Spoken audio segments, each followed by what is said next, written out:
How come it looks so old? Facing the huge hull of the Tang under construction, this was the first thought that came to Wu Yu's mind.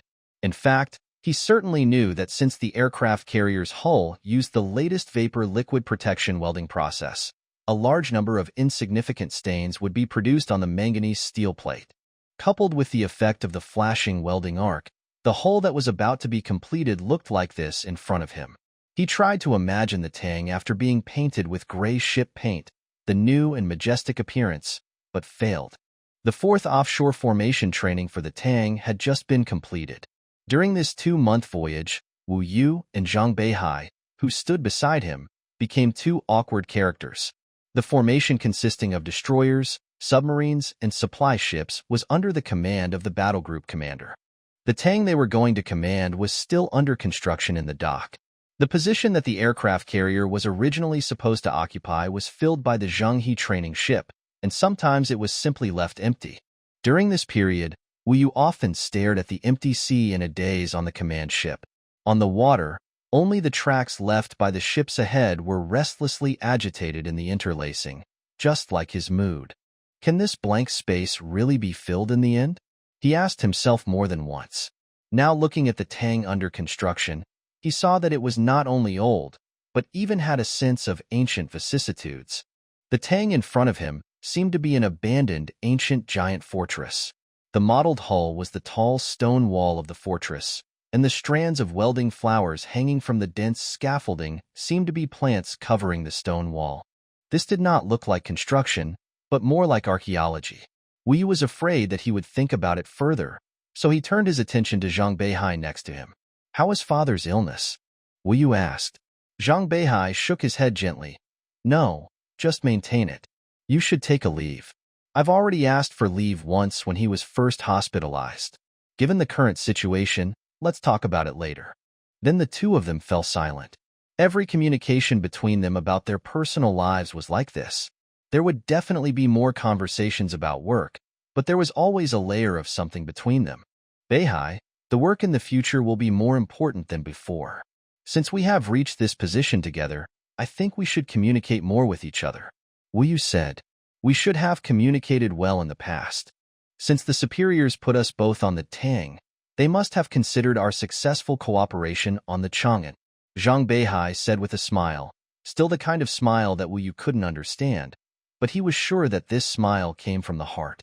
Since he couldn't understand things from the heart, there was no hope of understanding him. Successful cooperation does not mean successful understanding. Of course, Wu Yu himself must be completely transparent in Zhang Beihai's eyes. From the sailors on the ship to him, the captain, Zhang Beihai can always easily see the depths of their hearts. He must be the most competent political commissar. Zhang Beihai is also very honest in his work. For the captain, he has very detailed instructions before and after everything. But his inner world has always been a bottomless gray to Wu Yu. He always gives Wu Yu this feeling: just be arrogant. This is the best or most correct way to do it, but this is not what I think.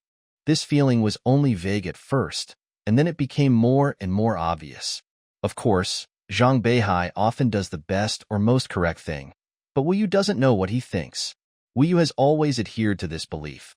In the difficult position of warship command, the two commanders must understand each other's way of thinking very well, so this has always been a knot in Wu Yu's heart. At first, he thought that this was some kind of defense of Zhang Beihai against him, and felt very wronged. In the difficult position of destroyer captain, who is more honest and simple than himself, what can I be on guard against? Zhang Beihai's father was their superior for a short period of time. Wu Yu once talked to him about the communication problem between himself and the political commissar. "Just do your job well. Why do you have to know his way of thinking?" The general said calmly, and then added, "In fact, even I don't know. Let's go take a closer look." Zhang Beihai pointed to the Tang covered with welding sparks and said. At this time, their mobile phones rang at the same time, and a text message reminded him to return to the car. The confidential communication equipment can only be used in the car, and it is usually used when something urgent happens. Wu Yu opened the car door and picked up the phone. The caller was a staff officer from the battle group headquarters. "Captain Wu, the fleet headquarters has an urgent order for you and political commissar Zhang.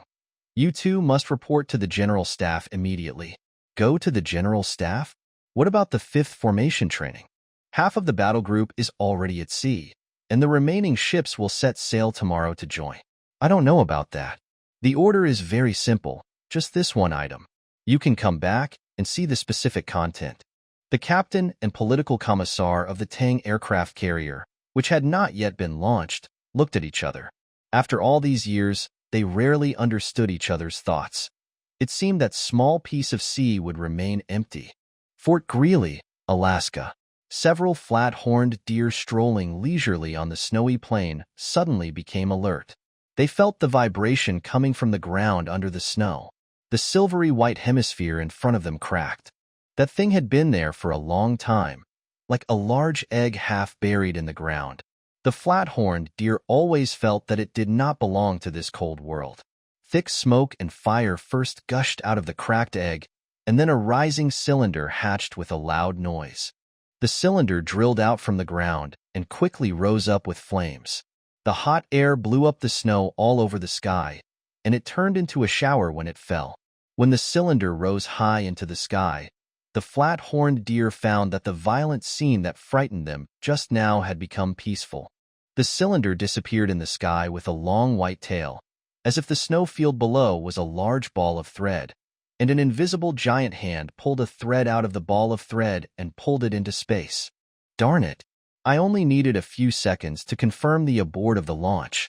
Thousands of miles away in Colorado Springs, 300 meters underground in Cheyenne Mountain, in the North American Aerospace Defense Command Center, NMD System Control Room, target identifier rattled through the mouse and said, "I guessed it wasn't the case when the system alarm sounded," Orbital Monitor Jones said, shaking his head. "What is the system attacking?" General Fitzroy asked. NMD was only part of his new duties, and he was not familiar with it. Looking at the display screens covering one wall, the general tried to find the intuitive picture that he could see in NASA's control center. A red line moving on the world map like a lazy snake.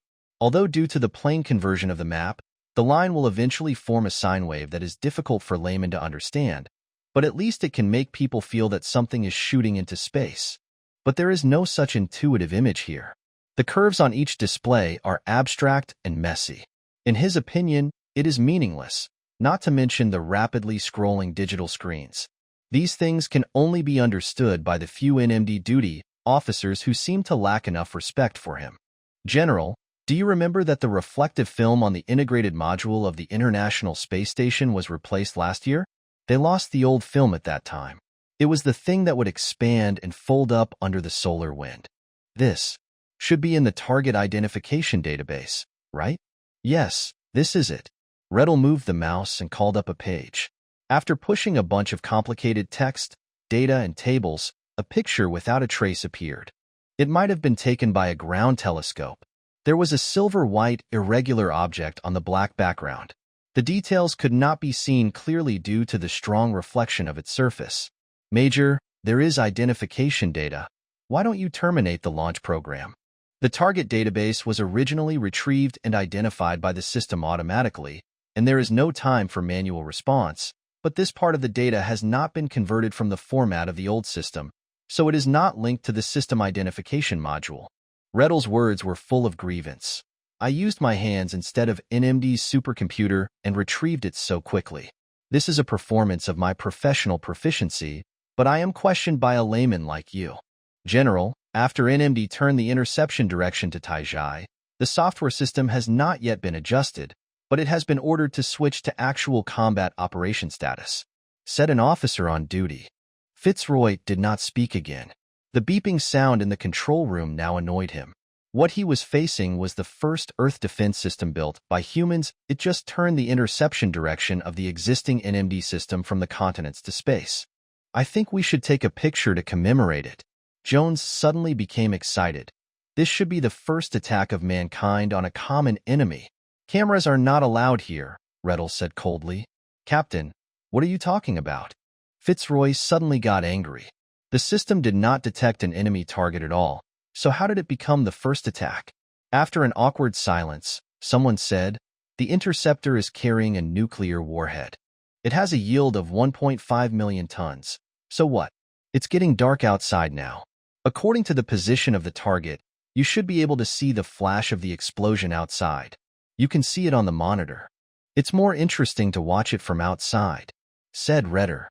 Jones also became excited and stood up nervously. General, I have handed over the shift. Me too, General, Redder said. In fact, asking for instructions was just a courtesy. Fitzroy was a senior coordinator of the Earth Defense Directorate and had no command relationship with the North American Aerospace Defense Center and NMD. Fitzroy waved his hand. I'm not your commander, so it's up to you. But I remind you, we may work together for a long time in the future. Redder and Jones ascended from the command center to the ground at the fastest speed. They passed through the radiation-proof door weighing dozens of tons and arrived at the top of Cheyenne Mountain. The sky was clear at dusk, but they could not see the flash of the nuclear explosion in space. It should be right there, Jones said, pointing to the sky. Maybe we missed it, Redder said, without looking up, with a sarcastic smile on his face. Do they really believe that she will unfold again in a low dimension? It should be impossible. It is intelligent and will not give us a second chance. Jones said, let the NMD look up. There is really nothing on Earth that needs to be defended. Even if the terrorist countries have become Buddhas, don't we still have ETO? 1? The military people in PDC, 2, obviously want to achieve some results as soon as possible. Fitzroy is one of them. Now they can claim that the first part of the Earth defense system has been built, even though almost nothing needs to be done in terms of hardware. The only goal of the system is to prevent her from unfolding in the low-dimensional space of near-Earth orbit. The technology required to achieve this goal is even easier than intercepting human missiles, because if the target really appears, the area will be very large. Captain, I asked you to come up to talk about what happened just now. Why are you like an ignorant child? What about the first attack and taking pictures? You made the general unhappy, do you know? Can't you see that he is a petty person? CTO is the abbreviation of the Earth Trisolaran Organization. 2. PDC is the abbreviation of the Planetary Defense Council. But wasn't I complimenting him by saying that? He's one of the best showmen in the military. He wouldn't say at a press conference that this was a system misjudgment. He will work with them to describe this as a successful exercise. Just wait and see. It will definitely be like that, Redder said, sitting down on the ground, supporting himself with his hands, looking up at the sky where stars had already appeared. With a longing look on his face, Jones, how great would it be if she really unfolded again, giving us a chance to destroy her? What's the use? It has been confirmed that subsequent ones are arriving in the solar system in an endless stream. Who knows how many there are now? I say, why do you always call her instead of it, or he? Redder still looked up, his expression becoming dreamy. Yesterday, a Chinese colonel who had just arrived at the center told me that in their language, her name sounds like a Japanese woman. Zhang Yuanchao completed his retirement procedures yesterday and left the chemical plant where he had worked for more than 40 years. In the words of his neighbor Lao Yang, he is starting his second childhood today. Old Yang told him that 60, like 16, is the best age in life.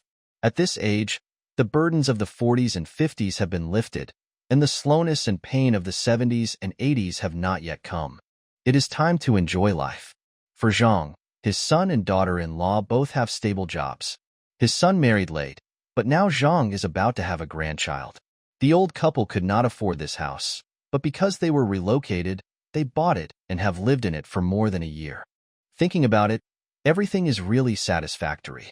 But now, Zhang Yuanchao looks out from his 8th-floor window at the city under the clear sky, but there is no sunshine in his heart, let alone the feeling of a second childhood. Now he has to admit it. Old Yang is right about national affairs. Neighbor Yang Jinwan is a retired middle school teacher. He often advises Zhang Yuanchao that if he wants to be happy in his later years, he must learn new things, such as surfing the internet. Even a kid can learn it, so why can't you?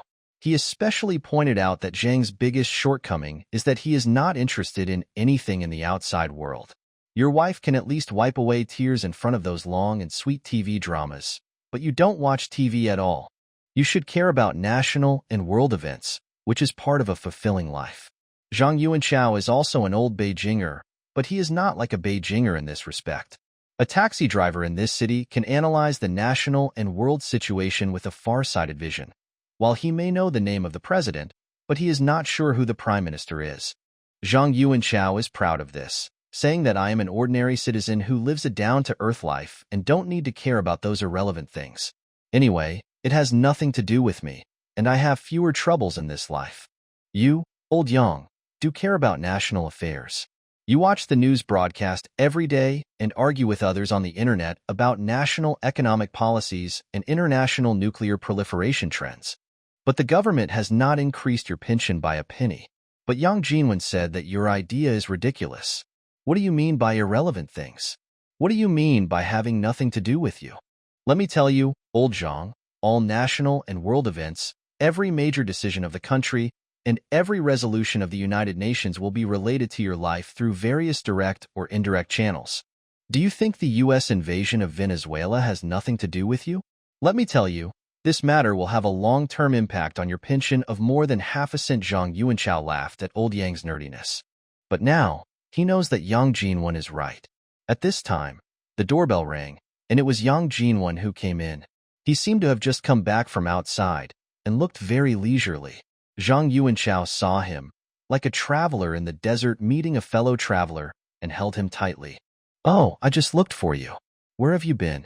I went to the morning market and saw your wife buying vegetables. Why is this upstairs so empty? It's like a cemetery. Today is not a holiday, so it's like this. Haha, it's your first day of retirement. It's normal for you to feel this way. You're not a leader. It's even more uncomfortable for them after retirement. You will adapt quickly. Let's go to the community activity room first and see what we can do." No, it's not because of retirement. It's because, how should I put it, the country, haha. No, the world situation. Yang Jinwen pointed at Lao Zhang and laughed. The world situation, haha. You say this. Yes, I didn't care about big things before, but this thing in front of me is too big. I never thought there would be such a big deal. Old Zhang, it's funny to say this. Now I am following your example and not caring about those irrelevant things. Believe it or not, I haven't watched the news for half a month. I used to care about big things because humans can influence them and determine their outcomes, but no one can do anything about it now. Why bother yourself? We can't not care about it either. People will be gone in 400 years. Humph, you and I will be gone in more than 40 years. Then will we all be extinct? I don't have as strong a concept as you do in this regard. I don't think it's a big deal that my son has started a family in the United States but doesn't want children. As for your Zhang family, can it continue for more than a dozen generations? Be content. Zhang Yuanchao stared at Yang Jinwen for a few seconds, then looked at the wall clock. I turned on the TV, and the news channel was broadcasting the hourly news, Associated Press reported, at 8:30 a.m. Eastern Time on the 29th of this month. The U.S. National Strategic Missile Defense System, NMD, successfully conducted a test exercise to destroy the low-dimensional unfolding softens in near-Earth orbit. This was the third test conducted by the NMD system after it turned its interception direction to space. The target was the reflective membrane discarded from the International Space Station last October. A spokesman for the Planetary Defense Council, PDC, said that the interceptor with a nuclear warhead successfully destroyed the target. The target area is about 3,000 square meters, which means that the NMD system is confident that the 3 piles of unfolded softens will be destroyed before they reach a sufficient area to form a reflector that is threatening to human targets on the ground. It's just some meaningless things. The Saphan won't unfold, Yang Jinwen said as he took the remote control from Zhang. Switch to the sports channel. It may be replaying the European Cup semi-finals. I fell asleep on the sofa last night.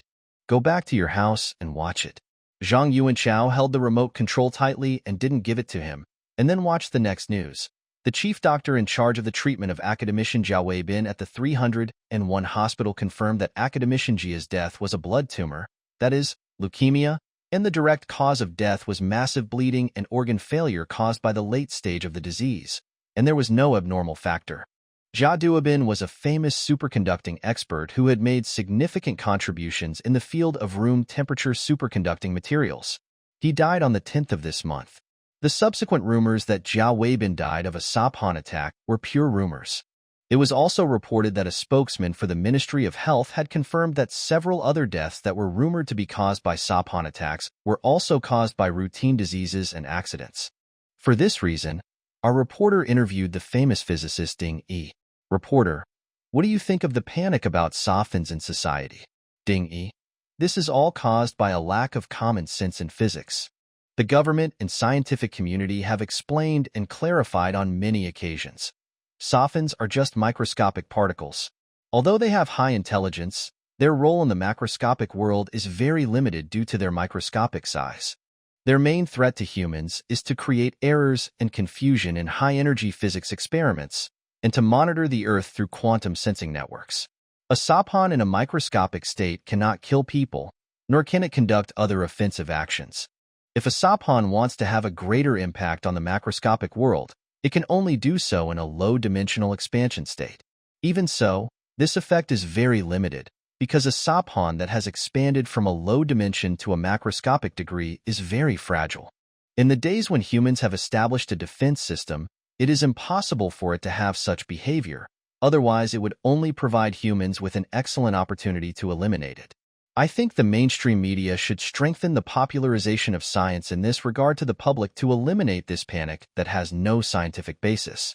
Zhang Yuanchao heard someone barging into the living room without knocking, and he called out Old Zhang and Master Zhang. In fact, Zhang Xian knew who was coming when he heard the hammer-like footsteps on the stairs. The one who came in was Miao Fuchuan, another neighbor who lived on this floor. This man was a coal boss in Shanliang, and he ran several mines there. Miao Fuchuan was a few years younger than Zhang Yuanchao. He had a bigger house elsewhere in Beijing, and here he just settled a Sichuanese woman who was about the same age as his daughter and was kept by him. When he first moved in, the Zhang and Yang families didn't pay much attention to Miao Fuchuan, and they even had a quarrel because he put Dong Ku in the corridor. But later they found that although Miao was a bit rough, he was still a good person, very warm to others, and he also settled two troubles for their two families through negotiations with the property company, and the relationship between the three families gradually became harmonious. Although Miao Fuchuan handed over all business matters to his son, he was still a busy man and didn't spend much time in this home. Usually, there was only the Sichuan girl in the three-bedroom apartment. Lao Miao, I haven't seen you for a month or so. Where have you been making money recently? Yang Jinwen asked. Miao Fuchuan picked up a cup at random, filled half a cup of water from the water dispenser and gulped it down, then wiped his mouth and said, "There's trouble at the mine. I'm going back to take care of it." What a bullshit fortune. Now it's a war period, and the government is serious about everything. My previous methods are no longer effective, and this mine won't be open for long. Hard times are coming, said Lao Yang, without taking his eyes off the game on TV. The man had been lying motionless on the bed for hours. The ray of sunlight that came in through the small window in the basement had now turned into moonlight. The bright spots cast by this cold light on the ground were the only source of light here. Everything in the room seemed to be carved out of damp, cold gray stone in the darkness. The whole room was like a tomb. This man's real name remained unknown, and he was later called Wallbreaker No. 2. During this time, Wallbreaker No. 2 reviewed his life, and after making sure that there was nothing missing, he turned over his numb body, reached out from under the pillow to pull out the pistol, and slowly put the muzzle of the gun to his temple. At this time, the subtitles of Jizi appeared in his eyes. Subtitles: "Don't do this, we need you." Wallbreaker No. 2: "Is it you, Lord? I have dreamed of your call every night in the past year, but not recently. I thought I was a dreamless person, but it seems not the case." Subtitles: "This is not a dream. I am talking to you in real time." Wallbreaker No. 2 smiles sadly. "Okay, it's all over. There must be no dreams over there." Subtitles: "Do you need confirmation?" Wallbreaker No. 2: "Confirm that there are no dreams over there?" Subtitles: "Confirm that it's really me." Wallbreaker No. 2: "Okay, tell me something I don't know." Subtitles: "All your goldfish are dead." Wallbreaker No. 2: "Oh, it's okay. I will meet them soon in a place without darkness." Subtitle: "You should go and have a look. In the morning, you threw away a half-smoked cigarette when you were upset, and it fell into the fish tank. The nicotine in the cigarette dissolved in water is fatal to fish." Wallbreaker No. 2 suddenly opened his eyes, put down his gun, turned over, and got out of bed, and his previous dullness and trance disappeared. He fumbled to turn on the desk lamp, then went to look at the fish tank on the small table and saw 5 dragon-eye goldfish floating on the water with their white bellies turned up and half a cigarette floating in the middle of them. Subtitle: Let's do the second confirmation. Evans once sent you an encrypted letter, but the password changed, and he died before he could inform you of the new password, so you have been unable to open the letter. Now I will tell you the password Camel, which is the brand of cigarettes you poisoned the goldfish with. Wallbreaker number 2 frantically took out his laptop. While waiting for the computer to start up, he was already in tears. "Lord, my lord, is it really you? Is it really you?" he choked up and said. After the computer started up, he used the dedicated reading program inside ETO to open the attachment of the email. The password prompt box appeared. After he entered the password, the text was displayed. He no longer had the heart to read the content carefully. He just knelt there and covered his face and cried, "Lord, it is really you, my Lord." After calming down a little, he raised his head and said tearfully, "We were not notified of the attack on the gathering attended by the commander-in-chief and the ambush on the Panama Canal. Why did you abandon us?" Subtitles: We are afraid of you. Wallbreaker number 2. Is it because of the opacity of our thinking? This is not necessary. You should know that the abilities we have that you don't have, deception, trickery, disguise, misleading, etc., are all used to serve you. Subtitles: We don't know if this is true. Assuming it is true, this fear still exists. Your Bible mentions an animal called a snake. If a snake crawls in front of you and tells you that it is there to serve you, can you not be afraid and hate it? Wallbreaker number 2. If what it says is true, I can overcome my disgust and fear and accept it. Subtitles: This is difficult. Wallbreaker number 2. Of course, I know that you have been bitten by the snake once after the real-time communication was realized. You gave such detailed answers to our questions. Most of the information, such as the process of receiving the first signal sent by humans and the construction process of the Sapon, was unnecessary to tell us. We initially regarded these as the Lord's trust, but now it seems that we were being self-indulgent. This has always been a difficult thing for us to understand. The communication and exchanges between us are not carried out through the transparent display of thoughts, so why can't we selectively conceal the information to be sent? Subtitles: This choice does exist, but the concealment is not as much as you imagine. In fact, there are also exchanges and communications in our world that do not rely on the display of thoughts, especially in the technological age. But the transparency of thoughts has formed our cultural and social habits, which is indeed difficult for you to understand, just as it is difficult for us to understand you. Wallbreaker number 2. I think in your world, there must be deception and schemes. Subtitles: There are, but they are very simple compared to yours. For example, in the wars in our world, the enemy sides will also disguise their positions, but if the enemy becomes suspicious of the disguised area and directly asks the other side, they will generally get the truth. Wallbreaker number 2. This is incredible. Subtitle: You are just as incredible to us. There is a book on your bookshelf called 1. The Story of the Three Kingdoms. That is, Romance of the Three Kingdoms. Wallbreaker number 2. You can't possibly understand it. Subtitles: I understood a small part of it, just like an ordinary person reading a difficult mathematical book, which requires a lot of thinking and full use of imagination to understand a little bit. Wallbreaker number 2. This book indeed fully demonstrates the level of human strategic ingenuity. Subtitles: But we have sophons that can make everything in the human world transparent. Wallbreaker number 2. Except for human thinking itself. Subtitles: Yes, Saphan cannot see thoughts. Wallbreaker number 2. You must know about the wall-facing project. Subtitles: More than you know, and it is about to be implemented. This is why I am looking for you. Wallbreaker number 2. What do you think of the wall project? Subtitles: It's still the same feeling, like you saw a snake. Wallbreaker number 2. But the snake in the Bible helped humans gain wisdom. Humanity's wall-facing plan will build one or more extremely strange and dangerous mazes for you. We can help you get out of these mazes. Subtitles: This difference in the transparency of thinking has made us more determined to destroy humans. Please help us destroy humans, and then we will destroy you. Wallbreaker number 2. My lord, there is something wrong with your way of expression. This way of expression is obviously determined by the way of communication that your thoughts are transparently displayed. In our world, even if you express real thoughts, you must use an appropriate and euphemistic way, such as what you said just now. Although it is consistent with the ideals of ETO, overly direct expression may cause disgust to some of our comrades, and then produce unpredictable consequences.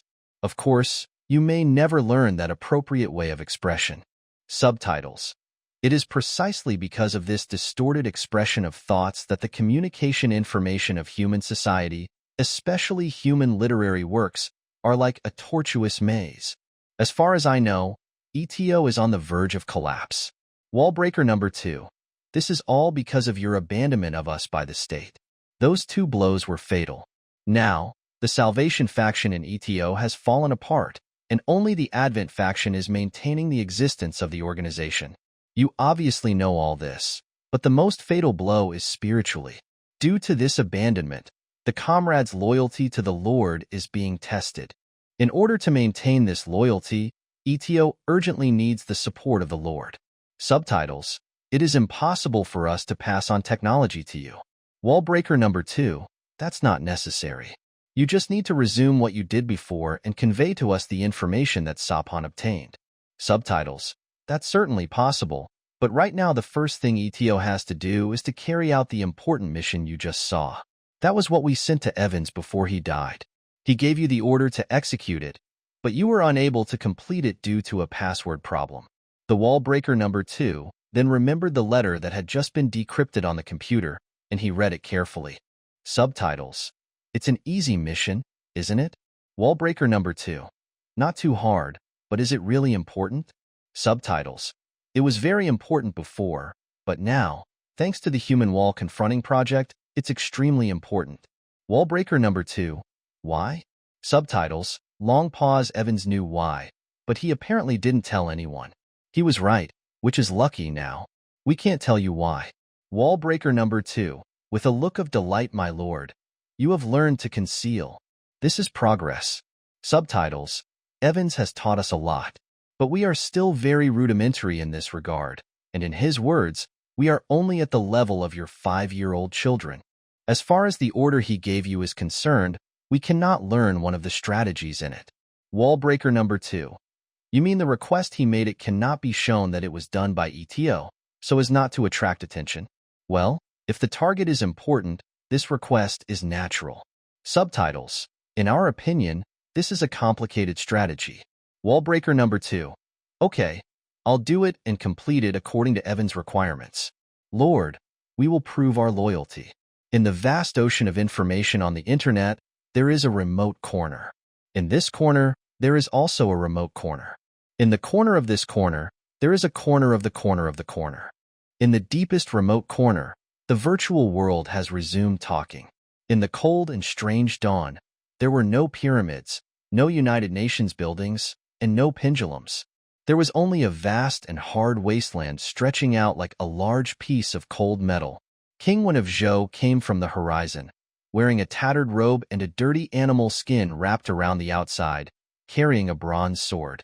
His face was as dirty and wrinkled as the animal skin, but his eyes were bright and reflected the dawn. Is there anyone? He shouted. Is there anyone? Is there anyone? King Wen's voice was immediately swallowed up by the boundless desert. He shouted for a while, then sat on the ground tiredly, speeding up the time progress, watching the sun turn into a flying star, and the flying star turn into the sun again, watching the sun of the Han era like a pendulum crossing the sky again and again, watching the day and night of the chaos era turning the world into an empty stage with out-of-control lights. In the passing of time, there is no evolution of vicissitudes of life, only the eternal desert like metal. 3 flying stars danced in the depths of space, and King Wen of Zhou was frozen into an icicle in the severe cold. Soon a flying star turned into the sun. When the giant disk of fire passed through the sky, the ice on King Wen of Zhou melted instantly, and his body burned into a pillar of fire. Just before he was completely reduced to ashes, he sighed and left.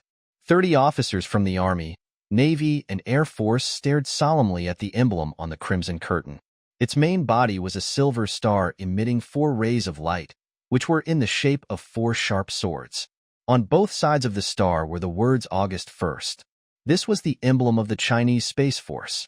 General Zhang Beihai motioned for everyone to sit down, and after placing his military cap neatly on the conference table in front of him, he said, "The formal establishment ceremony of the Space Force will be held tomorrow morning, and the uniforms, shoulder straps, and collar badges will not be distributed to you until then. However, comrades, we are now in the same service."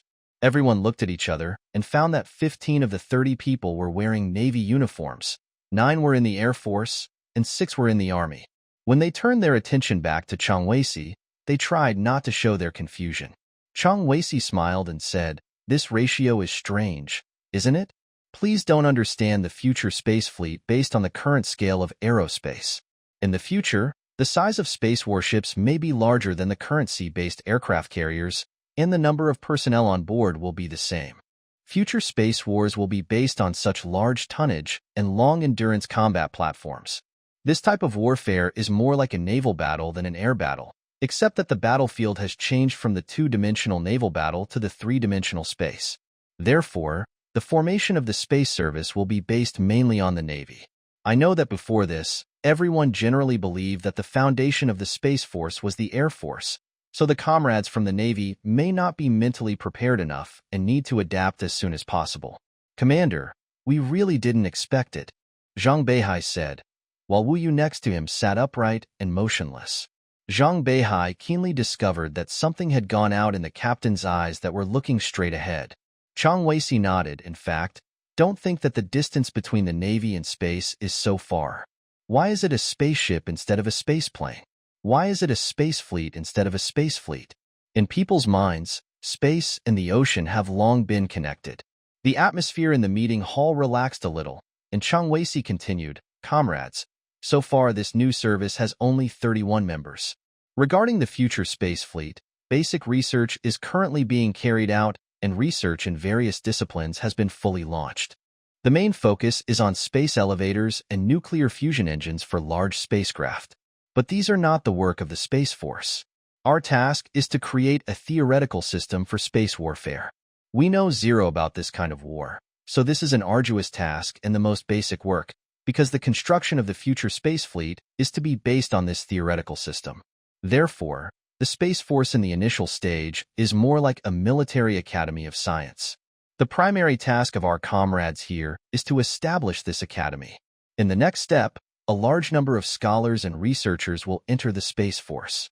Zhang Beihai stood up, walked to the military emblem, turned to face all the officers and soldiers of the Space Force, and said something they would never forget.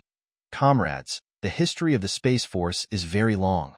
According to preliminary estimates, basic research in various disciplines will take at least 50 years, and the key technologies of large-scale space navigation will take another century to mature to the practical stage. The space fleet will take 1.5 centuries from its initial construction to reach the expected scale.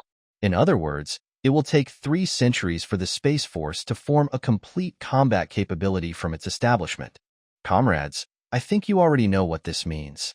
None of us present will have the opportunity to enter space, let alone see our space fleet in our lifetime, or even see a credible model of a space battleship. The first generation of officers and soldiers of the space fleet will be born in 2 centuries, and in another 2.5 centuries from then, the Earth fleet will face alien invaders, and those on the battleships at that time will be our 10th generation of descendants." The soldiers fell into a long silence, and the leaden road of time slowly unfolded in front of them, hiding in the vast fog of the future in the long extension. They could not see the end of this long road, but they could see the flames and blood shining there.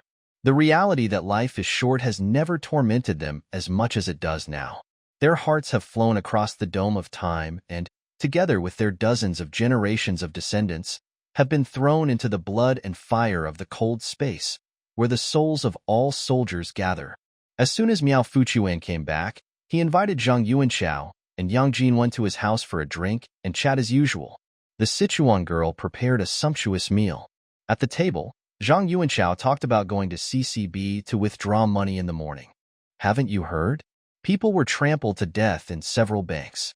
There were 3 layers of people piled up in front of the counter. said Miao Fuchuan. Where's your money? Zhang Yuanchao asked. Take out some of it and freeze the rest. What else can you do? You pull out more hairs than us, said Lao Zhang. Yang Jinwen said, the news said that after the panic in society eases, the government will gradually unfreeze. At first, it may only unfreeze a certain proportion, but the situation will eventually return to normal. Lao Zhang said, I hope so. It is a mistake for the government to call it a war period so early. It has made people panic. People nowadays think about themselves first. How many of them think about the war of resistance on Earth 400 years later? The main problem is not this. Yang Jinwen said, I have said it a long time ago that China's high savings rate is a big mine. What's the matter? Am I right? High savings, low social security, the money that ordinary people deposit in the bank is like their lifeblood. Of course, there will be collective panic at the slightest sign of trouble. Lao Zhang asked Yang Jinwen, what do you think of this wartime economy? This happened too suddenly. I don't think anyone has a complete concept of it now. The new economic policy is still being formulated, but one thing is certain. Hard times are coming. Hard times are shoot. People of our age have experienced them before. At worst, we can just think of it as going back to the 1960s, said Miao Fuchuan. It's just a pity for the child. Zhang Yuanchao drank a glass of wine alone. At this time, a burst of title music made the three people turn to the TV at the same time. This is a familiar sound now, which can make everyone stop what they are doing. This is the title music of important news. This kind of news can break the normal broadcast sequence and be broadcast at any time. The three old people still remember that before the 1980s, such news often appeared on radio stations and television, but in the long period of peace and prosperity that followed, such news disappeared. Important news begins to be broadcast. According to our reporter at the United Nations Secretariat, the UN spokesperson announced at the just concluded press conference that a special UN General Assembly will be held in the near future to discuss the issue of extremism. This special UN General Assembly was jointly promoted by the permanent members of the Planetary Defense Council and aims to make the international community reach a consensus on the attitude towards extremism and formulate corresponding international laws. Next, let us briefly review the origin and development of the problem of escapism. When the three-body crisis emerged, escapism arose. Its main argument is that under the premise that human cutting-edge science has been destroyed, it is meaningless to plan the defense of the Earth and the solar system 4.5 centuries from now. Considering the heights that human technology can reach in the next 4 centuries or so, a more realistic goal should be to build interstellar spaceships to enable a small part of humanity to escape to outer space to avoid the complete extinction of human civilization. There are 3 options for the destination of escape. First, the New World option, that is, to find a new world where humans can survive in the interstellar space. This is undoubtedly the most ideal goal, but it requires extremely high navigation speeds and long voyages. Judging from the technological level that humans can reach during the crisis stage, it is unlikely to be achieved. Second, the Starship civilization option, that is, the escaped humans use the spaceship as a permanent residence, so that human civilization can continue in the eternal voyage. This option faces the same difficulties as the New World option, but it is more focused on the technology of establishing a small self-circulating ecosystem. This kind of fully closed ecosystem that runs for generations is far beyond the current technological capabilities of mankind. The third option is the temporary escape option. After the Trisolaran civilization has completed its settlement in the solar system, the humans who have fled to outer space will actively communicate with the Trisolaran society, wait for and promote its relaxation of its policy on the remaining humans in outer space, and finally return to the solar system to coexist with the Trisolaran civilization on a smaller scale. The temporary escape option is considered the most realistic option, but there are too many variables. Soon after the emergence of escapism, many media outlets around the world reported that the United States and Russia, 2 major space technology powers, had secretly begun their own outer space escape plans. Although both governments immediately and categorically denied the existence of such plans, it still caused an uproar in the international community and triggered a technology public ownership movement. At the 3rd special session of the United Nations General Assembly, many developing countries demanded that Belgium, Russia, Japan, China, and the European Union make their technology public and provide all advanced technologies, including aerospace technology, to the international community free of charge, so that all countries and nations of mankind can enjoy equal opportunities in the face of the three-body crisis. The advocates of the technology public ownership movement also cited a precedent. At the beginning of this century, several major European pharmaceutical companies charged high-technology patent fees to African countries that produced the most advanced drugs for the treatment of AIDS, which triggered a highly watched lawsuit. Faced with the severe situation of the rapid spread of AIDS in Africa, under strong public pressure, several major pharmaceutical companies announced that they would give up their patent rights before the trial. In the face of the ultimate crisis currently facing the world, disclosing technology is the unshirkable responsibility of all advanced countries and all mankind. The technology public ownership movement has received a unanimous response from developing countries and even received support from some EU member states, but related proposals were rejected at the United Nations Planetary Defense Council meeting. After that, China and Russia proposed a limited technology public ownership proposal at the 5th Special Session of the United Nations General Assembly, advocating technology public ownership among the permanent members of the Planetary Defense Council, which was immediately rejected by the United States and the United Kingdom.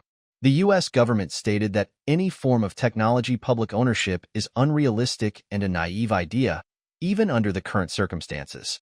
The national security of the United States is still in an important position second only to the defense of the Earth. The failure of the limited technology nationalization proposal also caused divisions among the technological powers, causing the plan to establish the Earth United Fleet to fail. The impact of the setback of the technological public ownership movement is far-reaching. It makes people realize that even in the face of the devastating three-body crisis, human unity is still a distant dream. The socialization of technology movement was triggered by escapism. Only when the international community reaches a consensus on escapism can it partially bridge the rifts that have already occurred between developed and developing countries and between developed countries. It is against this backdrop that this special session of the General Assembly is about to be held. By the way, speaking of this, Miao Fuchuan said, "The thing I told you on the phone a few days ago is really reliable." "What is it?" "It's about the escape fund." "Hey, old Miao, why did you believe that? You don't look like someone who is easily deceived." Yang Jinwen said disapprovingly. No, Lao Miao looked at the two of them and lowered his voice. "The young man's name is Shi Xiaoming. I checked his background through various channels. His father works in the Earth Defense and Security Department. That man used to be the captain of the Municipal Bureau's Anti-Terrorism Brigade, and now he is a big figure in the Defense and Security Department. He is specifically responsible for dealing with ETO. I have a phone number here. It's the one in the department he works for. You can go and ask for it yourself." Zhang Yuanxiao and Yang Jinwen looked at each other. Lao Yang smiled, picked up the bottle, and poured wine into his glass. "So what if it's true? So what if there is such a thing as an escape fund? Can I afford it?" "Yes, it's for you rich people," Lao Zhang said drunkenly. Yang Jinwen suddenly became excited. "If this is true, then the country is a jerk. If you want to escape, you have to let the elites among the descendants go. Whoever has money can go." "What the heck is this? Is this kind of escape meaningful?" Miao Fuchuan pointed at Yang Jinwen and laughed. "Okay, old Yang, why are you beating around the bush? Why don't you just say that you want your descendants to go? Look at your son and daughter-in-law. They are both doctoral scientists, and they are all elites. Then your grandchildren and great-grandchildren will most likely be elites as well." He picked up the wine glass and nodded. "But then again, everyone is equal, right? You elites are not gods. Why should you?" "What do you mean?" "It's natural to spend money to buy things. It's even more natural for me to spend money to buy a queen for the Miao family. Can this be bought with money?" The mission of the fugitives is to continue human civilization. They should naturally be the essence of civilization. Pulling a bunch of rich people to the universe. What does that mean? The forced smile on Miao Fuchuan's face disappeared. He pointed at Yang Jinwen with a thick finger and said, "I've known for a long time that you look down on me. No matter how rich I am, I'm just a local rich man in your eyes, right? Who do you think you are?" Yang Jinwen asked under the influence of alcohol. Miao Fuchuan slammed the table and stood up. "Yang Jinwen, I just can't stand your sourness, Zhang Yuanchao also slammed the table. The sound was twice as loud as Miao Fuchuan's. 2 of the 3 wine glasses fell over, and the Sichuan girl who was serving the dishes screamed in fear. Old Zhang pointed at the 2 people in turn and said, Okay, you are the elite of mankind, and you are a rich man. Then there is only me left. What the heck am I? A poor worker. I deserve to have no descendants, right? He had the urge to overturn the table, but he restrained himself, turned around and left, and Yang Jinwen followed him. Wallbreaker number 2 carefully placed the new goldfish in the fish tank. Like Evans, he liked to be alone, but needed the company of other creatures besides humans. He often talked to the goldfish, just like he talked to the Trisolarans.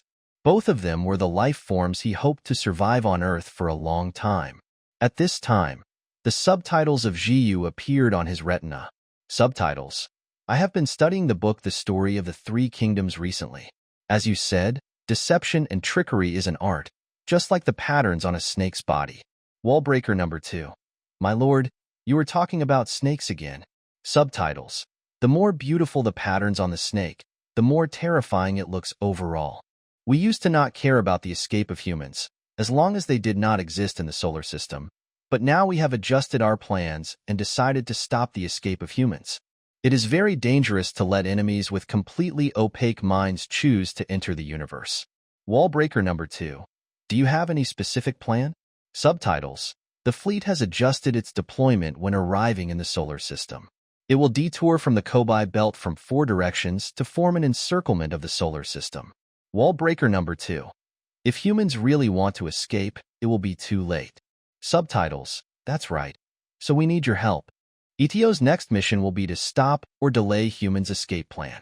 Wallbreaker number 2. Smiles slightly, my lord. Actually, you don't need to worry about this issue at all. The large-scale escape of human beings will not happen. Subtitles. But even in the current limited space for technological development, it is possible for humans to build generation spacecraft.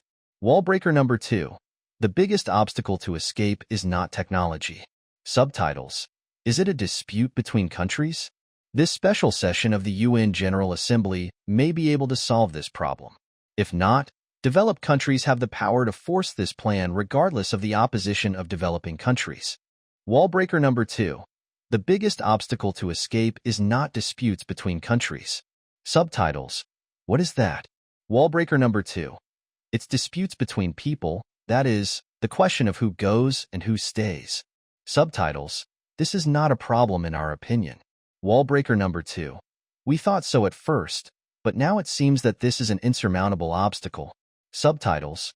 Can you explain? Wallbreaker number 2. Although you are familiar with human history, it may still be difficult to understand. Who goes and who stays involves the basic values of mankind. This value has promoted the progress of human society in the past era, but in the face of this ultimate disaster, it is a trap.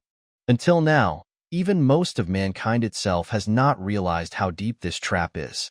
Lord, please believe me. In the end, no one can jump out of this trap. Uncle Zhang, you don't have to rush to make a decision. Ask all the questions you should ask. After all, this amount of money is not a small amount. Shi Xiaoming said to Zhang Yuanchao with a sincere face. What I want to ask is the authenticity of this matter. The TV said, don't worry about what they say on TV. The spokesperson of the State Council said half a month ago that it is impossible to freeze deposits. Think about it rationally. You are an ordinary citizen, and you are still thinking about the continuation of your family bloodline. How could the president and the prime minister not think about the continuation of the Chinese nation? How could the United Nations not consider the continuation of mankind? This special session of the UN General Assembly is to determine an international cooperation plan and formally launch the human escape plan. This is an urgent matter. Old Zhang nodded slowly. Think about it, it is the same. But I always feel that this is a very far-off thing. Should I worry about it? Uncle Zhang, this is a misunderstanding. An absolute misunderstanding. Is it very far away? It can't be very far away, you think? The escape spacecraft will not set off until 300 or 400 years later. If so, the 3-body fleet will be able to catch up with them quickly. Then when will the spaceship be on the road? You are going to have a grandson, right? Yes. Your grandson will be able to see the spaceship take off. He can get on the spaceship? No, that's impossible, but his grandson can get on the spaceship. Zhang Yuanchao calculated in his mind. That's 70 to 80 years. Longer than that. During wartime, the government will step up population control. In addition to limiting the number of births, the birth interval will also be lengthened, and a generation will be calculated as 40 years. The spaceship will be able to take off in about 120 years. That's fast enough. Could spaceships be built at that time? Uncle Zhang, think about what it was like 120 years ago. It was still the Qing dynasty. It took a month to get from Hangzhou to Beijing, and the emperor had to sit in a sedan chair for several days to get to the summer palace. Now, it takes less than 3 days to travel from the Earth to the Moon. Technology is developing at an accelerated pace, which means it will develop faster and faster. Plus, the whole world is devoting all its efforts to the research of aerospace technology, so spacecraft can be built in about 120 years. Space travel is a very dangerous thing, right? That's true, but wasn't it dangerous on Earth at that time? Look at the changes in the situation now. The country has used its main economic strength to build a space fleet. The space fleet is not a commodity and there is no profit. People's lives can only get worse and worse. In addition, our population base is so large that it is a problem to have enough food. Also, look at the current international situation. Developing countries do not have the ability to carry out escape plans, and developed countries refuse to publicly own technology. Poor and small countries will never give up. Now they are threatening to withdraw from the Nuclear Non-Proliferation Treaty, and they may do so in the future. If we take more extreme actions, maybe 120 years later, before the alien fleet arrives, the Earth will already be engulfed in war. When your great-grandchildren come to the era, I don't know what kind of life they will live. Besides, the escape spacecraft is not what you imagine. It's a joke to compare them with the current Shenzhou spacecraft and the International Space Station. Those spacecraft are very large. Each one is like a small city, and it is a complete ecosystem that is like a small Earth, where humans can live endlessly without external supplies. And the most important thing is hibernation, which can be done now. The passengers of the spacecraft spend most of their time in hibernation. 100 years feels like a day. They will not wake up for a long time until they find a new world or reach an agreement with the Trisolarans to return to the solar system. Isn't this better than living a hard life on Earth? Zhang Yuanchao pondered and said nothing. Shi Xiaoming went on to say, "Of course, I'm telling you the truth. Just as you said, space travel is indeed a dangerous thing. No one knows what kind of dangers you will encounter in space. This is largely for the continuation of your Zhang family's bloodline. If you don't care about it." Zhang Yuanchao stared at Shi Xiaoming as if he was stabbed. "How can you talk like that, young man? How can I not care?" No, Uncle Zhang, listen to me. I don't mean that. I mean, even if you don't intend to let your descendants escape to outer space on a spacecraft, this fund is worth buying. It's a good way to preserve value. Once this thing is sold to the public, the price will soar. There are so many rich people, and there are no other investment channels now. Hoarding grain is illegal. Besides, the richer you are, the more you have to consider the continuation of your family. Don't you think so? Yes, I know that. Uncle Zhang, I am really sincere. Now, the escape fund is still in its infancy, and only a small part is sold to special internal personnel. It is not easy for me to get the quota. Anyway, please think about it. Call me when you have made up your mind, and I will go with you to handle the procedures. After Shi Xiaoming left, Lao Zhang came to the balcony and looked up at the starry sky that was a little blurry in the halo of the city. He said in his heart, "My grandchildren, does Grandpa really want you to go to that place where it is always night?" King Wen of Zhou trudged through the desert of the three-body world again. At this time, a very small sun rose to the zenith. The sunlight did not have much heat, but it illuminated the desert very clearly. There was still nothing in the desert. Is there anyone? Is there anyone? Is there anyone? King Wen of Zhou's eyes suddenly lit up. He saw a man riding a horse galloping from the horizon. He recognized the man from a distance as Newton, so he waved at him desperately. Newton quickly came to King Wen of Zhou, reined in his horse, jumped off, and quickly adjusted his wig. "What are you yelling about? Who built this darn place?" Newton asked, waving his finger between heaven and earth. King Wen of Zhou did not answer him, but held his hand and said anxiously, "Comrade, my comrade, I tell you, the Lord has not abandoned us, or it has a reason to abandon us. It will need us in the future.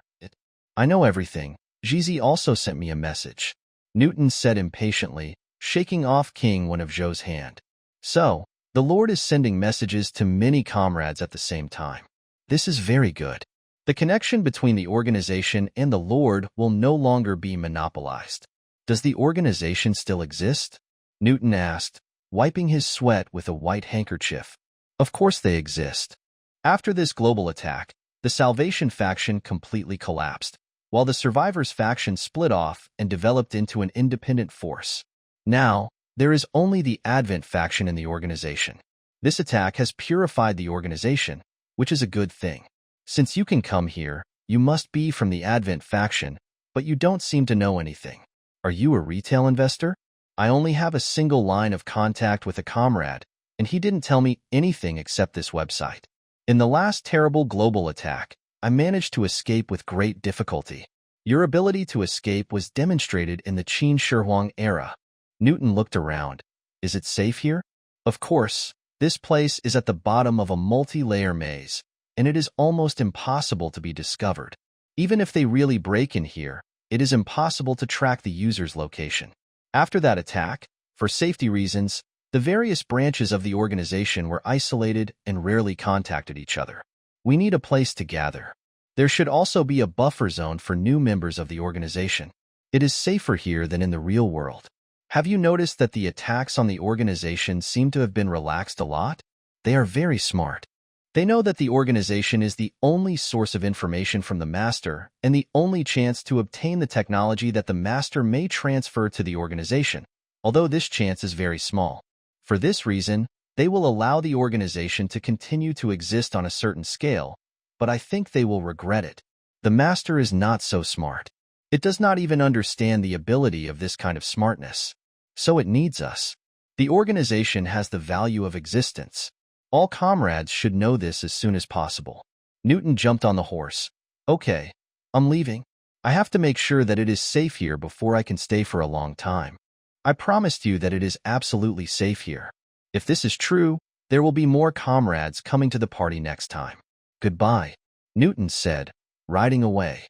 When the sound of horse hooves gradually disappeared, the little sun in the sky suddenly turned into a flying star, and the world was shrouded in darkness.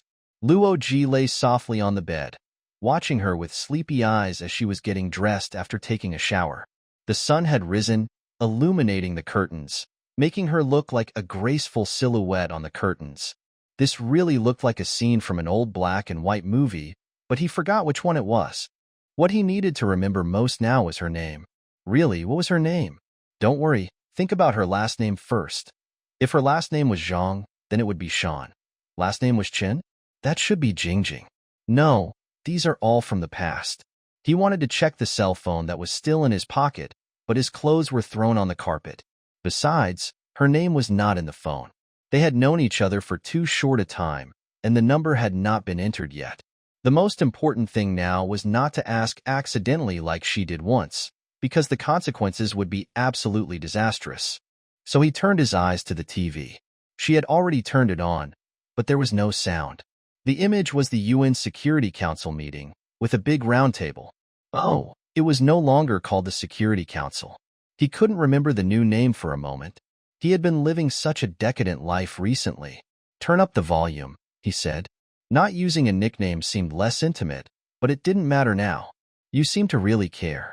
She ignored him and sat down to comb her hair. Luo Ji reached out and took a lighter and a cigarette from the bedside table, lit it and started smoking. At the same time, he stretched his two bare feet out from the towel blanket, and his big toe moved comfortably. "Look at your character. Can you be considered a scholar?" she said, looking at his feet that kept moving in the mirror. "Young scholar," he added. "I haven't made any achievements so far. That's because I'm too lazy to work hard. In fact, I'm full of inspiration. Sometimes, I can think more easily than some people who have spent their entire lives studying. Believe it or not, I almost became famous for a while. Because of your subculture? No, that's another project I'm doing at the same time. It's because I founded cosmic sociology. What? It's the sociology of aliens. TSK. She threw down the comb and started using cosmetics. Don't you know that scholars are becoming celebrities? I almost became a celebrity scholar. Studying aliens is now a hot topic. That was after this mess happened, Luo Ji said, pointing to the silent TV. There was still a big round table with people sitting on it. The news was long enough. Maybe it was a live broadcast? Before this, scholars didn't study aliens. They rummaged through old papers and became celebrities one by one. But later, the public was tired of this bunch of cultural necrophilia, and then I came. He stretched his bare arms to the ceiling. Cosmic sociology, aliens, and many kinds of aliens. There are more kinds of aliens than there are people on Earth, tens of billions of them. The producer of Lecture Room had already talked to me about doing a show, but then this happened. And then, he raised one hand to make a gesture to express all this and sighed. She didn't listen to him carefully, but looked at the subtitles scrolling on the TV. For escapism, we will reserve all possible options. What does this mean? Who said this? I think it was Galnov. He said that those who want to escape should be treated as harshly as ETO. Whoever builds Noah's Ark will be shot down with missiles. That's a bit mean. You know, this is a really wise decision. I thought of it a long time ago. Anyway, even if it's not like this, no one can fly away in the end. Have you read a novel called Floating City? No, it's very old, right? Yes, I read it when I was a child. I always remember a scene. When the whole city was about to sink into the sea, a group of people went door to door to search for lifebuoys and destroyed them together, so that since everyone couldn't survive, no one would survive. The most impressive thing was a little girl who led those people to the door of a house and said excitedly, "There is still a home." You are the kind of rubbish who is used to seeing society as rubbish. Nonsense. The basic axiom of economics is that human beings are profit-seeking. Without this premise, the entire economics will collapse. The basic setting of sociology has not yet been determined, but it may be darker than economics.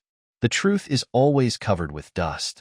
A few people can fly away, but why did they do it in the first place if they knew it would be like this? What in the first place? Why was there the Renaissance? Why was there the Magna Carta? Why was there the French Revolution? If people are always divided into different classes and fixed with iron laws, then when the time comes, those who should leave will leave, and those who should stay will stay, and no one will say a word. For example, if this happened in the Ming and Qing dynasties, it would definitely be me leaving and you staying, but it's not possible now. I'd be happy if you flew away now. This was the truth. They really had reached the stage of getting rid of each other. Every time before, Luo Ji could make them enter this stage at the same time as him, not too early or too late. He was very proud of his ability to grasp the rhythm, especially this time. He had only known her for a week, and the separation operation went so smoothly, as beautiful as a rocket throwing away a booster. Hey, it wasn't my idea to establish cosmic sociology. Do you want to know who suggested it? I'm only telling you one, so don't be scared. Luo Ji wanted to get back to the previous topic. Forget it. There are only a few words you say that I can believe, except for one.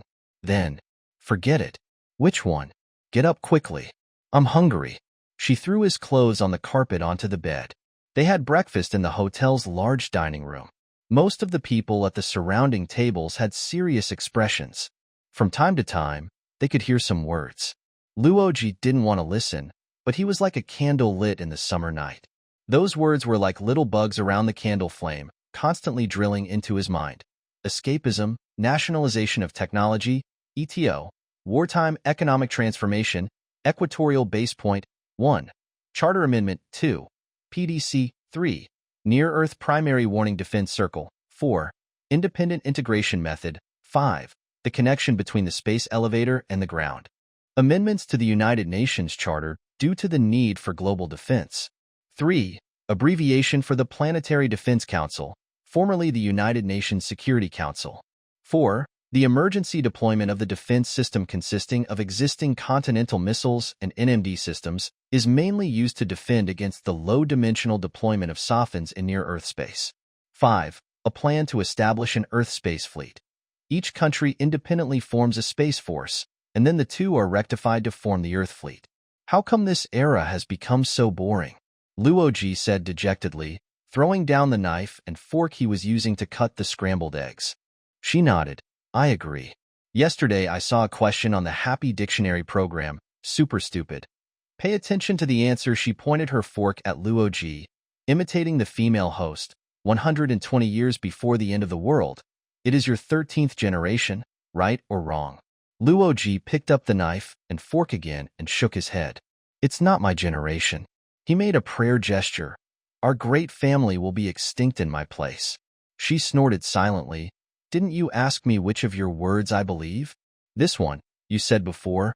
You are really this kind of person. Is this why you want to leave me? Luo Ji didn't ask this question out loud, for fear of causing trouble and ruining things. But she seemed to have guessed what he was thinking and said, I'm the same kind of person. It's always annoying to see some of myself in other people, especially in the opposite love. Luo Ji nodded. But if you have to find an excuse, this is still a responsible approach. What approach? Not having children? Of course. Luo Ji pointed with his fork at a table next to him where people were discussing the great economic transformation. Do you know what kind of life their descendants will live? They'll work hard all day in a shipyard, a factory that builds spaceships. Then they'll line up in the collective cafeteria, holding lunch boxes as their stomachs growl, waiting for the rationed spoonful of porridge. Grow up a little, Uncle Sam. Oh no, the Earth needs you. Join the army with honor. The generation at the end of the world will always be better. That's talking about the retirement-type doomsday, but just think about how miserable that would be. Besides, the last generation of grandparents may not be able to eat enough. But even this vision cannot be realized. Look at the stubbornness of the people on Earth now. They're probably going to resist to the end. Then I really don't know how they'll die. After dinner, they walked out of the hotel and came into the embrace of the morning sun. The fresh air was lightly sweet and very intoxicating. We have to learn how to live quickly. It would be too unfortunate if we can't learn it now. Luo Ji said as he looked at the passing traffic. We've all learned it, haven't we? She said, looking for a taxi. Then, Luo Ji looked at her with a questioning look. It seemed that there was no need to find her name anymore. Goodbye. She nodded to him, and they shook hands and kissed briefly. Maybe there will be a chance to see each other again. Luo Ji said, and then he regretted it. Everything was fine so far, and nothing would happen again. But his worries were unnecessary. I don't think so, she said, and turned around quickly, and the small bag on her shoulder flew up. Luo Ji recalled this detail many times afterwards, and was sure that she didn't do it on purpose. The way she carried the LV bag was very special, and he had seen her swing the small bag when she turned around many times before, but this time, the bag went straight to his face. He tried to take a small step back to avoid it, but he tripped over a fire hydrant close to the back of his calf and fell on his back. The fall saved his life.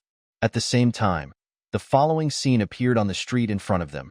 Two cars collided head-on, and before the loud noise had subsided, a Polo behind them turned urgently to avoid the colliding car and rushed straight to where the two were standing at high speed.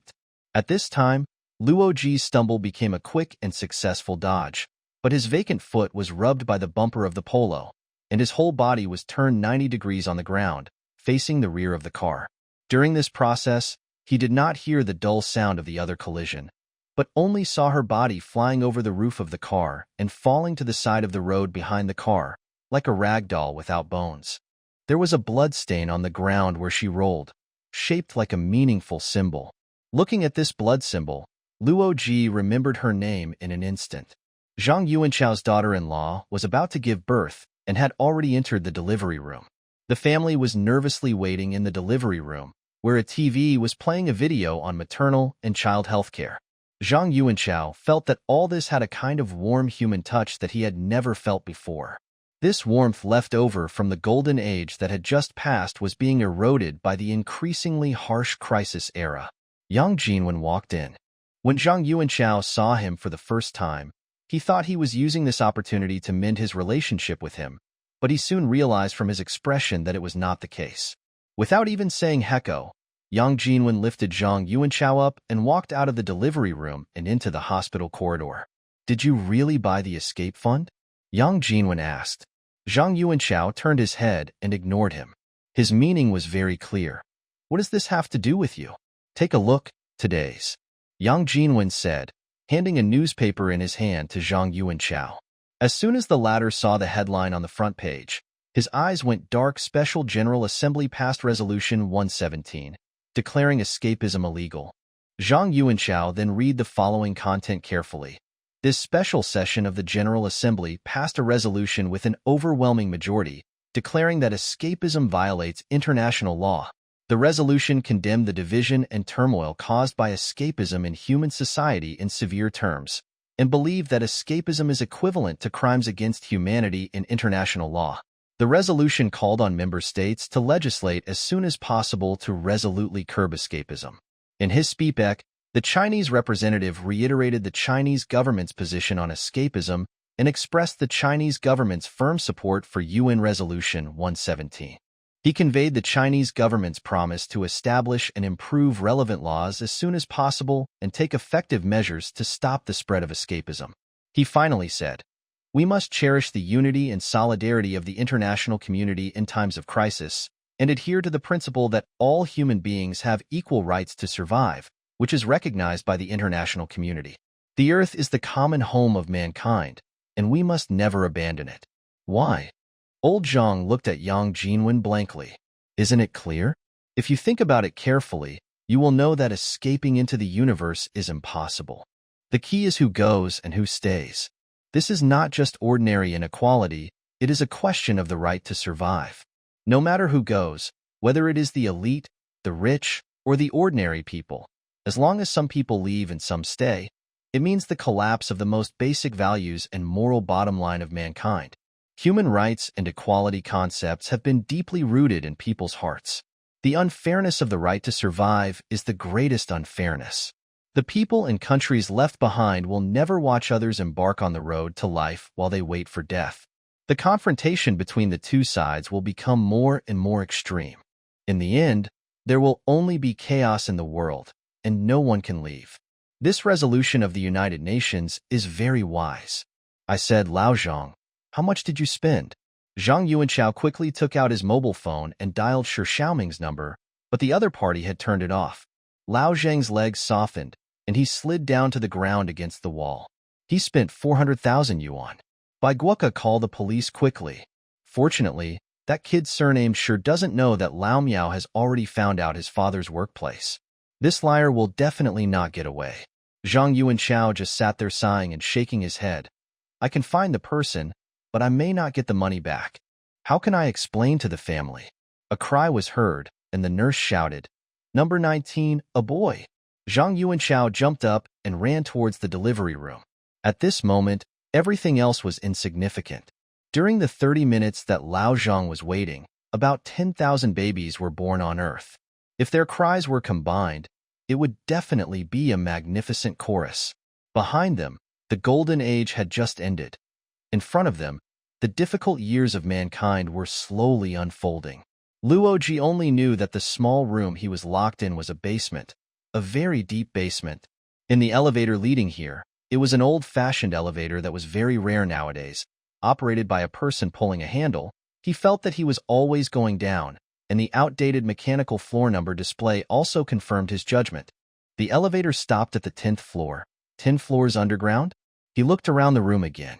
There was a single bed and some simple daily necessities, as well as a very old wooden small desk. It looked like a duty room or something, not a place to hold prisoners. It was obvious that no one had been here for a long time. Although the bedding on the bed was new, everything else was covered with a layer of dust and exuded a damp and musty smell. The door of the small room opened, and a sturdy middle-aged man walked in. He nodded to Luo Ji, and his face showed obvious fatigue. "Professor Luo, I'm here to keep you company, but you just came in, so you shouldn't be bored." The word "come in" sounded so harsh to Luo Ji. Why not come down? Luo Ji's heart sank. His guess was confirmed. Although the people who brought him here were very polite, he was still arrested. Are you a policeman? I used to be, right? My name is Chong. The man nodded again, sat on the edge of the bed, and took out a pack of cigarettes. Luo Ji felt that the smoke would not dissipate in this enclosed place, but he didn't dare to say it. Chong seemed to see his thoughts and looked around. There should be an exhaust fan. He pulled a wire by the door, and a fan somewhere hummed. This kind of pull wire switch is not common now. Luo Ji also noticed a red telephone in the corner that was obviously out of use for a long time. It was covered with dust and was a rotary dial type. Chong handed Luo Ji a cigarette. Luo Ji hesitated and took it. After they lit up their cigarettes, Chong said, "It's still early. Let's chat?" "You ask." Luo Ji lowered his head and exhaled a puff of smoke. "What do you want to ask?" Chong looked at Luo Ji strangely. Luo Ji jumped up from the bed and threw away the cigarette he had just taken a puff of. "How can you doubt me? It was clearly an accidental traffic accident. First, 2 cars collided, and the car behind hit her while trying to dodge. This is a very clear thing." Luo Ji spread his hands, looking helpless. Chong looked up at him. His sleepy eyes suddenly sparkled, and those eyes that always seemed to be smiling concealed an invisible murderous aura, sophisticated and sharp, which made Luo Ji panic. "I didn't mention this. You mentioned it first. That's good. My superiors don't allow me to say more, and I don't know more. I was just worried that we had nothing to talk about. Come, sit down." Luo Ji didn't sit down, but stood in front of Chong and continued. "I have only known her for a week. We met in a bar next to the school. I can't even remember her name before the accident. What do you think could have happened between us that made you think that way? You can't even remember her name? No wonder you don't care at all when she died. It's almost the same as another genius I've met. Haha, Professor Luo's life is really colorful. He meets a girl every once in a while. The quality is not low. Is this illegal? Of course not. I'm just envious. I have a principle at work. Never make moral judgments. The people I deal with are all the purest. If I were to nag them, look at what you have done. Are you worthy of the society and your parents? I might as well slap him. Look, you took the initiative to bring up this matter just now, and now you say you might kill her. We are just chatting casually. Are you in a hurry to reveal all this? You can tell at a glance that you are a young man." Luo Ji stared at Chong for a while, and for a while only the whimpering sound of the exhaust fan could be heard. He suddenly smiled strangely, and then took out a cigarette. Chong said, "Brother Luo?" "Oh, it should be Brother Luo. We are actually predestined. Among the cases I handled, there were 16 death row prisoners, and 9 of them were sent by me." Luo Ji handed a cigarette to Chong. "I won't let you send them." "Okay, please notify my lawyer." "Okay, Brother Luo." Chong patted Luo Ji's shoulder excitedly. "He can take it or leave it. He is the type I like." Then he held Luo Ji's shoulder and moved closer to him, puffing smoke, and said, "This person may encounter anything, but what you encountered is too. I actually want to help you, you know that joke." On the way to the execution ground, the death row prisoner complained that it was raining, and the executioner said, "What do you have to complain about? We still have to come back." This is the mentality you and I should have in the following process. "Well, it's still early before we set off. Let's just sleep here for a while." "Set off?" Luo Ji looked at Chong again. At this time, there was a knock on the door, and a young man with sharp eyes walked in. He put a large bag on the ground and said, "Captain we are ahead of schedule. We will leave now." Zhang Beihai gently pushed open the door of his father's ward. His father on the bed looked better than he had imagined. He was half lying and half sitting on the pillow. The golden light of the setting sun coming in from the window cast a little blood on his face. He did not look like a person who had reached the end of his life. Zhang Beihai hung his military cap on the coat rack by the door and walked to his father's bed and sat down. He did not ask about his condition because his father would answer him with the honesty of a soldier, and he did not want to hear the real answer. "Dad, I joined the Space Force." The father nodded without saying anything. The silence between father and son conveys more information than words. From childhood to adulthood, his father educated him with silence rather than words. Words were just punctuation marks of silence. It was this silence of his father that made Zhang Beihai what he is today. Just as you thought, They want to form a space fleet based on the Navy. They believe that the Navy's combat mode and theory are closest to space warfare. That's right. Father nodded again. Then what should I do? Dad, I finally asked this question. I didn't sleep all night before I finally made up my mind to ask this question. When I saw you just now, I hesitated again. I knew this was the most disappointing sentence for you. I remember that after graduating from graduate school, when I entered the fleet as a captain trainee, you said, Beihai, you are still far away. I said that because I can still easily understand you now. If I can understand you, it means that your thoughts are still simple and not deep enough. When I can't see through you and understand you, but you can easily understand me, you will be considered to have grown up. Later, I grew up as you said. You can no longer understand your son so easily. I don't believe that you don't feel sad about this at all, but your son is indeed becoming the kind of person you can place your hopes on, the kind of person who is not cute but has the potential to succeed in the complex and difficult field of the Navy. Now, my son asked this question, which undoubtedly means that your cultivation of me for more than 30 years has failed at the most critical moment. But Dad, please tell me, your son is not as strong as you think. Anyway, it's just this time. Please tell me. Think more about it, said my father. Okay, Dad. You have answered me and said a lot of things, really a lot. The meaning of these 3 words cannot be fully expressed in 30,000 words. Please believe me, son. I heard these words with my heart, but please explain them more clearly, because this is too important. What have you thought about next? Zhang Beihai asked, his hands tightly grasping the bed sheets, his palms and forehead wet. Dad, forgive me if my last question disappointed you. This time I have become a child again. Beihai, I can only tell you to think more about it before that. The father replied. Dad, thank you. You said it very clearly, and my heart understands it. Zhang Beihai released his hand that was clutching the bedsheet, held his father's thin hand and said, Dad, I won't go out to sea in the future. I will come to see you often. His father smiled and shook his head. I don't have much here. Go to work. They talked for a while, first talking about some family matters, and then talking about the construction of the Space Force. His father talked about many of his ideas and suggestions for Zhang Beihai's future work. They imagined the shape and size of future space warships together, discussed the weapons of space warfare with interest, and even talked about whether Mahan's theory of sea power is applicable to the space battlefield. But these words between them no longer have much meaning. It's just that Zhang Beihai accompanied his father for a walk with language. What is really meaningful is the 3 sentences of heart-to-heart communication between father and son. Think more. What about after thinking about it? Beihai, I can only tell you to think more before that. Zhang Beihai said goodbye to his father and walked out of the ward, staring at his father through the small window on the door for a while. At this time, the rays of sunset had left his father, abandoning him in a hazy state. But his eyes penetrated the hazy state and looked at the last small piece of afterglow cast on the opposite wall. Although it was about to disappear, the sunset at this time was the most beautiful. The last rays of the sunset also shone on the vast waves of the raging sea. They were several beams of light that penetrated the chaotic clouds in the west, casting several huge golden spots on the sea surface under the dark clouds, like petals falling from heaven, and beyond the petals was a dark night-like world under the dark clouds.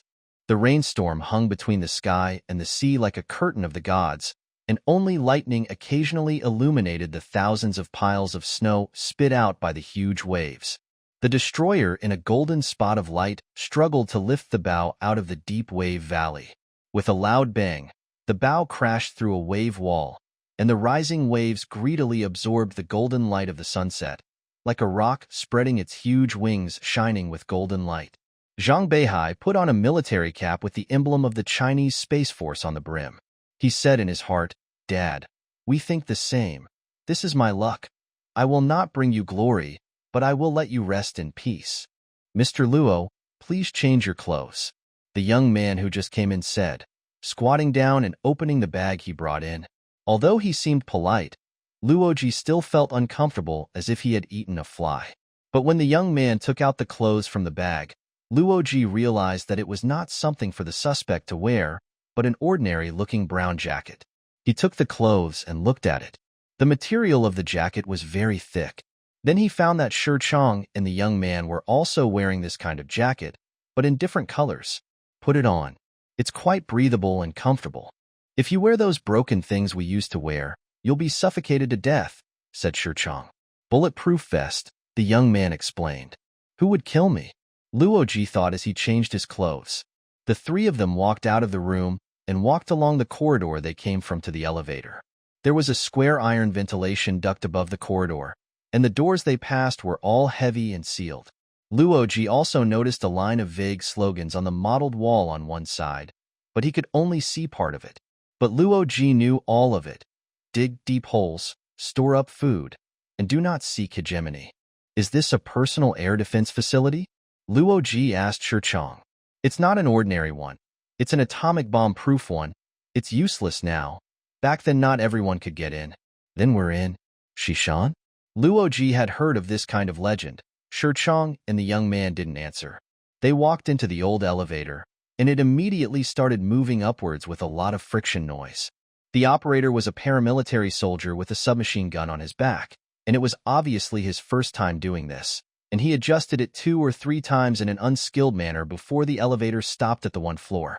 After exiting the elevator, Luo Ji found that they had come to a wide but low hall, like an underground parking lot.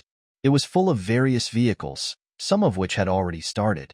The air was filled with a pungent smell. There were many people standing or walking between the rows of cars. The light here was dim, with only a light on in a far corner. These people were all dark shadows.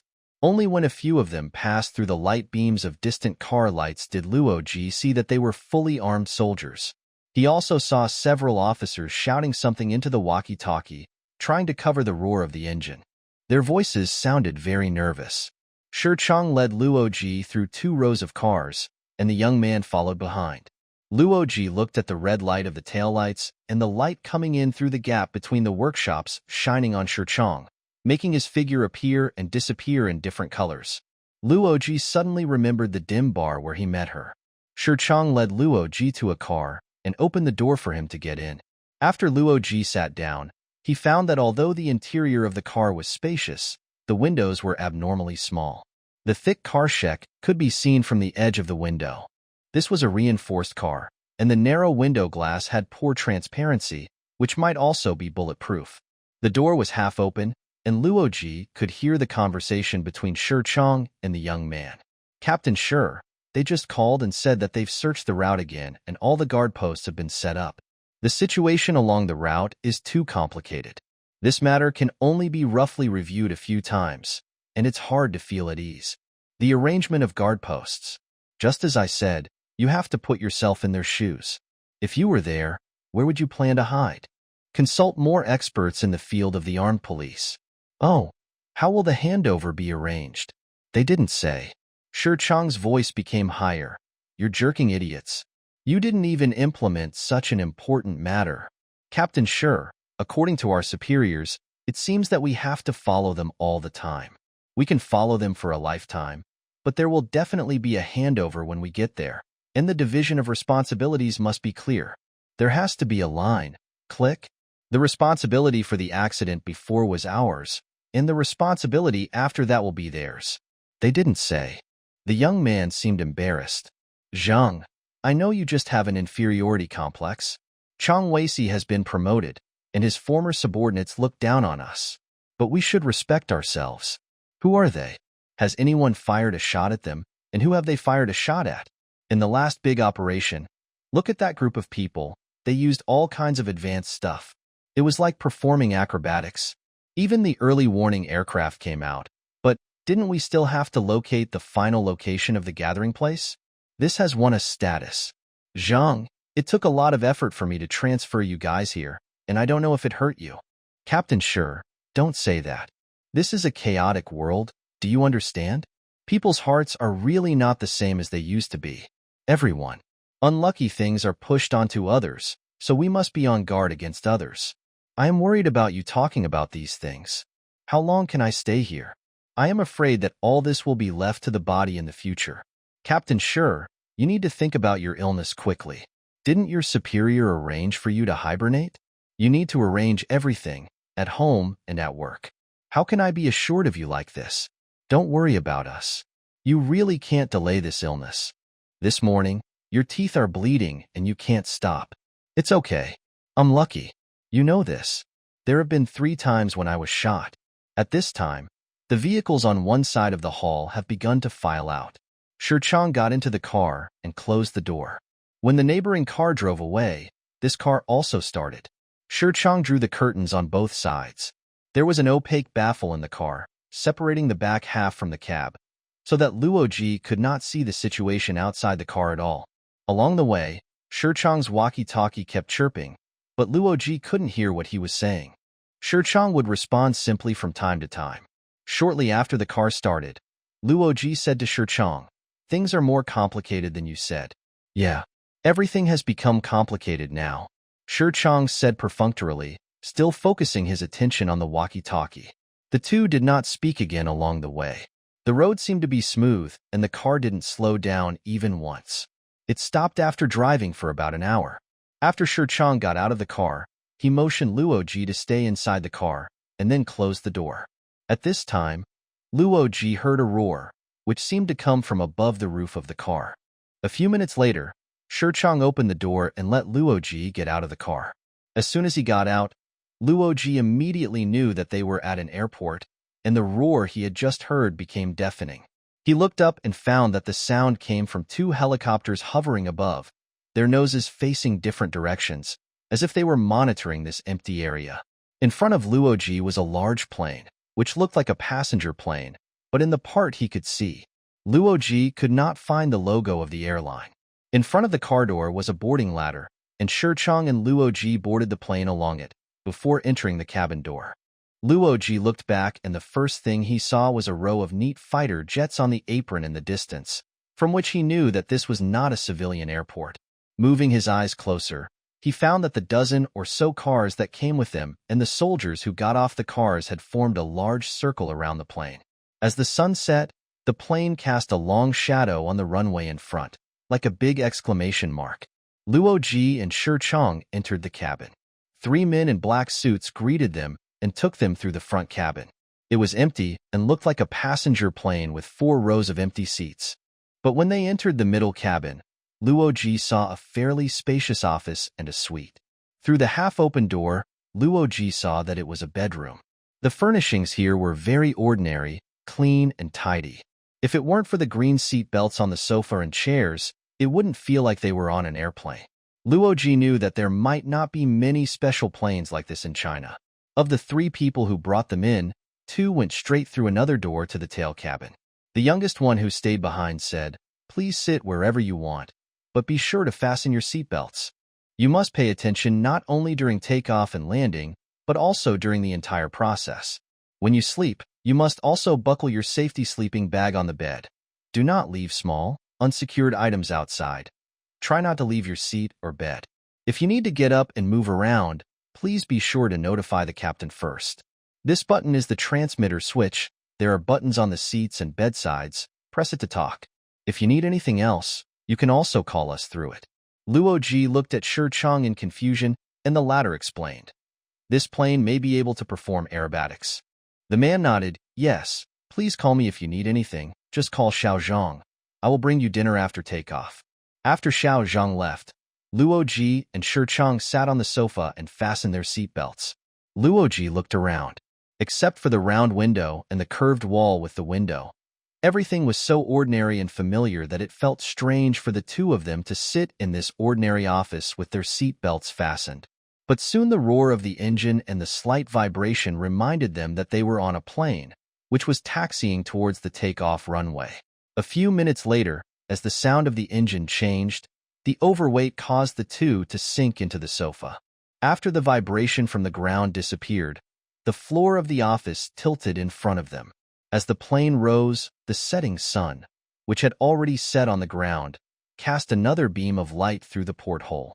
Just 10 minutes ago, the same sun cast the last ray of sunset of the day into the ward of Zhang Beihai's father. As Luo Ji's plane flew over the coast, 10,000 meters below him, Wu Yu and Zhang Beihai once again watched the Tang under construction. This was the closest Luo Ji had ever been to these 2 soldiers before and after. Just like last time, The huge hull of the Tang was shrouded in the dusk that had just fallen. The welding sparks on the hull seemed not as dense as last time, and the lights shining on it were much dimmer.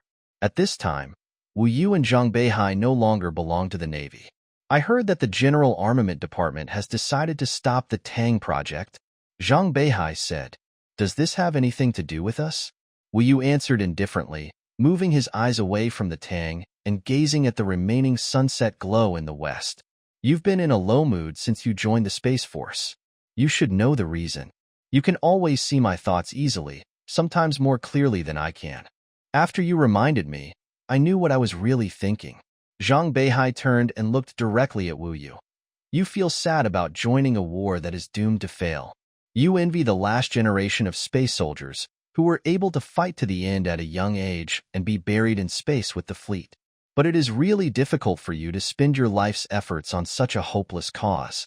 Anything you want to advise me? No. The worship of technology and the theory of technology winning are deeply rooted in your mind.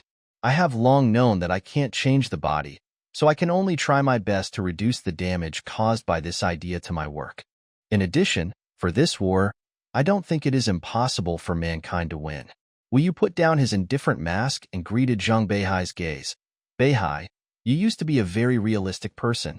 You opposed the construction of the Tang and questioned the concept of building an ocean-going navy on many occasions and formal occasions, believing that it was inconsistent with national strength.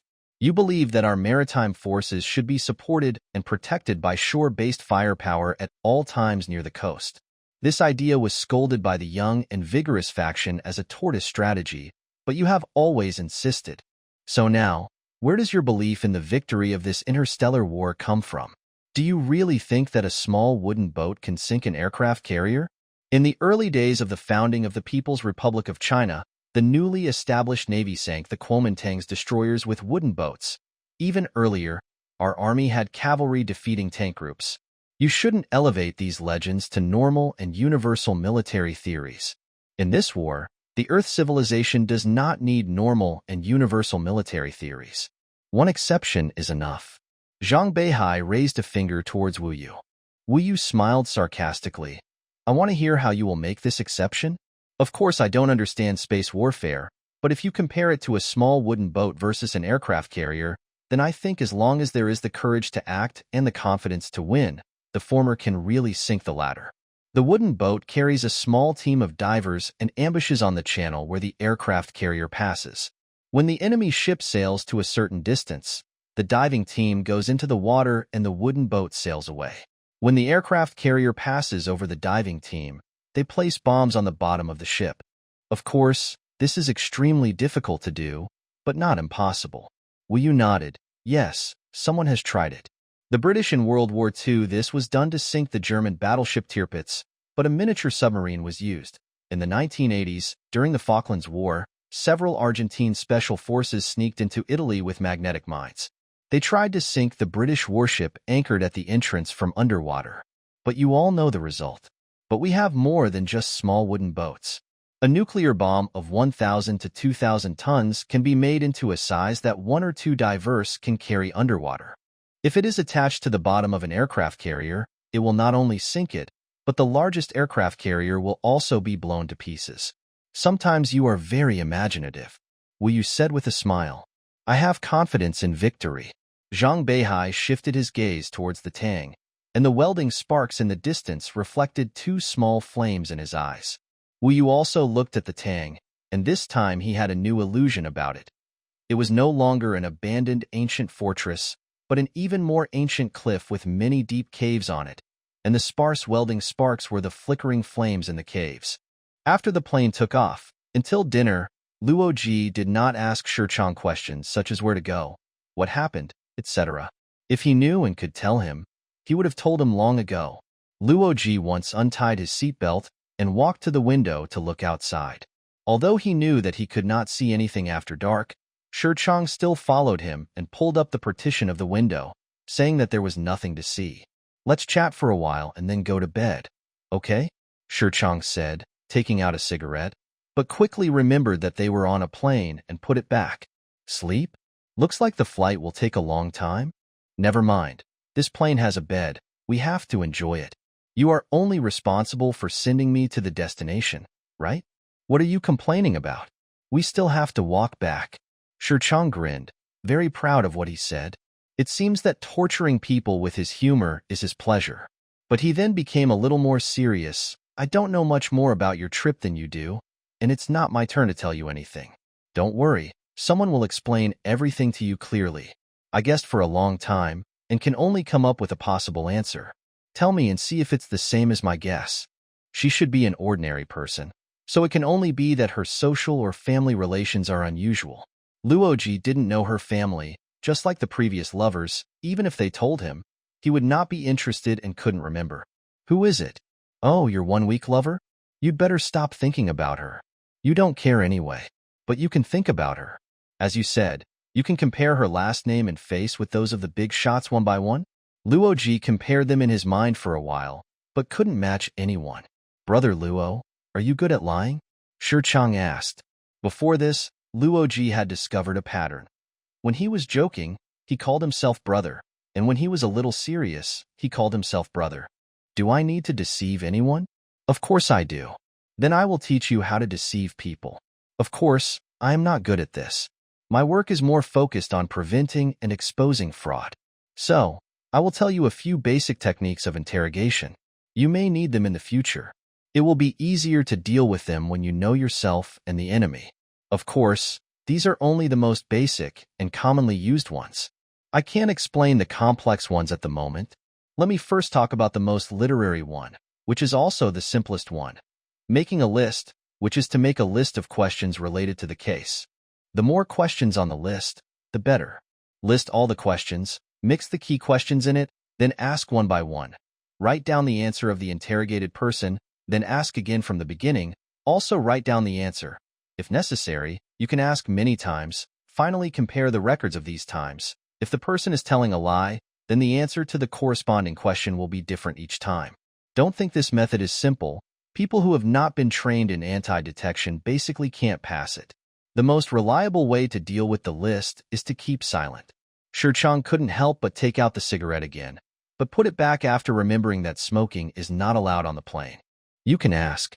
This is a private plane, so smoking should be allowed there. Luo Ji said to Shirchang. Shirchang was talking in high spirits and was a little annoyed that Luo Ji interrupted him. Luo Ji was surprised to see that he seemed to be very serious, or maybe this man had a strong sense of humor. Shirchang pressed the red transmitter button next to the sofa and asked a question. Xiaozhang really replied, "Please go ahead." So the two of them took out cigarettes and started smoking. The next one is half civil and half military. You can touch the ashtray, right? It's fixed, so you have to pull it out. Okay. This move is called black and white faces. This kind of interrogation requires the cooperation of multiple people and is a little more complicated. First, the black faces come out, usually more than two people. They are very fierce to you. They may use civil or violent means. Anyway, they are very fierce. This is also strategic, not only to make you feel fear, but more importantly to stimulate your sense of loneliness, making you feel that there is nothing else in the world except the wolves who want to eat you. At this time, the white face came out. There must be only one person, and he must have a kind face. He stopped the black faces and said that you are also a human being with human rights. How can you treat him like this?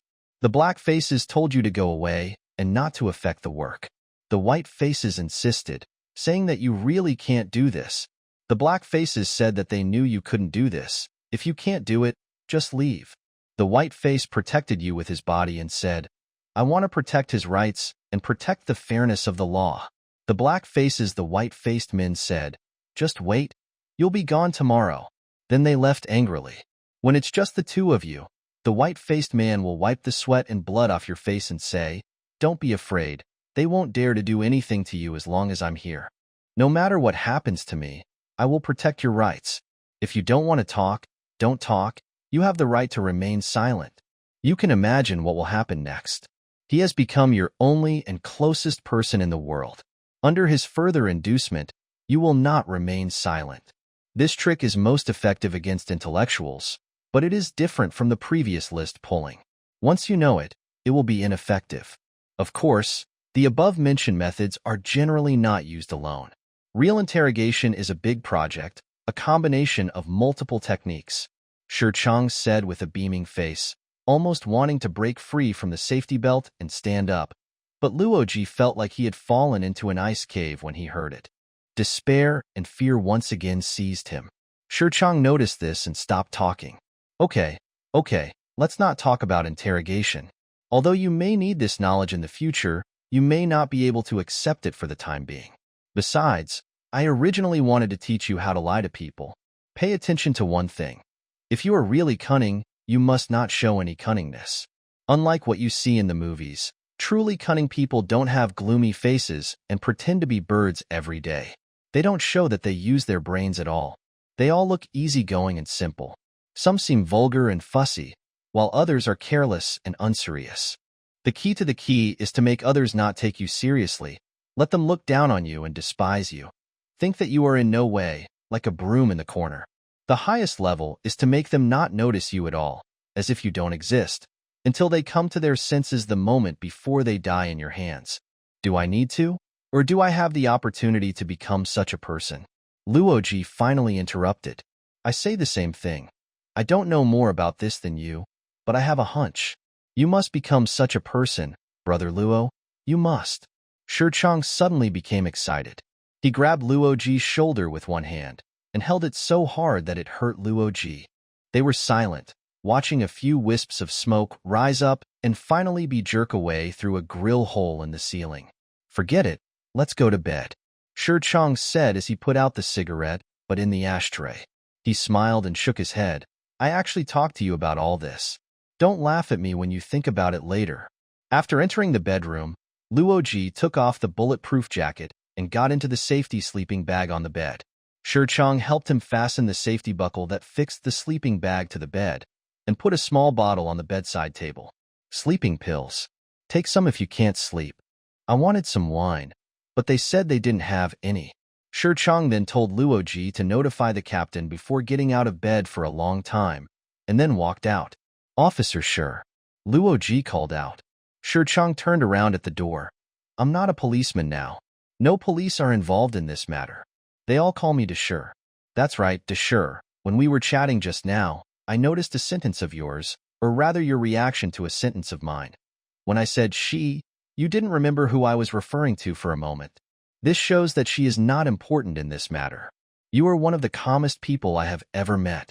This calmness comes from my cynicism. There are few things in this world that I care about. Anyway, I've never seen anyone who can be so calm at a time like this. Don't mind what I said before. I'm the kind of person who only makes fun of people in these aspects. You are trying to find something to firmly tie my attention to it, so that you can successfully complete your mission. I'm sorry if I made you think too much. Then what do you think I should think about now? In my experience, no matter which direction you think about, you will think wrong. Now I should just go to bed. Shi Chang left. After the door was closed, only a small red light was on at the head of the bed, and the room became dark.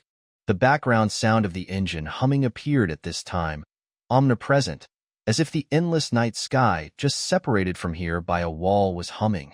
Later, Luo Ji felt that this was not an illusion, and that part of the sound seemed to really come from a very faraway place outside. He unbuttoned his sleeping bag and climbed out, pushing open the partition on the porthole at the head of the bed. Outside, the sea of clouds was filled with moonlight, shining silver. Luo Ji soon discovered that above the sea of clouds, there was something else that was also emitting silver light.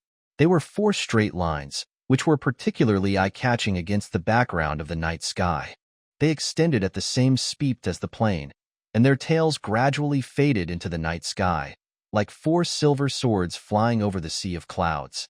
Luo Ji looked at the head of the silver line and found 4 objects with a metallic luster. The silver line was pulled out by them. They were 4 fighter planes. It can be imagined that there are 4 more on the other side of this plane. Luo Ji closed the partition and went back into the pounding bag. He closed his eyes and tried to relax his consciousness. He was not trying to sleep, but trying to wake up from the dream. Late at night, the work meeting of the Space Force was still going on. Zhang Beihai pushed aside the workbook and documents on the desk in front of him, stood up, glanced at the tired-looking officers in the meeting room, and turned to Chang Weisi. Commander, Before I report on my work, I would like to talk about my own opinions. I think the military leadership does not pay enough attention to the political and ideological work of the troops. For example, in this meeting, among the 6 established departments, the political department was the last to report on its work. I accept this opinion. Zhang Beihai nodded.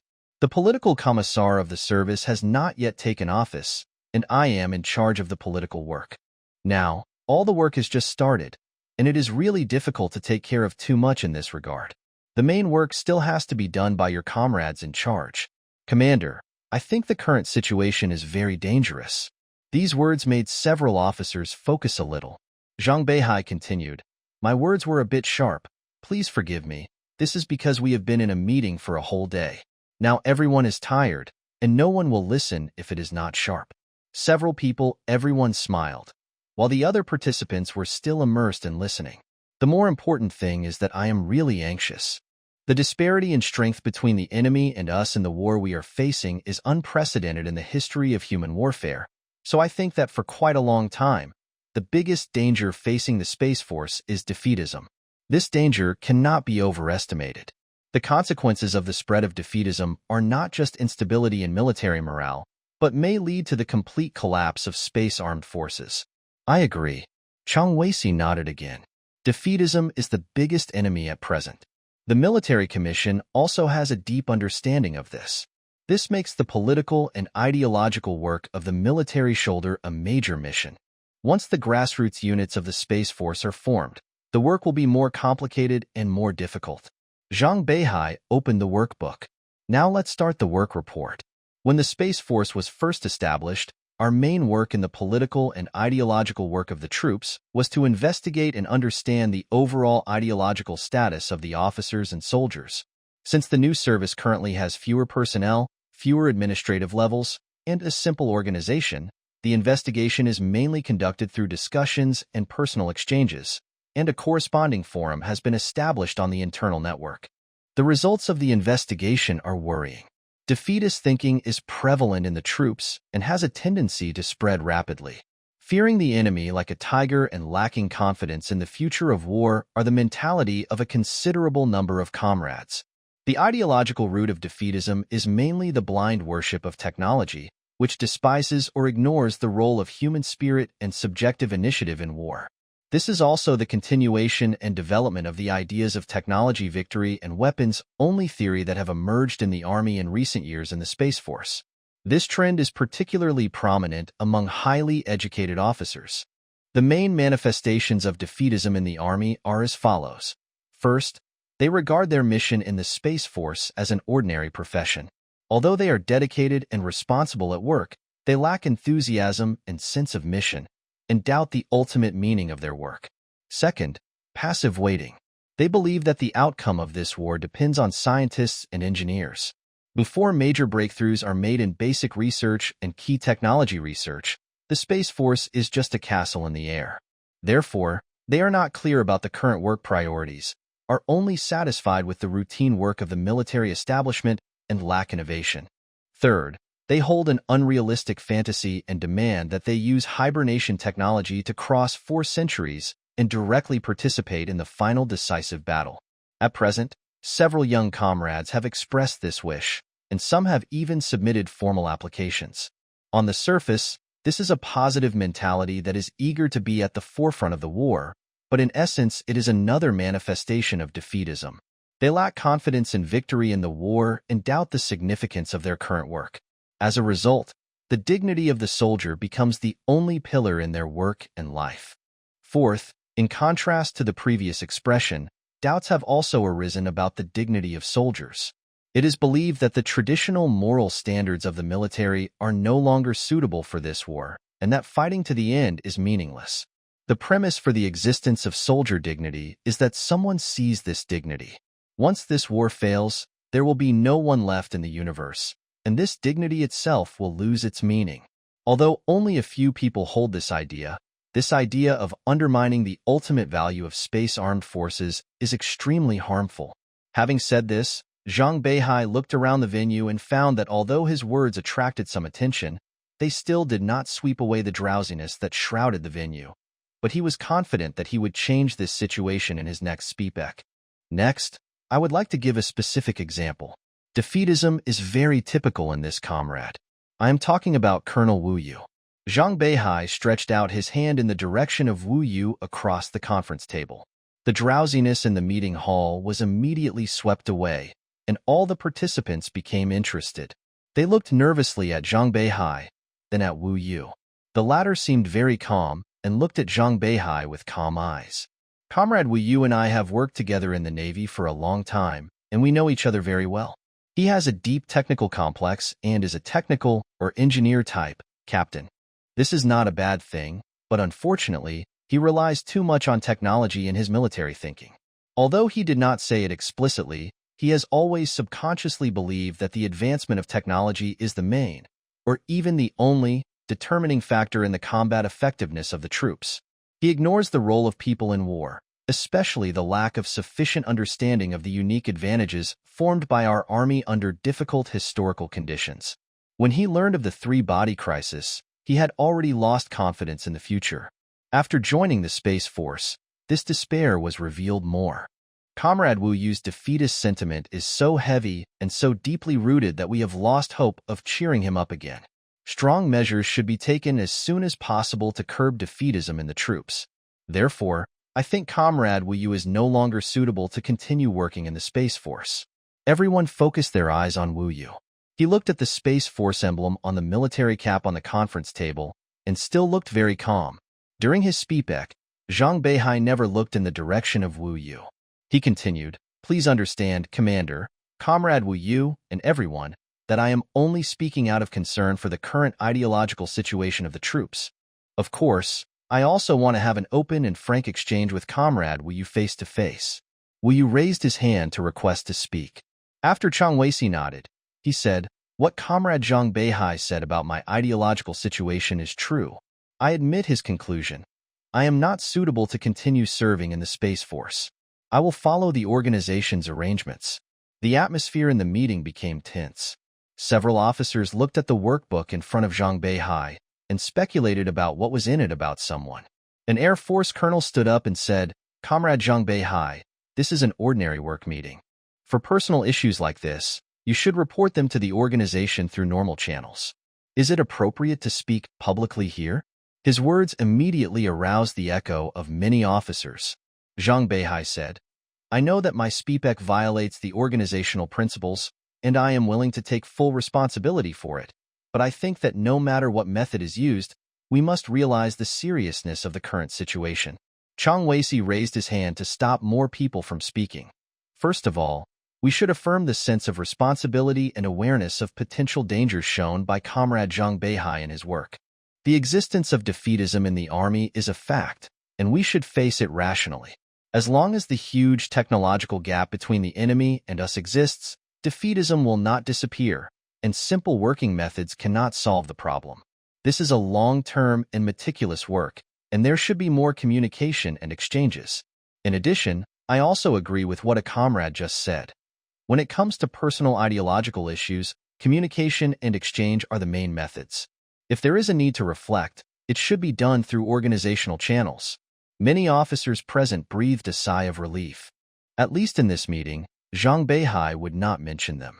Luo Ji imagined the endless dark night above the clouds outside and struggled to sort out his thoughts. Unconsciously, his thoughts focused on her. Her voice, appearance, and smile appeared in the dimness. An unprecedented sadness hit his heart, followed by contempt for himself. This contempt had appeared many times before, but never as strong as it was now. Why did you think of her now? Before this, you were shocked and terrified about her death and tried to excuse yourself. Until now, you found that the whole thing had little to do with her, and then you gave her a little of your sorrow, which was more precious than gold. Who do you think you are? But there is no way. I am just this kind of person. The plane was slightly heaving in the air currents. Luo Ji felt like he was in a cradle lying on the bed. He knew that he had slept in a cradle when he was a baby. That day, in the basement of his parents' house, he saw a dusty crib with a cradle's ark sled installed under it. Now, he closed his eyes and imagined the two people who gently pushed the cradle for him and asked himself, Since you walked out of that cradle until now, have you really cared about anyone except those two people? Have you really left a small but permanent place in your heart for anyone? Yes, you have. Once, Luo Ji's heart was completely occupied by golden love, but it was an incredible experience. All of that was caused by Bai Rong, a writer of youth novels. Although she was an amateur, she was already a little famous. At least she got more royalties than her salary. Among all the opposite loves he knew, Luo Ji had been dating Xiang Rong the longest, and they even considered marriage. The relationship between them was the common one. It was not so devoted or unforgettable, but they thought that the other was suitable for them and they were relaxed and happy together. Although they both had a fear of marriage, they also felt that the responsible thing to do was to give it a try. At Bai Rong's request, Luo Ji read all her works. Although it was not a pleasure, it was not as torturous as other similar novels he had glanced at. Bai Rong's writing style is very good. In her elegance, there is a simplicity and maturity that female authors like her do not have. But the content of those novels does not match this writing style. Reading them, Luo Ji seemed to see a pile of dewdrops in the grass. They are pure and transparent. Only by reflecting and refracting the colorful lights around them can they show their own personality.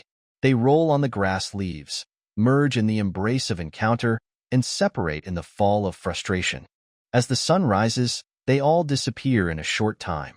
After reading each book of Bai Rong, in addition to the impression of her beautiful writing style, Luo Ji only has one question. How do these people who are in love 24 hours a day live? Do you really believe that there is such love as you write about in reality? Luo Ji asked one day. Yes. Have you seen it or encountered it yourself? Bai Rong held Luo Ji's neck and said mysteriously into his ear. Anyway, yes, I tell you, yes.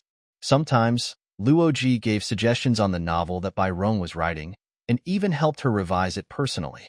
You seem to have more literary talent than me. What you helped me revise was not the plot, but the characters. Changing characters is the most difficult thing. Every revision you made is the finishing touch to those images. Your ability to create literary images is first class. What a joke. I majored in astronomy. Wang Xiaobo studied mathematics. On Bai Rong's birthday last year, she asked Luo Ji for a birthday present. Can you write a novel for me? One? Well, no less than 50,000 words. With you as the protagonist? No. I've seen a very interesting art exhibition, all of which were works by male painters, depicting the most beautiful women in their imaginations. The protagonist of your novel is the most beautiful girl in Xiu's mind. You have to completely leave reality behind to create such an angel. The only basis is your most perfect dream of women. Until now, Luo Ji didn't know what Bai Rong meant by this request. Maybe even she herself didn't know. Looking back now, her expression at the time seemed a little cunning and hesitant. So Luo Ji began to conceive this character. He first imagined her appearance. Then he designed clothes for her. And then he imagined her environment and the people around her. Finally, he put her in this environment, let her move and talk. Let her live. Soon, this became boring, and he told Bai Rong about his dilemma. She is like a puppet. Every action and every word comes from my imagination. She lacks a sense of life. Bai Rong said, your method is wrong. You are writing an essay, not creating a literary image. You should know that a literary character's behavior in 10 minutes may reflect her 10 years of experience.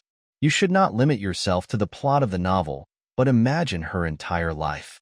What is actually written down is only the tip of the iceberg. So Luo Ji did what Bai Rong said, completely putting aside the content he was going to write, and imagined her entire life, every detail of her life. He imagined her jerk in her mother's arms, jerk hard with her little mouth, making a satisfied sound. He imagined her walking in the rain and suddenly putting away her umbrella, enjoying the feeling of contact with the raindrops. He imagined her chasing a red balloon rolling on the ground, falling down after only one step, and crying as she watched the balloon go away. She had no idea that she had just taken the first step in her life. She imagined her first day in elementary school, sitting alone in the third row of a strange classroom, unable to see her parents from the door or window, and just when she was about to cry, she found that the person sitting next to her was a classmate from kindergarten, and she cried out with joy. she imagined her first night in college, lying on the upper bunk in the dormitory, watching the shadows of trees cast on the ceiling by the street lamps. Luo Ji imagined everything she loved to eat, the colors and styles of every piece of clothing in her wardrobe, the small ornaments on her phone, the books she read, the music in her MP4, the websites she visited, and the movies she liked. But he had never imagined what cosmetics she used, because she didn't need cosmetics. Luo Ji was like a creator above time, weaving her life in different times and spaces of her life. He gradually became interested in this kind of creation and never tired of it. One day in the library, Luo Ji imagined her standing in front of a row of bookshelves in the distance reading a book. He chose his favorite dress for her, just to make her petite figure clearer in his memory. Suddenly, she looked up from the book, glanced at him from a distance, and smiled at him. Luo Ji was very surprised. I didn't make her smile, but that smile has been left in his memory, like water stains on ice, which can never be wiped off. The real turning point happened on the second night. It was snowing and windy that night, and the temperature dropped sharply. In the warm dormitory, Luo Ji listened to the howling wind outside, which covered all other sounds in the city. The snowflakes hitting the glass crackled like sand, and when he looked outside, he saw only a dust of snow. At this time, the city seemed to no longer exist, and this staff dormitory building seemed to be isolated in the endless snowfield. Luo Ji lay back on the bed, and before falling asleep, he suddenly had an idea. In this darn weather, how cold it would be if she walked outside.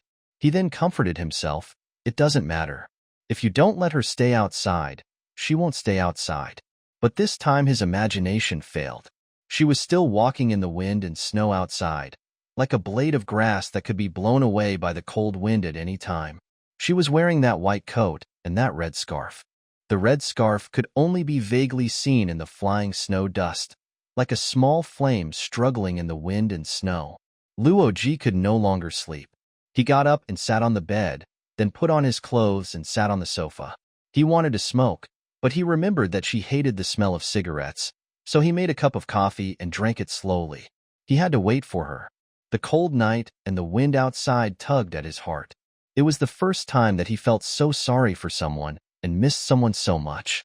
Just when his thoughts were burning like fire, she came gently, her petite body wrapped in a layer of cold outside, but there was a breath of spring in the coolness. The snowflakes on her bangs quickly melted into crystal water droplets. She untied her red scarf and put her hands to her mouth and blew. He held her slender hands, warming the cold softness. She looked at him excitedly and said what he wanted to say to her. Are you okay? He just nodded awkwardly and helped her take off her coat. Come and warm up. He supported her soft shoulders and led her to the fireplace. It's so warm, so nice. She sat on the blanket in front of the fireplace, looking at the fire and smiling happily. Darn it. What's wrong with me? Luo Ji said to himself, standing in the middle of the empty dormitory. In fact, just write 50,000 words, printed out on high-grade coated paper, Photoshop an extremely gorgeous cover and title page, and bind it with a special binding machine. Then take it to the gift department of the mall to wrap it, and give it to Bairong on her birthday. Isn't that enough? Why did he fall so deeply? At this time, he was surprised to find that his eyes were wet. Then, he had another surprise. Fireplace? Where the heck did I get a fireplace? Why did I think of a fireplace? But he soon realized that what he wanted was not a fireplace, but the firelight of the fireplace. Women in that kind of firelight are the most beautiful.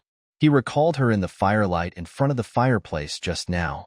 No, don't think about her anymore. It will be a disaster. Go to sleep. Contrary to Luo Ji's expectations, he did not dream of her that night. He slept well and felt that the single bed was a boat floating on a rose-colored ocean.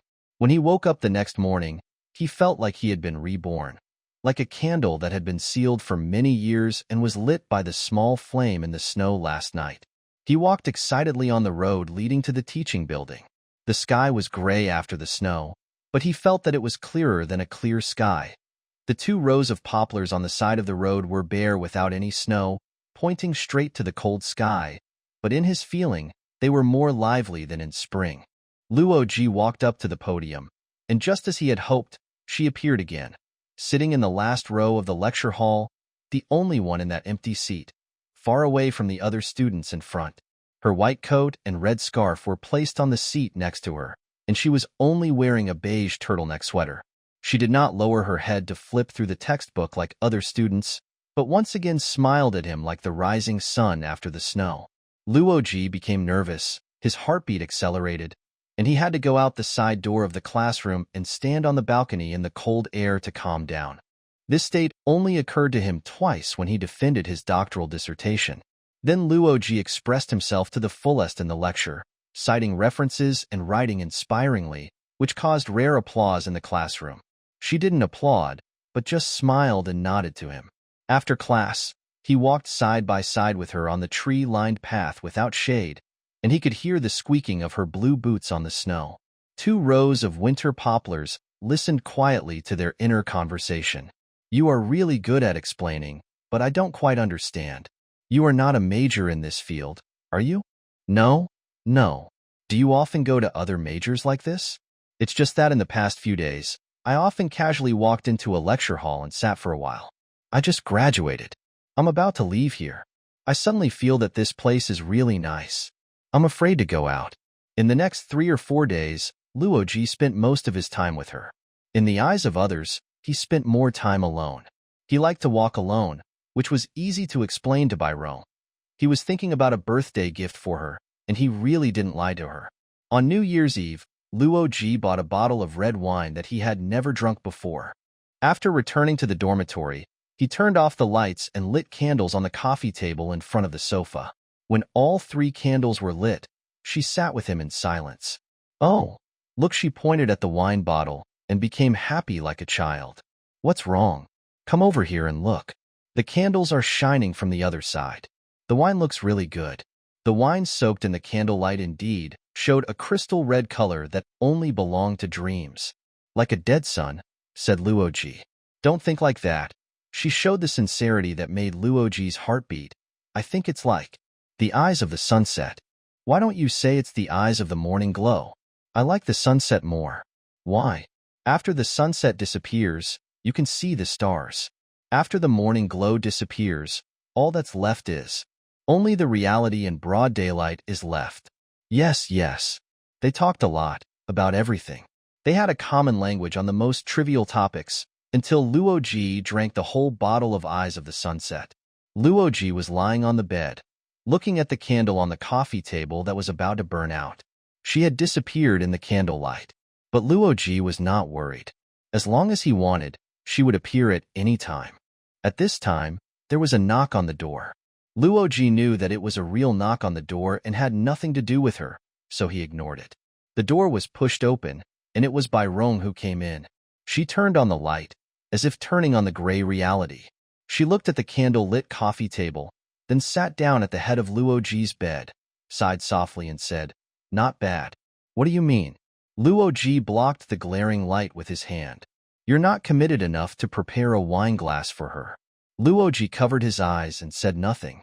Byron took his hand away, looked at him and asked, "She's alive, isn't she?" Luo Ji nodded, turned over and sat up. "Rome. I used to think that the characters in novels are controlled by the author. She is whatever the author makes her to be, and she does whatever the author tells her to do, just like God does to us." "Wrong." Byron also stood up and walked back and forth in the room. "Now you know you are wrong. This is the difference between an ordinary writer and a literary master. There is a highest state in the process of shaping literary images. In that state, the characters in the novel have life in the writer's mind. The writer cannot control these characters and cannot even predict their next behavior. He just follows them curiously, observing the smallest parts of their lives like a voyeur and recording them, which becomes a classic. It turns out that literary creation is a perverted thing. At least it has been like this from Shakespeare to Balzac to Tolstoy. The classic images they created were born from the uterus of their minds. But now these literary masters have lost this creativity. What they produce in their minds are some fragmented fragments and freaks. Their short life is manifested in irrational and obscure spasms. They sweep up these fragments and put them in bags, and sell them with labels like postmodernism, deconstructionism, symbolism, irrationality, etc. Do you mean that I have become a classic writer? That's not the case. Your thoughts have only bred one image, and it is the easiest one. While those classic writers can generate hundreds or thousands of such images in their thoughts, forming a picture scroll of the times. This is something that only supermen can do. But it is not easy for you to do this. I originally thought you couldn't do it. Have you done it? Only once. Beirong answered simply, and then quickly changed the subject, holding Luo Ji's neck and said, "Forget it. I don't want that strange gift, and you can return to your normal life, okay? What will happen if all this continues?" Beirong stared at Luo Ji for a few seconds, then let him go, smiled and shook her head. "I know it's too late." After that, she picked up her bag on the bed and left. At this time, he heard someone outside counting down 4, 3, 2, 1. Then, a burst of laughter came from the teaching building where music was playing, and someone on the playground was setting off fireworks. Looking at the watch, Luo Ji knew that the last second of the year had just passed. "Tomorrow is a holiday. Can we go out and play?" Luo Ji asked while lying on his back in bed. He knew that she had appeared next to the non-existent fireplace. "Aren't you going to take her with you?" She pointed at the door that was still half open and asked innocently. "No, just the two of us." "Where do you want to go?" She looked at the dancing flames in the fireplace with a mysterious look and said, "It doesn't matter where we go. I think it's beautiful to be on the road. Then let's just go wherever we want and go wherever we want." "That's fine." The next morning, Luo Ji drove his Accord sedan out of the campus and headed west. He chose this direction simply because it saved him the trouble of crossing the entire city. For the first time, he experienced the wonderful freedom brought by traveling without a destination. When the buildings outside the car gradually became sparse and the fields began to appear, Luo Ji opened the window a little to let in some of the cold winter wind. He felt her long hair blown by the wind, and strands of it touched his right cheek, which was strangely itchy. "Look, there are mountains over there," she said, pointing into the distance. "The visibility is good today. That's the Taihang Mountains. The direction of the mountains will always be parallel to this road, and then bend to this side and block the west. At that time, the road will go into the mountains. I think we are now in no, don't tell me where it is. Once you know where it is, the world becomes as small as a map. If you don't know where it is, the world feels vast. Well, let's try to get lost."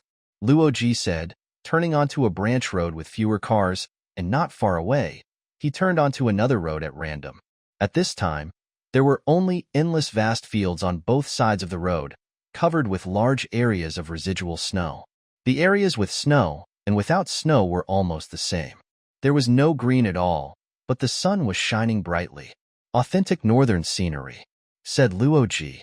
"This is the first time I feel that the earth can be beautiful even without green. The green is buried in these fields. In early spring, when it's still very cold, the winter wheat will sprout, and then this place will be green. Just imagine, such a vast area. There's no need for green. It's really beautiful now. Look, doesn't the earth look like a big cow sleeping in the sun?" "What?" Luo Ji looked at her in surprise, and then looked at the earth dotted with snow outside the car windows on both sides. "Ah, it really looks a bit like.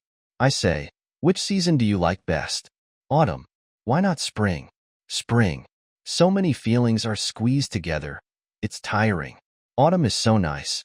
Luo Ji stopped the car, got out of the car with her, and walked to the edge of the field, watching a few magpies foraging in the field. They didn't fly to the distant trees until they got very close. Then, they went down to a riverbed that was almost dry.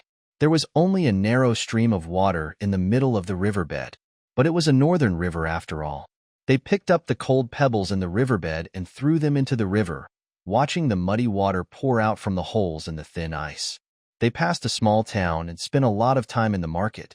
She squatted in front of a stall selling goldfish and refused to leave. The goldfish in the glass-round fish tank looked like a flowing flame in the sun. Luo Ji bought her 2 goldfish and put them in a plastic bag with water on the back seat of the car. They entered a village and found the feeling of a country village. The houses and yards were all new. There were cars parked in front of several houses. The cement road was also very wide. People's clothes were similar to those in the city. A few women were dressed very fashionably. Even the dogs on the street were long-haired, short-legged parasites like those in the city. But the big stage at the entrance of the village was very interesting. They were amazed that such a small village had such a tall stage. The stage was empty. Luo Ji climbed up with great effort and sang the hawthorn tree facing her, the only audience member below. At noon, they had lunch in another small town. The food here tasted similar to that in the city, but the portion was almost twice as much. After lunch, they sat drowsily for a while on a bench in front of the town government in the warm sunshine, and then drove away without restraint. Unconsciously, they found that the road led into the mountains. The mountains here were plain in shape, without deep valleys and cliffs, and the vegetation was barren, with only dead grass and brambles in the gray rock cracks.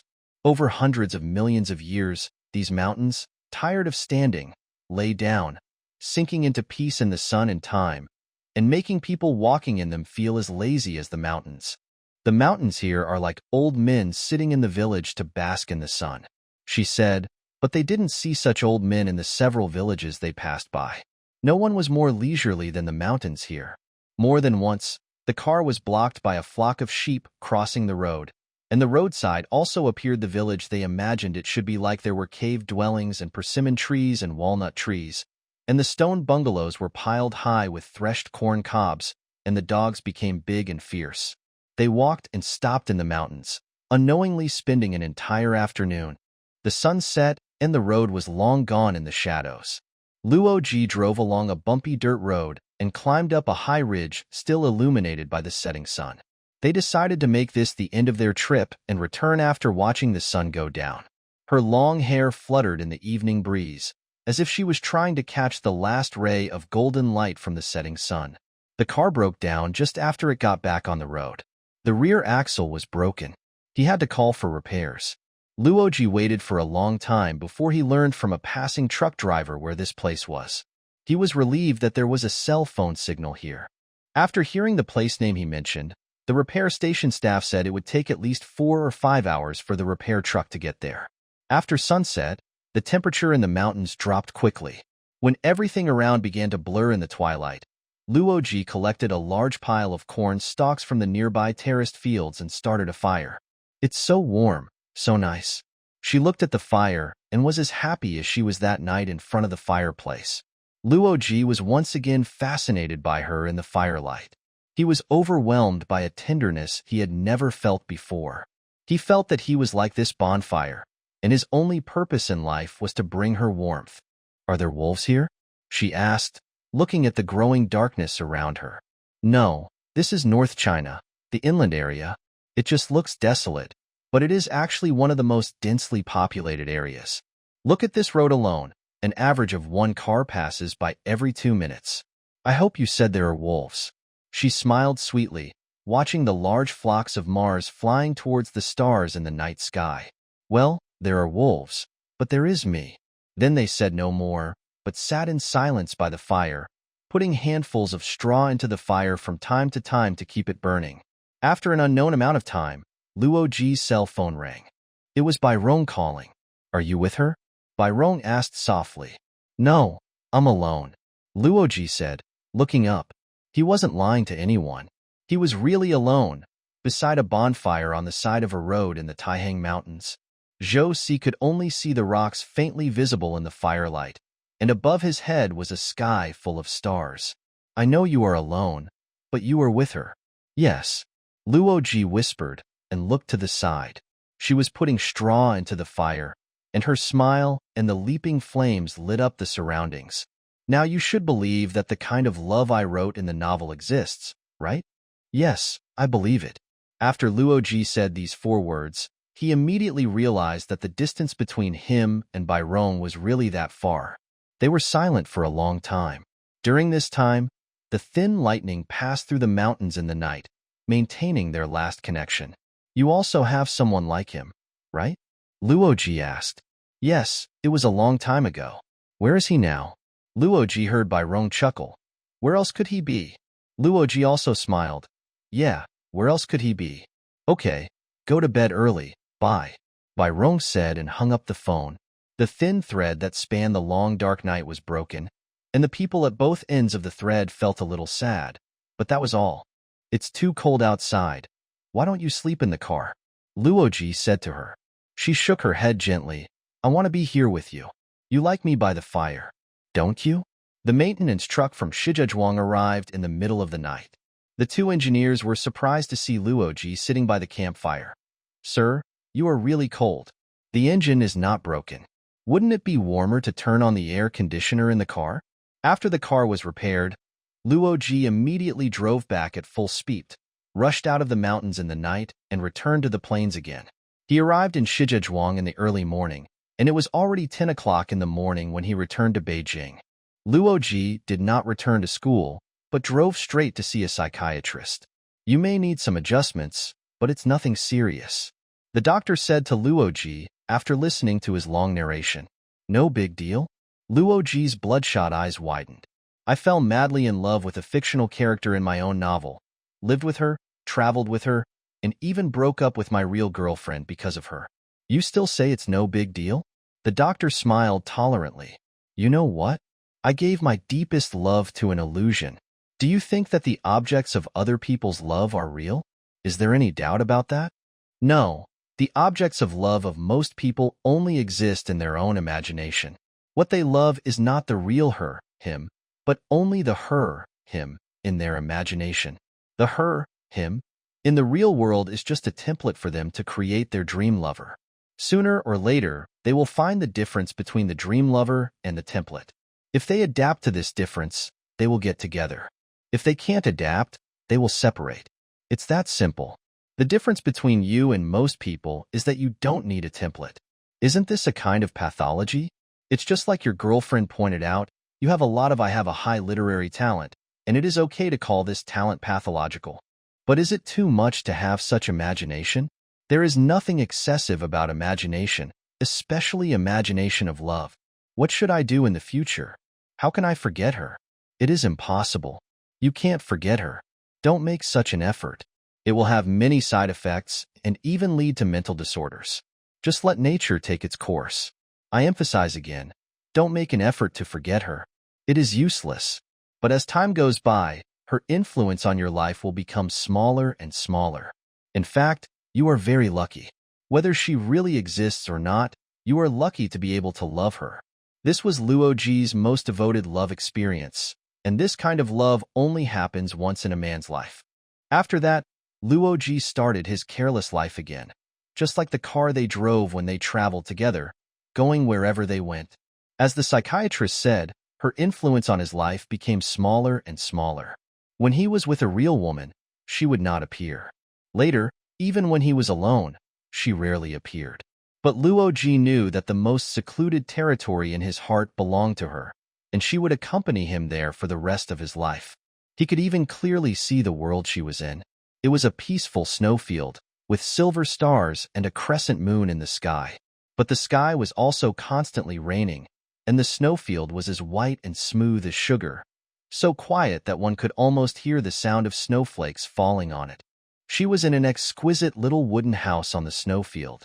This Eve, created by Luo Ji from the rib of his own thoughts, sat in front of the old fireplace, quietly watching the dancing flames. Now, in this dangerous and unpredictable voyage, the lonely Luo Ji wanted her to accompany him and guess with her what was at the end of the voyage, but she did not appear. In the distance of his heart, Luo Ji saw that she was still sitting quietly in front of the fireplace.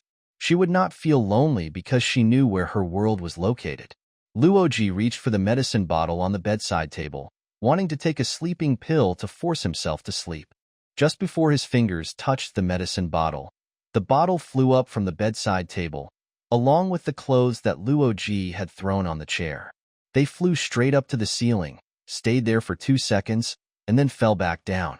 Luo Ji felt that his body had also left the bed, but because of the fixed position of the sleeping bag, it did not fly up. After the medicine bottle and clothes fell, Luo Ji also felt that he fell heavily back to the bed. For a few seconds, his body felt like it was pressed by a heavy object and he could not move. This sudden weightlessness and overweight made him dizzy, but this phenomenon lasted less than 10 seconds, and soon everything returned to normal. Luo Ji heard the rustling sound of footsteps on the carpet outside the door. There were several people walking around. The door opened and Shi Chang poked his head in. Luo Ji, are you okay? When he heard Luo Ji's answer that he was fine, he did not come in and closed the door. Luo Ji heard a low conversation outside the door. It seems to be a misunderstanding during the escort handover. It's nothing serious. What did your superiors say on the phone just now? This was Shi Chang's voice. They said the escort fleet will be refueling in the air in an hour and a half, so don't panic. That's not mentioned in the plan. Oh, don't mention it.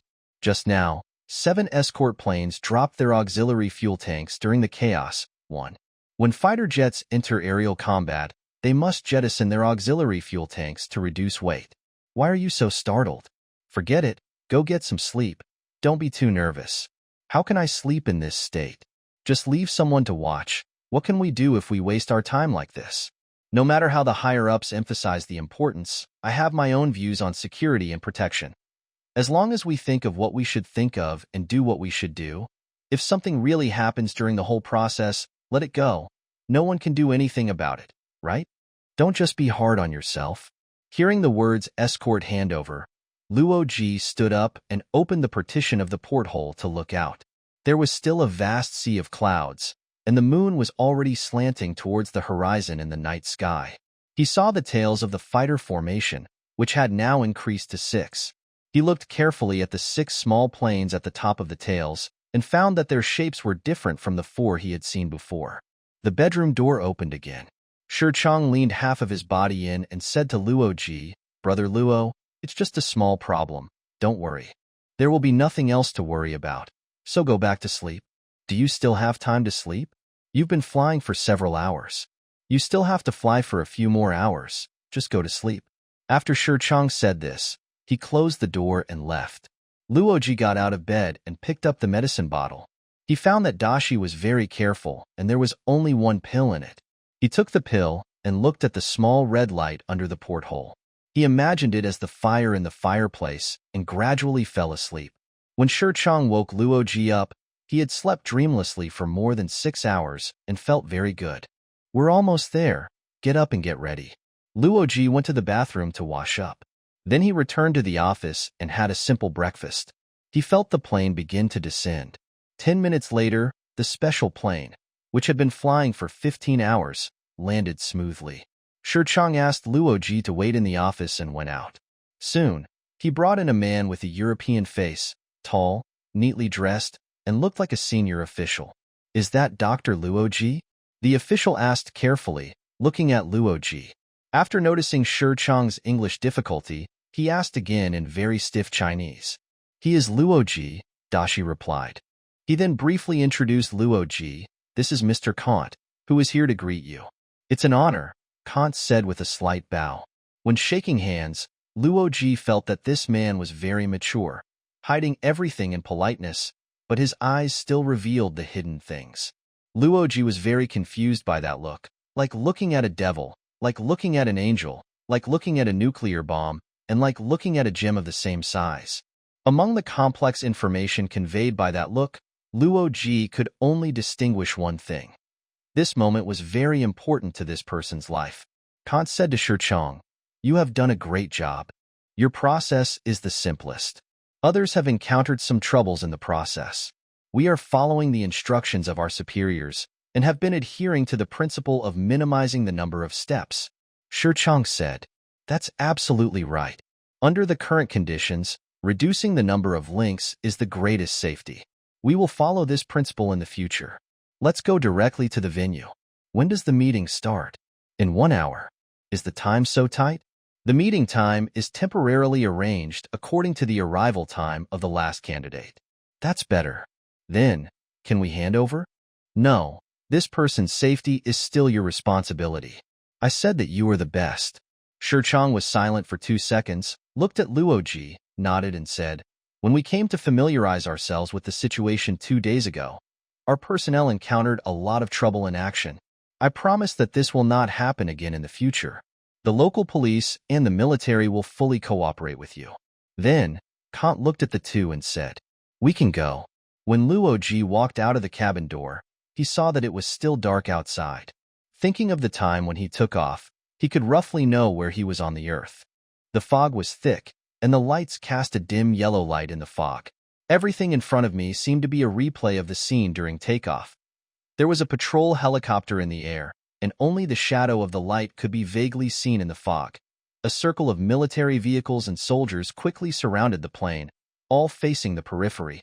Several officers holding walkie-talkies gathered together to discuss something, and occasionally looked up at the gangway. Luo Ji heard a roar from above that made his scalp explode, and even the steady cant covered his ears. Looking up, he saw a row of blurred bright spots flying quickly from low altitude. They were the escorting fighter formations. They were still circling above, and their tails drew a large circle in the air that was also vaguely visible in the fog, as if a cosmic minister had marked this part of the world with chalk. Luo Ji and his group of 4 boarded a car that was obviously bulletproof and reinforced and was waiting at the end of the gangway. The car drove away quickly. The curtains of the car windows were drawn, but judging from the lights outside, Luo Ji knew that they were also sandwiched in a convoy. Everyone was silent along the way, and Luo Ji knew that he was heading towards the final unknown. It felt like a long journey, but in fact it only took more than 40 minutes. When Cantor said they had arrived, Luo Ji noticed a shape through the curtain of the car window. The silhouette of the shape could only be seen through the curtain because of the uniform light from the building behind it. Luo Ji could not mistake the shape because it was too distinct and too special. It was a huge revolver, but the barrel was tied in a knot.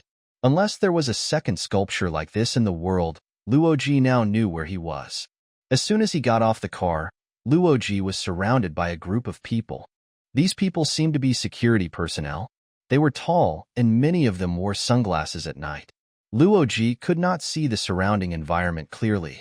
He was surrounded by these people and walked forward. Under their strong crowd, his feet were almost off the ground. There was silence around him, and only the rustling of people's footsteps. Just when this weird and tense atmosphere almost made Luo Ji's nerves collapse, several big men in front of him made way, and his eyes suddenly brightened. Then the rest of the people also stopped, leaving only him, Shichang, and Kant to continue moving forward. They walked in a quiet hall. It was very empty. The only people were a few black-clad guards holding walkie-talkies. Every time they passed a person, that person whispered something on the walkie-talkie. The 3 of them passed a suspended balcony and saw a colorful glass plate in front of them. It was full of complicated lines, and there were deformed human and animal images mixed in the lines. Turning right, they entered a small room.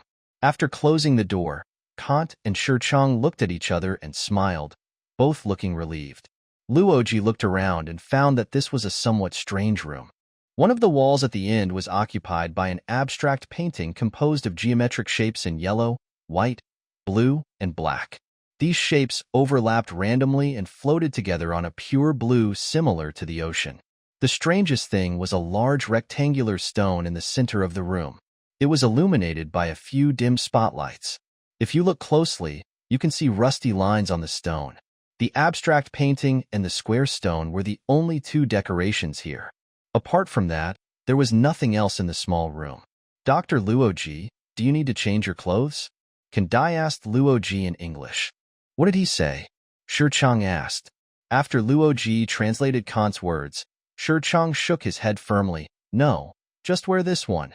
This is a formal occasion after all, Kant said with difficulty in Chinese. No. Shichang shook his head again. The venue is not open to the media and only representatives from various countries. It should be relatively safe. I said no. If I understand correctly, I am responsible for his safety now. Okay, these are all minor issues. Candy compromised. You have to give him a general explanation. Shichang tilted his head towards Luo Ji and said, I'm not authorized to confess anything. Just say something. Shichang said with a smile. Kant turned to Luo Ji, his face suddenly tense and serious, and he even subconsciously adjusted his tie. Luo Ji realized that he had been avoiding looking at him before. He also found that Shichang seemed to have changed. His ever-present teasing smile was gone, replaced by a solemn face, and he stood at attention in a rare posture, looking at Kant. Luo Ji knew that what Deshir said before was true. he really didn't know why he sent Luo Ji here. Kant said, "Dr. Luo Ji, all I can say is, you are about to attend an important meeting, and a very important thing will be announced at the meeting. In addition, you don't need to do anything at the meeting." Then the three of them fell silent, and the room was silent. Luo Ji could clearly hear the sound of his own heartbeat. Later he learned that this room was called the meditation room, and that the 6-ton stone was a high-purity raw iron ore used to symbolize eternity and power, and was a gift from Sweden. But now, Luo Ji did not want to meditate, but tried to think of nothing, because now he could really believe what Dashi said. No matter how you think, you will think wrongly. In order to do this, he began to count the number of geometric shapes in the abstract painting. The door opened, and a man poked his head in and signaled to Kant, who turned to Luo Ji and Shirchang. "It's time to go in. No one knows Dr. Luo Ji, so I can go in with him, and it won't cause any commotion." Shirchang nodded, waved to Luo Ji and smiled. "I'll wait for you outside." Luo Ji's heart warmed. At this moment, Deshir was his only spiritual support. Then, Luo Ji followed Kant out of the meditation room and entered the United Nations General Assembly Hall. The conference hall was already full of people, and there was a buzz of people talking. Kant led Luo Ji along the aisle between the seats. At first, no one noticed them, until they walked too far forward, and then several people turned their heads to look. Kant arranged for Luo Ji to sit in the aisle seat in the 5th row. He continued to walk forward and sat down at the edge of the 2nd row. Luo Ji looked up at this place he had seen countless times on TV, and felt that he could not understand the image that the architect wanted to express. The tall yellow wall in front of him, with the UN emblem on it, served as the background of the rostrum. It tilted forward at an angle of less than 90 degrees, like a cliff that could collapse at any time. The dome of the hall was built to look like a starry sky, but the structure was separated from the yellow wall below, which did not increase the stability of the latter at all. Instead, it generated a huge pressure from the height, aggravating the instability of the wall. The whole environment gave people a sense of oppression that could collapse at any time. Now it seems that all this is simply a wonderful prediction of the current situation of mankind by the 11 architects who designed this place in the middle of the last century. Luo Ji withdrew his gaze from the distance and heard the conversation between the two people sitting next to him. Their English was very authentic, and it was unclear what their nationalities were. "Do you really believe in the role of individuals in history?" "Well, I think this is a question that cannot be confirmed or disproven. Unless time starts over, let's kill a few great men and see how history will go." Of course, one possibility cannot be ruled out. The dams built and the rivers dug by those great men really determine the direction of history. But there is another possibility. The great men you are talking about are just athletes swimming in the long river of history. They set world records, won cheers and reputation, and thus went down in history, but have nothing to do with the direction of the long river. Alas, things have come to this point. Is it still meaningful to think about these things? The problem is that in the entire decision-making process, no one has ever thought about the problem from this level. All countries are entangled in things such as choosing people to balance the power of resource use. The venue was quiet, and UN Secretary General Say was walking onto the podium. She was the third beautiful politician contributed by the Philippines to the world after Mrs. Aquino and Arroyo, and she was also the one who spanned 2 years before and after the crisis in this position. It's just that if the vote was later, she would definitely not be elected. When mankind faced the three-body crisis, her image as an Asian lady obviously did not have the sense of power that the world expected. Now, her petite body was under the cliff behind her, looking particularly weak and helpless. When Sai was halfway to the podium, Kant stood up and stopped her, whispering something in her ear. The Secretary General looked down, nodded, and continued to walk to the podium. Luo Ji was sure that she was looking at the direction where he was sitting. On the rostrum, the Secretary General looked around the venue and said, "The 19th meeting of the Planetary Defense Council is now entering the final agenda, announcing the final list of Wallfacers and announcing the start of the Wallfacer project. Before we get into the formal agenda, I think it's necessary to do a brief review of the Wall project." When the Trisolaran crisis emerged, the former permanent members of the Security Council held emergency consultations and proposed the initial concept of the Wallfacer project. All countries have noticed the following fact. After the first two intelligent beings appeared, there has been more and more evidence that more intelligent beings are constantly arriving in the solar system and entering the Earth, and this process is still ongoing. Therefore, for the enemy, the Earth is now a completely transparent world. For them, everything in this world is like an open book that can be read at any time. Humanity no longer has any secrets.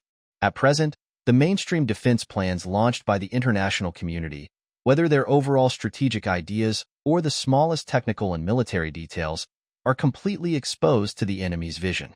In all conference rooms, all filing cabinets, all computer hard drives and memories, the eyes of Saphan are everywhere. A plan, a program, a deployment, no matter how big or small, when they appear on Earth, they will also be displayed to the enemy headquarters 4 light-years away. Any form of communication among humans will lead to leaks. We should note the fact that the level of strategic and tactical schemes is not directly proportional to technological progress. There is already accurate intelligence that proves that the Trisolarans communicate directly with transparent minds, which makes them very incompetent in terms of schemes, disguises, and deceptions. This also gives human civilization a huge advantage over the enemy, and we must not lose this advantage. Therefore, the founders of the Wallfacer project believe that in addition to the mainstream defense plan, several other strategic plans should be carried out in parallel. These plans are opaque and secret to the enemy. Initially, many plans were envisioned, but in the end it was determined that only the Wallfacer project was feasible. I should correct what I said before. Up to now, humans still have secrets, and our secrets are the inner world of each of us. Sophans can understand human language, and can read printed text and information stored in various computer media at super high speed, but they cannot read people's thoughts. Therefore, as long as they do not communicate with the outside world, everyone will be an eternal secret to Sophans. This is the basis of the wall-facing project. The core of the Wallfacer plan is to select a group of strategic planners and leaders. They completely rely on their own thinking to formulate strategic plans, without any form of communication with the outside world. The real strategic ideas, completion steps, and final goals of the plan are hidden only in their brains. We call them Wallfacers. This name of ancient Eastern meditators well reflects the characteristics of their work. In the process of leading the implementation of these strategic plans, the thoughts and behaviors shown by the Wallfacers to the outside world should be completely false and are carefully planned disguises, misleading and deceiving. The Wallfacers want to mislead and deceive the entire world, including the enemy and themselves, and finally establish a huge and confusing maze of illusions, so that the enemy loses correct judgment in this maze and delays the time for them to determine our true strategic intentions as much as possible. The Wallfacers will be granted high powers, enabling them to mobilize and use part of the war resources already available on Earth. In the process of implementing the strategic plan, the Wallfacers do not have to explain their actions and orders, no matter how incomprehensible such actions are. The actions of the Wallfacers will be supervised and controlled by the United Nations Planetary Defense Council, which is also the only institution with the power to veto the Wallfacers' orders in accordance with the United Nations Wallfacer Act. In order to ensure the continuity of the Wallfacer project, all Wallfacers will use hibernation technology to cross time until the era of the final decisive battle. During this period, when and under what circumstances to wake up, and how long each awakening period will be decided by the Wallfacer himself. In the next 4 centuries, the United Nations Wallfacer Act will exist as an international law with the same status as the United Nations Charter. It will work together with the corresponding laws enacted by various countries to ensure the implementation of the Wallfacer strategic plan. The Wallfacers will be undertaking the most difficult mission in human history. They are true loners who will completely close their hearts to the entire world and even the entire universe. The only person they can confide and communicate with, the only person they can rely on spiritually, is themselves. They will shoulder this great mission and walk through the long years alone. Here, let me express my deep respect to them on behalf of human society. Now, in the name of the United Nations, I will announce the 4 Wallfacers finally selected by the United Nations Planetary Defense Council. Luo Ji was deeply attracted by the Secretary General's speech. Like all the participants, He held his breath and waited for the announcement of the list, wanting to know who would take on this incredible mission. For a moment, he completely put his own fate behind him, because compared with this historic moment, no matter what happened to him, it was insignificant. The first Wallfacer, Frederick Taylor. As soon as the Secretary General finished speaking, Taylor stood up from the first row of seats, walked calmly to the podium, and faced the meeting room expressionlessly. There was no applause, and everyone just focused their attention on the first Wallfacer in silence. Taylor is a thin and tall man wearing wide-framed glasses. This image has long been familiar to the world. He is the newly retired U.S. Secretary of Defense and a person who has had a profound impact on the U.S. national strategy. His thoughts are concentrated in a book called The Truth of Technology. Taylor believes that the ultimate beneficiaries of technology will be small countries. The great powers spare no effort to develop technology, which is actually laying the foundation for small countries to achieve world hegemony. Because with the development of technology, the population and resource advantages of great powers will no longer be important, and technology is a lever that can pry the earth for small countries. One of the consequences of nuclear technology is that a small country with a population of only a few million may pose a substantial threat to a large country with a population of over 100 million, which was almost impossible before the emergence of nuclear technology. One of Taylor's important arguments is that the advantages of big countries are actually only real advantages in the low-tech era. The rapid development of technology will eventually weaken the advantages of big countries, while enhancing the strategic weight of small countries, which may cause some small countries to suddenly rise and achieve world hegemony like Spain and Portugal did in the past. Taylor's ideas undoubtedly provide a theoretical basis for the United States' global anti-terrorism strategy. Taylor is not only a strategic theorist, but also a giant in action. His courage and foresight in dealing with many major crises have won him wide acclaim. Therefore, whether in terms of the depth of his thoughts or his leadership ability, Taylor is worthy of being called a Wallfacer. The second Wallfacer, Manuel Rey Diaz. When this brown-skinned, sturdy, and stubborn South American man stepped onto the podium, Luo Ji was very surprised. It was unusual for this man to appear at the United Nations now. But thinking about it again, Luo Ji felt that this was reasonable, and even wondered why he hadn't thought of him just now. Rey Diaz is the current president of Venezuela. He leads his country and perfectly confirms Taylor's theory of the rise of small countries. As the successor of Hugo Chavez, Rey Diaz continued the Bolivarian revolution started by the former in 1999. In today's world where capitalism and market economy have become king, Rey Diaz promoted what Chavez called 21st century socialism in Venezuela. On the basis of learning from the experience and lessons of the international socialist movement in the last century, he unexpectedly achieved great success and rapidly improved the country's strength in all fields. For a time, Venezuela became a world-renowned city on the top of a mountain that symbolized equality, justice, and prosperity, and countries in South America followed suit. For a time, socialism was spreading like wildfire in South America. Rey Diaz not only inherited Chavez's socialist ideas, but also inherited the latter's strong anti-American orientation, which made the United States realize that if it continued to develop, its Latin American backyard might become the second Soviet Union. When a golden excuse due to accidents and misunderstandings appeared, the United States immediately launched a full-scale invasion of Venezuela, attempting to completely overthrow the Rey Diaz government in accordance with the Iraq model. But this war stopped the invincible momentum of Western powers against small third-world countries since the end of the Cold War. When the U.S. military entered Venezuela, it found that the uniformed army of this country had disappeared. The entire army was split into guerrilla groups based on squads, all lurking among the people, with the only combat goal of killing the enemy's living forces. Rey Diaz's basic combat thinking is based on such a clear concept. Modern high-tech weapons are mainly used to deal with concentrated point targets. For area targets, their effectiveness is not higher than that of traditional weapons. In addition to the limitations of cost and quantity, it is basically difficult to play a role. Rey Diaz is also a genius who uses high technology at a low cost. At the beginning of this century, an Australian engineer spent only $5,000 to build a cruise missile in order to alert the public to terrorists.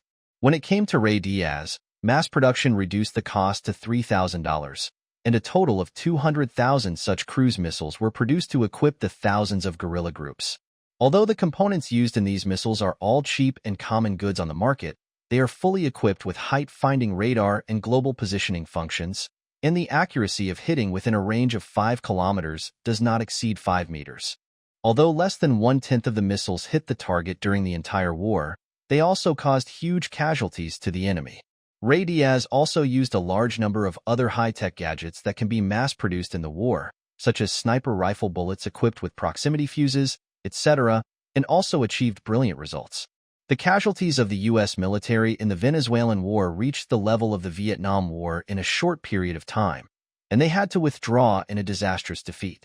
Ray Diaz has thus become a hero who defeated the strong with the weak in the 21st century. The third Wallfacer, Bill Hines, a gentle Englishman, walked up to the podium. Compared with Taylor's indifference and Diaz's stubbornness, he was polite and gracious.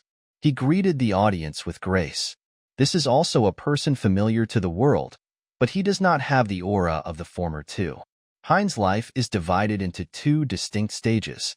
In the stage as a scientist, he is the only scientist in history who was nominated for 2 Nobel Prizes in different disciplines for the same discovery. In the research he conducted with brain scientist Keiko Yamasuji, he found that the brain's thinking and memory activities are carried out at the quantum level, not at the molecular level as previously believed. This discovery pushed the brain mechanism down one level at the material microscopic level, and also made all previous brain science research superficial. This discovery also proved that the information processing ability of the animal brain is several orders of magnitude higher than previously imagined, thus making the long-speculated holographic structure of the brain possible. 1. A speculated way of storing brain information. All the information stored in it can be restored through any part of the brain. Hines was nominated for the Nobel Prize in Physics and Physiology for this, but because this discovery was too revolutionary, he did not win either award. Instead, Keiko Yamasuji, who had become his wife at that time, won the Nobel Prize in Physiology and Medicine for the specific application of this theory in the treatment of amnesia and mental illness. The second stage of Hines' life was as a politician. He served as the president of the European Union for 2.5 years. Hines is a recognized steady and experienced politician, but he did not encounter many challenges to demonstrate his political talents during his tenure. At the same time, from the nature of the work of the European Union, he was more engaged in transactional coordination work. In terms of his qualifications for facing super crises, he was far behind the previous two. But Hines' selection was obviously based on his comprehensive qualities in science and politics, and it is indeed rare to find someone who can combine the two so perfectly. At this time, in the last row of seats in the conference hall, Keiko Yamasuji, the world's authority on brain science, was looking at her husband on the podium with affection. The meeting place was silent, and everyone was waiting for the announcement of the last Wallfacer. The first 3 Wallfacers, Taylor, Ray Diaz, and Hines, were the result of the balance and compromise of political forces between the United States, the Third World, and Europe. The last one was particularly eye-catching. Seeing Sai moving his eyes to the paper in the folder again, Luo Ji's mind flashed through a series of world-renowned names. The last Wallfacer should be among these people. His eyes swept across the 4 rows of seats, scanning the backs of the people in the first row. The first 3 Wallfacers all walked onto the podium from there. From the backs, he couldn't tell whether any of the people he thought of were present, but the 4th Wallfacer must be sitting there. Sai slowly raised her right hand, and Luo Ji followed the movement of that hand and found that it was not pointing to the first row. Sai pointed his finger at him, the 4th Wallfacer. Luo Ji. Ah, my Hubble. Albert Linger shouted with his hands clasped together. His eyes were filled with tears as he reflected the dazzling giant flame that suddenly appeared in the distance. The roar came a few seconds later. Originally, he and the cheering astronomy and physics colleagues behind him should have watched the launch from the VIP stand closer, but the son of a witch NASA official said they were not qualified to go there, because the thing that was about to go to the sky no longer belonged to them. Then the man turned to the group of generals in neat uniforms, fawned like a dog, and led them through the sentry post to the stand. Linger and his colleagues had to come to this much farther place, separated from the launch site by a lake. There was a large countdown board that had been erected in the last century and was open to the public, but it was late at night, and there were not many people watching except the scientists. From this distance, the launch looked like a quick shot of the sunrise. After the rocket rose, the spotlight did not keep up, so the huge rocket body was not very clear. Only the flames were seen. The world hidden in the night suddenly appeared in its magnificent light. The lake, which was originally as black as ink, was rippling with brilliant golden waves, as if the lake was ignited by the flames. They watched the rocket rise. When it passed through the thin clouds, half of the sky turned into the kind of red that can only be seen in dreams. Then, it disappeared in the night sky of Florida, and the short dawn it brought was also swallowed up by the long night. The Hubble 2 is the second generation of the Hubble Space Telescope. Its diameter has been expanded from 4.27 meters to 21 meters, and its observation capability has been increased by 50 times. It uses lens assembly technology to assemble the lens components manufactured on the ground into a complete mirror in the space orbit. It takes 11 launches to send the entire set of lenses into space, and this is the last one. At the same time, the assembly of Hubble 2 near the International Space Station is nearly completed. 2 months later, it will be able to turn its sights toward the depths of the universe. You bandits have taken away another beautiful thing, Linger said to the tall man next to him, the only one present who was not moved by the sight. He had seen many launches of this kind, and he just leaned on the countdown board and smoked during the whole process. George Fitzroy was the military representative after the Hubble 2 space telescope was requisitioned. Since he wore civilian clothes most of the time, Linger did not know his rank and never called him sir. He just called the bandit by his name. Doctor, the military has the right to requisition all civilian facilities in wartime. Besides, you guys didn't grind a lens component or design a screw for Hubble 2. You are all people who benefit from the fruits of others' labor. It is not your turn to complain. Fitzroy yawned. It was a chore to deal with these nerds. But without us, it loses its meaning of existence. As a civilian facility, it can see the edge of the universe, while you short-sighted people only plan to use it to stare at the nearest stars. I said, this is wartime, a war to defend all mankind. Even if you forget that you are an American, at least you still remember that you are a human being. Linger hummed and nodded, then sighed and shook his head. But what do you hope to see with Hubble 2? You must know that it is impossible for it to observe the three-body planet. Fitzroy sighed and said, what's worse now is that the public even thinks that Hubble 2 can see the three-body fleet. Oh, good, Linger said. His face was blurred in the night, but Fitzroy could feel his gloating expression, which made him uncomfortable like a pungent smell in the air, which was blown over by the wind from the launch pad. Doctor, you should know the consequences of this. If the public has such expectations for Hubble 2, then they will most likely have to wait until they see the photos of the three fleets with their own eyes before they truly believe in the existence of the enemy. Do you think this is good? Didn't you explain it to the public? Of course I did. For press conferences were held for this, and I repeatedly explained. Although the observation capability of Hubble 2 is dozens of times that of the largest existing telescope, it is absolutely impossible for it to see the J-type fleet. They are too small. Observing the satellite of another star in the universe from the solar system is like observing a mosquito next to a lamp on the east coast of the United States from the west coast, and the Trisolaran fleet is only as big as the bacteria on the mosquito's leg. Have I made things clear enough? Clear enough. But the public is willing to think so. What can we do? I have been in this position for a long time, and I have not seen any major space program that has not been misunderstood by them. I have said before that the military has lost its basic credibility in terms of space programs, but they are willing to believe in the body. Didn't they call you the second Carl Sagan? Your popular science books on cosmology have made a lot of money. Please come out and help. This is the military's intention, and I have officially conveyed it. Shall we discuss the conditions privately? No conditions. You are fulfilling the responsibilities of an American citizen. No, a citizen of the Earth. Give me more observation time. The requirements are not high. How about raising the proportion to 1/5? The current 1/8 ratio is already good. No one knows whether this ratio can be guaranteed in the future. Fitzroy waved his hand and pointed in the distance in the direction of the launch pad. The smoke left by the rocket was dispersing, painting a dirty patch in the night sky. When illuminated by the light from the launch pad on the ground, it looked like milk stains on jeans, and the unpleasant smell was even stronger. The first stage of the rocket uses liquid hydrogen and liquid oxygen fuel, so there should be no smell. It may be that the flame burned something near the guide groove under the launch pad.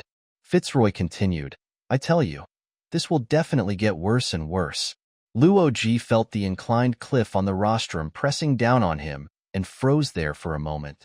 The conference hall was silent until a low voice sounded behind him. Dr. Luo Ji, please. He stood up woodenly and walked towards the podium with mechanical steps. During this short journey, Luo Ji seemed to have returned to his childhood, filled with the helplessness of a child, longing to hold someone's hand and move forward, but no one extended a hand to him. He walked up to the podium, stood next to Hines, turned to face the conference hall, and faced hundreds of pairs of eyes focused on him. Those people who cast these eyes represented 6 billion people in more than 200 countries on the earth. Luo Ji had no idea what the content of the subsequent meetings was. He only knew that after standing for a while, he was led down the podium and sat in the center of the first row with 3 other wall-facing practitioners. In his confusion, he missed the historic moment of announcing the launch of the wall-facing project. After an unknown amount of time, the meeting seemed to be over. People began to stand up and leave. The 3 Wallfacers sitting on Luo Ji's left also left. One person, who seemed to be Kant, whispered something in his ear and then left. The meeting room was empty, and only the Secretary General was still standing on the podium. Her petite figure was facing him from a distance under the collapsing cliff. Dr. Luo Ji, I think you have some questions to ask. Sai's soft female voice echoed in the empty conference hall, as ethereal as if it came from the sky. Did you make a mistake? Luo Ji said. His voice was equally ethereal, and it felt like it didn't come from him. Sai smiled from a distance on the rostrum, and his meaning was clear. Do you think this is possible? Why me? Luo Ji asked again. You have to find the answer yourself, Sai replied. I'm just an ordinary person. In the face of this crisis, we are all ordinary people, but we all have our own responsibilities. No one has asked for my opinion in advance, and I know nothing about this. Sai smiled again. Your name is Logic? Yes. Then you should be able to think that it is impossible to ask for the opinions of the person who is to undertake this mission before it is delivered. I refuse. Luo Ji said flatly, without thinking about Sai's words above. Yes. This answer came so quickly that it almost connected seamlessly with Luo Ji's words. For a moment, he was at a loss. After being in a daze for a few seconds, he said, I give up my identity as a Wallfacer, all the powers granted to me, and I will not bear any responsibility imposed on me by you. Yes. The concise answer still followed Luo Ji's words, as light and swift as a dragonfly skimming the water, causing Luo Ji's brain, which had just been able to think, to fall into a blank again. Can I leave now? These were the only words Luo Ji could ask. Yes, Dr. Luo Ji, you can do anything. Luo Ji turned and walked through the rows of empty chairs. He did not feel the slightest relief or comfort from having just easily dismissed his identity and responsibility as a Wallfacer. Now, he was filled with a sense of absurdity and unreality. It was like a postmodern drama without any logic. When he reached the exit of the venue, Luo Ji looked back and saw Sai-E still standing on the podium looking at him. Her figure looked very small and helpless under the huge cliff. When she saw him looking back, she nodded and smiled at him. Luo Ji turned around and continued walking. Next to the Fourier pendulum hanging at the exit of the conference hall that could display the rotation of the Earth, he met Shi Chang and Kant, as well as a group of security guards in black suits. They looked at him with questioning eyes, but there was more awe and respect in their eyes that Luo Ji had never felt before. Even Shi Chang and Kant, who had maintained a more natural attitude towards him before, showed this expression without any concealment. Luo Ji walked straight through them without saying a word. He walked through the empty lobby. Just like when he came here, there were only black-clad guards. Similarly, every time he walked past one of them, the man whispered something on the walkie-talkie. When Luo Ji arrived at the main entrance of the conference center, Shirchong and Kant stopped him. There may be danger outside. Do you need security protection? Shirchong asked. No need, go away. Luo Ji answered while looking ahead. Okay, we can only do as you say. Shirchong said, and he and Kant made way, and Luo Ji walked out. The cool air blew against my face. It was still dark, but the lights were bright, illuminating everything outside clearly. The representatives of the Special General Assembly had already left by car. The sparse people in the square were mostly tourists and ordinary citizens.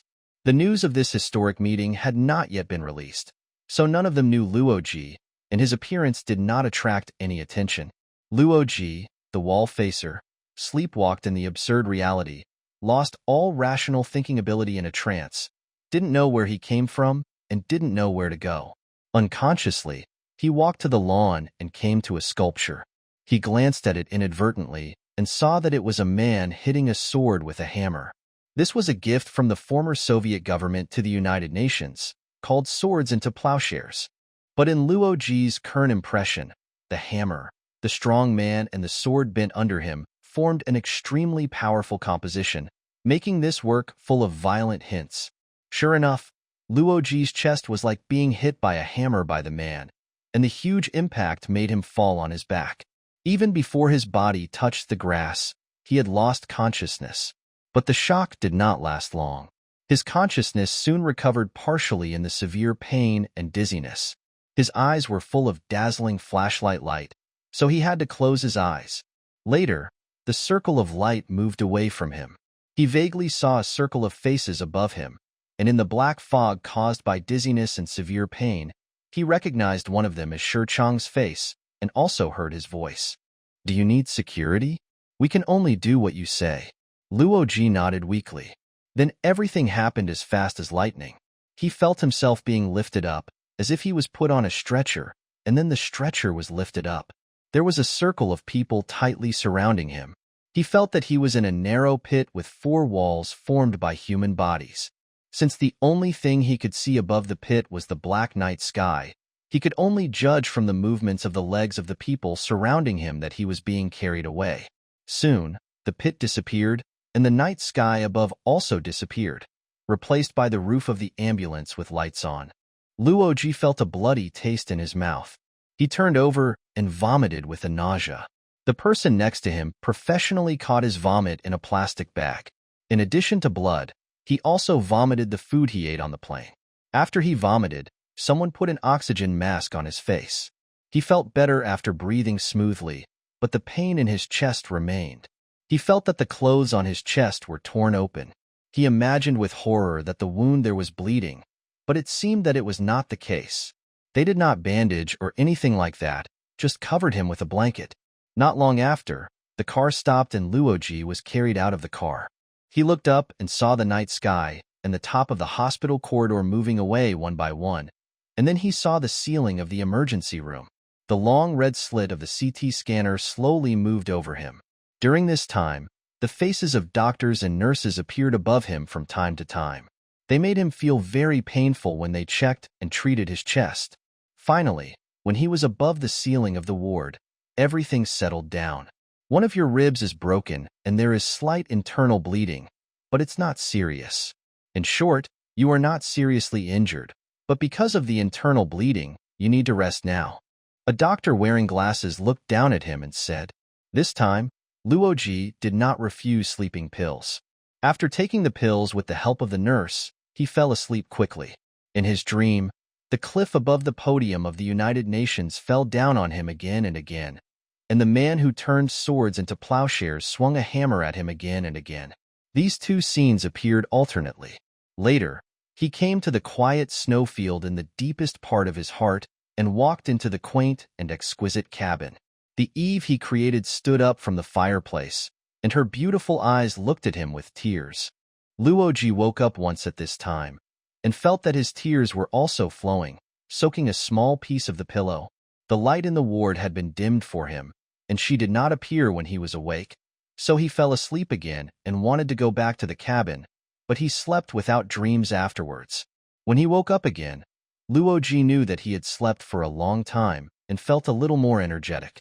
Although the pain in his chest was intermittent, he was sure that he was not seriously injured. He tried to sit up, and the blonde nurse did not stop him. Instead, she raised the pillow and helped him lie on it. After a while, Chang walked into the ward and sat down in front of his bed. "How do you feel?" "I've been shot 3 times while wearing a bulletproof vest." "It shouldn't be a big deal," said Chang. "Sure, you saved my life," Luo Ji said weakly. Chang waved his hand.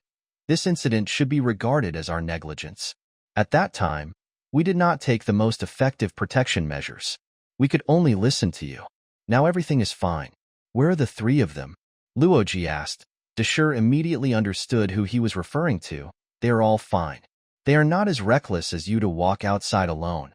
"Is it ETO who wants to kill us?" "Probably. The murderer has been arrested. Fortunately, we have arranged snake eyes behind you." "What?" "A very sophisticated radar system that can quickly determine the shooter's location based on the trajectory of the bullet. The identity of the murderer has been confirmed. He is a guerrilla warfare expert of the ETO military organization. We didn't expect that he would dare to act in such a central area, so his action this time was almost suicidal." "I want to see him." "Who?" "The murderer." Luo Ji nodded. "Okay, but this is not within my authority. I am only responsible for security. I'll go and ask for instructions." After Chang finished speaking, he stood up and went out. He now looked cautious and serious, very different from the careless-looking man before, which made Luo Ji a little uncomfortable for a moment. Chang came back soon and said to Luo Ji, "It's okay, let's meet here, or let's go to another place. The doctor said it's okay for you to get up and walk." Luo Ji wanted to say change places and got out of bed, but then he thought this sickly look suited him better, so he lay down on the bed again. "Let's stay here. They are coming over, and we'll have to wait for a while. You should eat something first. It's been a whole day since you had your meal on the plane. I'll go and make some arrangements." After Chang finished speaking, he got up and went out again. Just as Luo Ji finished his meal, the murderer was brought in.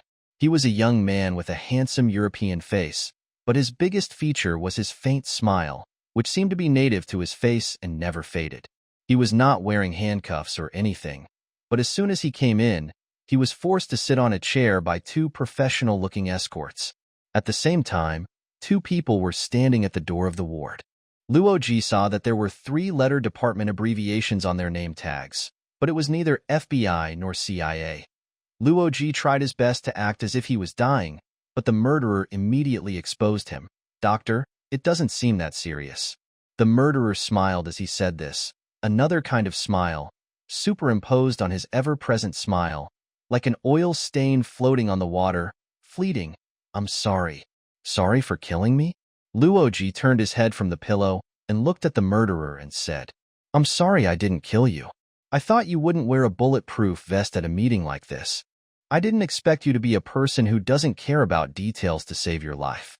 Otherwise, I would use armor-piercing bullets or just shoot you in the head. In that case, I have completed my mission, and you have been freed from this perverted and abnormal mission that can be undertaken by an abnormal person. I'm already free. I rejected the Wallfacer mission to the Secretary General of the United Nations and gave up all my power and responsibilities. She also agreed on behalf of the United Nations. Of course, you must not have known all this when you killed me.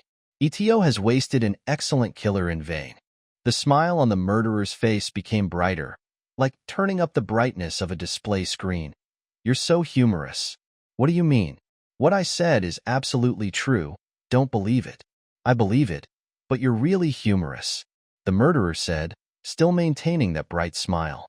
Luo Ji only accidentally remembered this smile now, but soon it will leave a mark in his consciousness like hot iron, causing him pain for the rest of his life. Luo Ji shook his head, let out a long breath, lay on his back, and stopped talking. The murderer said, "Doctor, it seems that we don't have much time. I think you called me here not just to play this kind of childish joke. I still don't understand what you mean. If that's the case, your intelligence is not up to standard for a Wallfacer. Dr. Luo Ji, you are so unlogical. It seems that my life is really wasted." After the murderer said this, he looked up at the 2 people standing behind him with vigilance. "Gentlemen, I think we can go." The two men looked at Luo Ji with inquiring eyes. Luo Ji waved at them, and the murderer was taken out. Luo Ji sat up from the bed, thinking about the murderer's words, and had a strange feeling that something must be wrong, but he didn't know what it was. He got out of bed and took 2 steps. Apart from a dull pain in his chest, he was fine. He walked to the door of the ward, opened the door and looked outside. The 2 people sitting at the door stood up immediately. They were guards holding submachine guns, and one of them said something to the walkie-talkie on his shoulder. Luo Ji saw that the bright corridor was empty, but there were 2 armed guards at the end. He closed the door, went back to the window and opened the curtains. Looking down from here, he found that the front of the hospital was also full of fully armed guards, and there were 2 green military vehicles parked. Except for 1 or 2 hospital staff in white clothes who hurriedly walked by, no other people were seen. Looking carefully, he also found that there were 2 people on the roof of the opposite building who were observing the surroundings with binoculars, with sniper rifles mounted next to them. Intuitively, he was sure that there were also such guards and snipers on the roof of the building where he was. These guards were not from the police, and they were all soldiers judging by their attire. Luo Ji called Shirchong. This hospital is still under strict security, right? Luo Ji asked. Yes. What will happen if I ask you to withdraw these guards? We will do it, but I suggest you not to do it. It's very dangerous now. What department is Shio from? What are you responsible for? I belong to the National Earth Defense and Security Department, and I am responsible for your safety. But I'm not a Wallfacer now. I'm just an ordinary citizen. Even if my life is in danger, it should be an ordinary matter of the police. How can I enjoy such a level of protection from the Earth Defense and Security Department? Moreover, you can withdraw if I tell you to, and come if I tell you to. Who gives me this power? There was no expression on Shirchong's face, like a rubber mask. This is the order given to us. Where's Kant? Outside. Call him. After Deshir went out, Kant came in soon, and he regained the polite expression of a UN official. Dr. Luo Ji, I wanted to wait until you recovered before coming to see you. What are you doing here now? I am responsible for your daily liaison with the Planetary Defense Council, but I'm no longer a Wallfacer. Luo Ji said loudly, and then asked, has the news about the Wallfacer project been released? It was released to the whole world. Then what about my refusal to be a Wallfacer? Of course it was also in the news. What did it say? Very simple. After the end of this special UN General Assembly, Luo Ji stated that he rejected the identity and mission of the Wallfacer. Then what are you still doing here? I am responsible for your daily liaison. Luo Ji looked at Kant blankly. The latter seemed to be wearing the same rubber mask as Deshir, and nothing could be seen. If there's nothing else, I'm leaving. You should have a good rest, and you can call me anytime, Kant said, then turned and walked away. As soon as he reached the door, Luo Ji called him. I want to see the Secretary General of the United Nations. The specific command and execution body of the Wallface project is the Planetary Defense Council, and the highest leader is the rotating chairman of the PDC. The Secretary General of the United Nations has no direct leadership relationship with the PDC. Luo Ji thought for a while and said, I better see the Secretary General. I should have this right. Okay, please wait a moment. Kant turned and walked out of the ward and soon came back. He said, the Secretary General is waiting for you in the office. Are we leaving now? The office of the Secretary General of the United Nations is on the 34th floor of the Secretariat building. Luo Ji was still under strict protection along the way, just like being put in a mobile safe. The office was smaller and simpler than he imagined. The United Nations flag erected behind the desk took up a lot of space. Sai came out from behind the desk to greet Luo Ji. Dr. Luo Ji, I was planning to visit you in the hospital yesterday, but you see. She pointed to the desk piled with documents. The only thing that could show the hostess's personal characteristics was an exquisite bamboo pin holder. Ms. Sai, I am here to reiterate my statement to you after the meeting, Luo Ji said. Sai nodded but said nothing. I want to return to my country. If I am in danger now, please report to the New York Police Department on my behalf, and they will be responsible for my safety. I am just an ordinary citizen and do not need the PDC to protect me. Sai nodded again. Of course this can be done, but I still suggest that you accept the current protection, because compared to the New York Police, This kind of protection is more professional and reliable. Please answer me honestly. Am I still a Wallfacer now? Sai returned to her desk, stood under the United Nations flag, and smiled at Luo Ji. What do you think? At the same time, she gestured to the sofa and asked Luo Ji to sit down. Luo Ji found that the smile on Sei's face was very familiar. He had also seen this smile on the face of the young murderer. In the future, he would also see it on the face and in the eyes of everyone who faced him. This smile was later called the smile of the Wallfacer. It would be as famous as the smile of Mona Lisa and the grin of the Cheshire Cat. Sei's smile finally calmed Luo Ji down. This was the first time he was truly calm since she announced to the world that he had become a Wallfacer on the podium of the Special UN General Assembly. He sat down slowly on the sofa. As soon as he sat down, he understood everything. Oh my God. In just a moment, Luo Ji realized the essence of the identity of the Wallfacer. As Sai had said, it is impossible to ask for the opinion of the person who is to undertake this mission before it is delivered. And once the mission and identity of the Wallfacer are given, it is impossible to refuse or give up. This impossibility does not come from anyone's coercion, but is a cold logic determined by the nature of the Wallfacer project. Because when a person becomes a Wallfacer, an invisible and impenetrable barrier is immediately established between him and ordinary people. All his actions have the meaning of the Wallfacer project, just like the meaning expressed by the smile of the Wallfacer. How do we know if you are already working? Luo Ji now finally understands that the Wallfacer is the most bizarre mission ever in history. Its logic is cold and perverted, but it is as solid as the iron ring that locked Prometheus. This is an irreversible spell, and the Wallfacer has no way to break it by his own strength. No matter how he struggles, everything is given the meaning of the Wallfacer project and the smile to the Wallfacer. How do we know if you are working? An unprecedented rage surged into Luo Ji's heart.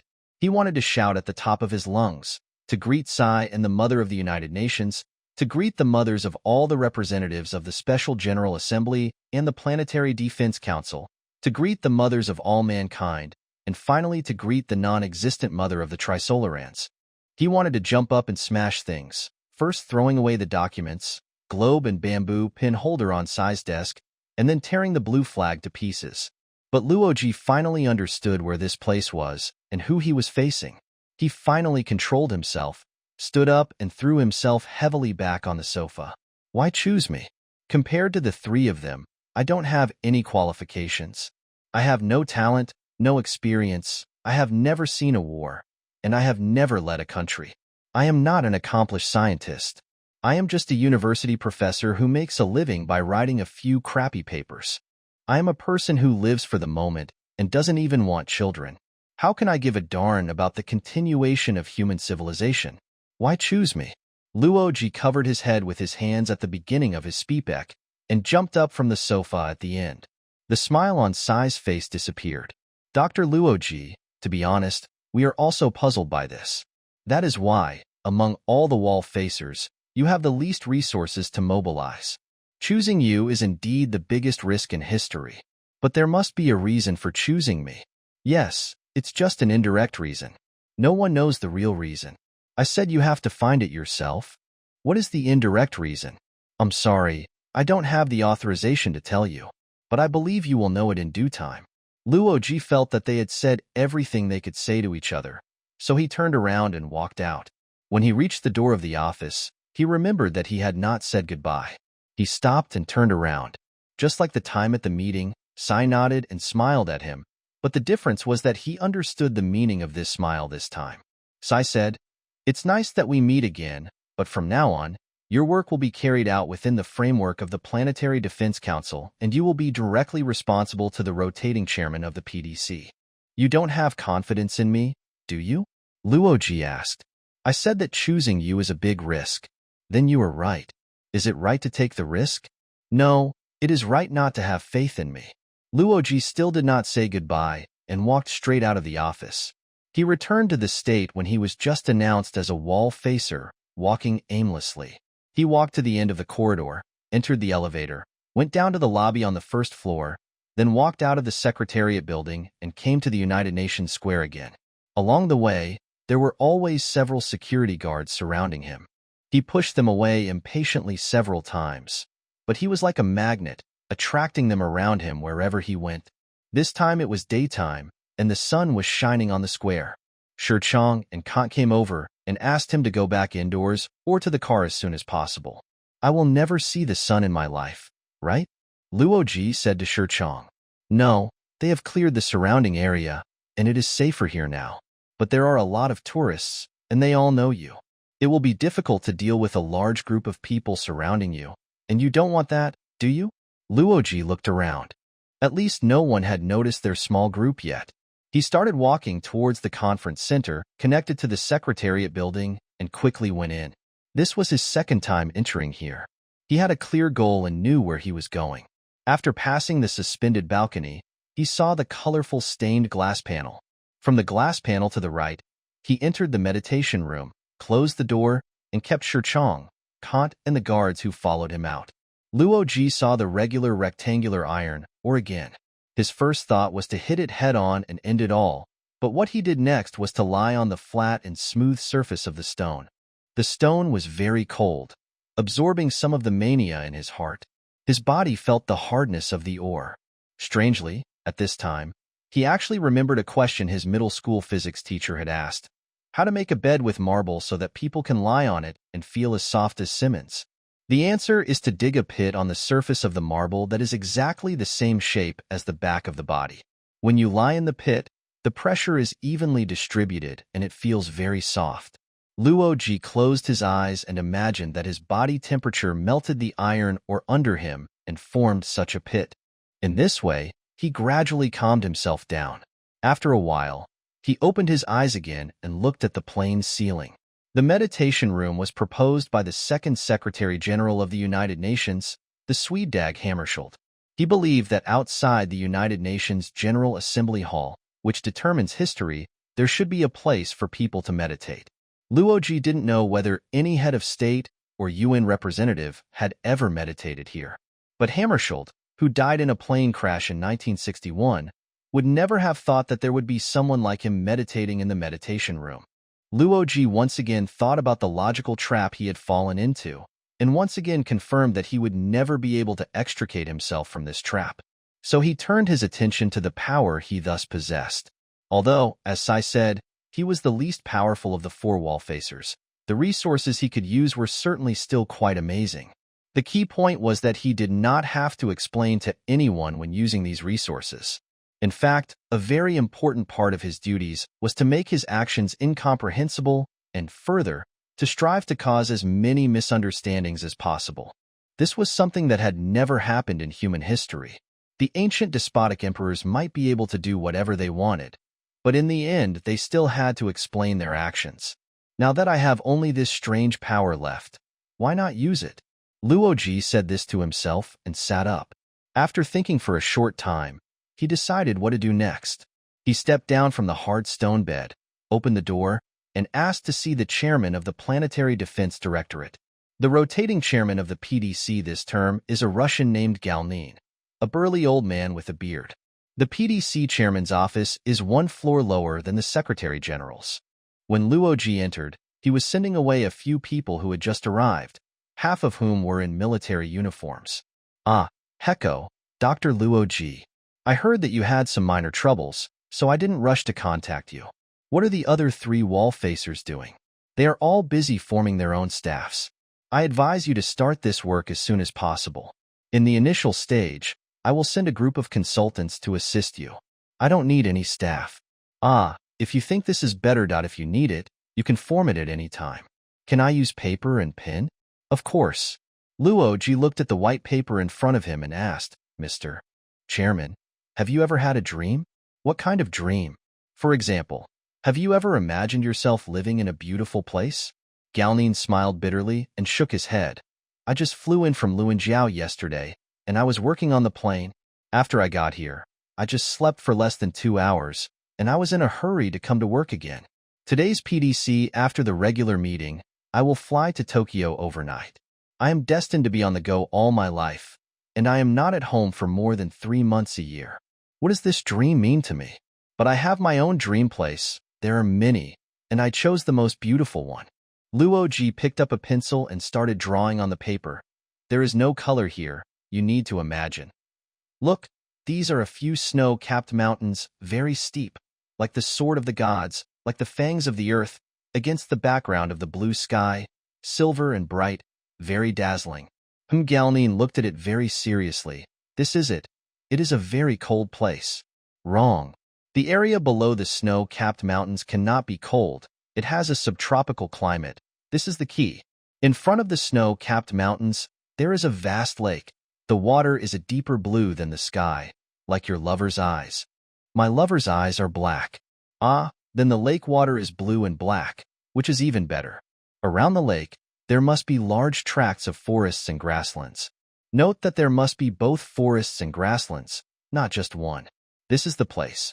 Snow-capped mountains, lakes, forests, and grasslands, all of which must be in a pure and original ecology.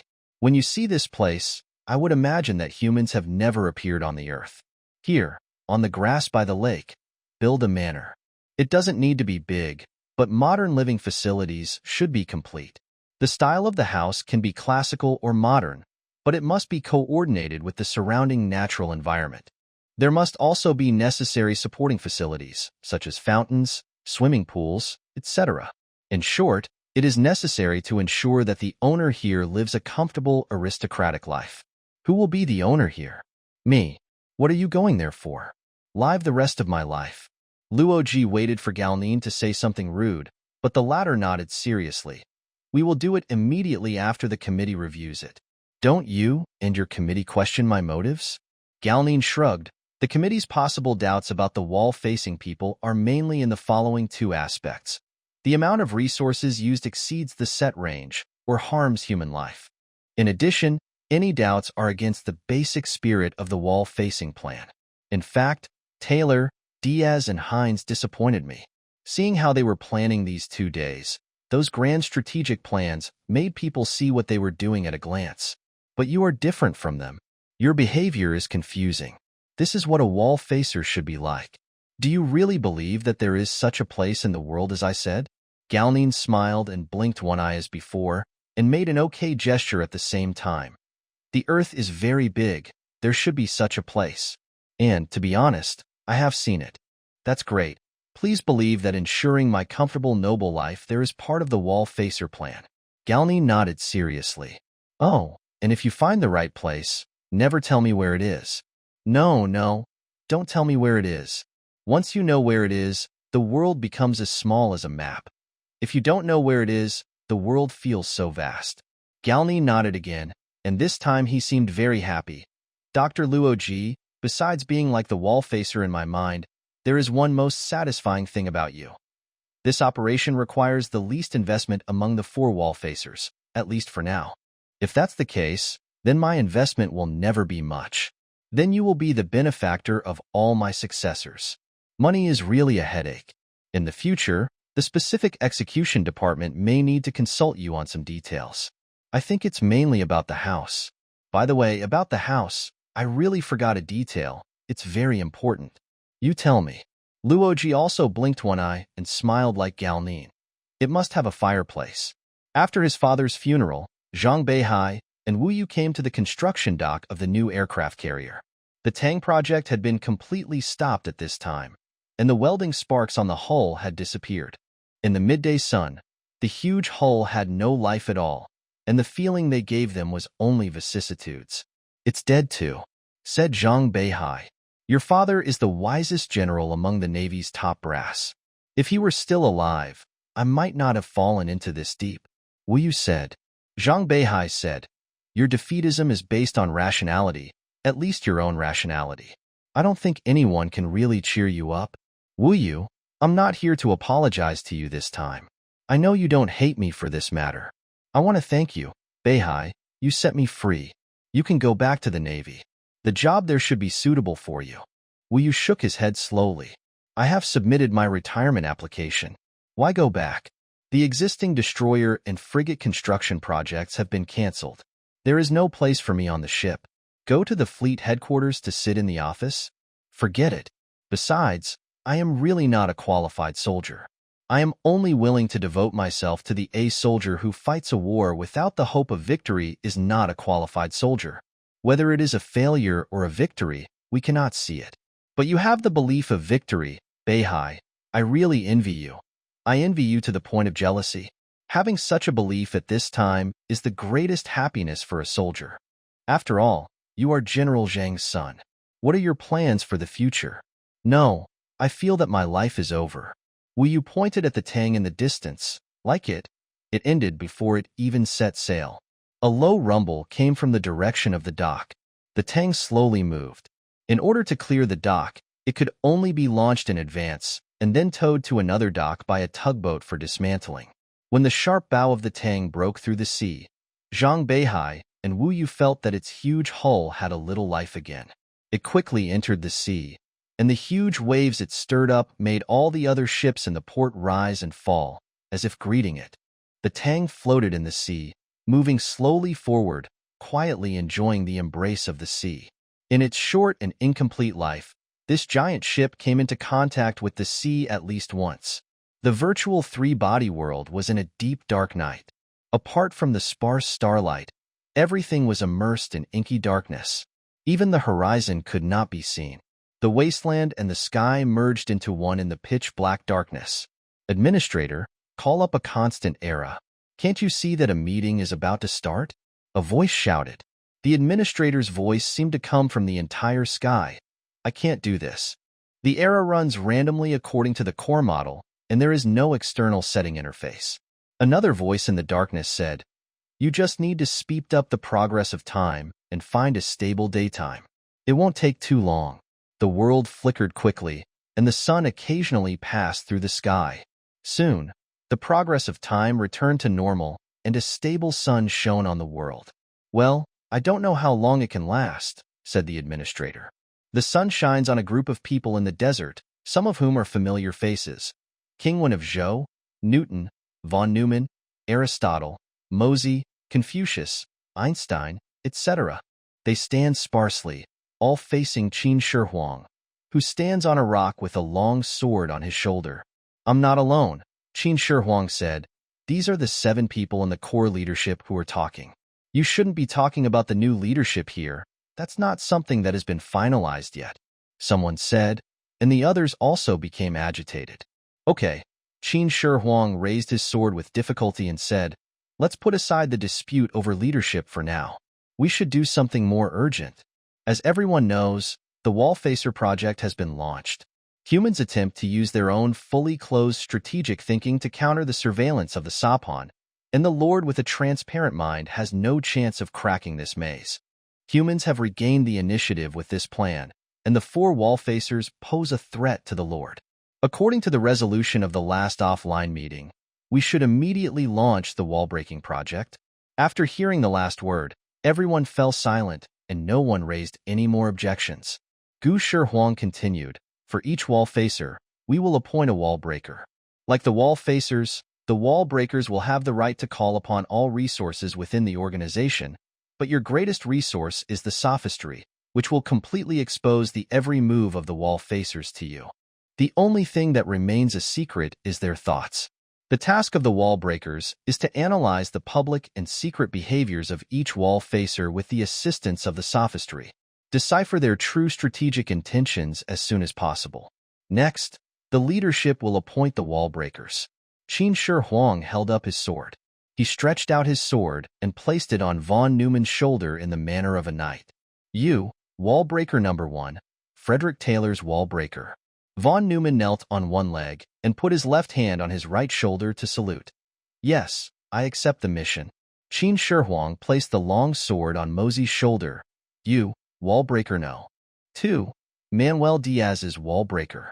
Mosey did not kneel down, but stood straighter and nodded proudly. I will be the first to break the wall. The long sword was placed on Aristotle's shoulder again. You, Wallbreaker number 3, Bill Sheila Enz's Wallbreaker. Aristotle did not kneel down either, shaking his robe, and said thoughtfully, yes, his Wallbreaker can only be me. Qin Shi Huang put the long sword back on his shoulder, looked around at everyone and said, okay, the Wallbreaker has been produced. Like the Wallfacers, You are the elite among the elites. The Lord is with you. You will use hibernation to start a long doomsday journey with the Wallfacers. I don't think hibernation is necessary, said Aristotle. Before we live a normal life, we can complete the wall-breaking mission. Mosey nodded in agreement. When the wall is broken, I will personally meet my own Wallfacer, and I will appreciate how his spirit collapses in pain and despair. For this, it is worth spending the rest of my life. The other two Wallbreakers also said that they would personally meet their own Wallfacers at the last moment of breaking the wall. Von Neumann said, "We will reveal the last line of secrets that humans can keep in front of the wise sun. This is the last thing we can do for the Lord. After that, there is no need for us to exist."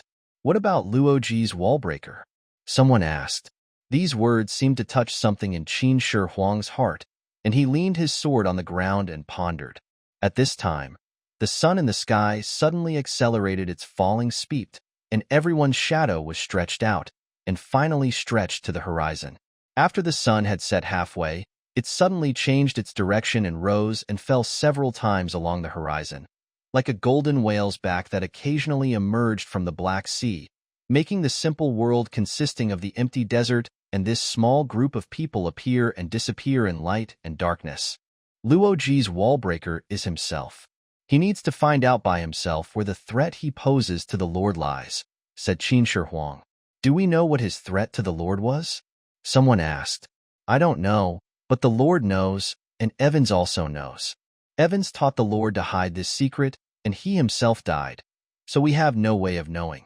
Among all the Wallfacers, is Luo Ji the biggest threat? Someone asked cautiously. We don't know this either. There is only one thing that is clear, Qin Shi Huang said, looking up at the sky that was changing from blue to black. Among the four Wallfacers, only he directly confronts the Lord. Space Force Political Department Working Meeting. After announcing the meeting, Chang Weisi was silent for a long time, which was unprecedented. His eyes passed through the 2 rows of political officers beside the conference table, looking into the infinite distance, and the pencil in his hand tapped lightly on the table. The tapping sound seemed to be the footsteps of his thoughts. Finally, he pulled himself back from deep thought.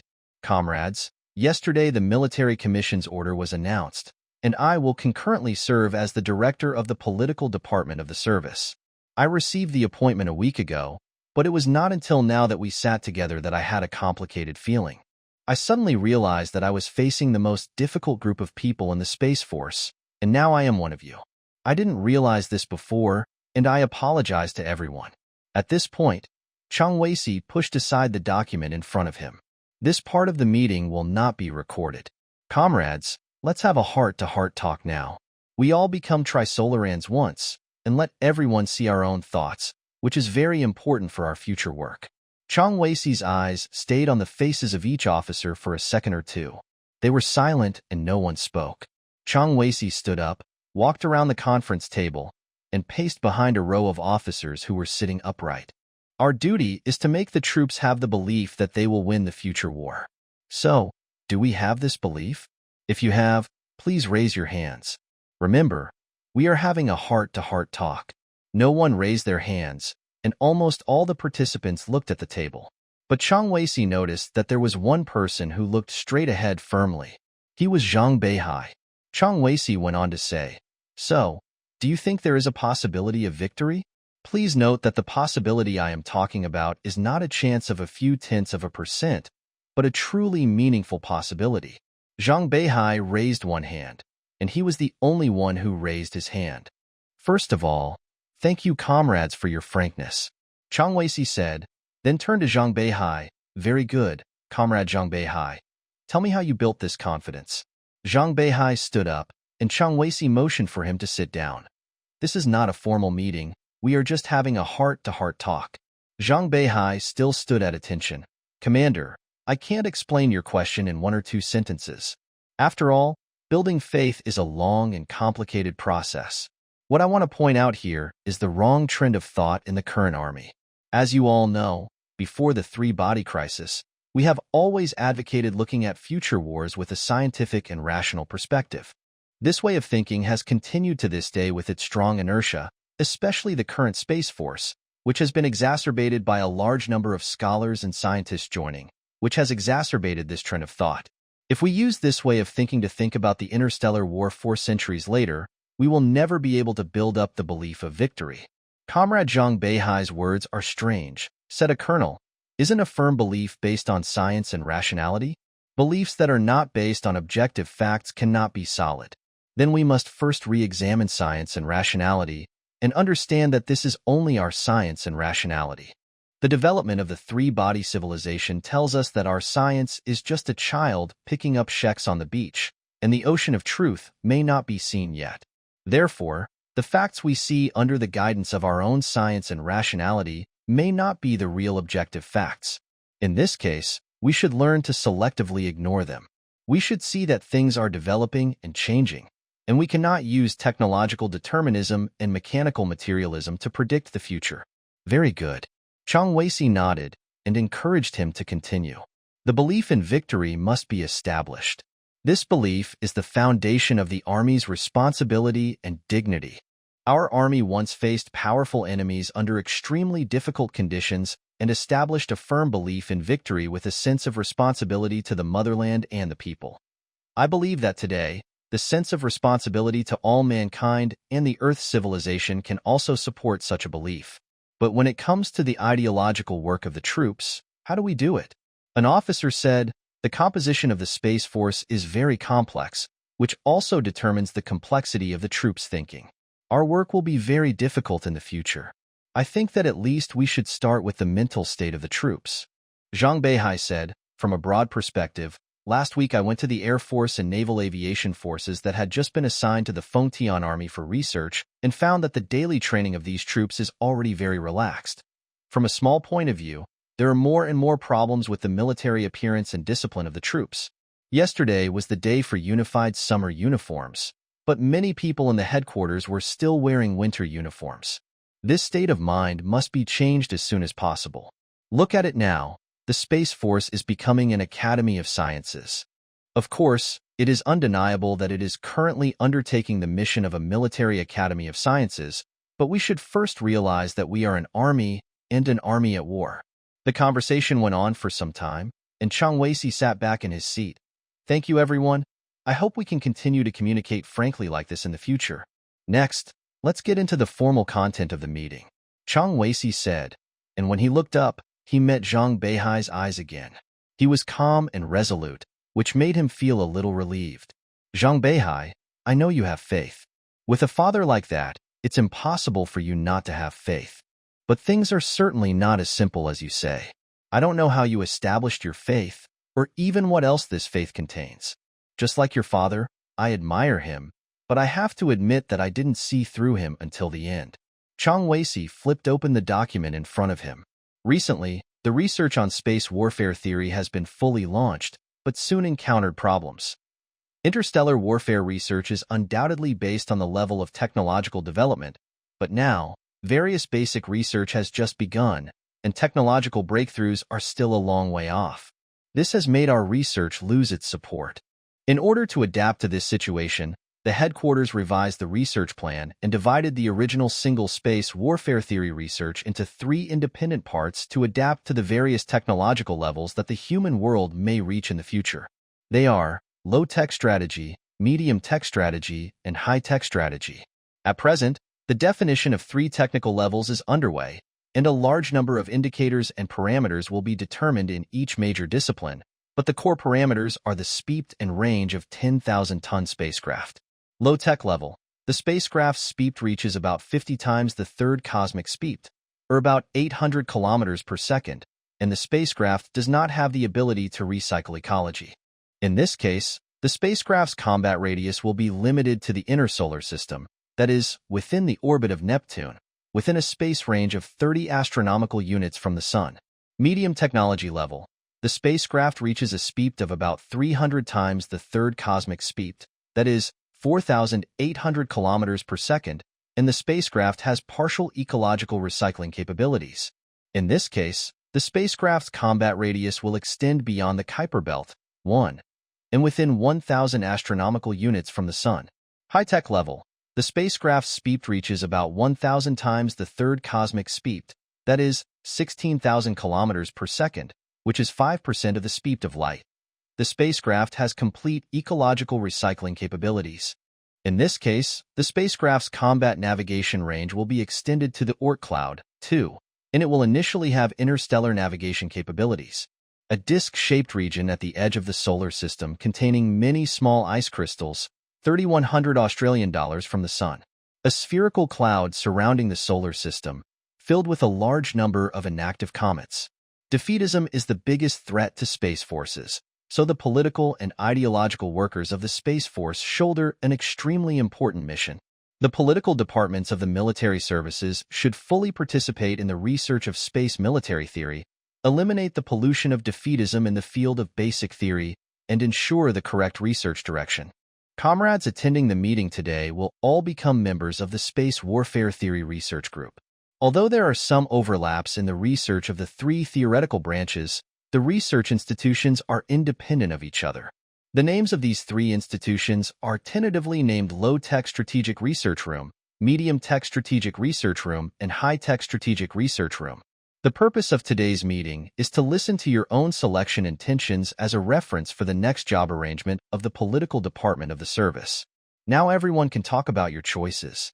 Among the 32 political department officers attending the meeting, 24 chose the Low-Tech Strategic Research Room, 7 chose the Medium-Tech Strategic Research Room, and only Zhang Beihai chose the High-Tech Strategic Research Room. It seems that Comrade Beihai is determined to become a science fiction fan. Someone said, causing some laughter.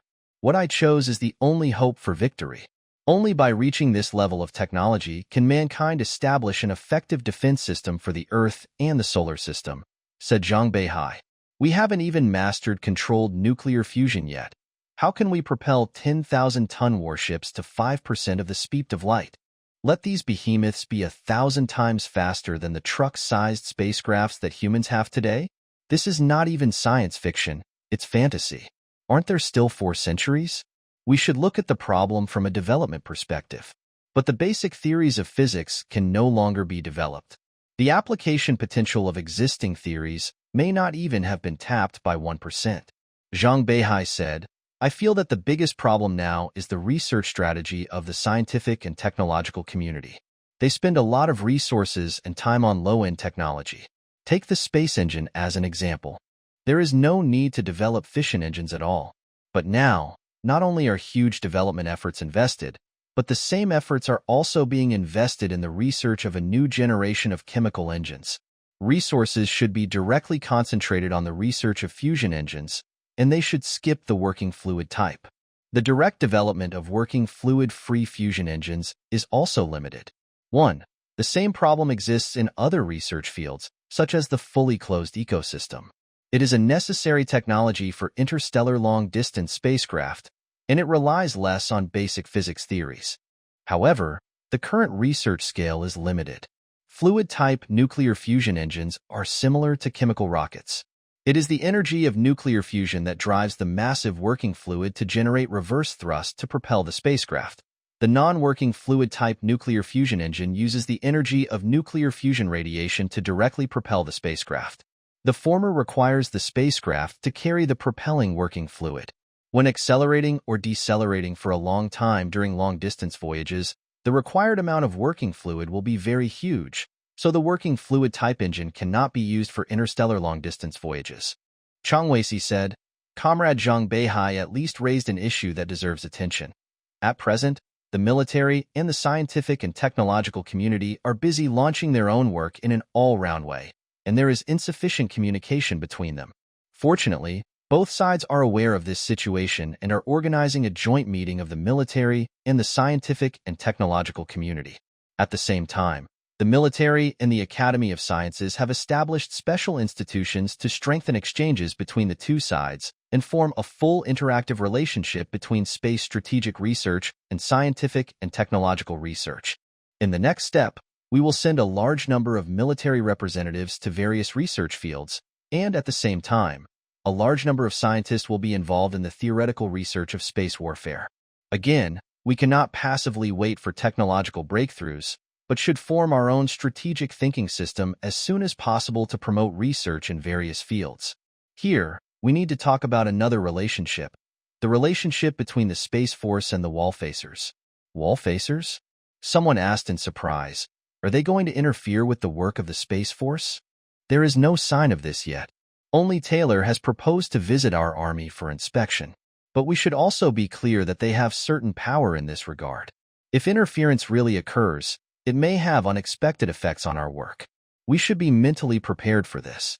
When this situation really occurs, we should maintain a certain balance between the Wallfacer plan and mainstream defense. After the meeting, Zhang Beihai sat alone in the empty conference room. He lit a cigarette, and the smoke drifted into a beam of sunlight coming through the window, as if it was burning. Anyway, everything has finally started, he said to himself. Luo Ji felt for the first time that his dream had come true. He thought Galnan's promise was just bragging. Of course he could find a beautiful place with pristine ecology, but it would definitely be very different from what he imagined. But when he stepped off the helicopter, he felt like he had walked into his own dream. The snow-capped mountains in the distance, the lake in front of him, the grasslands and forests by the lake, even the locations were exactly the same as what he had drawn for Galnan. Especially the purity here, which he had never dared to imagine before. Everything seemed to have just been moved out of a fairy tale, and the fresh air had a faint sweetness. Even the sun seemed to be careful to cast the softest and most beautiful part of its light here. The most incredible thing was that there really was a small manor with a villa as its center by the lake. According to Cantor, who was traveling with us, the building was built in the middle of the 19th century, but it looked older, and the vicissitudes of time had made it blend into the surrounding environment. Don't be surprised. People sometimes dream about real places, Cantor said. Are there any residents here? Luo Ji asked. There is nothing within a 5-kilometer radius, but there are some small villages further out. Luo Ji guessed that this place might be in northern Europe, but he did not ask. Kant led Luo Ji into the villa. In the large European-style living room, Luo Ji saw the fireplace at a glance. Next to it were neatly placed fruit woods for making a fire, emitting a fresh fragrance. The original owner of the villa sends his greetings. He is honored to have a Wallfacer living here, Cantor said, and then he told Luo Ji that in addition to the facilities he requested, there were more things in the manor. A stable with 10 horses, because riding horses is the best for walking in the direction of the snow-capped mountains. There is also a tennis court and a golf course, a wine cellar, and a motor yacht and several small sailboats on the lake. The villa, which looks old, is very modern inside. Every room has a computer, broadband internet, and satellite TV, and there is also a digital movie projection room. In addition, when Luo Ji came, he also noticed that the helicopter pad was obviously not built temporarily. Isn't this man very rich? More than rich, he doesn't want to reveal his identity, otherwise you might know his name if I tell him. He has donated this piece of land to the United Nations, which is much larger than the one Rockefeller donated. So now it should be made clear that this piece of land and the real estate on it belong to the United Nations, and you only have the right to live there. But you also got a lot. The owner said before leaving that all his own belongings had been taken away, and the remaining things in the villa were given to you. Apart from anything else, these paintings are probably very valuable. Kant took Luo Ji to check out the rooms of the villa. Luo Ji saw that the original owner here had a good taste, and the layout of each room gave people a sense of elegance and tranquility. A considerable part of the books in the study are old Latin editions. Most of the paintings in the room are modernist style, but there is no sense of disharmony with this room with a strong classical atmosphere. Luo Ji especially noticed that there was no landscape painting here, which was a very mature aesthetic sentiment. This house is located in the beautiful Garden of Eden, and hanging landscape paintings here is as redundant as adding a bucket of water to the sea. After returning to the living room, Luo Ji sat on the very comfortable rocking chair in front of the fireplace. He reached out and touched something on the small table next to him. He picked it up and saw that it was a pipe with a long and thin handle that was rarely seen in European pipes. It was the type used by the leisure class indoors. He looked at the white squares on the wall and imagined what those things were that had just been taken away. At this time, Kant brought in several people and introduced them to Luo Ji. They were butlers, cooks, drivers, grooms, yacht pilots, etc., all of whom had served the previous owner. After these people left, Khan introduced a lieutenant colonel in plain clothes who was responsible for the security here. After he left, Luo Ji asked Khan where Chang was now. He has handed over your security work and may have returned to his country now. Let him replace the lieutenant colonel just now. I think he is more qualified. I have the same feeling, but he doesn't understand English and it is inconvenient for him to do his job. Then replace all the guards here with Chinese.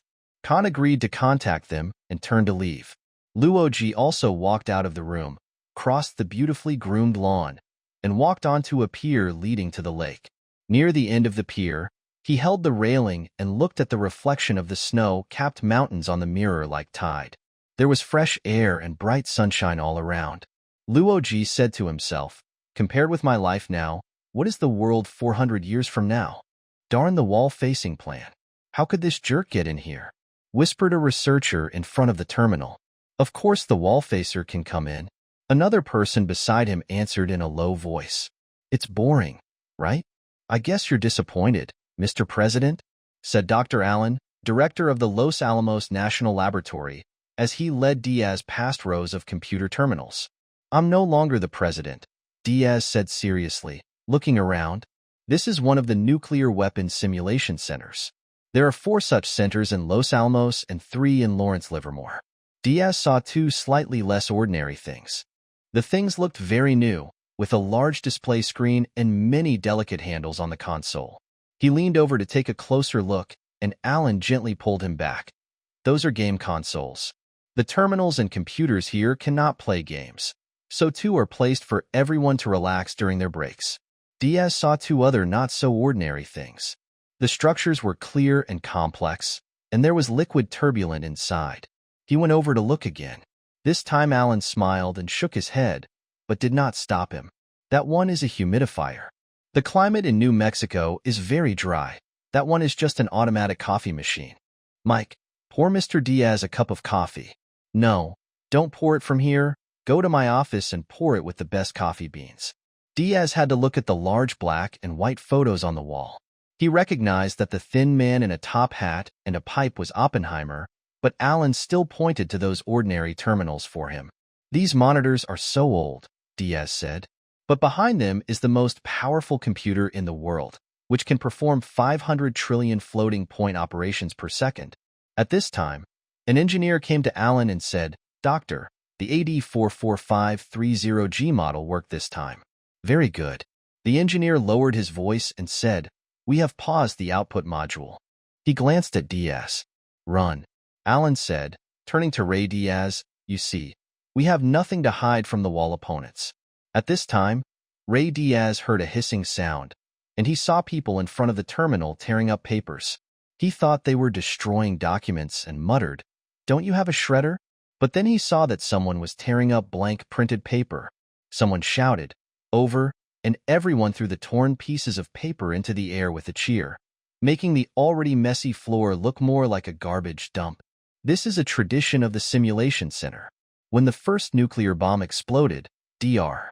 Fermi threw a handful of scraps of paper into the air and accurately calculated the equivalent of the nuclear bomb based on the distance they floated in the shock wave. Now when each model calculation is passed, we do the same thing once. Diaz brushed the scraps of paper on his head and shoulders and said, You conduct nuclear tests every day. This is as convenient as playing video games for you. But we can't do that. We don't have supercomputers, so we can only try real things. Doing the same thing, it's always the poor who are annoying. Mr. Diaz, people here are not interested in politics. Diaz approached several terminals one by one to take a closer look. There were only scrolling data and changing curves on them. It was hard to see the graphics and images, but they were also abstract and it was hard to tell what they were. When Diaz approached another terminal, the famous physicist sitting in front raised his head and said, Mr. President, do you want to see a mushroom cloud? There is no mushroom cloud. I'm not the president. Diaz reiterated as he took the coffee handed to him by Mike.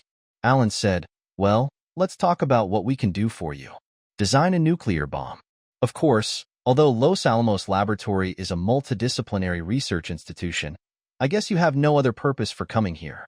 Can you talk about it in detail? What type? What is the equivalent? PDC. The complete technical requirements will be submitted to you soon. I will only talk about the most critical thing. Large equivalent, the largest equivalent, and make it as large as possible. The lowest limit we give is 200 million tons. Alan stared at Diaz for a long time, lowered his head and thought for a while. This takes time. Don't you have a mathematical model? Of course, there are mathematical models from 500-ton nuclear artillery sheks to 20-million-ton giant nuclear bombs, from neutron bombs to electromagnetic pulse bombs, but the explosion equivalent you require is too large, more than 10 times the largest equivalent thermonuclear bomb in the world. The triggering and progress of the fusion reaction of this thing is completely different from that of ordinary nuclear bombs. It may require a completely new structure, and we don't have a corresponding model. They talked about some of the overall plans for this research. When they left, Alan said, "Mr. Diaz, I know that you were at PDC. There are the best physicists in the staff of the USS Arthur. They should have told you something about the role of nuclear bombs in space warfare. Can you repeat it?" Okay, in space warfare, nuclear bombs may be a less efficient weapon. Nuclear explosions in a vacuum environment do not produce shock waves, and the light pressure generated is negligible, so they cannot cause the mechanical impact caused by explosions in the atmosphere. All its energy is released in the form of radiation and electromagnetic pulses, and even for humans, the radiation protection and electromagnetic shielding technology of spacecraft are very mature. What if it hits the target directly? That's another matter. At this time, heat will play a decisive role, and it is very likely to melt or even vaporize the target. But a nuclear bomb of several 100 million tons may be as big as a building, and it may not be easy to hit it directly. In fact, in terms of mechanical impact, nuclear bombs are not as good as kinetic weapons. In terms of radiation intensity, they are not as good as particle beam weapons, and in terms of thermal energy damage, they are not as good as gamma-ray lasers. But what you said is several weapons are still not ready for actual combat. After all, nuclear bombs are the most powerful and mature weapons that humans have at present. As for the problem of its strike effectiveness in space that you mentioned, we can think of ways to improve it, such as adding some kind of medium to form a shock wave, just like putting a steel ball in a grenade. This is a very interesting idea. You are indeed a leader with a background in science and engineering. Besides, I majored in nuclear energy, so I like nuclear bombs and feel the best about them. Haha, but I forgot that it is ridiculous to discuss issues with a Wallfacer like this. The two laughed, but Ray Diaz quickly stopped laughing and said seriously, "Master Allen, you, like everyone else, have mystified the strategy of the Wallfacer. Among the weapons that humans currently have that can be put into actual combat, the most powerful ones are hydrogen bombs and macronuclear fusion. Isn't it natural for me to focus on one of the two? I think my way of thinking is correct. Then why don't you consider macronuclear fusion? Don't you know yet? Your former Secretary of State has taken the lead in doing it, and he has already gone to China." At this time, the two men stopped. They were walking on a quiet forest path. Alan said, "Fermi and Oppenheimer walked this path countless times. After Hiroshima and Nagasaki, the first generation of nuclear weapons developers mostly spent the rest of their lives in depression. If their spirits in heaven knew the current mission of human nuclear weapons, they would be very pleased. Weapons, no matter how terrible, are always good things. What I want to say now is that I don't want to see you throwing waste paper next time I come. We want to give Tomoko a neat impression." Due to weather reasons, the Mayflower had to land at a backup airport, so Frederick Taylor hurriedly took a helicopter from the Kennedy Space Center to Edwards Air Force Base. He stood at the end of the runway, watching the Mayflower slowly stop after dropping its parachute. Taylor felt a wave of heat coming from there, and in his eyes, the shuttle's body covered with heat-resistant tiles had a primitive and clumsy feel, like a product of the Industrial Revolution. Thinking that this inefficient and high-consumption thing would still be the main means of transportation for humans to enter space for a long time to come, he couldn't help but sigh and shook his head. After the cabin door opened, the first people to come out were 5 crew members and 2 scholars brought back from the International Space Station. Then 2 people carrying stretchers entered the cabin and carried out a person. Perhaps in order to make it easier to get on the stretcher, the person took off his spacesuit in the cabin. After the stretcher went down the gangway, the flight commander walked over and said to the person on the stretcher, "Dr. Ding-E, it is the minimum dignity of a space traveler to walk down the space shuttle standing up." Ding-E sat on the stretcher. All human beings have no dignity. You should know our discovery this time, Colonel. Your love-making scene tonight will be observed and recorded with relish by Tomoko. Doctor, I really don't want to fly on the same plane with you again. The commander threw two small things on the stretcher. Dingy picked them up and found that they were his pipe, but it had been broken into two pieces. You have to compensate me. This is a commemorative edition of Dunhill. Do you know how much it is worth? Dingy stood up from the stretcher and shouted angrily, but a dizziness and nausea made him lie down again. It's good that NASA doesn't fine you, the commander said without looking back, and quickly caught up with his colleagues in front. Taylor quickly ran to the stretcher and greeted Ding-E. Ah, Wallfacer, hecko? Ding-E stretched out a thin arm to shake hands with Taylor, but he immediately pulled his hand back and grabbed the stretcher tightly with the other one. I say, carry it steady, he shouted to the people carrying the stretcher. Sir, we've been carrying you steadily. Why do I feel like I'm leaning backwards? The stretcher bearers explained, your cochlear nerve system has adapted to zero gravity and is now readjusting to normal gravity. Taylor smiled and said, but you still look good. You're lying, said Ding-E. Oh, of course, your face is a little pale, but I think it's normal. After all, we are animals of the earth. I want to talk to you. They said we need a physical examination or something. I'm sorry, just 1 minute, it's urgent. Oh God, it fell backwards again. I think it would be more comfortable for me to walk by myself, Dingy said, waving his hand to stop the stretcher. He turned over and got off, and fell down with a thud as soon as he touched the ground. Taylor pulled Dingy up from the ground, put one of his hands on his shoulder, and walked towards the space service vehicle not far away like supporting a drunk. He said, I hope you can join my plan. What do you smell like? The air up there is like a dungeon, and there is even toilet stuff on the end of the circulating filter. What plan are you talking about? I want to build an independent space force to use macro-nuclear fusion as a weapon. Dingy looked at him from Taylor's shoulder. When Diaz said he wanted to build a nuclear bomb of more than 200 million tons, the director of Los Alamos National Laboratory showed this kind of look. I say, you better not waste taxpayers' money. When it comes to wasting resources, no one has done better than you physicists so far. You encouraged the construction of 4 superaccelerators and stopped and gave up halfway through the construction, but you have already invested tens of billions of dollars. Taylor said, it was not my suggestion to build a new accelerator. I have always believed that it is foolish to build more accelerators to compete with Sapon, so I went to space. I also plan to go to space. It is easier to collect macronuclei there. At this time, they had already walked to the door of the car. Dingy leaned against the door weakly and said to Taylor, there should be physicists in your staff. Yes, there are 3 Nobel Prize winners.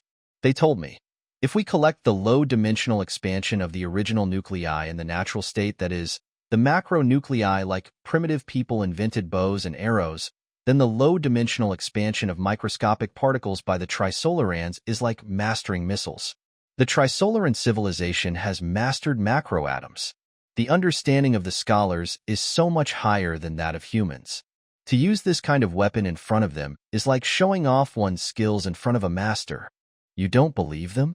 Of course, they are right in a general sense, but macronuclear fusion is the most powerful weapon currently in the hands of mankind. Isn't it normal for me to consider it strategically?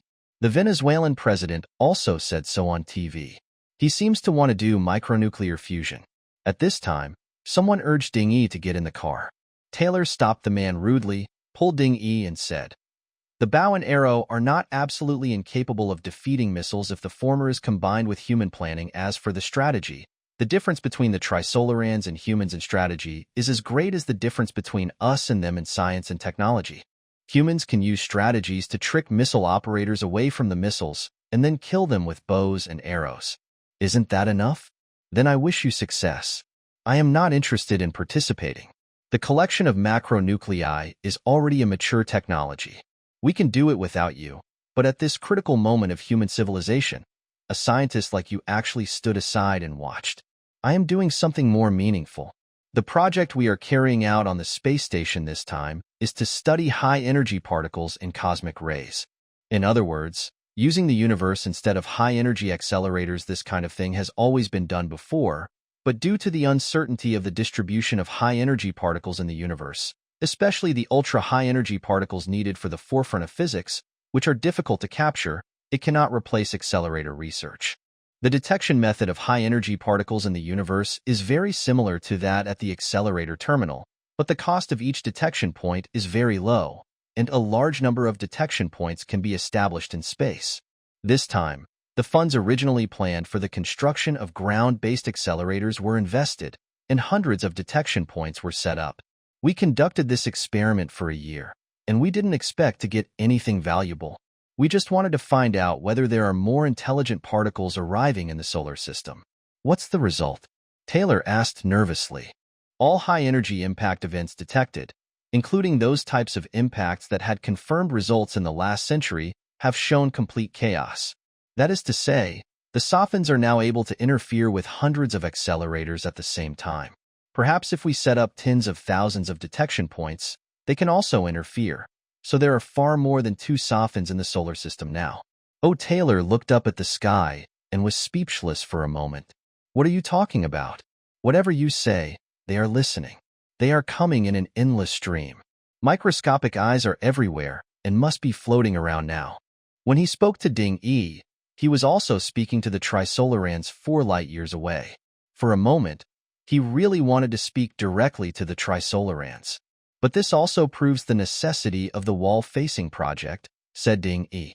After the service car drove away, Taylor stood alone on the runway for a long time, watching the Mayflower being towed to the hangar. In fact, he didn't see anything, but just thought about another danger that he had ignored before. Now he was not looking for physicists, but doctors or psychologists, as well as those experts who study sleep. In short, find people who can stop you from talking in your sleep. Keiko Yamasuji woke up late at night and found that she was alone and the bed sheets were cold. She got up, put on her clothes, and walked out of the room. As usual, she saw her husband in the bamboo forest in the yard. They have a house in England and Japan, but Heinz still likes his home in Japan. He said that the moonlight in the east can calm his heart. There is no moonlight tonight, and the bamboo forest and Heinz figure have lost their 3-dimensional sense, like a black paper-cut painting hanging under the starlight. Heinz heard Keiko Yamasuji's footsteps, but did not turn around. It was strange that Keiko wore the same shoes in England and Japan, and she never wore clogs in her hometown, but only here could he recognize her footsteps, not in England. "My dear, you have been sleepless for several days," Shanshin Keiko said. Although her voice was very soft, the summer insects in the bamboo forest stopped chirping, and the tranquility like water enveloped everything. She heard her husband sigh. "Keiko, I can't do it. I can't think of it. I really can't think of anything. No one can think of it. I don't think there is a plan that can ultimately win," Keiko Yamasuji said. She took 2 steps forward, but was still separated from Heinz by a few green bamboos. This bamboo forest was where they thought. Most of the inspiration in their previous research came from here. They generally didn't bring intimate actions to this holy place. In this place that seemed to be filled with the atmosphere of Oriental philosophy, they always treated each other with respect. "Bill, you should relax yourself and do your best." Heinz turned around, but his face was still unclear in the darkness of the bamboo forest. "How is it possible? Every small step I take consumes huge resources." "Then why not do this?" Keiko answered quickly. Obviously, she had thought about this problem a long time ago. Choosing such a direction, even if it fails in the end, we have done something useful in the implementation process. "Wheezy, this is exactly what I was thinking just now.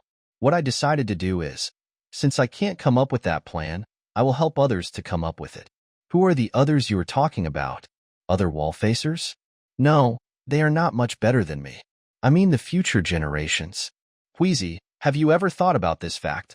It takes at least 20,000 years for the natural evolution of organisms to produce obvious effects, while human civilization has only 5,000 years of history, and modern technological civilization has only 200 years of history. Therefore, what is being studied in modern science now is only the brains of primitive people. You want to use technology to accelerate the evolution of the human brain? You know, we have been doing brain science research, and now we should invest more efforts to expand this research to the scale of building the Earth's defense system. With 1 to 2 centuries of efforts, we may be able to eventually improve human intelligence and enable future generations of human science to break through the shackles of sophistry. For our profession, the term intelligence is a bit vague. What do you mean specifically? The intelligence I'm talking about is broad. In addition to the traditional logical reasoning ability, it also includes the ability to learn, imagination, and innovation. It includes the ability to maintain the power of thought while accumulating common sense and experience throughout life. It also includes strengthening the physical strength of thinking, that is, making the brain think continuously for a long time without getting tired. Here, we can even consider the possibility of eliminating sleep. How to do it? Do you have a general idea? No, not yet. Maybe we can connect the brain to the computer directly. Make the latter's computing power an amplifier of human intelligence. Perhaps it is possible to realize direct interconnection between human brains and integrate the thinking of multiple people. There is also memory inheritance, etc. But no matter what the final ways to improve intelligence are, what we need to do now is to fundamentally understand the mechanism of human brain thinking. This is our business. We will continue this business, just like before. The difference is that we can now mobilize huge resources to do this. Dear, I am really happy. I am so happy. It's just that, as a Wallfacer, your plan is too indirect, isn't it? But Wheezy, think about it. Everything in human civilization will eventually come down to human beings themselves. We start from improving ourselves. Isn't this a truly visionary plan? Besides, what else can I do besides this? Bill, this is really great. Let's imagine that we can do brain science and thinking research as a world project with huge investment that we couldn't imagine before. How long will it take to succeed? A century should be about the same. Let's be more pessimistic and calculate 2 centuries. In this case, highly intelligent humans still have 2 centuries. If we use 1 century to develop basic science and another century to realize the transformation of theory into technology, even if we fail, we have done what we have to do sooner or later. Wheezy, come with me to the end of the world. Hines murmured.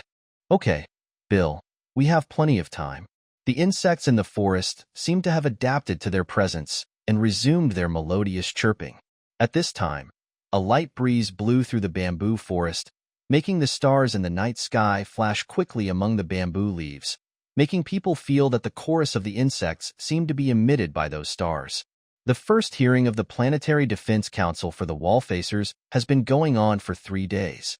Taylor, Ray Diaz, and Hines presented their first phase plans at the meeting, and the representatives of the permanent members of the PDC had a preliminary discussion on these plans. At the large round table in the former Security Council meeting room sat representatives of the permanent members, while the 3 Wallfacers sat at the rectangular table in the middle. They were Taylor, Diaz, and Hines. Luo Ji hasn't come today yet? The American representative asked dissatisfiedly. He won't come, said Galnine, the rotating chairman of the PDC. He stated that seclusion and not attending PDC hearings are part of his plan. Hearing this, the participants began to whisper. Some looked annoyed, and some smiled with ambiguous meanings. This guy is just a lazy piece of shoot, Diaz said. Then who are you? Taylor asked, looking up. Hines said, I would like to express my respect for Dr. Luo Ji. He knows himself well and is aware of his abilities, so he doesn't want to waste resources unnecessarily. As he said this, he turned to Diaz politely and said, I think Mr. Diaz should learn something from him. Anyone can see that Taylor and Hines are not defending Luo Ji, but compared with the latter, they have a deeper hostility towards Diaz. Galnine knocked on the table with a gavel. First of all, the words of Wallfacer Ray Diaz are inappropriate. I would like to remind you to respect other Wallfacers. At the same time, please also note that Wallfacers Hines and Taylor, your words are inappropriate in the meeting. Hines said, Mr. Chairman, Wallfacer Ray Diaz showed only the rudeness of a warrior in his plan. Following Iran and North Korea, his country was also sanctioned by the United Nations for developing nuclear weapons, which made him have a perverted feeling towards nuclear bombs. Mr. Taylor's macro-fusion plan is no different in essence from Ray Diaz's giant hydrogen bomb plan, and is equally disappointing. These 2 straightforward plans exposed clear strategic directions from the beginning and did not reflect the advantages of the Wallfacers' strategic plans at all. Taylor counterattacked.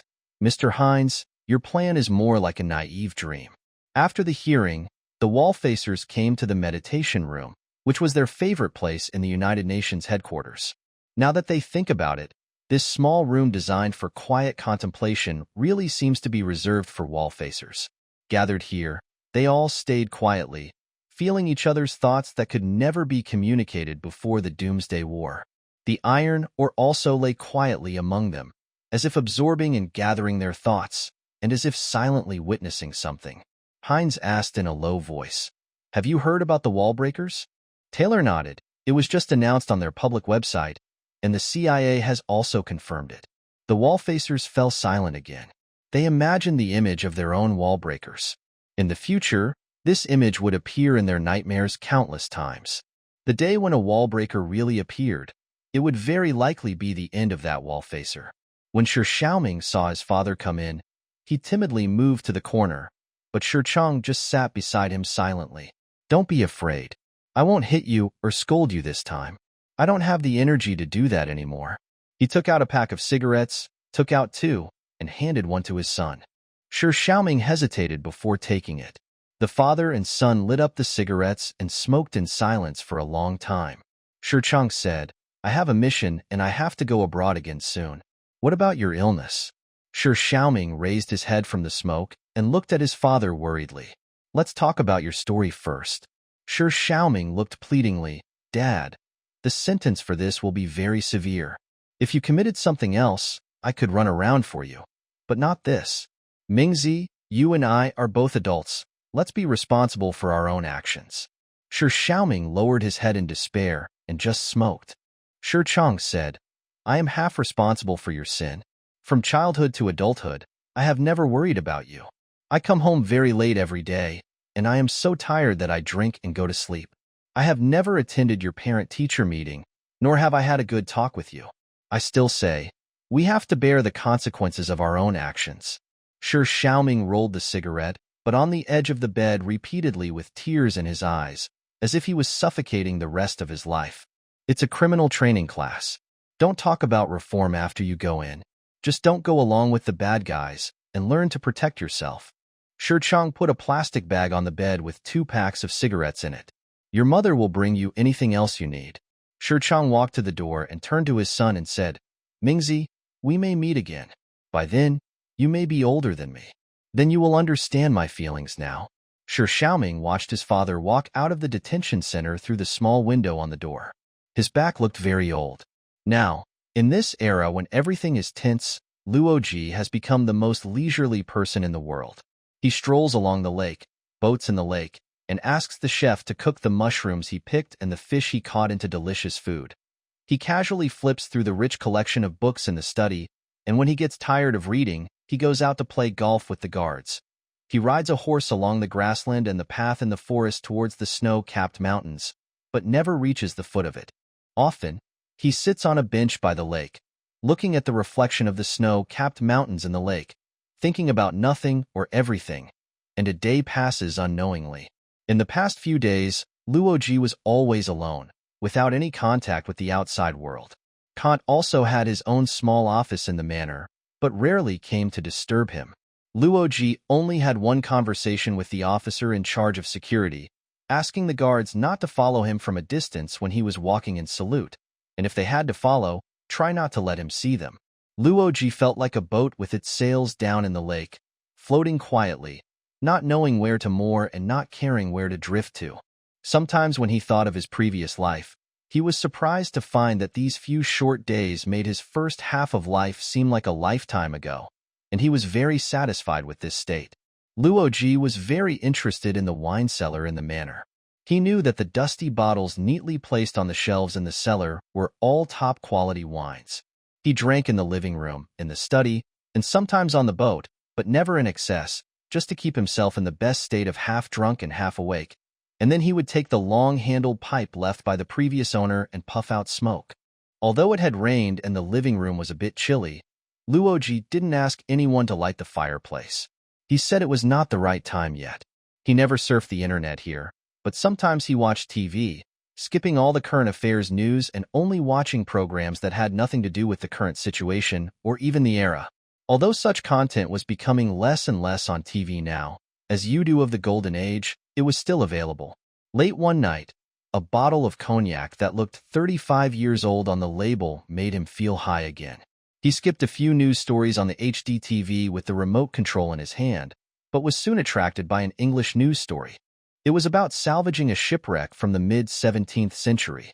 The three-masted sailing ship was sailing from Rotterdam to Faridabad, India, and sank at Cape Horn. Among the items salvaged by divers from the shipwreck was a barrel of well-sealed wine. According to experts, the wine is still drinkable now, and after more than 300 years of storage on the seabed, the taste may be unparalleled. Luo Ji recorded most of the program and then called Kant. "I want this barrel of wine. Go take a picture of it," he said to Candy. Candy contacted them immediately, and 2 hours later he came to tell Luo Ji that the estimated price of the barrel of wine was incredibly high, and the starting price might be around 300,000 euros. "This little money is nothing for the wall-facing project. Go buy it. It's part of the plan." In this way, after the smile of the wall-facing person, the wall-facing project created another idiom. Anything that is known to be absurd but has to be done is called part of the wall-facing project. It is abbreviated as part of the plan. 2 days later, the barrel of wine was placed in the living room of the villa. Many sheks were embedded on the surface of the old barrel. Luo Ji took out a metal faucet with a spiral drill bit for wooden wine barrels from the wine cellar, carefully drilled it into the barrel wall, and poured out the first glass of wine. The wine was an attractive emerald green. After sniffing it, he put the glass to his mouth. "Doctor, is this also part of the plan?" Khan asked calmly. "Yes, it's part of the plan," Luo Ji said, and then he was about to drink, but he looked at the people present and said, "You all go out." Kant and the others stood there without moving. "Letting you out is also part of the plan. Please?" Luo Ji glared at them, and Kant shook his head slightly and led the others away. Luo Ji took the first sip and tried hard to convince himself that he tasted something heavenly, but in the end he didn't have the courage to take a second sip. But even this sip of wine did not let him go. That night he vomited and had diarrhea until he vomited bile of the same color as the wine. In the end, he was too weak to get out of bed. Later, the doctors and experts opened the lid of the wine barrel and found that there was a large brass label on the inner wall of the barrel. At that time, it was customary to make labels inside the barrel. Over the long years, the copper and wine, which should have been in peace, reacted, and something was produced and dissolved in the wine. When the barrel was moved away, Luo Ji saw the gloating expression on Kant's face. Luo Ji lay powerless on the bed, watching the medicine dripping from the bottle. An extremely strong feeling of loneliness gripped him. He knew that the leisure of the past few days was nothing but the weightlessness of falling into the abyss of loneliness, and now he had reached the bottom. But Luo Ji had anticipated this moment, and he was prepared for all of this, just waiting for one person to come, so that the next step of the plan could begin. He was waiting for Dashi. Taylor stood in the drizzle in Kagoshima with an umbrella, and behind him was the head of the defense agency, Koichi Inoue. Inoue held an umbrella but did not open it, and stood 2 meters away from Taylor. In the past 2 days, he always kept a certain distance from the Wallfacer, both physically and mentally. This is the Kamakazi Special Attack Force Memorial Hall. In front of them is a statue of a Special Attack Team member, and next to it is a white Special Attack Team combat aircraft, with the aircraft number 502. The rain has coated the surface of the statue and the aircraft with a layer of light, giving them a false vitality. "Is there no room for discussion on my suggestion?" Taylor asked. "I still advise you not to talk about these things in front of the media, or you will get into trouble." Inoue Hirokazu's words were as cold as rain. "Is this still sensitive now? It's not the history that's sensitive, but your suggestion. Why not restore the Kamakazi Special Attack Force in the United States or somewhere else? Are the Japanese the only ones in the world who have the responsibility to die?" Taylor put away his umbrella. Inoue Hiroichi walked closer to him. Although the former did not dodge, there seemed to be a force field around him preventing Inoue Hirokazu from getting closer. "I never said that the future Kamakazi Special Attack Force will only be composed of Japanese. This is an international force, but your country is its place of origin. Isn't it natural to start recovery from here? In an interstellar war, does this method of attack really make sense? You know, the results of the special attack operations back then were limited and failed to reverse the situation. Sir, the Space Force I have formed uses ball lightning as a weapon. Ball lightning, including macro-atomic nuclei, is launched by electromagnetic drive. After launch, the speed is very slow. To achieve the speed of a space missile, the length of the launch rail needs to be tens or even hundreds of kilometers, which is unrealistic. At the same time, ball lightning does not have the intelligence of a missile after launch and cannot effectively maneuver through the enemy's interception and shielding. This requires close and targeted attacks. This is the meaning of the new special attack operations. It is not about letting human spacecraft hit enemy targets. Of course, the casualty rate in this case is no less than the latter. Why do you have to use people? Can't computers control spacecraft to attack at close range? This question seemed to give Taylor an opportunity, and he was interested. He stood up and said, "Here is the problem.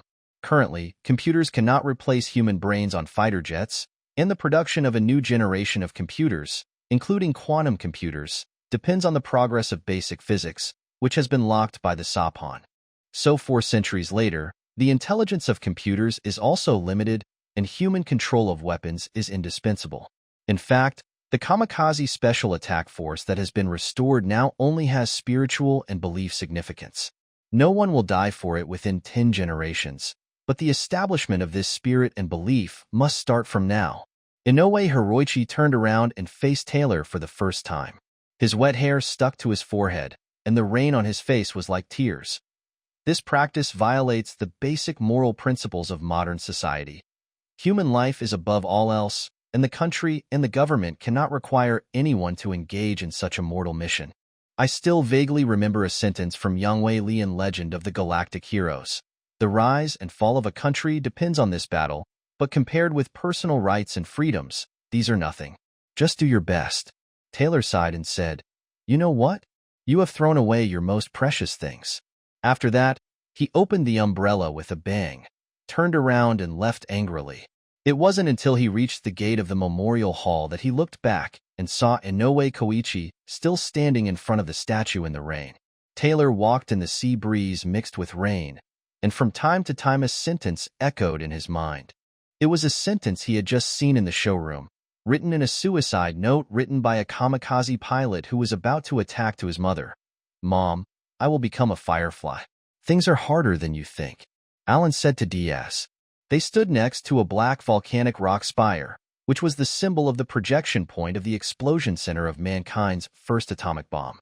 "Is its structure really that different?" Diaz asked. "It's completely different from the current nuclear bombs. The mathematical model for building it may be hundreds of times more complicated than it is now. This is a huge project. What do you need me to do?" "Cosmo is in your staff, right? Bring him to my laboratory." "William Cosmo?" "It's him. But he's a astrophysicist, an authority on stars." "Then what do you want him to do?" "That's exactly what I want to tell you today. In your impression, a nuclear bomb explodes after it's triggered, but in fact that process is more like a combustion. The greater the equivalent, the longer the combustion process. For example, a 2000 when a 10,000-ton nuclear bomb explodes, the fireball can last for more than 20 seconds. The supernuclear bomb we are designing, let's say a 200 million-ton bomb, its fireball may burn for several minutes. Think about it. What does this thing look like? A small sun. That's right. Its fusion structure is very similar to that of a star, and it reproduces the evolution of a star in a very short time. So the mathematical model we want to build is essentially a model of a star. In front of them, the desert of the White Sands range stretched out. It was dawn before sunrise, and the desert was so dark that no details could be seen clearly. When the two saw this scene, they couldn't help but think of the basic scene in the game The Three-Body Problem. "I'm very excited, Mr. Diaz. Please forgive us for our lack of enthusiasm at the beginning. Now it seems that the significance of this project goes far beyond the construction of the supernuclear bomb itself. Do you know what we are doing? We are creating a virtual star." Diaz shook his head disapprovingly. "What does this have to do with the defense of the Earth? Don't always limit yourself to the defense of the Earth. After all, my colleagues and I in the laboratory are scientists. Besides, This matter is not completely without practical significance. As long as the appropriate parameters are input, this star will become the sun. Think about it. Having a sun in the computer memory is always useful. For such a huge existence closest to us in the universe, we have not made enough use of it. This model may lead to more discoveries. Diaz said, the last application of the sun forced mankind into a desperate situation, and it also made you and I stand here for the opportunity. But new discoveries may enable mankind to escape from despair, so I invite you to come here today to watch the sunrise. At this time, the rising sun showed its bright top from the horizon, and the desert became clear like a developer. Diaz saw that the place where the heckfire was burning in the past was covered with sparse weeds. I am becoming death, the destroyer of worlds, Alan blurted out. What? Diaz turned around and looked at Alan suddenly, with a look as if someone had shot him in the back. This is what Oppenheimer said when he saw the first nuclear bomb explode, as if it was quoted from the Indian epic Bhagavad Gita. The halo in the east quickly expanded, spreading its light to the world like a golden net. It was the same sun that Wenjia pointed the red coast antenna at that morning. Earlier, here, it was also this sun that shone on the dust after the first atomic bomb explosion. It was also the same sun that the ancient apes 1,000,000 years ago and the dinosaurs 100 million years ago saw with their dull eyes. And earlier, the hazy light that penetrated the sea surface felt by the first life cell in the primitive ocean was also emitted by this sun. Alan went on to say, a man named Bainbridge followed Oppenheimer with an unpoetic remark. We are all sons of witches now. What is Hugh talking about? Said Diaz, looking at the rising sun and breathing rapidly. I am thanking you, Mr. Diaz, because from now on, we are no longer sons of Good Lady. In the east, the sun rose slowly with a majesty that surpassed everything, as if announcing to the world that except me, everything was just a passing moment. What's wrong with you, Mr. Diaz? Alan saw Diaz squat down, propped up his hand and vomited, but nothing came out. Alan saw his pale face covered with cold sweat, his hand pressed on a bunch of thorns, but he had no strength to move it away. Go to the car, Diaz said weakly, his head turned to the opposite direction of the sunrise, and the hand that was not supporting the ground stretched forward, trying to block the sun. He was too weak to get up at this time. Alan wanted to help him up, but he couldn't lift his burly body. Drive the car over, Diaz panted, and at the same time took back the hand that blocked the sun and covered his eyes. When Alan drove the car to the side, he found that Diaz had collapsed on the ground. Alan struggled to get him to the back seat of the car. Sunglasses, I want sunglasses. Diaz was half lying on the back seat, his hands grabbing in the air. Alan found the sunglasses on the dashboard and handed them to him. After he put them on, his breathing seemed to be smoother. I'm fine, let's go back. Hurry up, Diaz said weakly. What's wrong with you? Where do you feel uncomfortable? It seems to be because of the sun. When did you start to have these symptoms? Just now. From then on, Diaz suffered from this strange heliophobia. Whenever he saw the sun, his body and mind would almost collapse. Did the flight take too long? You look listless, Luo Ji said when he saw Shi Chang, who had just arrived.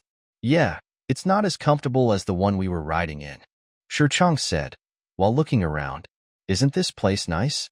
Not so good. Shi Chang shook his head and said, there are woods on 3 sides, which hides the villa and makes it easy to approach. And the lakeshore is so close to the house that it is difficult to prevent frogmen from entering the water from the woods on the opposite bank. But the surrounding grass is very good and provides some open space. Can't you be a little romantic? Brother, I'm here to work. I'm planning to give you a romantic job. Luo Ji took Shi to the living room. The latter took a quick look and didn't seem to be impressed by the luxury and elegance of the place. Luo Ji poured a glass of wine in a crystal goblet and handed it to Shi Chang, who waved his hand to decline. This is 30 years old brandy. I can't drink now. Tell me about your romantic work. Luo Ji took a sip of wine and sat next to Shi Chang. Shi, I beg you for a favor. In your previous work, did you often look for someone across the country or even the world? Yes. You are very good at this. Looking for someone? Of course. Okay, help me find someone. A girl around 20 years old. This is part of the plan. Nationality, name, address? None of them. The possibility that she even exists in this world is very small. Deshur looked at Luo Ji, paused for a few seconds and said, "Dream?" Luo Ji nodded, including daydreaming. Deshur also nodded and said two words that were beyond Luo Ji's expectations. "Not bad." "What?" "I said not bad. At least you know what she looks like. She is a, Oriental girl. Let's set her as Chinese." Luo Ji said, taking out paper and pen and started drawing. "Her face shape is like this. Nose, like this. Mouth, like this. Alas, I can't draw. Eyes. Darn, how can I draw her eyes? Do you have that kind of thing, a kind of software, that can call out a face, adjust the eyes and nose according to the description of the witness, and finally accurately draw the face that the witness has seen? That person? Yes, it's in the notebook I brought." "Then go get it. We'll draw it now." Deshur stretched out on the sofa to make himself more comfortable. "No need. You don't have to draw. Go on. Let's put her appearance aside. Let's talk about what kind of person she is." Something in Luo Ji seemed to be ignited. He stood up and paced back and forth restlessly in front of the fireplace. How to say it? When she came to this world, she was like a lily growing in a garbage dump, so pure and delicate. Nothing around her could pollute her, but it was all hurting her. Yes, everything around her could hurt her. Your first reaction when you see her is to protect her. No, to cherish her and protect her from the harm of this crude and barbaric reality, and you are willing to pay any price for it. She is so. Alas, you see how tongue-tied I am. I can't explain anything clearly. It's all like that, Dashi nodded with a smile. His smile, which seemed a little silly at first, was now full of wisdom in Luo Ji's eyes, and it also made him feel very comfortable. "But you explained it clearly enough. Okay, then I will continue. But how can I say it? No matter how I describe it, it can't show the her in my heart." Luo Ji seemed impatient, as if he wanted to tear his heart open for Dashi to see. Deshur waved his hand to calm Luo Ji down. "Forget it. Just tell me about your time with her. The more details, the better." Luo Ji's eyes widened in surprise. "With her? How do you know?" Deshur laughed again and looked around. "There shouldn't be some good cigars in a place like this?" Yes. Luo Ji hurriedly took down an exquisite wooden box from above the fireplace, took out a thick Davidoff from it, cut off the head with an even more exquisite guillotine-shaped cigar scissors, handed it to Deshur, and then lit it with a pine wood stick specially used for cigars. Dashi took a puff and nodded comfortably. "Go ahead." Luo Ji, who had just been speak impediment, began to talk non-stop. He told about her first appearance in the library, about his encounter with her in front of the imaginary fireplace in the dormitory, about her appearance in his class, and about the beauty of her face reflected on that night by the firelight from the fireplace through the bottle of wine that looked like eyes like the sunset. He happily recalled their trip, describing every tiniest detail in detail. The fields after the snow, the small towns and villages under the blue sky, the mountains that looked like old men basking in the sun, and the dusk and bonfires on the mountains. After listening, Dashi extinguished his cigarette and said, "Well, that's basically enough. I'll make some speculations about this girl. Do you think they are right?" Okay. Her education level should be above college and below doctoral level." Luo Ji nodded. Yes, she has knowledge. But that knowledge has not reached the level of scholarship to rigidify her, but only makes her more sensitive to the world and life. She should be born in a family of high-level intellectuals, not living a wealthy life, but better than ordinary people. She has enjoyed full parental love since she was a child, but has little contact with society, especially grassroots society. Yes, that's right. She never told me about her family situation. In fact, she never said anything about herself, but I think it should be like that. The following speculation is just a guess. If you are wrong, tell me she likes to wear the kind of, plain and elegant clothes, which seem a little plain for a girl of her age. Luo Ji nodded blankly, but there are always very white parts, such as shirts and collars, which form a very sharp contrast with the rest of the dark parts. Deshur, you, Luo Ji said, looking at Deshur with almost reverent eyes. Shurchang waved his hand to stop him from talking. One last point. She is not tall, about 1. 6 meters, and her figure is very, how to describe it, slender, the kind that can be blown away by a gust of wind.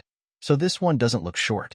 Of course, there are many more that can be thought of. They should all be about the same. Luo Ji seemed to kneel down to Chang. Sure, I bow down to you. You, the reincarnation of Sherlock Holmes. Desher stood up, then I'll go to the computer to draw it. That night, Desher came to Luo Ji with a laptop. When the portrait of the girl appeared on the screen, Luo Ji stared at it motionlessly as if he was under a spell.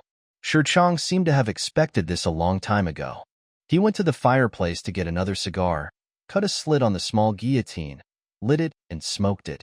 After taking several puffs, he came back and found Luo Ji still staring at the screen. If there's anything different, tell me and I'll adjust it. Luo Ji withdrew his gaze from the screen with difficulty, stood up and walked to the window, looking at the snow-capped peaks in the distance under the moonlight, and said in a dreamy voice, "No need." "I think so too," Chang said, turning off the computer. Luo Ji was still looking into the distance and said something that others had used to evaluate Chang. "Desher, you are really a devil." Desher sat down on the sofa tiredly. "It's not that mysterious. They are all men." Luo Ji turned around and said, "But every man's dream lover is very different. But the dream lover of each type of man is generally the same.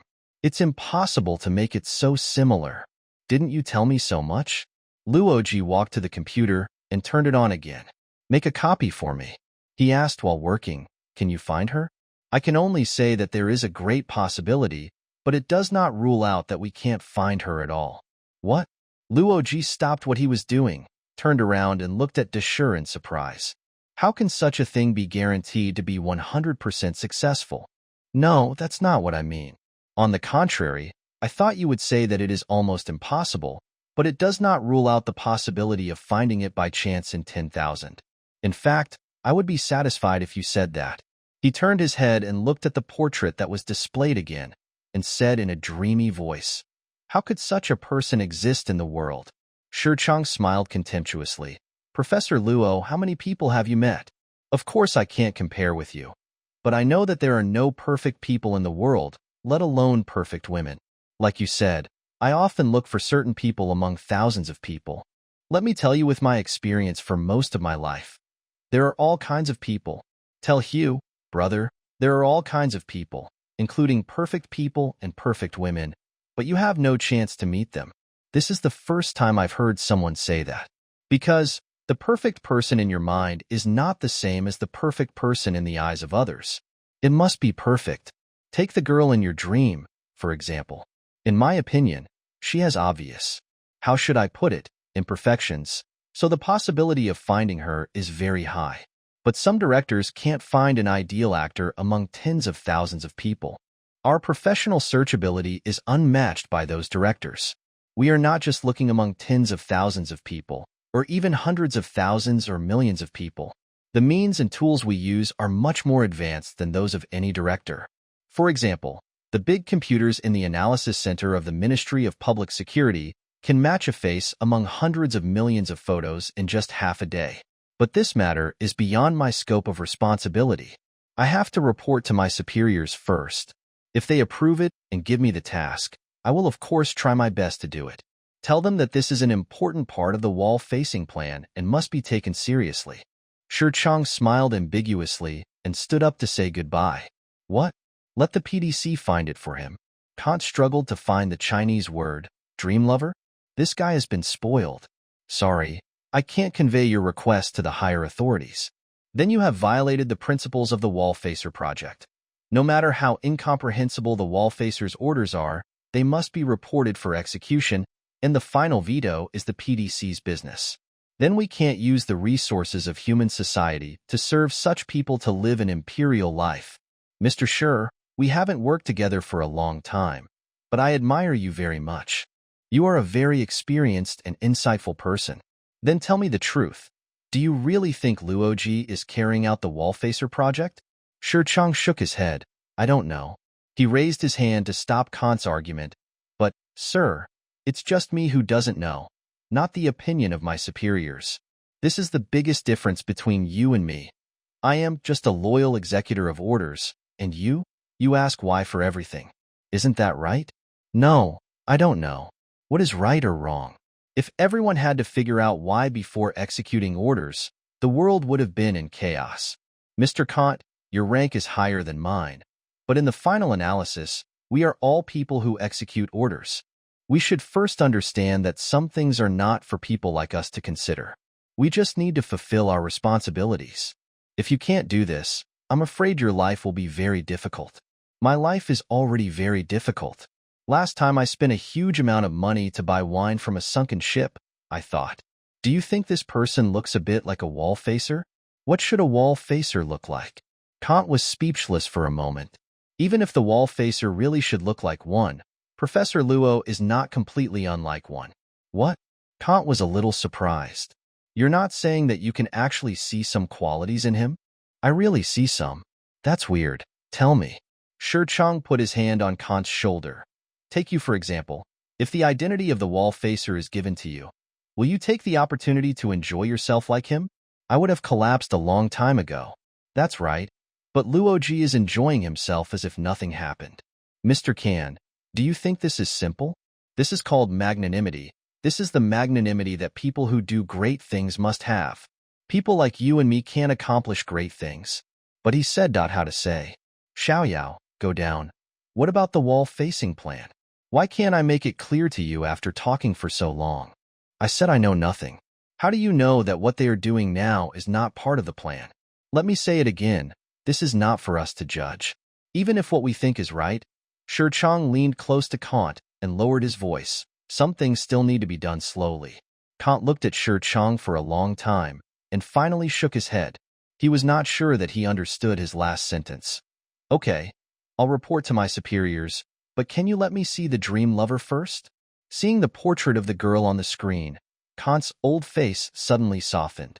He touched his chin and said, well, God, although I don't believe she is a girl from the world, I still wish you find her soon. Colonel, in my capacity as a senior official, do you think it's a bit abrupt to come to inspect your army's political and ideological work? When Taylor saw Zhang Beihai. No, Mr. Taylor, there is a precedent. Rumsfeld once visited the party school of the Central Military Commission, and I was studying there at the time. Zhang Beihai said that he did not have the curiosity, caution, and alienation of other Chinese officers Taylor had met. He seemed very sincere, which made the conversation easy. Your English is so good. You are from the Navy, right? Yes. The proportion of people from the Navy in the U.S. Space Force is higher than ours. This ancient military branch would never have thought that their warships would sail in space. Frankly speaking, when General Chang Weisi introduced you to me as the most outstanding political cadre in your army, I thought you were from the army, because the army is your soul. Zhang Beihai obviously disagreed with his point of view, but just smiled tolerantly. For different branches of an army, the souls should be connected. Even the newly born space forces of various countries are stamped with the imprint of their respective armies and military culture. I am not familiar with your army's political ideology. I am very interested in the job and hope to conduct some in-depth investigations. No problem. My superiors have instructed that I will do my job without reservation. Thank you. Taylor hesitated and said, the purpose of my trip is to get an answer, and I would like to ask you about this first. You are welcome. Please tell me. Colonel, do you think it is possible for us to restore the army with the spirit of the past? What past do you mean? The time range is very large, perhaps from ancient Greece to World War II. The key is that there is a common point in the spirit I mentioned. Responsibility and honor are above all else, and when necessary, life is sacrificed without hesitation. You must pay attention to I have noticed that after World War II, this spirit was disappearing from the military, whether in democratic or authoritarian countries. The military comes from society, and this requires the entire society to restore the spirit of the past that you mentioned. We agree on this point. But, Mr. Taylor, this is impossible. Why? We have more than 400 years. In the past, human society took such a long time to evolve from the era of collective heroism to the era of individualism. Why can't we use the same amount of time to change back? Hearing this, Zhang Beihai thought for a while and said, this is a very profound question, but I think that the adult human society it is impossible to go back to childhood. Now it seems that in the past 400 years of forming modern society, there has been no ideological and cultural preparation for such crises and disasters. Where does your confidence in victory come from? As far as I know, you are a staunch triumphalist, but how can a space fleet full of defeatism like this face a powerful enemy? Didn't you say that there are still more than 400 years? If we can't go back, we must move forward firmly. Zhang Beihai's answer was vague, but Taylor didn't get more from him after talking further. He just felt that this man's thoughts were very deep and could not be seen through at a glance. When Taylor passed by a sentry when he came out of the Space Force headquarters, he met the soldier's eyes and the soldier shyly smiled and greeted him. This was not seen in the armies of other countries. Those sentries stared straight ahead. Looking at the young face, Taylor once again silently said in his heart, "Mom, I will become a firefly." It rained that evening. This was the first time it rained since Luo Ji came here. The living room was very cold. Luo Ji sat in front of the fireplace without fire, listening to the sound of rain outside, feeling that this house seemed to be located on an isolated island in the dark ocean. He let himself be shrouded in boundless loneliness. After Shi Chang left, he had been waiting uneasy, and felt that this loneliness and waiting itself was a kind of happiness. At this moment, he heard the sound of a car stopping at the door, and vaguely heard a few words, including a soft and tender female voice, saying thank you, goodbye, and so on. The voice made him tremble as if he was electrocuted. 2 years ago, he heard this voice in his dreams both during the day and at night. It was very ethereal, like a wisp of white gauze floating across the blue sky, or like a fleeting ray of sunshine appearing in the gloomy dusk. Then there was a gentle knock on the door. Luo Ji sat there stiffly for a long time before he said, "Come in." The door opened, and a slender figure floated in with the smell of rain. There was only a floor lamp on in the living room, with an old-fashioned large lampshade on it, so that the light could only illuminate the circle in front of the fireplace, and the rest of the living room was very dark. Luo Ji couldn't see her face clearly, but he saw that she was wearing white pants and a dark coat. The white collar formed a sharp contrast with the dark color of the coat, which reminded him of Lily's again. "Heko, Teacher Luo," she said. "Heko." Luo Ji stood up and said, "Is it cold outside?" "It's not cold in the car." Although he couldn't see clearly, Luo Ji was sure that she smiled. But here, she looked around. "It's really a bit cold." "Oh, Teacher Luo, my name is Zhuang Yin." "Heko Zhuang Yin, let's light the fireplace." Luo Ji then squatted down and put the neatly stacked fruit wood into the fireplace and said at the same time, "Have you seen a fireplace before?" "Oh, come and sit down." She came over and sat on the sofa, still in the shadow. "Well, I've only seen it in movies." Luo Ji struck a match and lit the kindling under the pile of wood. When the flame stretched out like a living thing, she gradually appeared in the soft golden light. Luo Ji's 2 fingers tightly pinched the match that had burned to the end and didn't let go. He needed this pain to remind himself that he was not in a dream. He felt that he had lit a sun, illuminating the world in the dream that had become reality. The sun outside will always be hidden in the rain and the night. This world only needs the fire in her. "Dashi, you are such a devil. Where did you find her? How the heck could you find her?" Luo Ji looked away and stared at the flames. Tears had already filled his eyes without him realizing it. At first he was afraid that she would see it, but he soon realized that there was no need to hide it, because she might think that the smoke had made him cry, so he raised his hand and wiped it away. "It's so warm, so nice," she said with a smile, looking at the fire. These words and her smile made Luo Ji's heart tremble again. Why is this happening? She raised her head and looked around the living room in the shadows again. Is this place different from what you imagined? Yes, it's different. It's not. Luo Ji remembered her name, not solemn enough. Is it? She smiled at him. I am Yin, the color. Oh, I see. Do you think it should be like this? With many maps and big screens, a group of generals in uniform, and me pointing with a long stick? That's true, Teacher Luo. Her smile turned into a happy smile, blooming like a rose. Luo Ji stood up. You must be tired on the journey. Have some tea. He hesitated. Or a glass of wine? It can drive away the cold.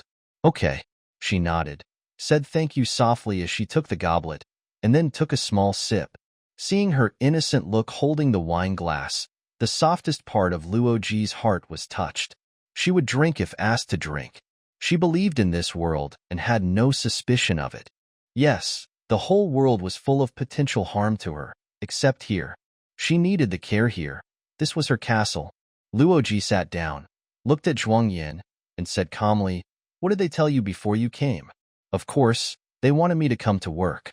She once again showed the innocence that broke his heart. "Teacher Luo, what is my job?"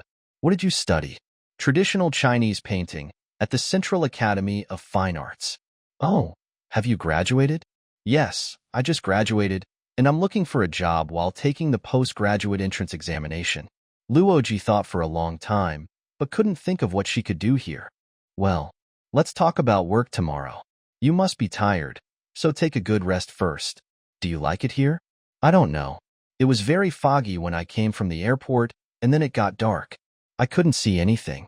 "Teacher Luo, where's this?" "I don't know either."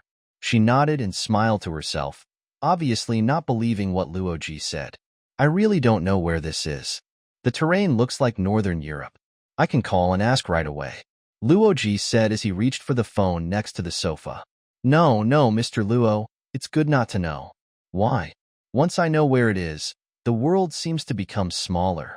"Oh my God," Luo Ji said in his heart. She suddenly made a pleasant surprise and said childishly, "Teacher Luo, the wine looks really good in the firelight." The wine soaked in the firelight took on a crystal red color that belonged only to dreams. "What do you think it looks like?" Luo Ji asked nervously. I thought of eyes." "Eyes of the sunset?"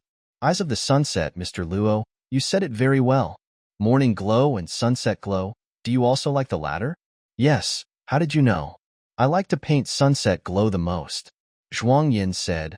Her eyes were very clear in the firelight, as if to say, "Is there anything wrong with this?" The next morning, after the rain, the sky cleared up. In Luo Ji's opinion, it seemed as if God had cleansed this Garden of Eden for Zhuang Yin's arrival. When Zhuang Yin saw the true appearance of this place for the first time, Luo Ji did not hear the exclamations and praises of other girls. Facing this magnificent scenery, she was in a state of awe and suffocation, and could not say a word of praise. Luo Ji saw that she was obviously much more sensitive to the beauty of nature than other girls. "Do you like painting?" Luo Ji asked. Zhuang Yin stared blankly at the snow-capped mountains in the distance, and it took a long time for her to come back to her senses. "Yes, but if I grew up here, I might not like it." "Why?" "I have imagined so many beautiful places, and when I draw them, it's like I've been there. But here, everything I imagined and dreamed of is already there. So what else can I draw?" "Yes, once the imagined beauty is found in reality, it's really," Luo Ji said. He glanced at Zhuang Yin in the morning sun, this angel who came out of his dream. The happiness in his heart was like the vast, sparkling waves on the lake. United Nations, PDC. You can't imagine that the wall-facing plan will have such a result. I don't care if I die now. "Teacher Luo, it rained so much yesterday. Why didn't the snow on the snow mountain get washed away?" Zhuang Yin asked. "The rain falls below the snow line. There is snow on the mountains all year round. The climate type here is very different from ours. Have you been to the snowy mountains?" "No, I haven't been here long." Luo Ji noticed that the girl's eyes had never left the snowy mountains. "Do you like snowy mountains?" "Yeah." She nodded heavily. "Then let's go." "Really? When?" she exclaimed in surprise. "We can set off now. There is a simple road leading to the foot of the mountain. If we go now, we can come back in the evening."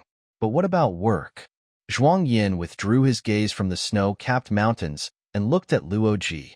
"Don't rush to work. You just got here," Luo Ji said perfunctorily. Then, Zhuang Yin tilted her head, and Luo Ji's heart moved with it. He had seen this childish expression and eyes on her countless times before. "Teacher Luo, I have to know my job, right?" Luo Ji looked into the distance, thought for a few seconds, and said in a very firm tone, "I'll tell you after we get to the snowy mountains." "Okay, then let's go quickly, okay?" "Okay, take a boat from here to the other side of the lake, and then drive more conveniently." They walked to the end of the pier, and Luo Ji said the wind was good and they could take a sailboat. The wind direction would change at night, so they could come back just in time. He took Zhuang Yan's hand and helped her onto a small sailboat. This was the first time he touched her, and her hands were the same as the hands he held for the first time on that imagined winter night, cool and soft. She looked at Luo Ji with surprise as he raised the white spherical sports sail, and when the boat left the pier, she reached her hand into the water. "The water in this lake is very cold," said Luo Ji, "but this water is so clear. Just like your eyes," Luo Ji said in his heart. "Why do you like snow-capped mountains?" "I like Chinese paintings." "What is the relationship between Chinese paintings and snow-capped mountains?" "Teacher Luo, do you know the difference between Chinese paintings and oil paintings?" "Oil paintings are filled with rich colors. A master once said that in oil paintings, white should be cherished like gold. But Chinese paintings are different. There are many blank spaces in them. Those blank spaces are the eyes of Chinese paintings, and the scenery in the paintings is just the frames of those blank spaces. Look at the snow-capped mountains. Do they look like the blank spaces in Chinese paintings?"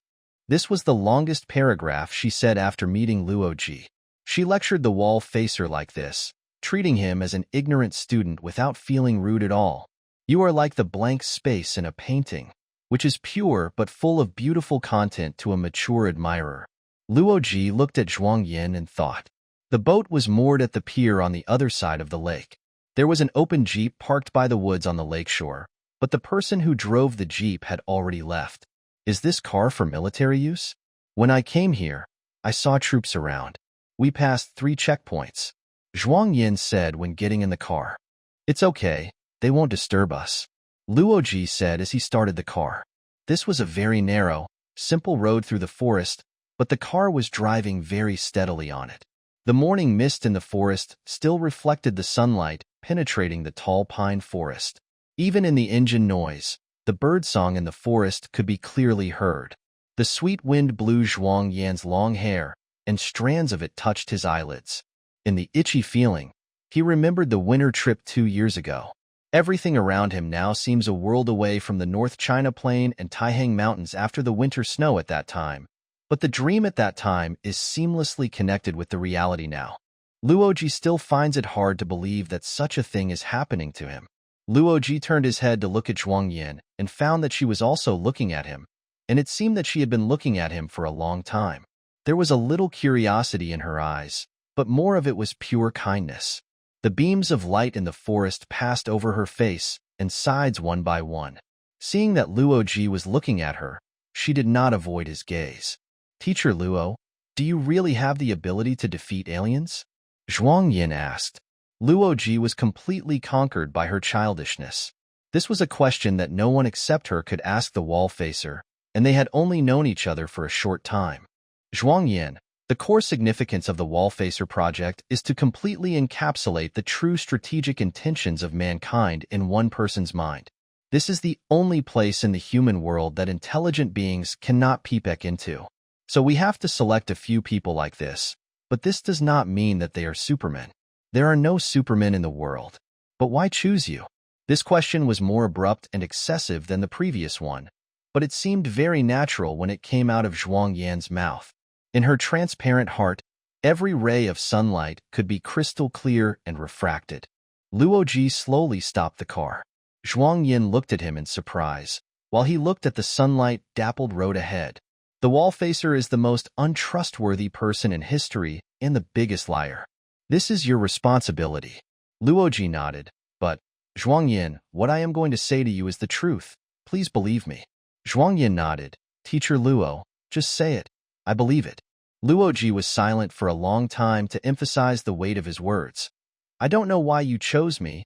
He turned to Zhuang Yan. "I am an ordinary person." Zhuang Yan nodded again. "That must be difficult, right?" These words and Zhuang Yan's innocent look made Luo Ji's eyes wet again. After becoming a Wallfacer, he received such a greeting for the first time. The girl's eyes were his paradise. In her clear eyes, there was no look that other people had when they looked at the Wallfacer. Her smile was also his paradise. It was not a smile to the Wallfacer. That innocent smile was like a dewdrop soaked in sunlight, gently dripping into the driest part of his heart. "It should be difficult, but I want to make it easier." That's it. The truth ends here. And I returned to facing the wall, Luo Ji said, and started the car again. They remained silent all the way until the forest gradually became sparse and the blue sky appeared. Teacher Luo, look at the eagle in the sky, Zhuang Yin shouted. There seems to be a deer over there. Luo Ji pointed to the front. The reason why he quickly diverted Zhuang Yan's attention was because he knew that what appeared in the sky was not an eagle, but a hovering security drone. This reminded Luo Ji of Shichang. He took out his mobile phone and dialed his number. Shichang's voice came from the phone. Wow, Brother Luo, you just remembered me now? First of all, is Yin okay? Good, very good, great. Thank you. That's good. I finally completed the last task. Finally? Where were you? In the country. I have to sleep for a long time. What? I have leukemia and I'm going to get treatment in the future. Luo Ji braked the car, and this time he stopped very suddenly. Zhuang Yin screamed softly. Luo Ji looked at her worriedly and continued talking to Shichang after finding that she was fine. When did this happen? I was exposed to nuclear radiation while on a mission before, and I got sick last year. Oh my God. Did I not delay you? As for this matter, there is no need to delay it. Who knows what the future of medicine will be like? I'm really sorry, Dashi. It's nothing. It's all work. I'm bothering you again because I thought we might meet again in the future, but if we can't, then just listen to me. Go ahead. Shichang was silent for a long time, then said, there are 3 unfilial acts, and the greatest one is to have no descendants. Brother Luo, the continuation of my Shi family for more than 400 years, I leave it to you. After the phone was hung up, Luo Ji looked at the sky. The drone had disappeared, and the clear blue sky was empty, just like his heart at this moment. Are you calling Uncle Shi? Zhuang Yin asked. Yes. Have you seen him? Yes, he is a good man. On the day I left, he accidentally cut his hand and the bleeding wouldn't stop. It was scary. Oh, did he say anything to you? He said you were doing the most important thing in the world and asked me to help you. At this time, the forest had completely disappeared, and only grasslands were left in front of the snow-capped mountains. In the 2 colors of silver and green, the composition of the world seemed more concise and pure. In Luo Ji's feeling, the nature in front of him was becoming more and more like the girl next to him. He noticed that Zhuang Yan's eyes were filled with melancholy at this time, and even sensed her soft sigh. Yin, what's wrong? Luo Ji asked. It was the first time he called her like that. He thought that since Dashi could call her like that, so could he. Think about it. Such a beautiful world. Many years later, no one may see it. It's very sad. Aren't aliens human? I think they can't feel beauty. Why? Dad said that people who are sensitive to the beauty of nature are essentially kind. They are not kind, so they can't feel beauty. Yin, their policy towards humans is a rational choice. It is a responsible approach for the survival of their own race. It has nothing to do with good or evil. This is the first time I've heard someone say this. Teacher Luo, you will meet them in the future, right? Maybe. If they are really like what you said, and you defeat them in the Doomsday War, well, can you? Zhuang Yin tilted her head and looked at Luo Ji, hesitating. Luo Ji wanted to say that the possibility of the latter was almost zero, but he couldn't bear to say it out loud. What can we do? Can we not drive them into the universe? They will all die. Give them a place to live with us. How great it would be. Luo Ji was silent for a long time with emotion, and then pointed to the sky and said, Yin, I am not the only one who heard what you said just now. Zhuang Yin also looked at the sky nervously. Ah, yes, there must be a lot of sophins flying around us. It is also possible that the one who is listening to you at this time is the highest archon of the 3-body civilization. You will all laugh at me, right? No, Yin, do you know what I am thinking now? Luo Ji had a strong desire to hold her hand at this time. Her slender left hand was next to the steering wheel, but he still restrained himself. I am thinking, in fact, it is you who can really save the world. Me? Zhuang Yin laughed. It's you, but there are too few of you. Oh, I mean there are too few people like you. If 1/3 of human beings were like you, the 3-body civilization might really be able to negotiate with us and discuss the possibility of living together in one world. But now, he also sighed. Zhuang Yin smiled helplessly. Teacher Luo, it's very difficult for me. They say that entering the society after graduation is like a fish swimming into the sea, but the sea is very muddy. I can't see anything clearly, and I always want to swim to a clear sea, but swimming is so tiring. I wish I could help you swim to that sea. Luo Ji said in his heart. The road began to go up the mountain. As the altitude increased, the vegetation gradually became sparse, and bare black rocks appeared. For a section of the road, they seemed to be driving on the surface of the moon.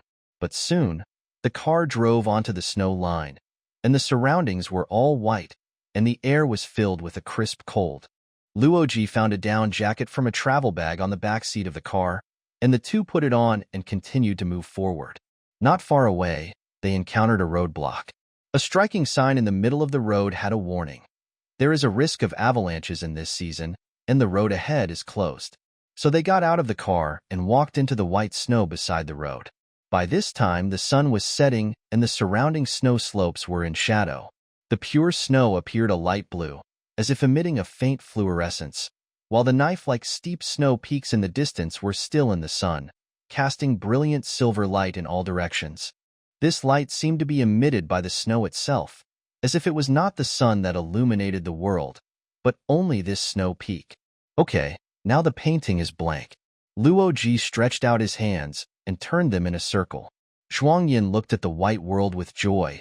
Teacher Luo, I really painted a picture like this. From a distance, it is just a piece of white paper, and the picture is almost completely blank. If you look closely, you will find a few tiny reeds in the lower left corner, a flying bird that is almost disappearing in the upper right corner, and two people who can't be any smaller in the center of the blank space. This is my proudest work. If you can imagine it, the painting must be beautiful. So, Zhuang Yin, are you interested in knowing your job in this blank world?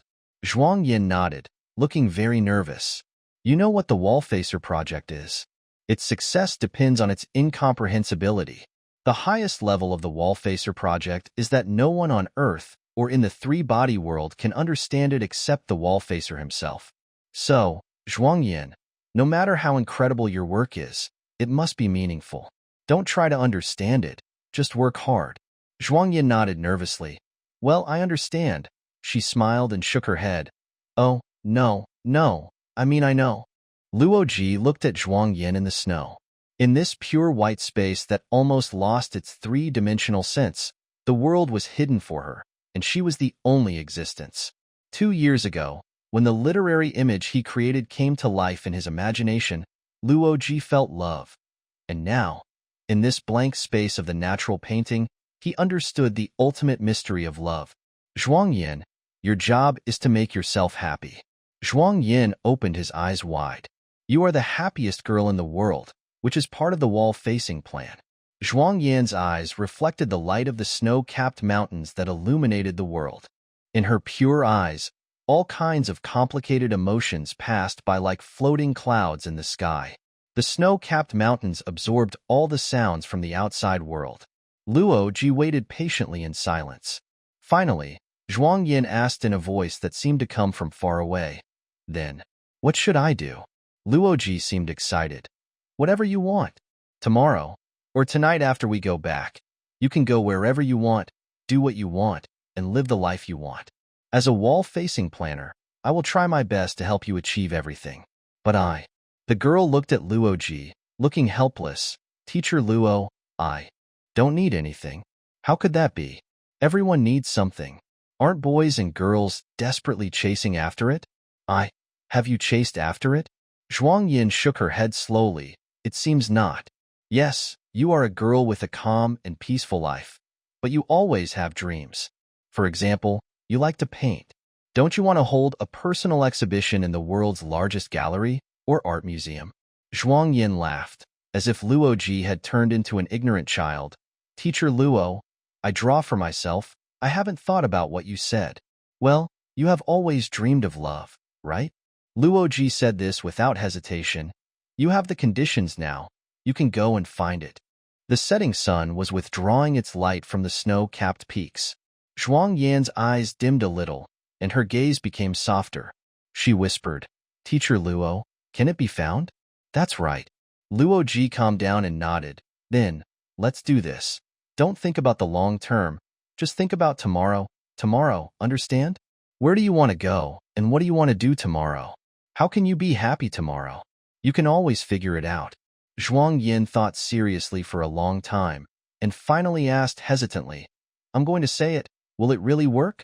Of course it will. Go ahead. Then, Teacher Luo, can you take me to the Louvre? When the mask on Taylor's eyes was removed, he did not squint because he was not used to the light. It was very dark here. In fact, even with very bright lights, it was still dark here because the light was absorbed by the rock wall. This is a cave.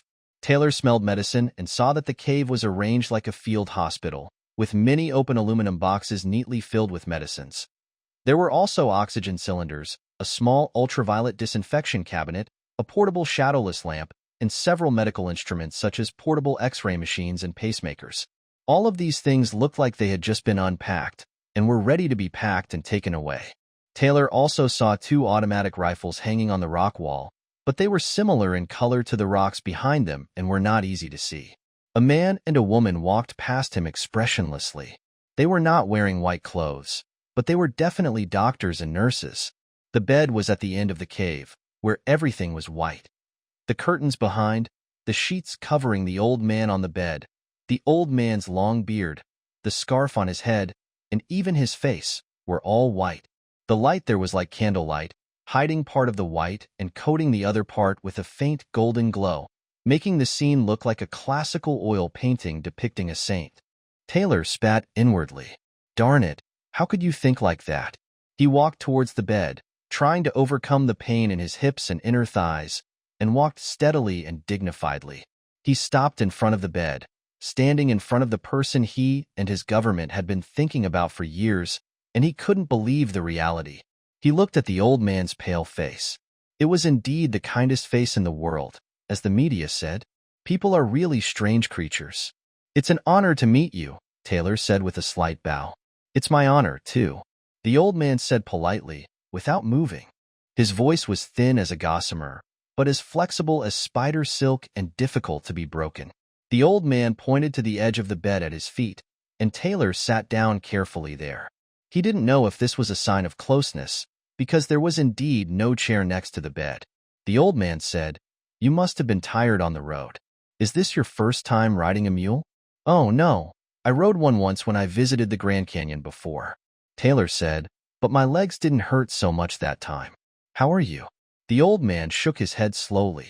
You must be able to see that I won't live long. His deep eyes suddenly revealed a hint of mischief. I know you are one of the people in the world who least wants to see me die of illness. I'm really sorry. The irony in the latter sentence stung Taylor, but it was indeed true. Taylor's biggest fear before was that this man would die of illness or old age. The Secretary of Defense had prayed more than once that before this man died of natural causes, let the U.S. cruise missiles or Special Forces bullets fall on his head, even if it was 1 minute in advance. Natural death will be the final victory of this old man, but also a disastrous defeat in the war on terror. Now this man is approaching this glory.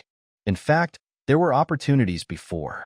Once, a carnivore drone took his image in a remote mosque courtyard in the northern mountainous area of Afghanistan. It would have made history if the drone had directly hit it, not to mention that the drone was carrying a Heckfire missile. However, after confirming the identity of the target, the young officer on duty did not dare to make a decision on his own and had to ask for instructions. When he looked back, the target had disappeared. Taylor, who was called out of bed at that time, was furious. He roared and smashed the precious Chinese porcelain in the house. Taylor wanted to change the embarrassing topic, so he put the suitcase he was carrying on the edge of the bed. I brought you a small gift. He opened the suitcase and took out a set of hardcover books. This is the latest Arabic version. The old man used his thin hands to pull out the bottom one with difficulty. Oh, I have only read the first 3 trilogies. I asked someone to buy the rest at that time, but I didn't have time to read it. Later, I lost it. It's really good. Oh, thank you. I like it very much. There is such a legend that you named your organization after this set of novels? The old man put the book down gently and smiled slightly. Let the legend remain a legend forever. You have wealth and technology, and we only have legends. Taylor picked up the book that the old man had just put down and pointed it at him like a priest holding the Bible. I came here this time to make you become Selden, 1. The protagonist of the famous work Foundation by American science fiction writer Sirkar Asimov. That mischievous and playful light appeared in the old man's eyes again. Oh, what should I do? Keep your organization preserved. Preserve until when? Preserve for 4 centuries, until the end of the world. Do you think this is possible?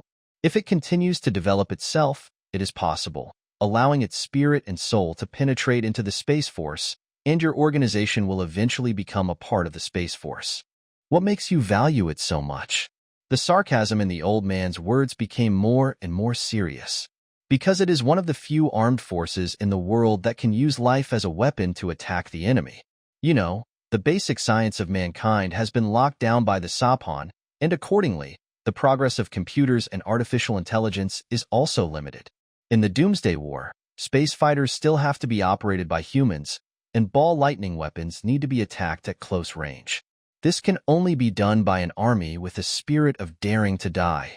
So what did you bring us this time, besides these books? Taylor stood up from the bed excitedly. That depends on what you need. As long as your organization can survive, I can provide you with everything you need. The old man waved his hand for Taylor to sit down again. I sympathize with you. After so many years, you don't even know what we really need. Can you tell me? Weapons? Money? No, that thing is more precious than these. The organization exists not because of a grand goal like Selden. You can't make a sane person believe in that and devote himself to it. The organization exists because of that thing. It is the air and blood of the organization. Without it, the organization will die immediately. What is that? Hatred. Taylor was silent. On the one hand, now that we have a common enemy, our hatred for the West has subsided. On the other hand, the Trisolarans want to destroy all of humanity, including the West whom we once hated. For us, dying together is a pleasure, so we don't hate the Trisolarans. The old man spread his hands. Look, hatred, this wealth more precious than gold and diamonds, the sharpest weapon in the world, is gone now, and you can't give it to us, so the organization, like me, will not live long. Taylor was still speechless. As for Selden, his plan should also be impossible to succeed. Taylor sighed and sat back on the edge of the bed. So, you have read the later part? The old man raised his eyebrows in surprise. No, I really haven't read it. I just thought so. How come? Did the Selden plan in the book also fail? If so, the author is an amazing man. I thought he would write a happy ending. May Allah bless him. Asimov has been dead for many years. May he go to heaven. Either one will do. Alas, wise people die early. On the return journey, Taylor was not blindfolded most of the time, giving him the opportunity to appreciate the barren but steep mountains of Afghanistan. The young man who led the mule for him even trustingly hung his automatic rifle on the saddle, right next to Taylor's hand. Have you ever killed anyone with this gun? Taylor asked. The young man didn't understand, so an older man next to him who was also riding a mule but not carrying any weapons answered for him. No, there hasn't been a war for a long time. The young man still looked up at Taylor questioningly. He had no beard, a childish face, and his eyes were as clear as the blue sky in West Asia. Mom, I'm going to turn into a firefly. Luo Ji and Zhuang Yin walked into the gate of the Louvre at 10 o'clock in the evening. Kant suggested that they visit at night so that it would be easier to arrange security. The first thing they saw was the glass pyramid. The U-shaped palace blocked out the hustle and bustle of Paris at night. The pyramid stood quietly in the watery moonlight, as if it was made of silver. Teacher Luo, do you think it came from outer space? Zhuang Yin asked, pointing at the pyramid. Everyone has this feeling, and you see, it only has 3 sides. Luo Ji regretted saying the last sentence. He didn't want to talk about that topic now. Putting it here, it seems awkward at first, but the more I look at it, it becomes an indispensable part of this place. This is the fusion of 2 very different worlds, Luo Ji thought, but did not say it out loud. At this time, all the lights in the pyramid were on, and it changed from silver under the moonlight to golden splendor. At the same time, the fountains in the surrounding pools were also started, and tall water columns rose in the lights and moonlight. Zhuang Yan looked at Luo Ji in horror, feeling uneasy about the Louvre waking up because of their arrival. Amid the sound of water, they walked into the hall under the pyramid and then entered the palace. The first place they entered was the largest exhibition hall of the Louvre, which was 200 meters long. The light was soft here, and the sound of footsteps echoed in the empty space. Luo Ji soon found that there was only his footsteps. Zhuang Yan was walking lightly, as silent as a cat, like a child who had just entered the magical palace in a fairy tale, afraid to wake up something sleeping here. Luo Ji slowed down his pace and kept a distance from Zhuang Yan. He had no interest in the artworks here, but just admired her in the art world. The plump Greek gods, angels, and the Maid Mary in those classical oil paintings looked at this beautiful Oriental girl from all directions with him. She was like the crystal pyramid in the courtyard, and soon merged into this holy land of art.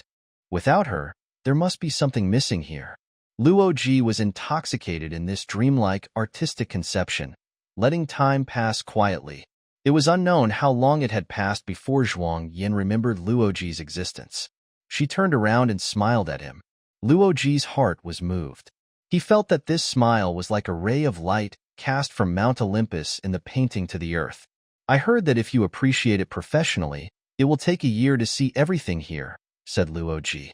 "I know," Zhuang Yan answered simply. Her eyes seemed to say, "What should I do then?" Then she turned around and looked at the paintings intently.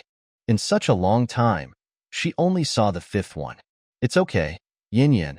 I can watch it with you for a year, every night," Luo Ji couldn't help but say. Hearing this, Zhuang Yan turned around and looked at Luo Ji, looking very excited. "Really? Really? Then, Teacher Luo, have you been here before?" "No, but I went to the Pompidou Center when I came to Paris 3 years ago. I thought you were more interested in it." Zhuang Yan shook her head. "I don't like modern art." Then Luo Ji looked at the many gods, angels, and Maid Marys around him. "Don't you think they are too old?" "I don't like too old ones. I only like paintings from the Renaissance. That's old too, but I don't think it's old." The painters at that time discovered the beauty of humans for the first time. They painted gods into very beautiful people. You can feel their beauty when you look at these paintings. The happiness I felt while painting was just like the first time I saw the lake and the snow-capped mountains that morning. Very good. But the humanistic spirit pioneered by the masters of the Renaissance has now become a hindrance. Are you talking about the three-body crisis? Yes, you must have seen what happened recently.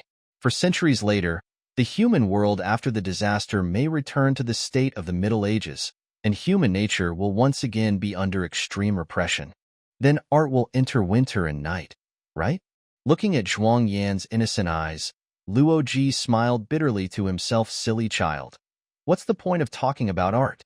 If we can really survive, it would be a small price for humans to return to primitive society." But he still said, "By then, there may be a second Renaissance, and you can rediscover the forgotten beauty and bring it to light." Zhuang Yan smiled, and that smile was a little miserable. She obviously understood Luo Ji's kind comfort. "I just wonder, after the end of the world, what will happen to these paintings and these works of art?" "Are you worried about this?" Luo Ji asked. The girl gently said the word "end of the world," and his heart ached for a moment. But if the comfort just now was a failure, this time he believed that he could succeed. So he held Zhuang Yan's hand and said, "Let's go to the Oriental Art Museum." Before the construction of the pyramid entrance, the Louvre was a big maze. To get to a certain hall or room in it, you might have to go a long way around, but now you can go directly to various locations from the Pyramid Hall. After Luo Ji and Zhuang Yan returned to the entrance hall, they entered the Oriental Art Museum according to the signs. Compared with the European classical painting exhibition area, this place is completely another world. Luo Ji pointed to the sculptures, paintings, and ancient texts from Asia and Africa and said, "These are things that an advanced civilization got from a backward civilization. Some were robbed, some were stolen or cheated, but look, they are all well preserved now. Even during World War II, these things were moved to safe places." They stopped in front of the Dunhuang murals hanging in sealed glass cabinets. "Think about how much turmoil and war there have been in our land after Taoist Wang gave these things to the French. If the murals had remained where they were, Are you sure they could have been preserved so well? But will the Trisolarans preserve humanity's cultural heritage? They don't value our civilization at all, said Zhuang Yin. Just because they say we are bugs? That's not the case, Yin Yin. Do you know what is the highest form of respect for a race or civilization? What? Killing them all. That's the highest respect for a civilization. Then, the two walked silently through the 24 exhibition halls of the Oriental Art Museum, walking in the distant past and imagining the bleak future. Unknowingly, they came to the Egyptian Art Museum. Do you know who I think of here? Luo Ji stood next to the golden mask of the pharaoh mummy placed in the glass cabinet, trying to find a lighter topic. Sophie, Marceau.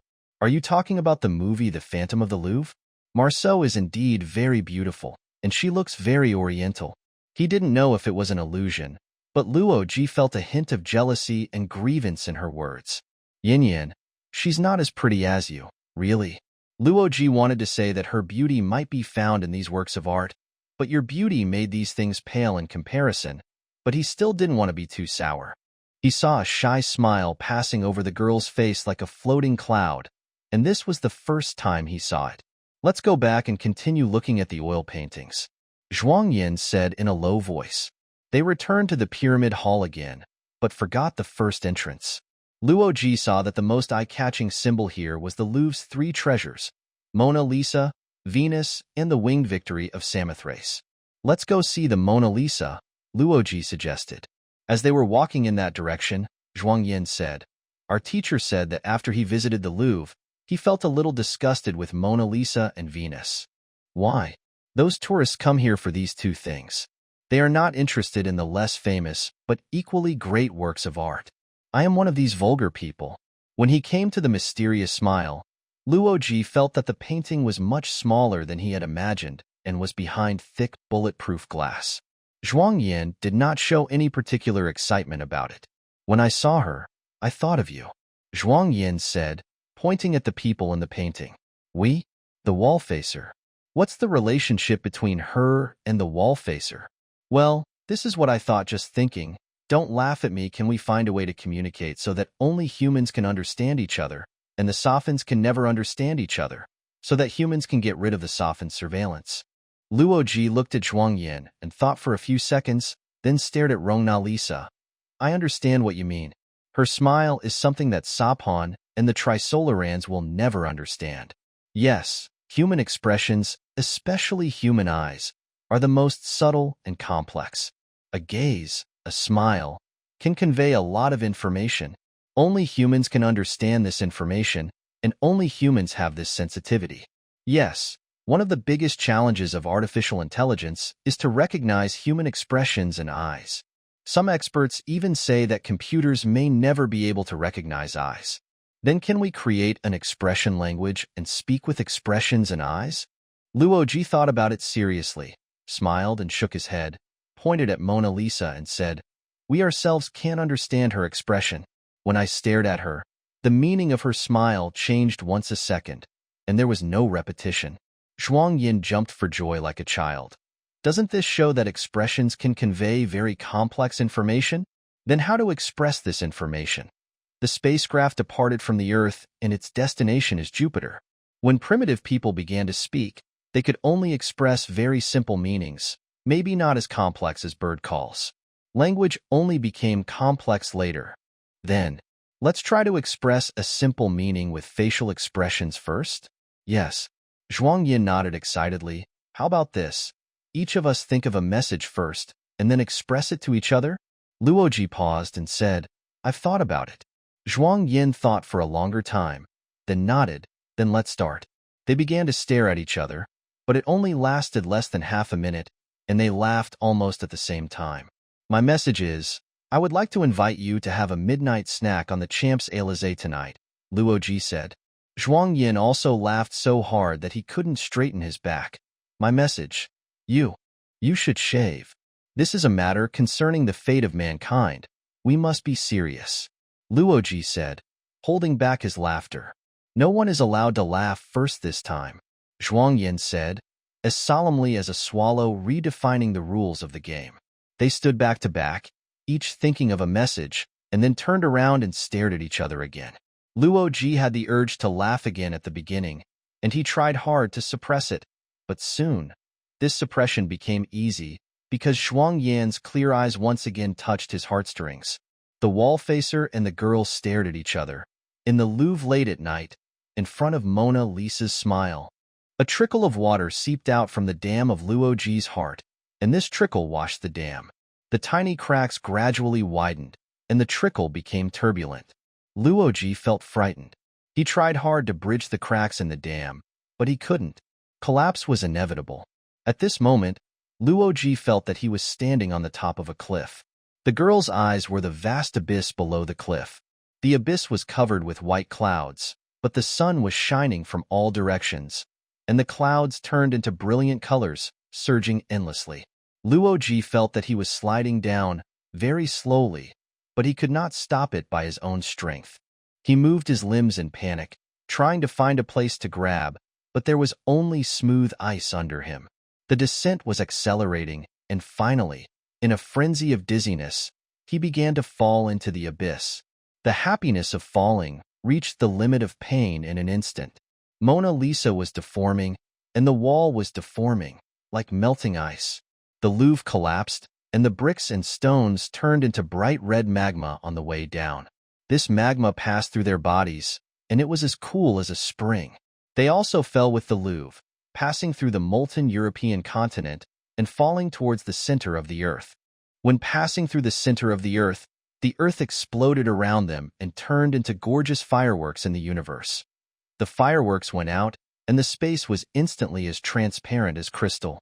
The stars used their crystal light to weave a huge silver carpet, and the stars vibrated and played gorgeous music. The sea of stars was getting denser, like a rising tide, and the universe gathered and collapsed towards them. In the end, everything was annihilated in the creative light of love. We need to observe the three-body world immediately, General Fitzroy said to Dr. Ling in the control room of the Hubble 2 space telescope, which had been finally assembled a week ago. General, that may not be possible. I suspect that the current observations are the work of you astronomers doing secretly. If I could do private work, I would have done it long ago. Hubble 2 is still under testing. You are working for the military. You just need to follow orders. There are no soldiers here except you. We only follow NASA's test plan. Doctor, can't you just use that target for testing? The general's tone softened. The test targets were carefully selected, with various distances and brightness types. The test plan was formulated in the most economical way, so that the telescope only needs to rotate once to complete all the tests. Now, to observe the three-body world, it is necessary to rotate the direction by nearly 30 degrees and then turn it back. General, rotating that big guy consumes propellant, and we are saving money for the military. Then let's see how you save money. This is what I just found on your computer, Fitzroy said, and brought his hands behind his back to the front. In his hands, he held a piece of paper with an image printed on it. The image was a photo taken from above. There was a group of people looking up excitedly. It was easy to recognize that they were the people in the control room now. Lingers stood in the middle, and there were 3 foreign ladies posing coquettishly. They might be the girlfriends of 3 of them. The people in the photo were obviously standing on the roof of the control room. The image was very clear, as if it was taken at a height of more than 10 meters. Unlike ordinary photos, this photo was superimposed with a lot of complex parameter annotations. Doctor, you are standing at the highest point of the roof. There shouldn't be a jib for filming there, right? If it costs money to rotate Hubble 230 degrees, how much will it cost for you to rotate it 360 degrees? Besides, it seems that this investment of more than 10 billion is not used to take photos of you and your girlfriend from space. Do you want me to add this money to your bill? General, your orders must be followed, Ling said quickly, and the engineers immediately got busy. The coordinate data in the target database was quickly retrieved. In space, the cylinder with a diameter of more than 20 meters and a length of hundreds of meters began to rotate slowly. On the large screen in the control room, the image of the starry sky began to translate. Is this what the telescope saw? Asked the general. No, this is just the image sent back by the positioning system. The telescope sends back a static photo that needs to be processed before it can be seen. 5 minutes later, the translation of the starry sky stopped, and the control system reported that the positioning was completed. After another 5 minutes, Ling said, "Okay, return to the original test position." Fitzroy asked in surprise, "What, it's done?" "Yes, the observation image is now being processed. Can't you take a few more pictures?" "General, 210 pictures have been taken at different focal lengths. At this time, the processing of the first observation image was completed, and Ling pointed to the monitor and said, 'General, look, this is the world of the enemy you long to see.'" Fitzroy only saw 3 halos on a dark background, very blurry, like streetlights in a foggy night. These were the 3 stars that determined the fate of the 2 civilizations. "It seems that we really can't see the planets." Fitzroy couldn't hide his disappointment. "Of course you can't see it. Even if the Hubble 3 with a diameter of 100 meters is built in the future, we can only observe the 3-body planet when it moves to a few specific positions, and all we can distinguish is a point, without any details." "But there is something else, Doctor. What do you think this is?" said an engineer, pointing to the vicinity of the 3 halos in the image. Fitzroy leaned over to look, but saw nothing. The mass was so dark that only a professional could detect it. "Its diameter is larger than a star," said the engineer. "It's not accurate to say the diameter. Its shape seems irregular," said Ling. "The area was continuously enlarged until the object filled the entire screen." "Brush!" exclaimed the general. "Laymen are often better at naming professional objects. In fact, experts always name things from a layman's perspective." The name brush was thus fixed. The general's description was very accurate. It was a brush in the universe, or more precisely, it had only bristles but no handle. Of course, you can also think of it as a row of standing hair. "It's a scratch on the veneer." During the feasibility study phase, I pointed out that there must be something wrong with the way the lenses are glued and assembled. Ling shook his head. "All veneers have been rigorously inspected. There is no way such scratches could exist, nor could they be caused by other defects in the lens. This has never appeared in the tens of thousands of test images that have been sent back," said an expert from Zeiss, the lens manufacturer. The control room fell into silence, and people gathered to stare at the image. Because it was too crowded, some people went to other terminals to look at the image carefully. Fitzroy clearly felt the change in the atmosphere. People who seemed lazy due to fatigue from the long test became tense at the same time, and froze there as if they were under a spell. Only their eyes became brighter and brighter. "Oh my God," several people exclaimed almost at the same time. The people frozen there suddenly moved excitedly, and their following conversation was a little too professional for Fitzroy. "It's the location of the dust belt around the target. Let's check." "No, I've done that project. I observed its absorption of the spiral arm motion background and found an absorption peak of 200 millimeters. It might be carbon particles with a density of F level. What do you think about the high-speed impact effect? It is certain that the wake spreads along the impact axis, but the diffusion range. Is there a mathematical model?" "Yes, wait a minute. That's it. The impact speed? 100 speeds. Has it reached that high now? This is already a bit conservative. The impact cross-section is." "Yes, this is about the same, just a rough estimate." While the scholars were busy, Ling said to Fitzroy, who was standing aside, "General, can you do something within your ability? Count the number of bristles on the brush?" Fitzroy nodded and leaned over a terminal screen to work.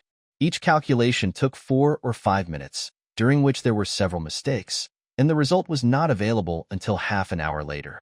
"The final diffusion diameter of the tail is about 240,000 kilometers, which is the diameter of 2 Jupiters," said the astronomer who operated the mathematical model. "That's right." Linger folded his arms and looked up at the ceiling, as if he was looking at the stars through it. "Everything is confirmed." He said this with a trembling voice and then, as if muttering to himself, "It's good to be confirmed. What's wrong with it?"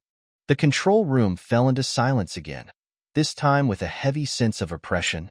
Fitzroy wanted to ask, but seeing the solemn look of people bowing their heads, he couldn't speak. After a while, he heard a soft sob and saw a young man crying with his face covered.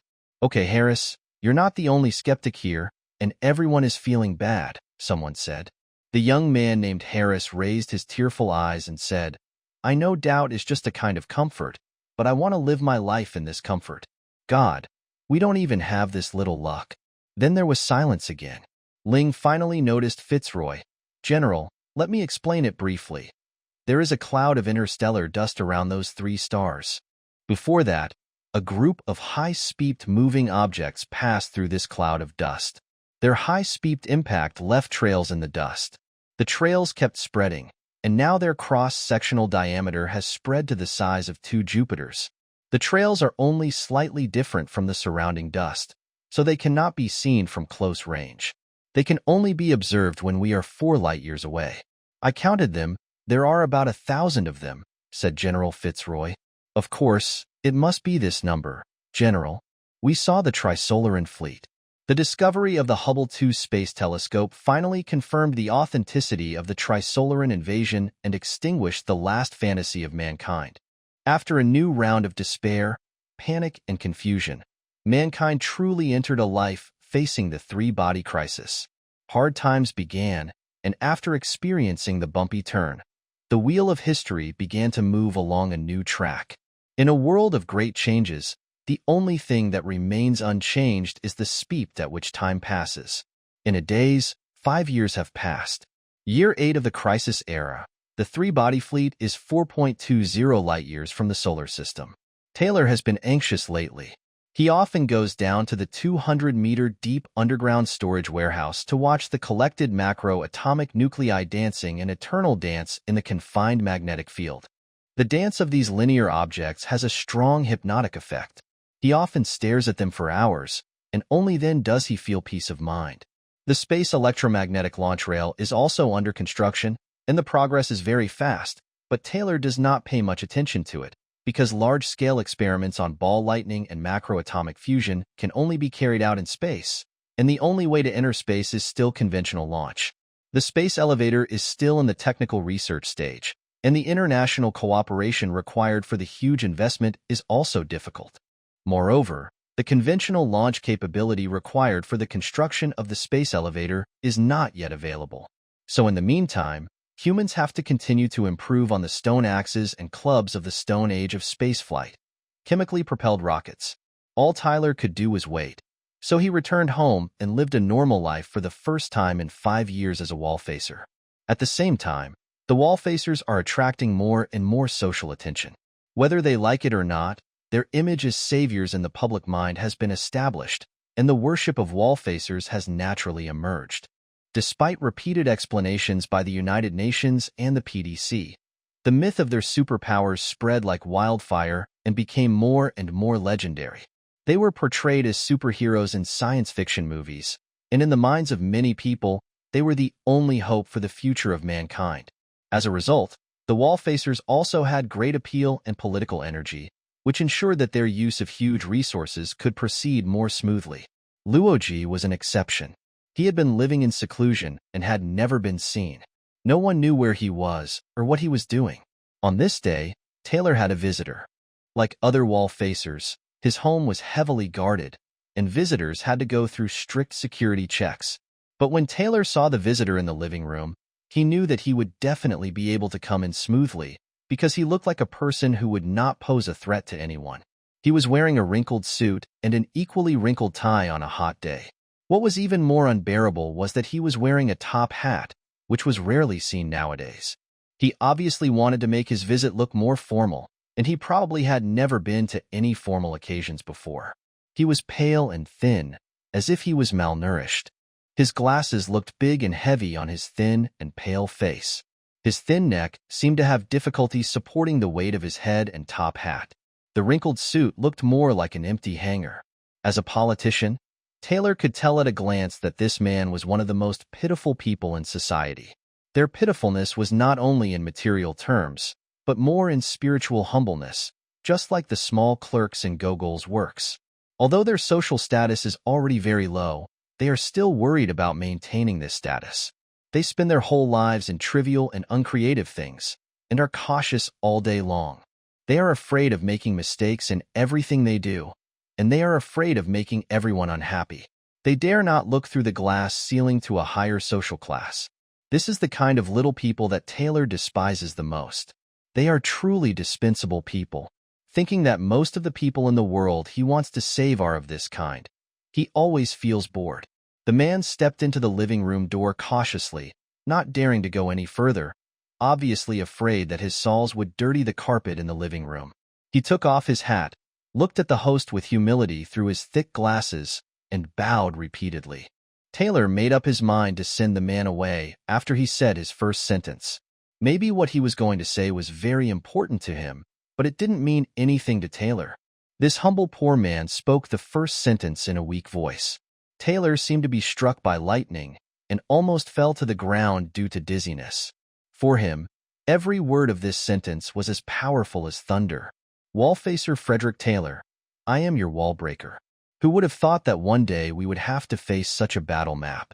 Zhang Beihai sighed in front of the 1:100 billion solar system space map, the super large screen showing the space map.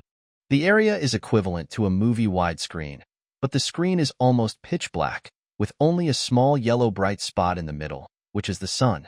The scope of the space map is based on the midline of the Kerr belt. When it is displayed in full, it is equivalent to looking at the solar system from a distance of 50 astronomical units perpendicular to the ecliptic plane. The space map accurately marks the orbits of the planets and their satellites, as well as the situation of the asteroid belt that has been discovered so far. The movement positions of solar system celestial bodies in each time section in the next 1,000 years can be accurately displayed. Now the space map has turned off the marking of celestial body positions. What is shown is the true brightness. If you observe carefully, you may be able to find Jupiter, but it is just a tiny bright spot that seems to be there and not there. At this distance, the other 7 planets are invisible. Yes, the changes we are facing are too great. Zhang Beihai said. The military's appraisal meeting for the first version of the space map had just ended, and now, only he and Zhang Beihai were left in the spacious operations room. Commander, have you noticed the look in our comrades' eyes when they saw this picture? Zhang Beihai asked. Of course I noticed it. It's understandable. Before the meeting, they must have thought of the space map as a popular science painting, with several colorful planets the size of billiard orb orbiting the big fireball of the sun. Only when I saw the space map drawn to true proportions did I feel the vastness of the solar system. Whether it is the Air Force or the Navy, the farthest distance they can sail or fly is less than the size of a pixel on this screen. I feel that they have shown no confidence and fighting passion in the face of future battlefields. We are talking about defeatism again. Commander, I don't want to talk about defeatism in reality. This should be an issue discussed at a formal work meeting. What I want to talk about, how should I put it? Zhang Beihai smiled hesitantly, which was rare for him who always spoke frankly and decisively. Zhang Beihai withdrew his eyes from the space map and smiled at Zhang Beihai. It seems that what you want to say is somewhat unusual. Yes, at least there is no precedent. This is my suggestion. Go ahead. It's better to get straight to the point. You don't need such encouragement. Yes, Chief. In the past 5 years, there has been almost no progress in the basic research of planetary defense and space navigation. The 2 starting technologies, controlled nuclear fusion and space elevators, are still standing still, leaving people with no hope. Even traditional chemical rockets with greater thrust are full of difficulties. If this continues, even a space fleet at a low-tech strategic level will probably only be science fiction forever. Comrade Beihai, you should have had a clear understanding of the laws of scientific research when you chose to enter the high-tech strategic research room. Of course, I understand that scientific research is a process of leapfrogging forward. Only a long period of quantitative accumulation can produce qualitative changes. Theoretical and technological breakthroughs are mostly concentrated and sudden. But, Chief, how many people understand the problem like us?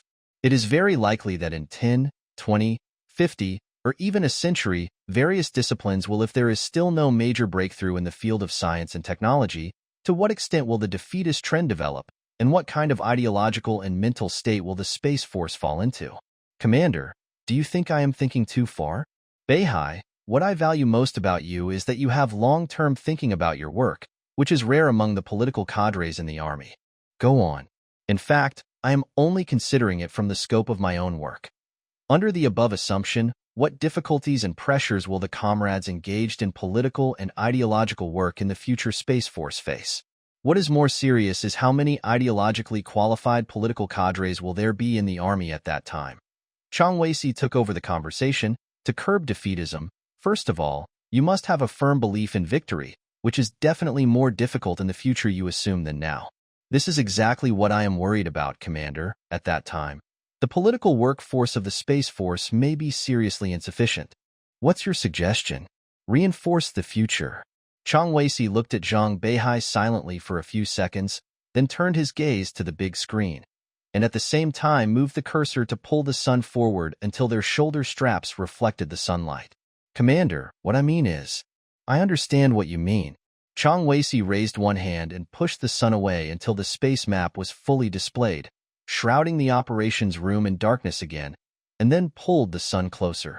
The general did this repeatedly while thinking, and finally said, have you ever considered that the current political and ideological work of the Space Force is already heavy and difficult? If hibernation technology is used to send outstanding active political officers to the future, it will be a great weakening of the current work. I know, Commander, I'm just putting forward my own suggestions.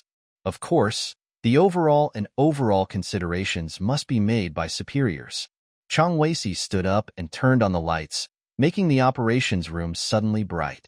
No, Comrade Beihai, you have to do this work now. Starting tomorrow, you should put aside your current work and focus on the political department of the Space Force.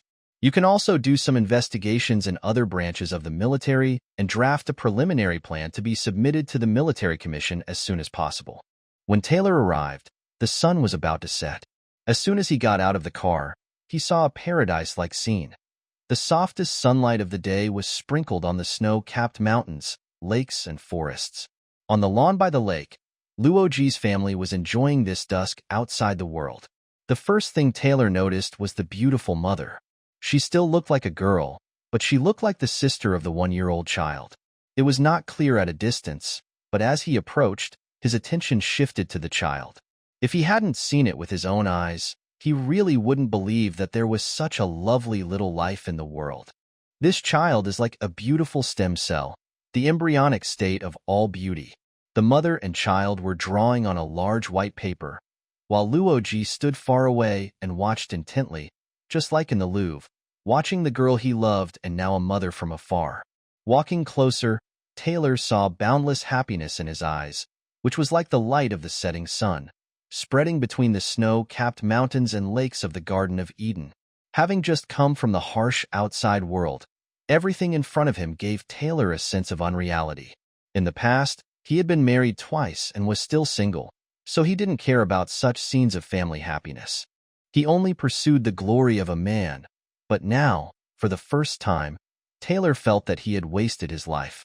It was not until Taylor came very close that Luo Ji, who had been fascinated by his wife and children, noticed him. Due to the psychological barriers caused by their common identity, there had been no personal contact between the four Wallfacers so far. But because they had communicated by phone beforehand, Luo Ji was not surprised by Taylor's arrival and showed him polite enthusiasm. Please forgive me for disturbing you, ma'am. Taylor bowed slightly to Zhuang Yin, who was walking over with the child. Welcome, Mr. Taylor. There are not many guests here. We are very happy that you can come, Zhuang Yin said. She had some difficulty speaking English, but her childish and soft voice and spring-like smile were like a pair of angelic hands caressing Taylor's tired heart.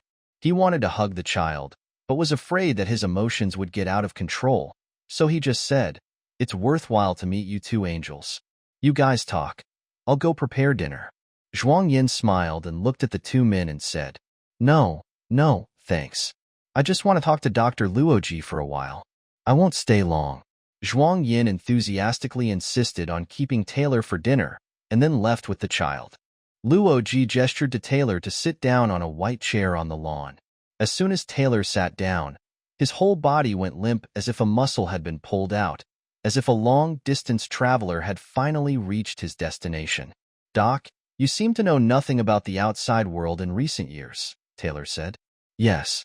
Luo Ji still stood, waved and pointed around. "This is all I have. You are such a smart man. From a certain perspective, you are more responsible than us." "What do you mean by the latter sentence?" Luo Ji asked with a puzzled smile. At least you didn't waste resources. Doesn't she watch TV either? I mean, your angel. I don't know. She's been with the children recently, and she doesn't seem to watch it much. Then you really don't know what happened outside in the past few days. What's the matter? You don't look good. Are you tired? Oh, anything to drink? Whatever. Taylor looked at the last golden waves of the setting sun on the lake in confusion.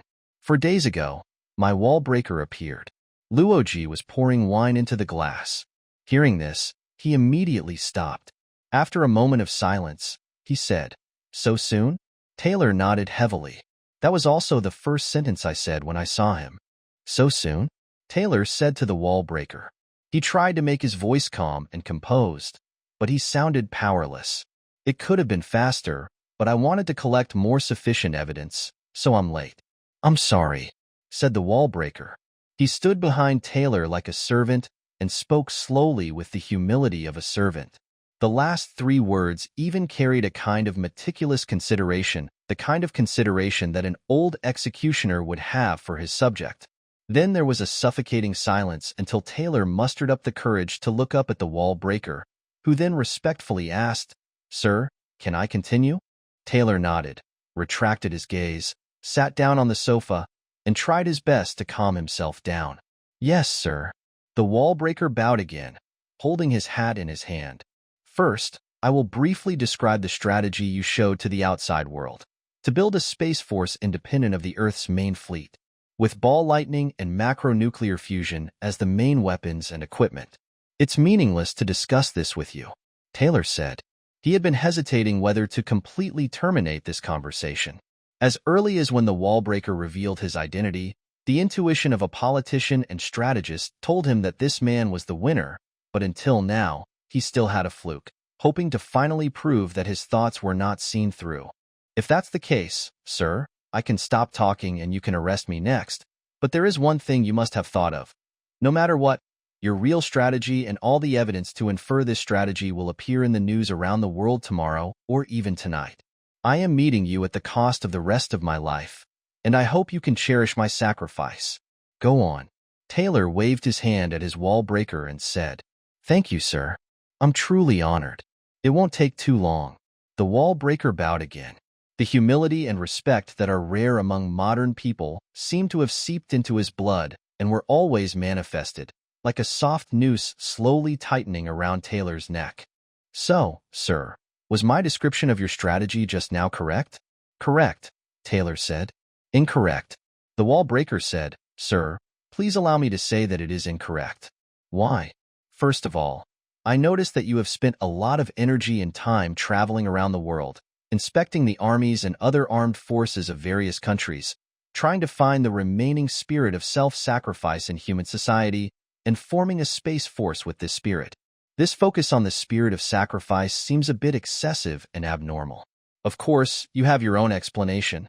Ball lightning and macro-atomic weapons need to attack targets at close range and have a higher casualty rate than other space weapons, so participants need to have a spirit of self-sacrifice. Is there anything wrong with this? Taylor asked, raising his head from the sofa. There's nothing wrong with it. It's reasonable, but this is only reasonable for the strategy you show to the outside world. The Wallbreaker bent down, put his mouth close to Taylor's ear, and continued in a lower voice, but in your real strategy, the situation is slightly different. If this Space Kamakazi Special Attack Team or Space Base Organization is really established, they will not be deployed to your ball lightning fleet, but become part of the Earth's main fleet. Of course, you hope to be the whole fleet. Taylor's last hope was shattered. He already knew everything that was going to happen. He chose to remain silent. After that, he really didn't need to say anything. But the Wallbreaker kept talking. The wind from his mouth that blew into Taylor's ears was not warm at all. It seemed to be blown from a ghost, with a smell of the grave. Your spherical lightning fleet does not need such warriors, because this fleet is not going to attack the three-body fleet in the end. Its target is the Earth's main fleet. Taylor continued to remain silent, his face as hard as a stone statue, waiting for the executioner's knife. At a certain moment close to the Doomsday War, when the Earth fleet is on high alert and ready to attack, a super space Pearl Harbor incident will occur.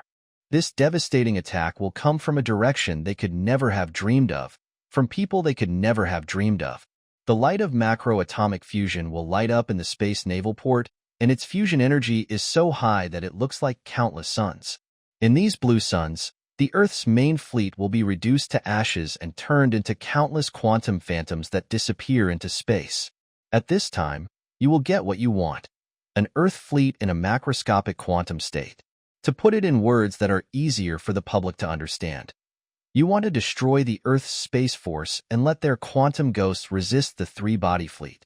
You think they are invincible because a destroyed fleet cannot be destroyed again, and a dead person cannot die again. The butcher knife fell, and Taylor remained silent, but he was mentally beheaded. So, the spirit of self-sacrifice you seek is not to be carried forward in the war with the Lord, but to ensure that the quantum ghosts of those space soldiers can still bear the humiliation and take it as their responsibility to save the Earth civilization after being killed by their fellow humans, and continue to complete the missions that should have been completed by them when they were alive. You did not initially plan to launch a final surprise attack on the main fleet. You wanted the space warriors to voluntarily use macroatoms to transform into quantum states with their warships. But after traveling around the world, you were completely disappointed with the dedication of modern humans, so you came up with this extreme strategic plan. Imagine that after the attack, as long as part of the quantum fleet can fight and the rest are not enemies of humans, there is hope for victory. But I think this hope is not great, and you are taking a big risk. However, according to the principles of the Wallfacer plan, taking risks is the safest in this war. The Wallbreaker stood up, left Taylor, walked to the French window, and looked at the garden outside. The heck wind that he blew to Taylor's ears disappeared, but the cold air had penetrated Taylor's whole body. Frankly speaking, Mr. Taylor, you are unqualified as a Wallfacer. In the field of strategic deception, the Normandy landing was your last glory. Afterwards, the powerful strength of the United States caused its leaders to lose a lot of things, including the secrecy and treachery required for war strategies, because you no longer needed them. When facing an enemy stronger than you, this ability cannot be restored. Your strategy lacks twists and misleadings, as well as deceptive traps. It is too straightforward. Therefore, you became the first Wallfacer to be broken. Taylor wanted to say something, but his Adam's apple moved and he didn't say it. But, Mr. Taylor, you are not completely useless. There is one thing about you that surprises me. You resolutely abandoned the moral cornerstone of modern society and remained steadfast throughout the entire action. This is not easy, and I admire it, but at the same time I have to remind you, you are committing murder. The Wallbreaker turned away from the window, and a refreshed blush appeared on his face, which had been pale and sick just now. He opened his arms to Taylor. Okay, I'm done.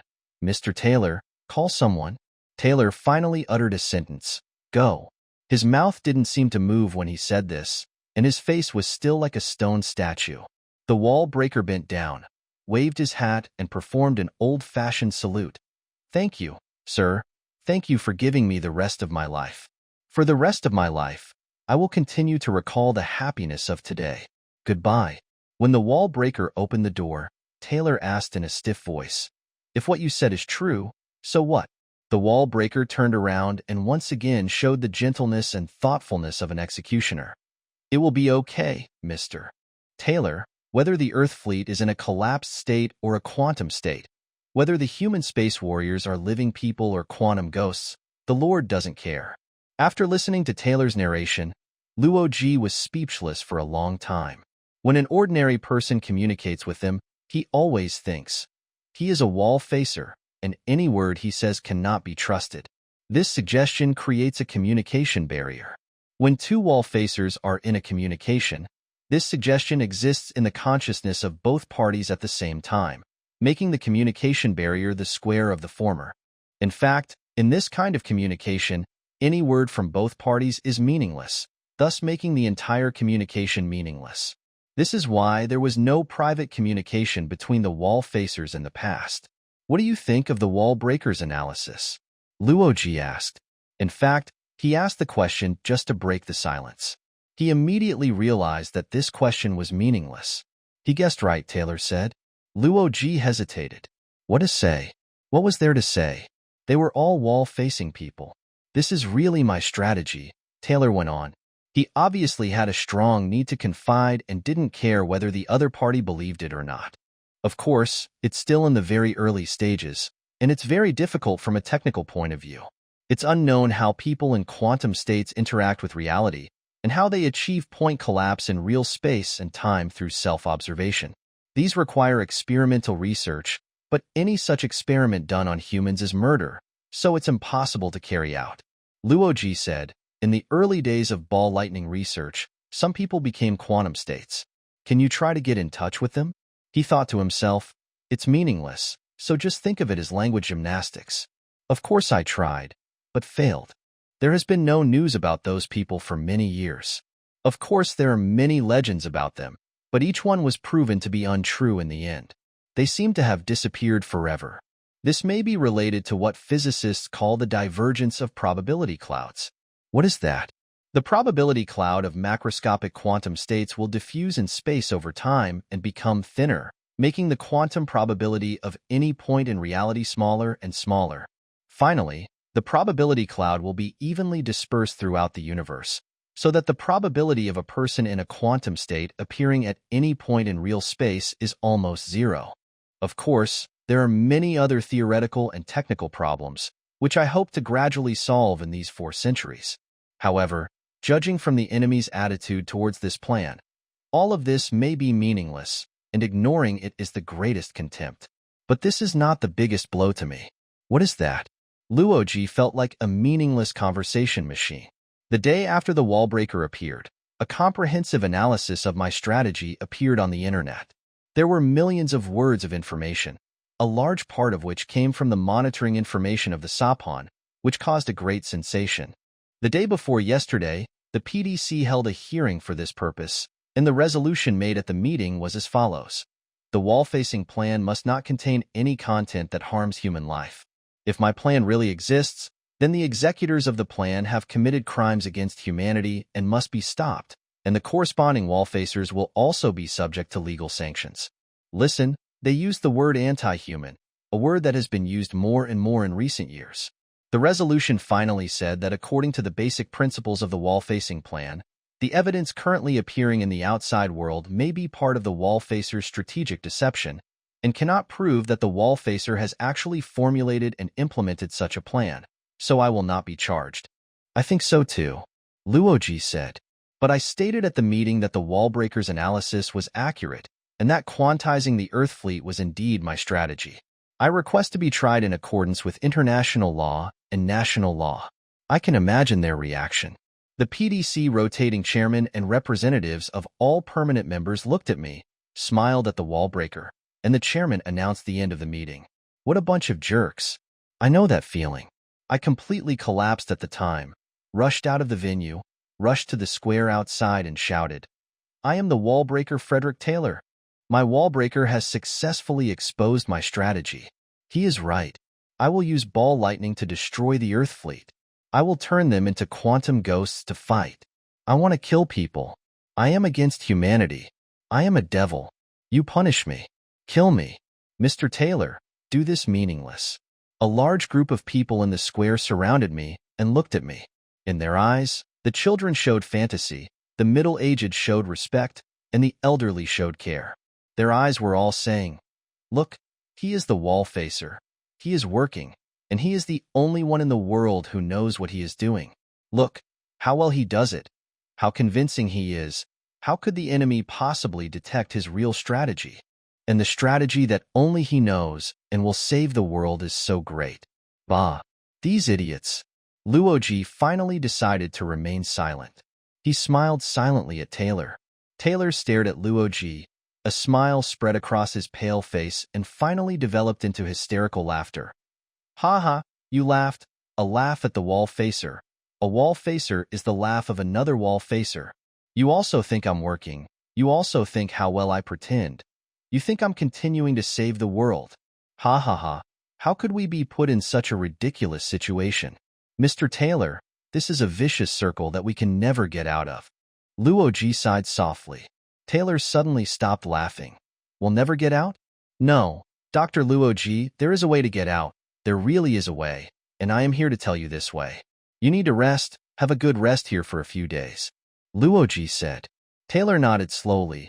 Yes, I need to rest, doctor. Only we can understand each other's pain. This is why I came to you. He looked up. The sun had set for a while, and the Garden of Eden gradually blurred in the twilight. This is really a paradise. Can I walk to the lake alone? You can do whatever you want here. Just relax. I'll call you for dinner later. After Taylor walked to the lake, Luo Ji sat down and fell into heavy thoughts.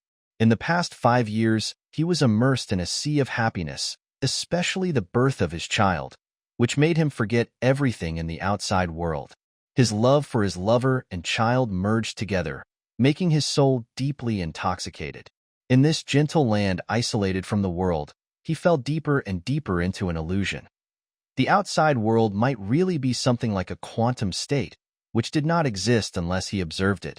But now, the abominable outside world suddenly appeared in his Garden of Eden, making him feel terrified and confused. He could not think about it anymore, so he turned his thoughts to Taylor. Taylor's last few words echoed in his ears. Is it possible for the Wallfacer to escape from the vicious circle? How to break this iron like logical shackles? Luo Ji suddenly woke up and looked up. It was dusk by the lake, and Taylor was nowhere to be seen. Luo Ji jumped up and ran towards the lake. He wanted to shout loudly, but was afraid of disturbing Zhuang Yin and the children. He could only run as fast as he could. In the quiet twilight, only the sound of his footsteps on the lawn could be heard, but in this rhythm, a soft click sound was suddenly interrupted. It was a gunshot from the lake. Luo Ji returned home late at night. The child was already asleep. Zhuang Yin asked softly, Has Mr. Taylor left? Yes, he's gone. Luo Ji said tiredly. He seems to have a harder time than you. Yeah, that's because he doesn't take the easy way. Yin, don't you watch TV recently? No, Zhuang Yin was about to say something but stopped. Luo Ji knew what she was thinking. The world outside was getting more and more severe, and the gap between life outside and here was getting bigger and bigger. This difference made her uneasy. Is our living like this really part of the wall-facing plan? She looked at Luo Ji and asked, still with that naive look. Of course, is there any doubt about that? But if all mankind is unhappy, can we be happy? My dear, your responsibility is to make yourself and your children happy when all mankind is unhappy. The happier you are, the greater the hope of the success of the wall-facing project. Zhuang Yin looked at Luo Ji speechlessly. Now, the facial expression language she had imagined in front of Mona Lisa 5 years ago seemed to be partially realized between her and Luo Ji. Luo Ji read more and more of her inner words from her eyes. Now what he read was, How can I believe this? Luo Ji thought for a long time and said, Yin, everything will end one day. The sun and the universe will die one day. Why do humans think they should be immortal? I tell you, the world is currently in a state of paranoia, foolishly fighting a hopeless battle. Regarding the three-body crisis, we can completely change our way of thinking. Abandon all worries, not only those related to the crisis, but also all the worries before the crisis, and use the remaining time to enjoy life. More than 400 years, if we give up the Doomsday War, it will be nearly 500 years. This is not a short time. It took such a long time for humans to develop from the Renaissance to the Information Age. It can also be used in the same long time to create an unprecedented carefree and comfortable life. 5 idyllic centuries without worrying about the long-term future. The only responsibility is to enjoy life. How wonderful. At this point, Luo Ji realized that he had spoken out of turn. He claimed that her and the child's happiness was part of the plan, a protective shield in Zhuang Yan's life, making her regard her own happiness as a responsibility. This was the only way for her to maintain psychological balance in the face of the harsh outside world. But now he actually told the truth. He couldn't resist Zhuang Yan's always pure gaze. Every time she asked him this question, he didn't dare to look her in the eye. Now, with Taylor's factor added to the mix, he couldn't help but say these words. So, when you said that, were you a Wallfacer? Zhuang Yan asked. Yes, of course. Luo Ji wanted to make some amends. But Zhuang Yan's eyes said, You really think so? The 89th United Nations Planetary Defense Council hearing on Project Wallfacer. After the meeting began, the rotating chairman spoke, urging Wallfacer Luo Ji to attend the next hearing. Refusing to attend the hearing should not be part of the Wallfacer plan, because the Planetary Defense Council's supervision of the Wallfacer plan is beyond the Wallfacer strategic plan. This proposal was unanimously approved by all the permanent council members, and in connection with the appearance of the first Wallbreaker and the suicide of Wallfacer Taylor, the two Wallfacers attending the meeting also heard the hidden meaning of the chairman's speech. Hines spoke first. He said that his strategic plan based on brain science research is still in its infancy. He described a hypothetical device as a basis for further research, which he called a resolution camera.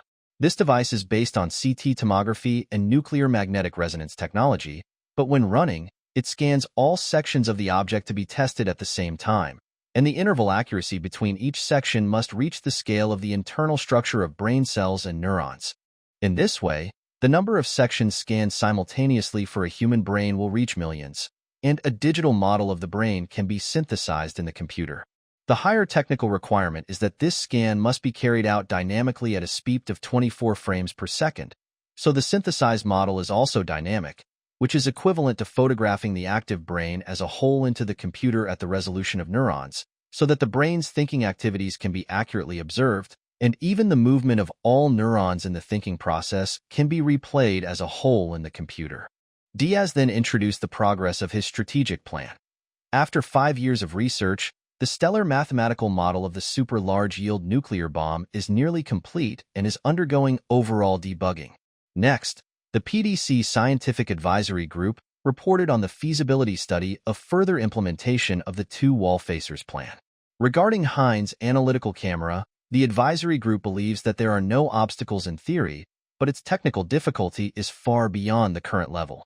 The technical gap between modern tomography and analytical cameras is equivalent to the gap between manual black and white cavity film cameras and modern high-resolution digital cameras.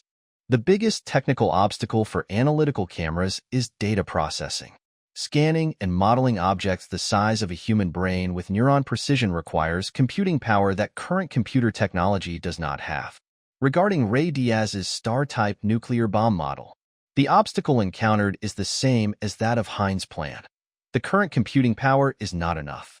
After examining the completed part of the model, the corresponding professional group of the advisory group believes that according to the amount of calculation of the model, it will take about 20 years to simulate the fusion process of 1/100th of a second with the current highest computing power.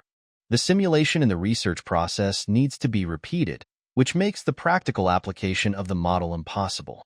The chief scientist of computer technology of the Scientific Advisory Group said, "With the development of computer technology to this day, traditional integrated circuits and von Neumann system computers have reached the limit of development, and Moore's Law, 1, is about to become invalid.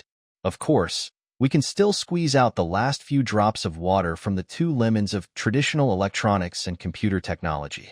We believe that even with the current slowdown in the performance of supercomputers, the computer power required for these 2 plans is possible to achieve, but it takes time, and optimistically it will take 20 to 30 years. If the expected goals are achieved, it will be the pinnacle of human-computer technology. It will be difficult to move forward. With the frontier physics being locked by intelligence, the once most promising new generation of computers, quantum computers, is unlikely to be realized." Refers to the number of circuits integrated on an integrated circuit chip, which doubles every 18 months. "We have touched the wall erected by the intelligent particle on the road of human science," said the chairman. "Then we'd have nothing to do for the next 20 years, Hines said. 20 years is just an optimistic estimate. As a scientist, you certainly know what this kind of cutting-edge research is like. We can only hibernate and wait for capable computers to appear," said Diaz. "I decided to hibernate, too," Hines said. "If so, please give your regards to my successor in 20 years, the chairman said with a smile. The atmosphere in the conference hall became relaxed, and the two Wallfacers decided to go into hibernation, which made all the participants breathe a sigh of relief. The appearance of the first Wallbreaker and the suicide of the corresponding Wallfacer were a heavy blow to the Wallface project. Taylor's suicide was especially foolish. As long as he was alive, The authenticity of the quantum fleet plan would always be a mystery. His death was equivalent to the final confirmation of the existence of this terrible plan. He did break out of the Wallfacers' vicious circle at the cost of his life, but the international community's doubts about the Wallface project also increased, and public opinion demanded further restrictions on the power of the Wallfacers. However, from the essence of the Wallface project, too much power restriction would inevitably make it difficult for the Wallfacers to carry out strategic deception, and the entire plan would lose its meaning. The Wallfacer project is a brand new leadership system that human society has never experienced before, and it can only be gradually adjusted and adapted to it. The hibernation of the two Wallfacers undoubtedly provides a buffer period for this adjustment and adaptation. A few days later, in a top-secret underground building, Diaz and Hines went into hibernation. Luo Ji entered an ominous dream. In his dream, he was walking through the endless halls of the Louvre. He had never dreamed of this place before because he had been living in happiness for the past 5 years, and there was no need to go back to dreaming of his previous happiness. In this dream, he was alone, feeling the loneliness that had disappeared for 5 years. Each of his footsteps echoed many times in the palace, and each echo was like something far away, so that he finally dared not take another step. In front of him was Mona Lisa. She no longer smiled, and the eyes that looked at him were full of pity. As soon as the footsteps stopped, the sound of the fountain outside seeped in, and the sound gradually became stronger. Luo Ji woke up, and the sound of water followed him into reality, and it began to rain outside. He turned over and wanted to grab his lover's hand, but found that the dream had become reality again. Zhuang Yin is gone. Luo Ji got out of bed and walked into the nursery. There was a soft light, but the child was gone. On the neatly made bed was a painting. It was a painting that Zhuang Yin drew, which they both liked the most. The painting was almost completely blank. From a distance, it looked like a blank sheet of paper.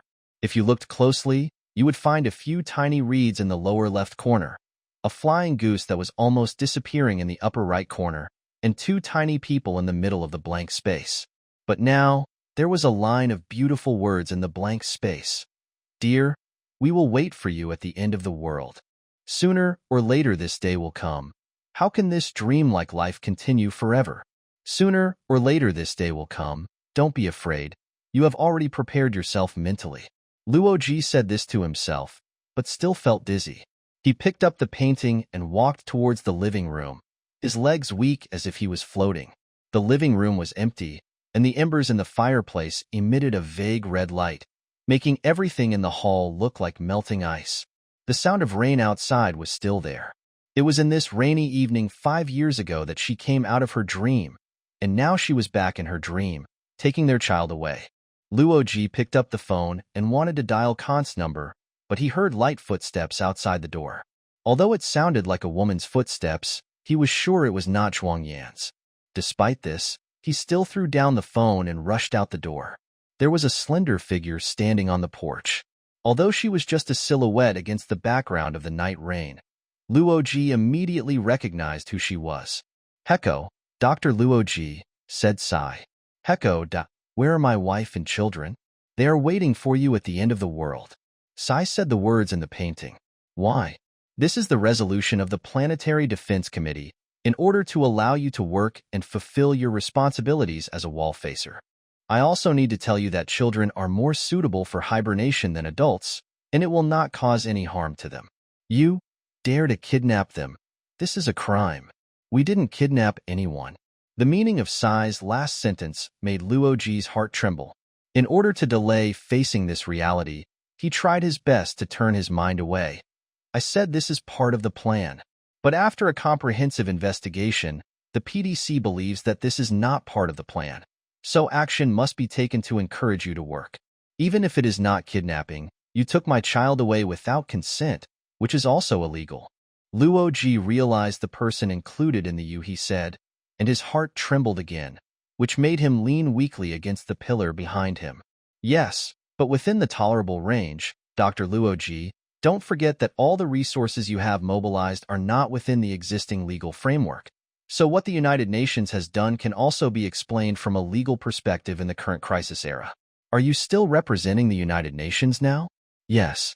Have you been re-elected? Yes. Luo Ji still tried to change the subject and avoid facing the cruel facts, but he failed. How can I live without them? How can I live without them? He asked himself again and again in his heart, and finally said it out loud. He slid down along the pillar and felt everything around him collapse again, turning into magma from the top down. But this time the magma was scorching hot, all gathered in his heart.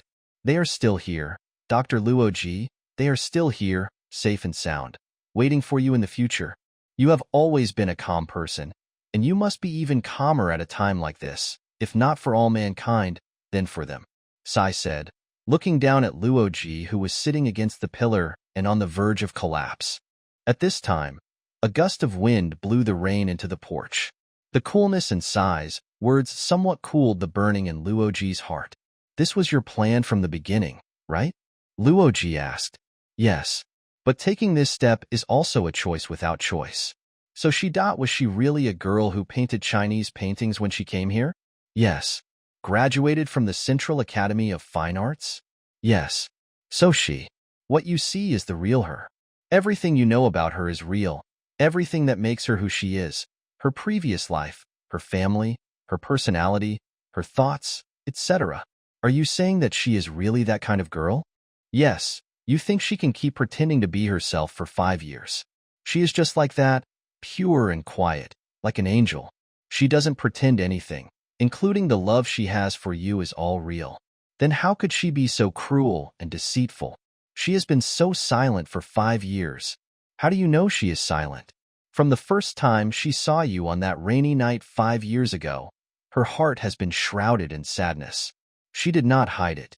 This sadness has been with her for 5 years, like background music that plays forever.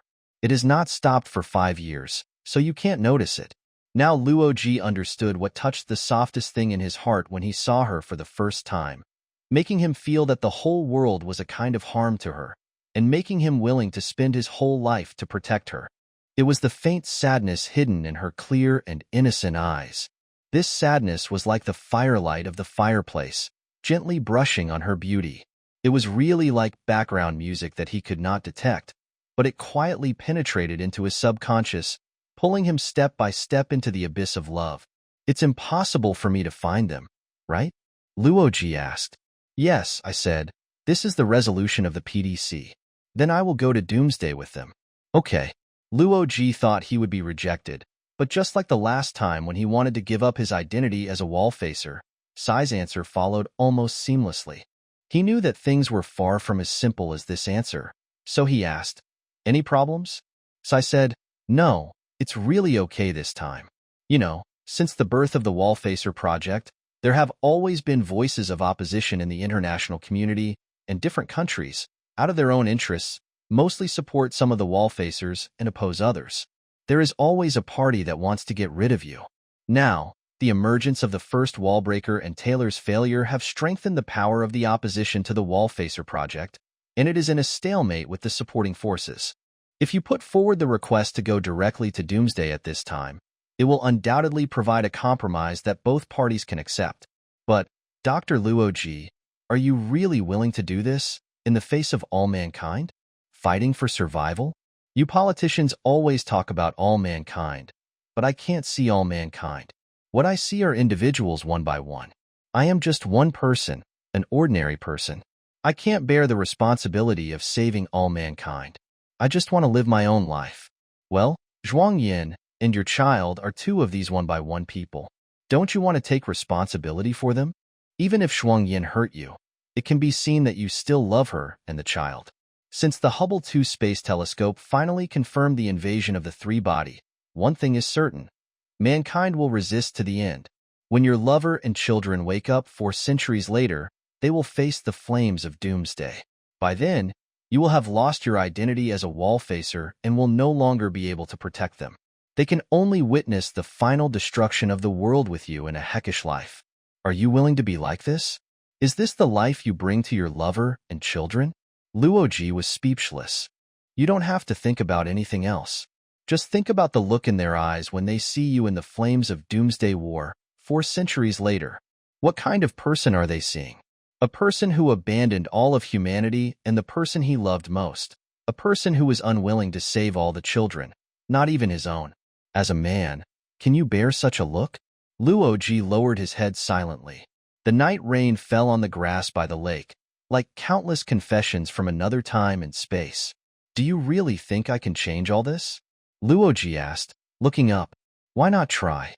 Among all the Wallfacers, you are most likely to succeed. I came here just to tell you this. Then tell me, why did you choose me? Because among all human beings, you are the only one who the three-body civilization wants to kill. Luo Ji leaned against the pillar, staring at Sai. In fact, he didn't see anything. He was trying his best to recall. Sai went on, that car accident was actually aimed at you. It just hit your girlfriend by accident. But it was really an accidental car accident. The car turned because of a collision with two other cars.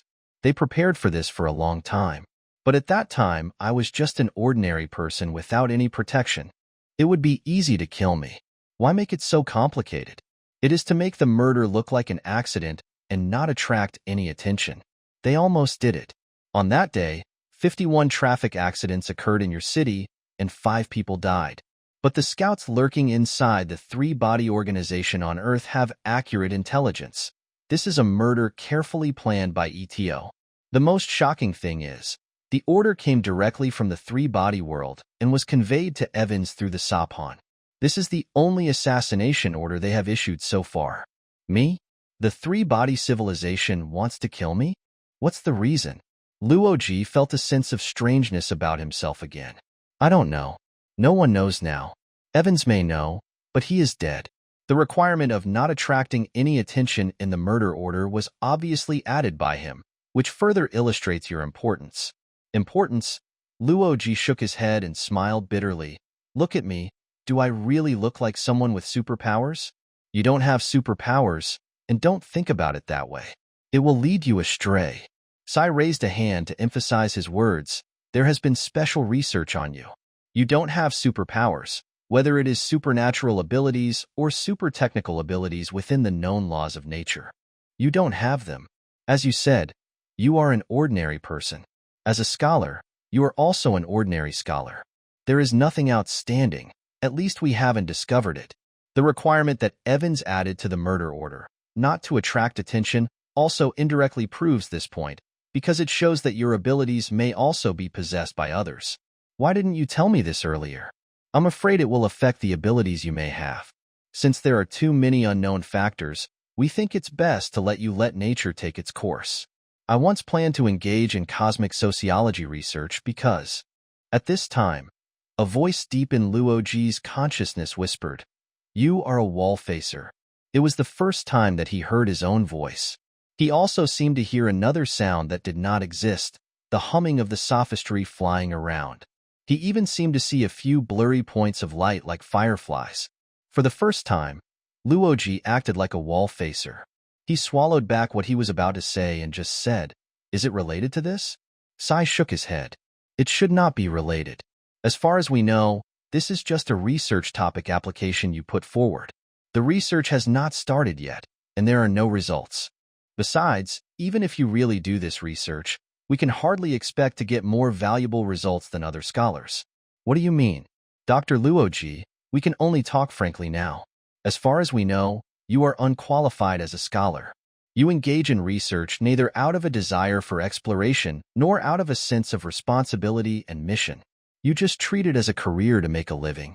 Isn't it like this now? Of course, there is nothing wrong with that, but you have a lot of behavior that is not consistent with a serious and dedicated scholar. You are very utilitarian in your research, often taking shortcuts and sensationalism as your goal, and you have embezzled research funds. From the perspective of character, you are cynical and irresponsible, and you even hold a mocking attitude towards the sense of mission of scholars. In fact, we all know that you don't care about the fate of mankind. So you use this despicable way to threaten me. You have always despised me, right? Normally, people like you are impossible to take on any important responsibilities. But now there is one thing that overwhelms everything. The three-body world is afraid of you. Please be your own Wallbreaker and find out why this is the case. Sai said, turned and walked down the porch, got into the car waiting there. and soon disappeared in the rain and fog after the car started. Luo Ji stood there, losing track of time. The rain gradually stopped, and the wind picked up, blowing away the dark clouds in the night sky. When the snow-capped mountains and a bright moon appeared, the world was bathed in silver light. Before turning around and walking into the room, Luo Ji took a last look at this silver Garden of Eden and said to Zhuang Yin and the child in his heart, "Dear, wait for me at the end of the world." Standing in the large shadow cast by the Gaobianjiang aerospace plane, looking up at its huge body, Zhang Beihai couldn't help but think of the Tang aircraft carrier, which had long been dismantled. He even had such an imagination. Gaobianjiang, are there really several pieces of Tang steel plates on the hull of the High Frontier? After more than 30 space flights and burning in the atmosphere, the broad belly of the High Frontier has a burnt color, which really looks like the Tang under construction. The two have almost the same sense of vicissitudes, except that the two cylindrical boosters hanging under the wings look very new, like the practice of repairing ancient buildings in Europe. The repaired parts are brand new in color, in sharp contrast to the original building, to remind visitors that this part is a modern addition. Indeed, if the two boosters are removed, the High Frontier looks like an ancient large transport plane. The space plane is actually a very new thing. It is one of the few breakthroughs in aerospace technology in the past 5 years. It may also be the last generation of chemical-powered spacecraft. The concept of the space plane was proposed in the last century. It is a successor to the space shuttle. It can take off from the runway like an ordinary airplane, rise to the top of the atmosphere by conventional aviation flight, and then start the rocket engine to start the space flight and enter the space orbit. The High Frontier is one of the 4 space planes currently in use. More space planes are under construction and will take on the task of building space elevators in the near future. We originally thought that we would never have the chance to go to space in this lifetime, Zhang Beihai said to Chang Weisi, who came to see him off. He will board the High Frontier to the International Space Station with 20 other Space Force officers, all of whom are members of 3 strategic research rooms. Are there any naval officers who have never been to sea? Chang Weisi asked with a smile. Of course there are. Many. In the Navy, some people just want to avoid going to sea, but I'm not that kind of person. Beihai, you should also be clear about one thing. Active astronauts are still part of the Air Force, so you are the first group of people in the Space Force to go into space. It's a pity that there are no specific tasks. Experience is the task. Researchers of space strategy should of course have space awareness. Before the advent of the aerospace plane, this kind of experience was unlikely. It cost tens of millions for one person to go up. Now it's much cheaper. In the future, we must try to get more strategic researchers into space. After all, we are a branch of the military that belongs to space. Now, the Space Force is like an academy of empty talk. This is not good. At this time, the boarding order was issued, and the officers began to board the plane along the gangway. They were all wearing training uniforms, and no one wore space suits. It looked like they were just going on an ordinary air trip. This situation is a sign of progress. At least it shows that going into space is a little more ordinary than before. Zhang Beihai noticed from their clothes that in addition to them, there were people from other departments boarding the plane. Oh, Beihai, there is one more important thing. When Zhang Beihai mentioned his equipment box, Chang Weisi said, "The military commission has studied the report we submitted on the future reinforcement of political cadres. The superiors believe that the conditions are not yet mature." Zhang Beihai narrowed his eyes. They were in the shadow of the aerospace plane, but he seemed to see a dazzling light.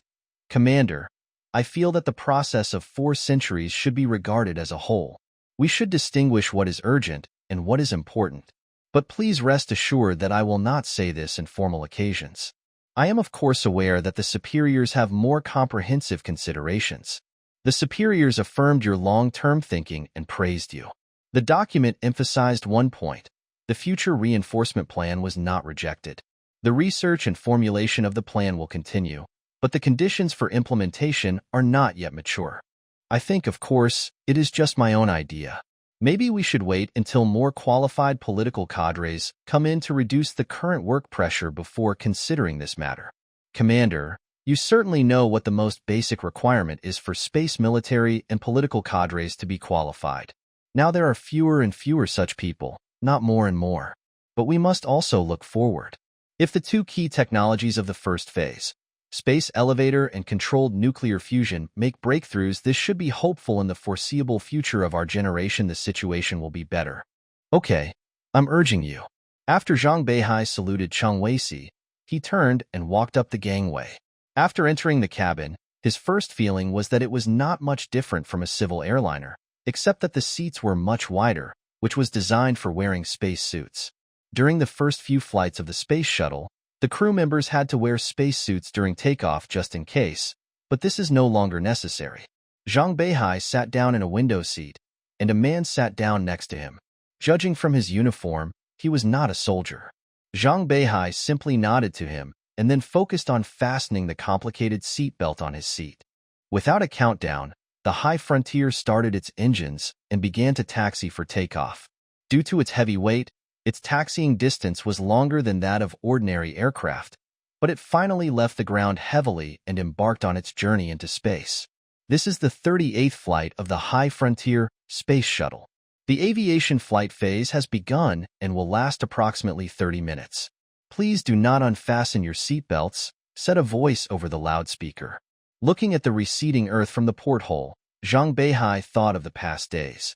In the aircraft carrier captain training class, he went through a complete naval aviation pilot training and passed the assessment of a level 4 fighter pilot. When he flew solo for the first time, he looked at the departing Earth in the same way, and suddenly found that he liked the blue sky more than the ocean. Now, he yearned for the space above the blue sky even more. He is destined to be a person who flies high and goes far away.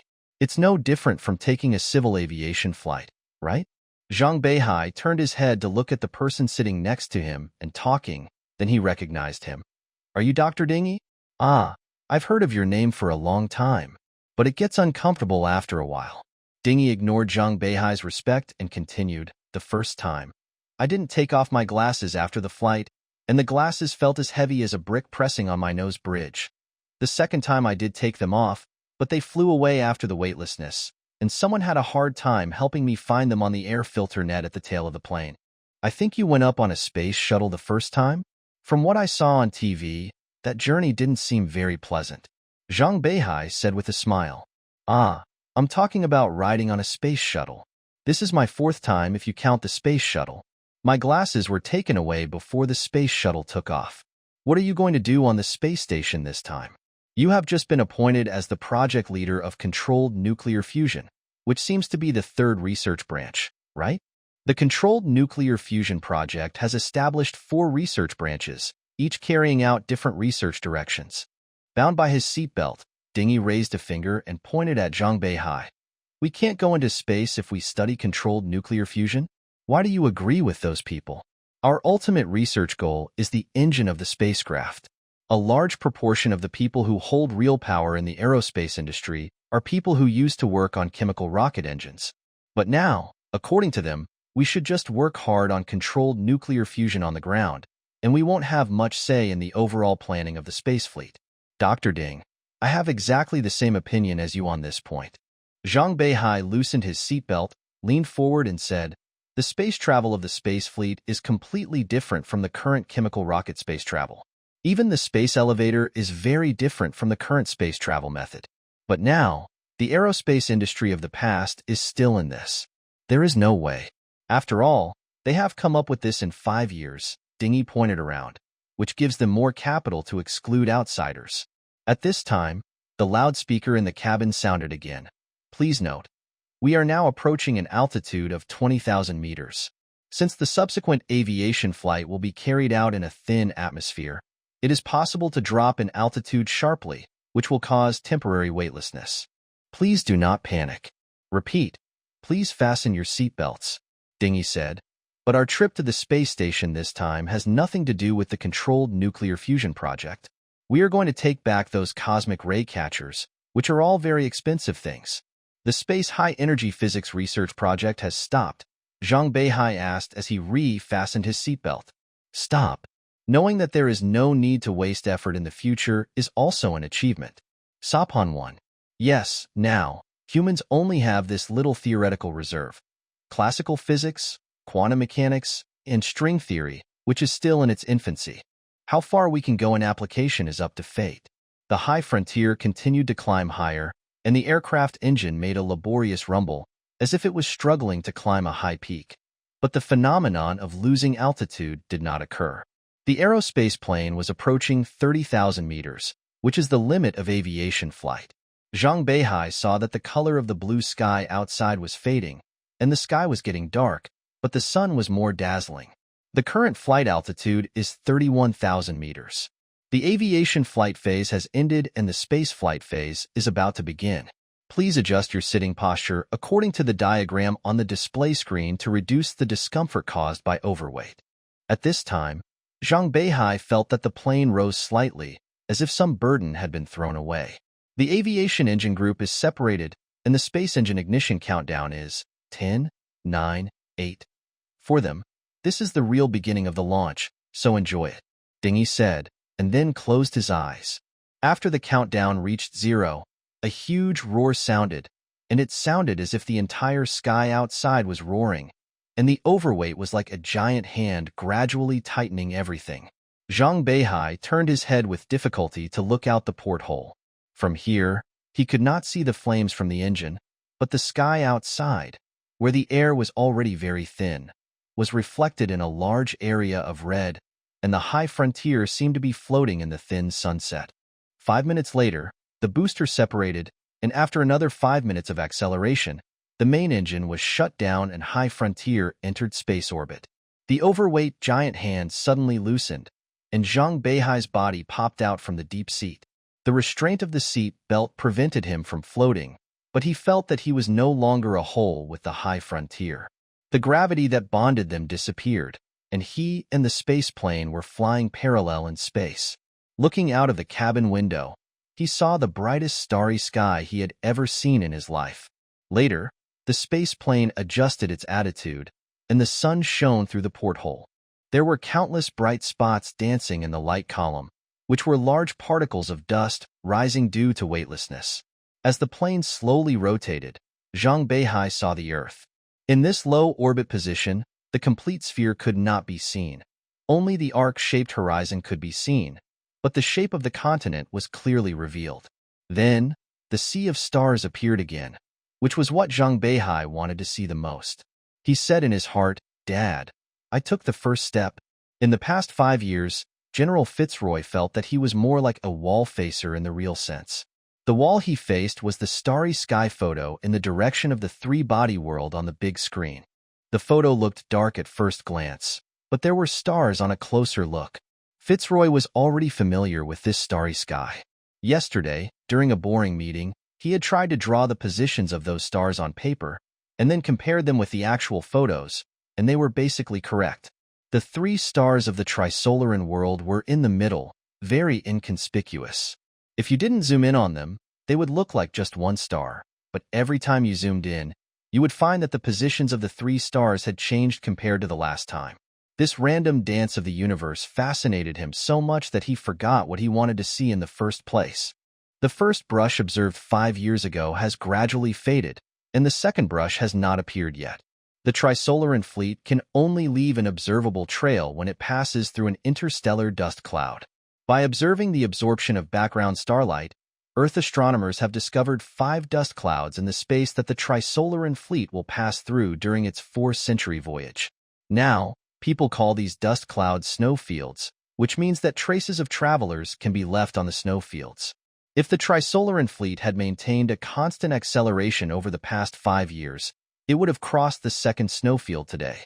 Fitzroy arrived at the Hubble Space Telescope Control Center early, and Linger laughed when he saw him. "General, why do you look like a kid who wants presents just after Christmas? You said you were going to cross the snow today." "Yes, but the Trisolaran fleet has only traveled 0.22 light-years so far, and there are still 4 light-years. Reflecting the light passing through the snow will take 4 years to reach the Earth." "Oh, sorry, I forgot this." Fitzroy shook his head awkwardly. "I really want to see them again. This time, it is very important to measure their speed and acceleration when they pass through." "No way, we are outside the light cone." "What?" "The propagation of light is cone-shaped along the time axis, which physicists call the light cone. People outside the light cone cannot understand the events inside the light cone. Think about it now. Who knows how much information about major events in the universe is flying to us at the speed of light, some of which may have flown for hundreds of millions of years, but we are still outside the light cone of these events. Inside the light cone is destiny. Ling Gu thought for a moment and nodded to Fitzroy in appreciation. General, this metaphor is very good. But the Saphan can see what happened inside the cone from outside the light cone. So the Saphan changed destiny, Fitzroy said with emotion, and at the same time looked at an image processing terminal. 5 years ago, the young engineer named Harris worked there. When he saw the brush, he burst into tears. Later, he suffered from severe depression and almost became a disabled person. He was dismissed by the center, and now no one knows where he is. Fortunately, there are not many people like him. During this time, the weather quickly turned cold and it began to snow. The greenery around him gradually disappeared, and a thin layer of ice formed on the lake. Nature lost its bright colors like a photo that changed from color to black and white.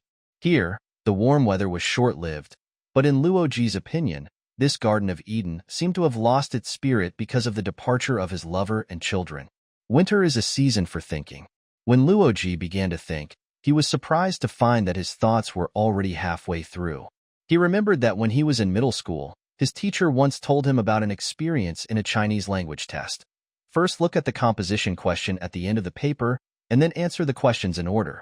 In this way, while answering the questions, you will subconsciously think about the composition questions, much like the program executed in the background of a computer.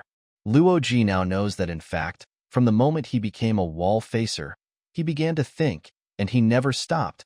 But the whole process was subconscious and he didn't feel it. Luo Ji quickly repeated the first few steps of his thinking that he had already completed. Now it is certain that all of this stems from the accidental meeting with Yi Wengu 9 years ago. After the meeting, Luo Ji never talked about this meeting with anyone, fearing that it would cause unnecessary trouble for himself. Now, Yi Wenjie is no longer alive, and this meeting has become a secret known only to him in the three-body world. During that time, only 2 Saphans reached Earth, but it is certain that they were suspended beside them in front of Yang Dong's tomb at dusk, listening to their every word. The fluctuations of the quantum array instantly crossed 4 light-years of space, and the three-body world was also listening. But what did Yi Wenjie say? So I was wrong about one thing. Luo Ji's unstarted cosmic sociology research was very important.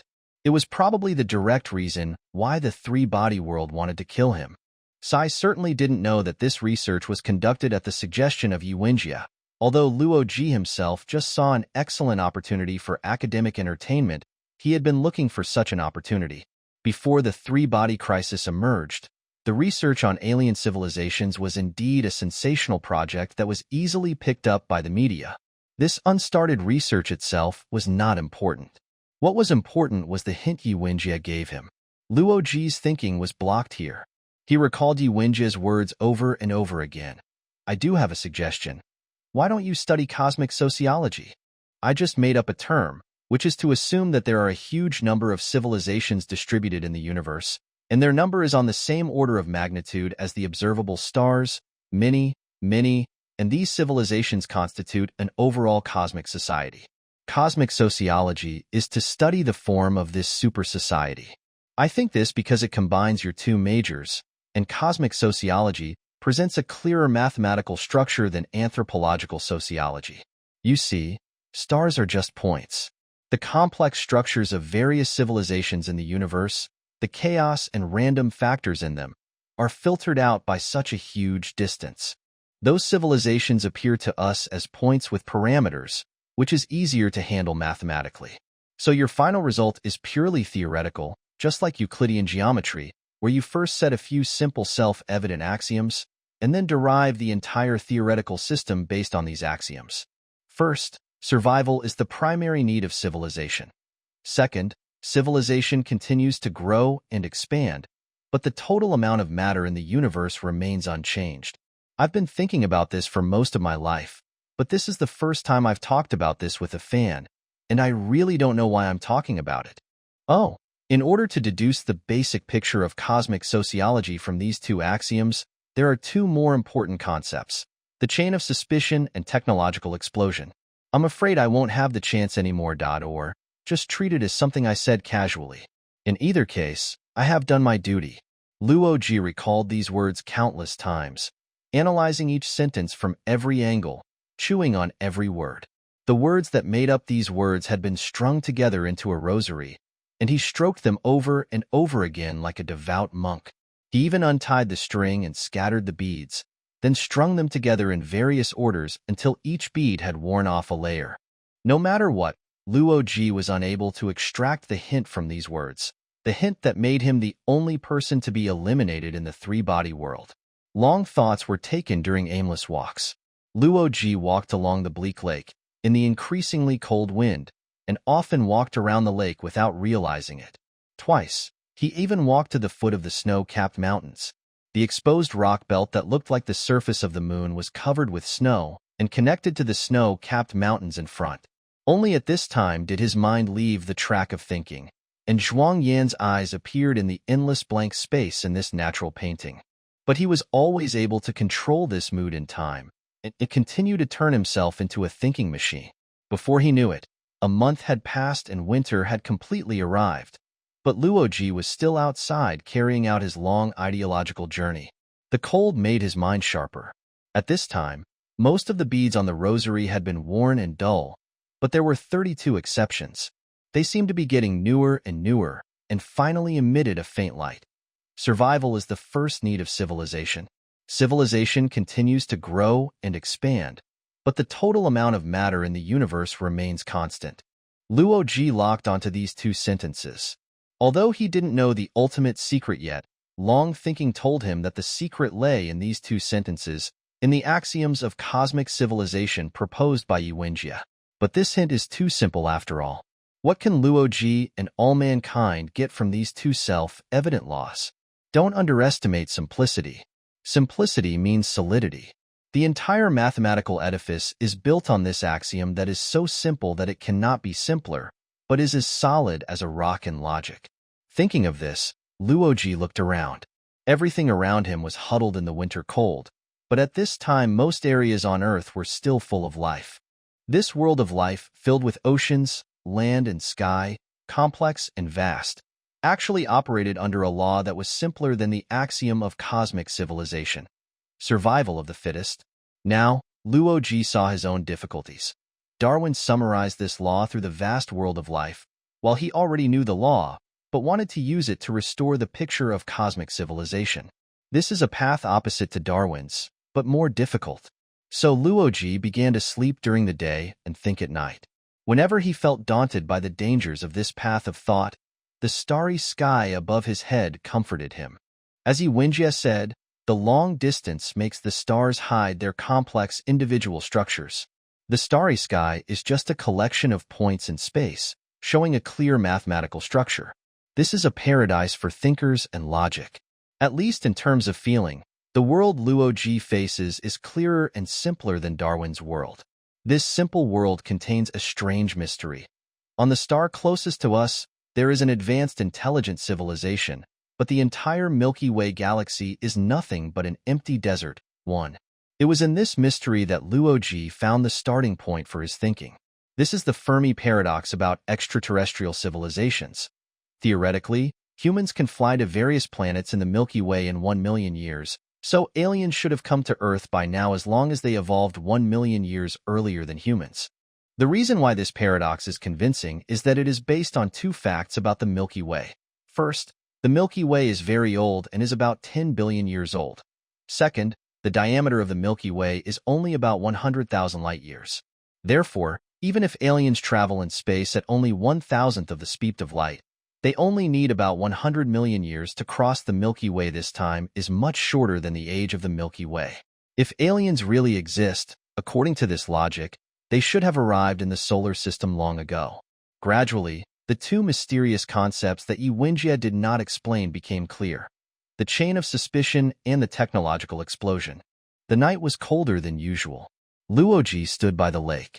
The severe cold seemed to make the starry sky purer. The silver dots in the black space once again solemnly displayed the clear mathematical structure. Suddenly, Luo Ji entered a state he had never experienced before. In his feeling, the entire universe was frozen. All movement had stopped. From stars to atoms, everything was in a state of stillness, and the stars were just countless cold dots of no size, reflecting the cold light from the outside world. Everything was waiting in stillness, waiting for his final awakening. The barking of a dog in the distance brought Luo Ji back to reality. It might be a military dog from the guard unit. Luo Ji was very excited. Just now, he did not see the final mystery, but he truly felt its existence. Luo Ji concentrated his thoughts and tried to re-enter the state just now, but failed. The starry sky remained the same, but the world around him was disturbing his thoughts. Although everything was hidden in the night, he could still distinguish the snow-capped mountains in the distance, the forest and grassland by the lake, and the villa behind him. From the half-open door, he could see the dark red fire in the fireplace. Compared with the simplicity and clarity of the starry sky, everything nearby symbolized the complexity and chaos that mathematics could never grasp. Luo Ji tried to eliminate them from his perception. He walked onto the frozen lake and was cautious at first. Later, he found that the ice seemed very solid, so he slid and walked, moving faster, until the lake shore was no longer visible in the night. At this time, he was surrounded by smooth ice, which separated him from the complexity and chaos of the world. He imagined that the plane of ice extended infinitely in all directions, giving him a simple flat world, a cold and flat platform for thought. The trouble disappeared, and he soon entered that state again, feeling that everything was still, and the starry sky was waiting for him again. With a splash, the ice under Luo Ji's feet broke, and his body fell straight into the water. At the moment when the ice water submerged Luo Ji's head, he saw the still starry sky shattered. The sea of stars first rolled into a whirlpool, and then dispersed into a turbulent silver wave. The biting cold was like crystal lightning, instantly piercing the fog in his consciousness and illuminating everything. He continued to sink, and the turbulent starry sky above his head shrank into a vague halo of light at the crack in the ice surface. There was only coldness and ink-like darkness all around. Luo Ji felt that he was not sinking into the ice water, but jumping into the dark space. In this dead silence and cold darkness, he saw the truth of the universe. Luo Ji floated up quickly, his head flushed out of the water. He spat out a mouthful of water and tried to climb up the ice surface at the edge of the breach, but he only climbed halfway up before the ice collapsed. He climbed again and again, and he opened a path on the ice surface, but the progress was very slow, and his physical strength gradually became exhausted in the cold. He didn't know whether the guards would find the abnormality on the lake surface before he drowned or froze to death. He took off his soaked down jacket, so that the burden of the movement was much less. Then he immediately thought that if he spread the down jacket on the ice surface and climbed up again, it might have some effect in dispersing the pressure. He did so, and the remaining physical strength was only enough to climb once more. He tried his best to climb up the edge of the ice, covered with the down jacket. This time, the ice surface did not collapse, and he finally lay on the ice with his whole body, carefully crawling forward, and did not dare to stand up until he was far away from the breach. At this time, he saw flashlights shaking on the shore and people shouting. Luo Ji stood on the ice, his teeth chattering in the cold. This cold seemed not to come from the lake or the wind, but directly from outer space. Luo Ji did not look up. He knew that from this moment on, the starry sky looked different in his eyes. He did not dare to look up again.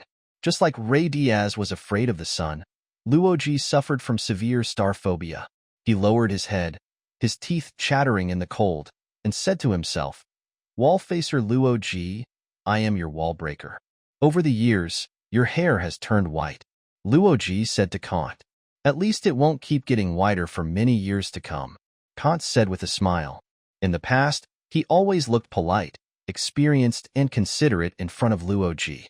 This was the first time Luo Ji saw such a sincere smile. From his eyes, Luo Ji saw what Duan said. "You finally started to work. I need a safer place," said Luo Ji. "That's no problem. Dr. Luo Ji, do you have any other requirements for that place?" "Except for safety, there are no requirements. It must be absolutely safe. Doctor, there is no absolutely safe place, but we can get very close. However, I need to remind you that such places are often underground. So in terms of comfort, don't consider comfort, but it would be best if this place is in my country. No problem. I'll do it right away. When Kant was about to leave, Luo Ji stopped him and pointed to the Garden of Eden outside the window, which was completely covered with ice and snow, and said, "Can you tell me the name of this place? I will miss it." After more than 10 hours of traveling under strict security, Luo Ji arrived at his destination. As soon as he got out of the car, he immediately knew where this was: a spacious but low hall that looked like an underground garage. 5 years ago, Luo Ji started from here and began his new dream life. Now, after 5 years of alternating nightmares and sweet dreams, he is back to the starting point. Among the people who greeted him was one named Zhang Xiang, the young man who entered with Shichang 5 years ago. Now he is the person in charge of security here. 5 years later, he has aged a lot and looks like a middle-aged man. The elevator operator was still a military police soldier, of course not the same one from the past, but Luo Ji still felt a sense of familiarity. In fact, the old elevator had been replaced with a fully automatic one that did not require human operation. The soldier just pressed the 10 button and the elevator descended to the ground. The underground building had obviously been newly renovated, with ventilation ducts in the corridor hidden. Moisture-proof tiles were pasted on the walls, and all traces of the past, including the civil air defense slogans, had disappeared. All 10 underground floors are used as Luo Ji's residence. Although it is not as comfortable as the place he just left, it is equipped with complete communication and computer facilities, as well as a conference room equipped with Ding's remote video conferencing system, making it like a command center. The administrator specifically pointed out a type of lighting switch in the room to Luo Ji. Each switch had a small sun logo on it. The administrator said that this type of lamp, called a solar lamp, must be turned on for at least 5 hours a day. It was originally a labor protection product for miners. It can simulate sunlight, including ultraviolet rays, to provide additional sunlight for people who have been underground for a long time. The next day, at Luo Ji's request, astronomer Albert Linger came to the 10th underground floor. After meeting Ling, Luo Ji said, "Were you the first to observe the track of the three-body fleet?" Ling seemed a little unhappy when he heard this. "I have stated this to reporters many times, but they still forced this honor on me. It should have belonged to General Fitzroy. It was he who insisted that Hubble 2 observe the three-body world during the test period. Otherwise, the opportunity for observation might have been missed, and the tail in the interstellar dust would have faded." Luo Ji said, "What I want to talk to you about is not related to this. I have also done astronomy, but not in depth. Now I am not familiar with this major. First of all, I would like to ask a question. In the universe, if there are other observers besides the three-body world, has the position of the Earth been exposed so far?" "No." "Are you so sure?" "Yes. But the Earth has already communicated with the three-body world. This low-frequency communication can only expose the approximate direction of the Earth and the three-body world in the Milky Way, as well as the distance between the Earth and the three-body world. In other words, if there are third-party receivers, then they may only know through these communications that there are 22 the civilizations are light years away from each other, but the precise positions of these two worlds are still unknown. In fact, mutual determination of positions through such interactive communication is only possible for stars that are very close to each other, such as the Sun and the three-body problem. For third-party observers that are a little further away, even if we interact with them directly, we cannot determine each other's positions. Why? It is far from as simple as people imagine to mark the position of a star to other observers in the universe. Let's make an analogy. When you are flying over the Sahara Desert, a grain of sand in the desert below shouts to you, "I'm here." And you also hear this shout. Can you determine the position of this grain of sand on the plain? The Milky Way has nearly 200 billion stars, which is almost a desert of stars. Luo Ji nodded, as if relieved. "I understand. That's right." "What's right?" Ling asked, puzzled. Luo Ji did not answer, but asked, "Then, with our level of technology, how can we indicate the position of a star to the universe?" "Use locatable, very high-frequency electromagnetic waves, which should reach or exceed the frequency of visible light. to send information at stellar power. Simply put, it is to make the star flash, turning it into a cosmic beacon. This is far beyond our technological capabilities. Oh, sorry, I didn't notice your premise. With the current technological capabilities of mankind, it is quite difficult to show the position of a star to the distant universe. There is a way, but the technical level required to interpret this position information is far higher than that of humans, even. 2. I think it is also higher than the three-body civilization. Please tell me about this method. The relative position between stars is an important information. If a three-dimensional space area is specified in the Milky Way, and the number of stars contained in it is large enough, probably a few dozen, then the relative arrangement of these stars in this three-dimensional space is almost unique in the universe, like a fingerprint. I understand a little. If the relative position information of the star to be specified and the surrounding stars is sent out, the receiver compares it with the star map to determine the position of the star. Yes, but it's not that simple. The receiver needs to have the three-dimensional space of the entire Milky Way. 3D model. This model contains all the hundreds of billions of stars, accurately marked their relative positions. So after receiving the information we send, they can search from this huge database and find the space that matches the position composition we sent. This is really not easy. It is equivalent to recording the relative position of every grain of sand in a desert. It's even more difficult. The Milky Way is different from the desert. It is in motion. The positions of the stars are constantly changing. The later the position information is received, the greater the error caused by this position change. This requires that the database has the ability to predict the relative positions of all the hundreds of billions of stars in the Milky Way. The ability to change the position of stars is theoretically no problem, but in practice, my God. Is it difficult for us to send this kind of position information? It's not difficult, because we only need to master a limited number of star position compositions. Now think about it. With the average star density in the outer spiral arms of the Milky Way, a position composition of 30 stars is enough, or even less. This is just a small amount of information. Okay, now I ask the third question. How many other stars with planets outside the solar system have you discovered? So far, 512. Which is the closest to the Sun? 244J2E1, 16 light-years away. I remember the serial number is determined like this. The first number represents the order of discovery, J, E, and X represent Jovian planets, terrestrial planets, and other types of planets, respectively, and the number after the letter represents the number of such planets. Yes, 244J2E1 means there are 3 planets, 2 Jovian planets, and 1 terrestrial planet. Luo Ji thought about it and shook his head. Too close. What about farther away, for example? About 50 light-years away.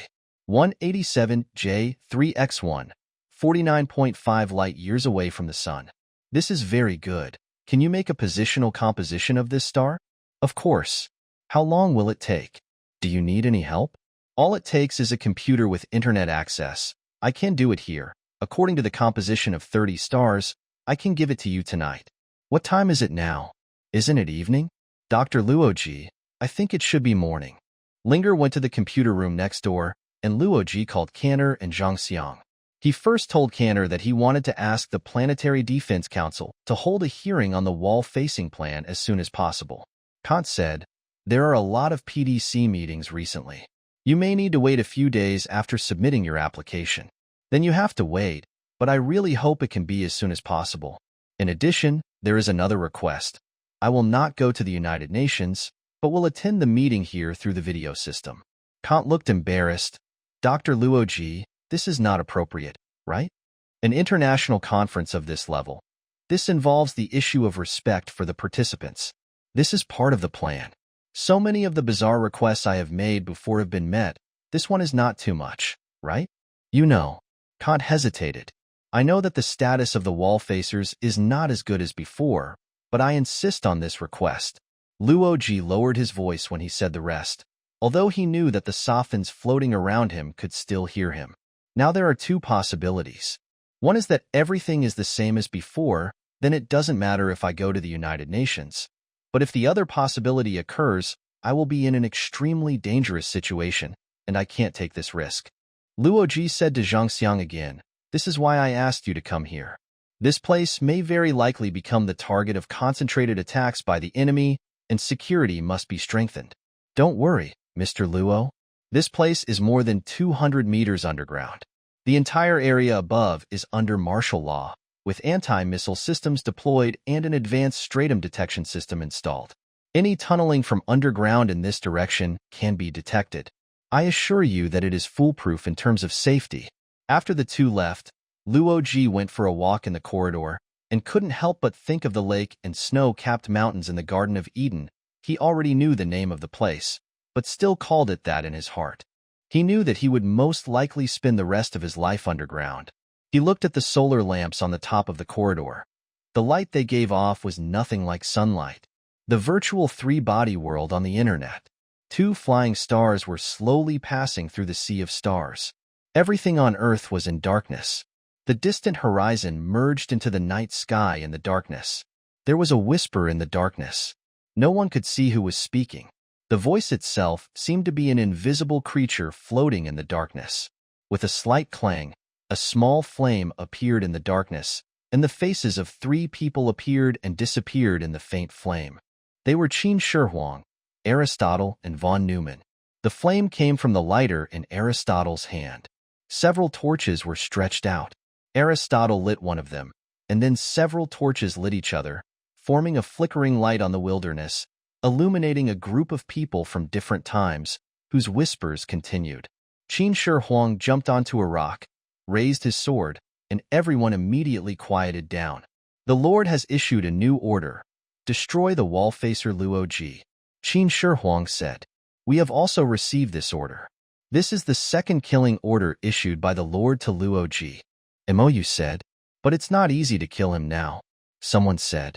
It's not that it's not easy. It's simply impossible. If Evans hadn't attached conditions to the Lord's first killing order, he would have been dead 5 years ago. Maybe Evans has a point. After all, we don't know the truth. Luo Ji is really lucky. He escaped again at the United Nations Plaza.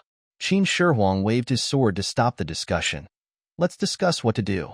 There is no way. Who can get close to that 200-meter deep bunker? Let alone go in. The defense there is too tight. Have you considered using nuclear weapons? Darn it. That place is the nuclear shelter during the Cold War in the last century. The only feasible way is to send someone to infiltrate the guard force. Is this possible? Has anyone successfully infiltrated over the years? Infiltrate his kitchen. This caused a few chuckles. Stop talking nonsense. The Lord should tell us the truth. Maybe he can think of other ways. Qin Shi replied to the last man. I have also made this request, but the Lord said that this truth is the most important secret in the universe and must not be revealed. I talked about it with Evans at that time because the Lord thought that humans already knew the truth. Then please ask the Lord to pass on the technology. This voice received a lot of echoes. Qin Shi said, I also made this request. Unexpectedly, the Lord broke his usual habit and did not completely refuse. There was a burst of excitement in the crowd, but Qin Shi next words calmed the excitement. But after learning the location of the target, the Lord quickly rejected this request. It's said that as far as the target is located, the technology that can be transferred to us is powerless. Is he really that important? Von Neumann asked, with undisguised jealousy in his tone. As the first successful Wallbreaker, his status in the organization increased rapidly. The Lord is very afraid of him, said Qin Shi. Einstein said, I have thought about it for a long time, and I think there is only one possible reason for the Lord's fear of Luo Ji. He is the spokesperson of a certain force. Qin Shi stopped further discussion on this topic. Let's not talk about this. Let's think about how to complete the Lord's instructions. No way. There is really no way. An impossible mission? Qin Shi knocked the rock under his feet with his long sword. This mission is very important. The Lord may have really encountered a threat. Moreover, if it can be completed, the organization's status in the eyes of the Lord will be greatly improved. Elites from all fields in the world are gathered here. How can they not think of a solution? Everyone go back and think about it carefully and gather the plan to me through other channels. We must hurry up. The torches burned out one after another, and darkness swallowed everything again, and the whispering continued. The Planetary Defense Council hearing on the Wallfacer project was not held until 2 weeks later. With Taylor's defeat and the other two Wallfacers in hibernation, the PDC's main focus and attention shifted to mainstream defense methods. Luo Ji and Kant were waiting for the meeting in the video conference room. The meeting video had been connected, and the meeting place of the Planetary Defense Council appeared on the big screen. The big round table that had been familiar to the world since the Security Council era was still empty. Luo Ji came here early to make up for the disrespect of not being present at the meeting place in person. While waiting, Luo Ji chatted with Kant and asked him how he was doing here. Kant said that he had lived in China for 3 years when he was young, and he had adapted well to the place and was living quite well. After all, he didn't have to live underground like Luo Ji did. These days, his once rusty Chinese had become fluent again. "You sound like you have a cold?" Luo Ji asked. "Just a little flu," Cantor replied. "Bird flu?" Luo Ji was surprised. "No, it's mild. That's what the media calls it. It was prevalent in nearby cities a week ago. The infection rate is very high, but the symptoms are very mild. There is no fever, just a runny nose, and some patients may have a sore throat. No need to take medicine. It will heal automatically in about 3 days. Influenza is usually very serious. Not this time. Many soldiers and staff here have been infected. Didn't you notice that the handyman in the room has been replaced? She also has a mild flu and is afraid that she will infect you.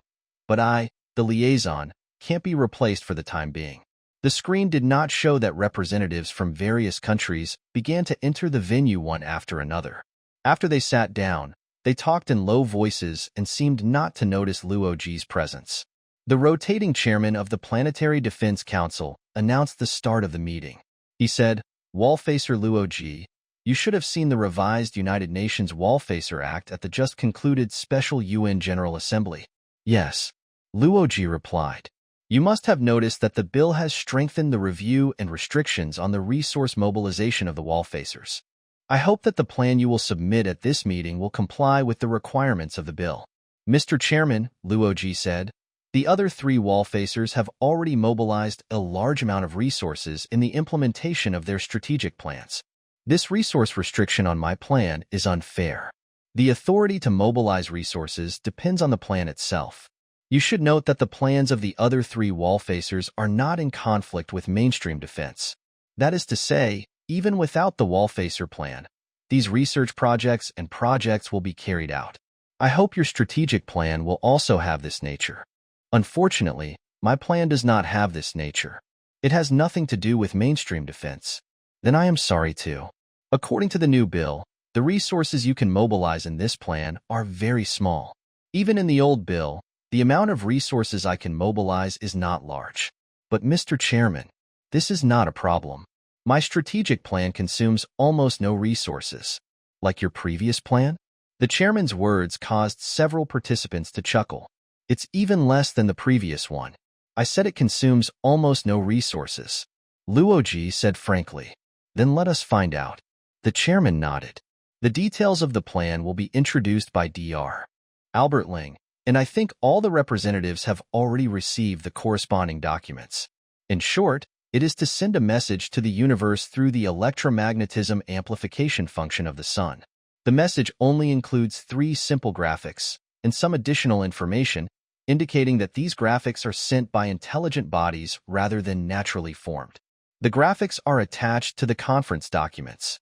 There was a sound of flipping papers in the conference hall, and soon every participant found the 3 pieces of paper.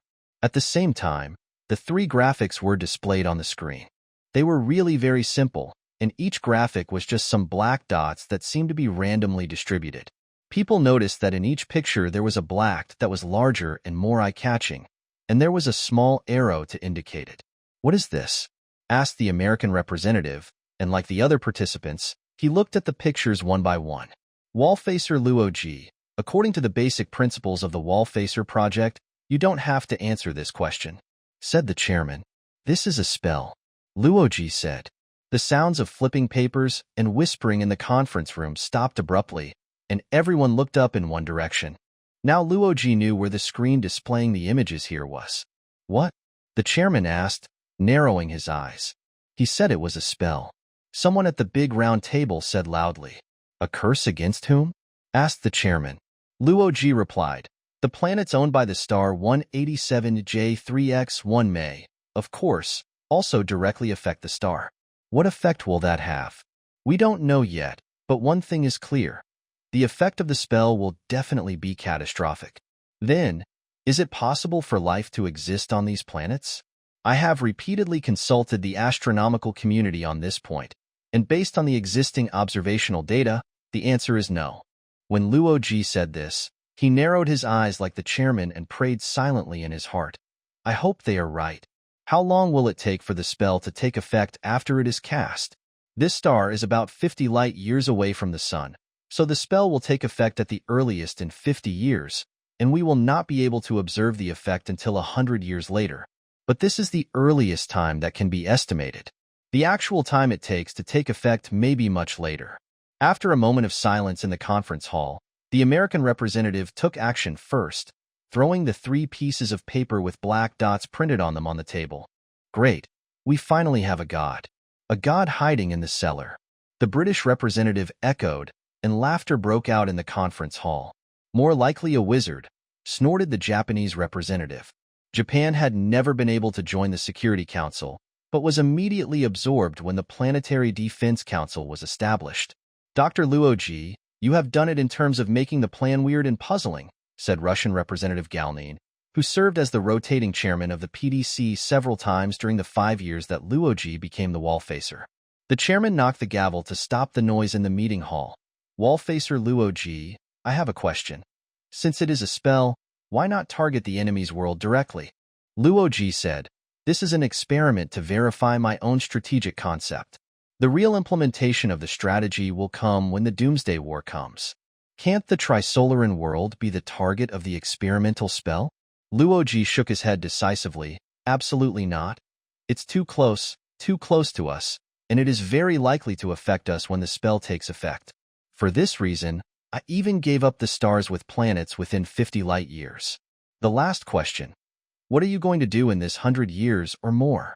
You can get rid of me, hibernate, and wake me up when the spell is observed to take effect on the 187J3X1 galaxy. While preparing to enter hibernation, Luo Ji suffered from a mild flu. The initial symptoms were the same as others, just a runny nose and a slightly inflamed throat. He and others didn't care. But 2 days later, Luo Ji's condition worsened, and he began to have a fever.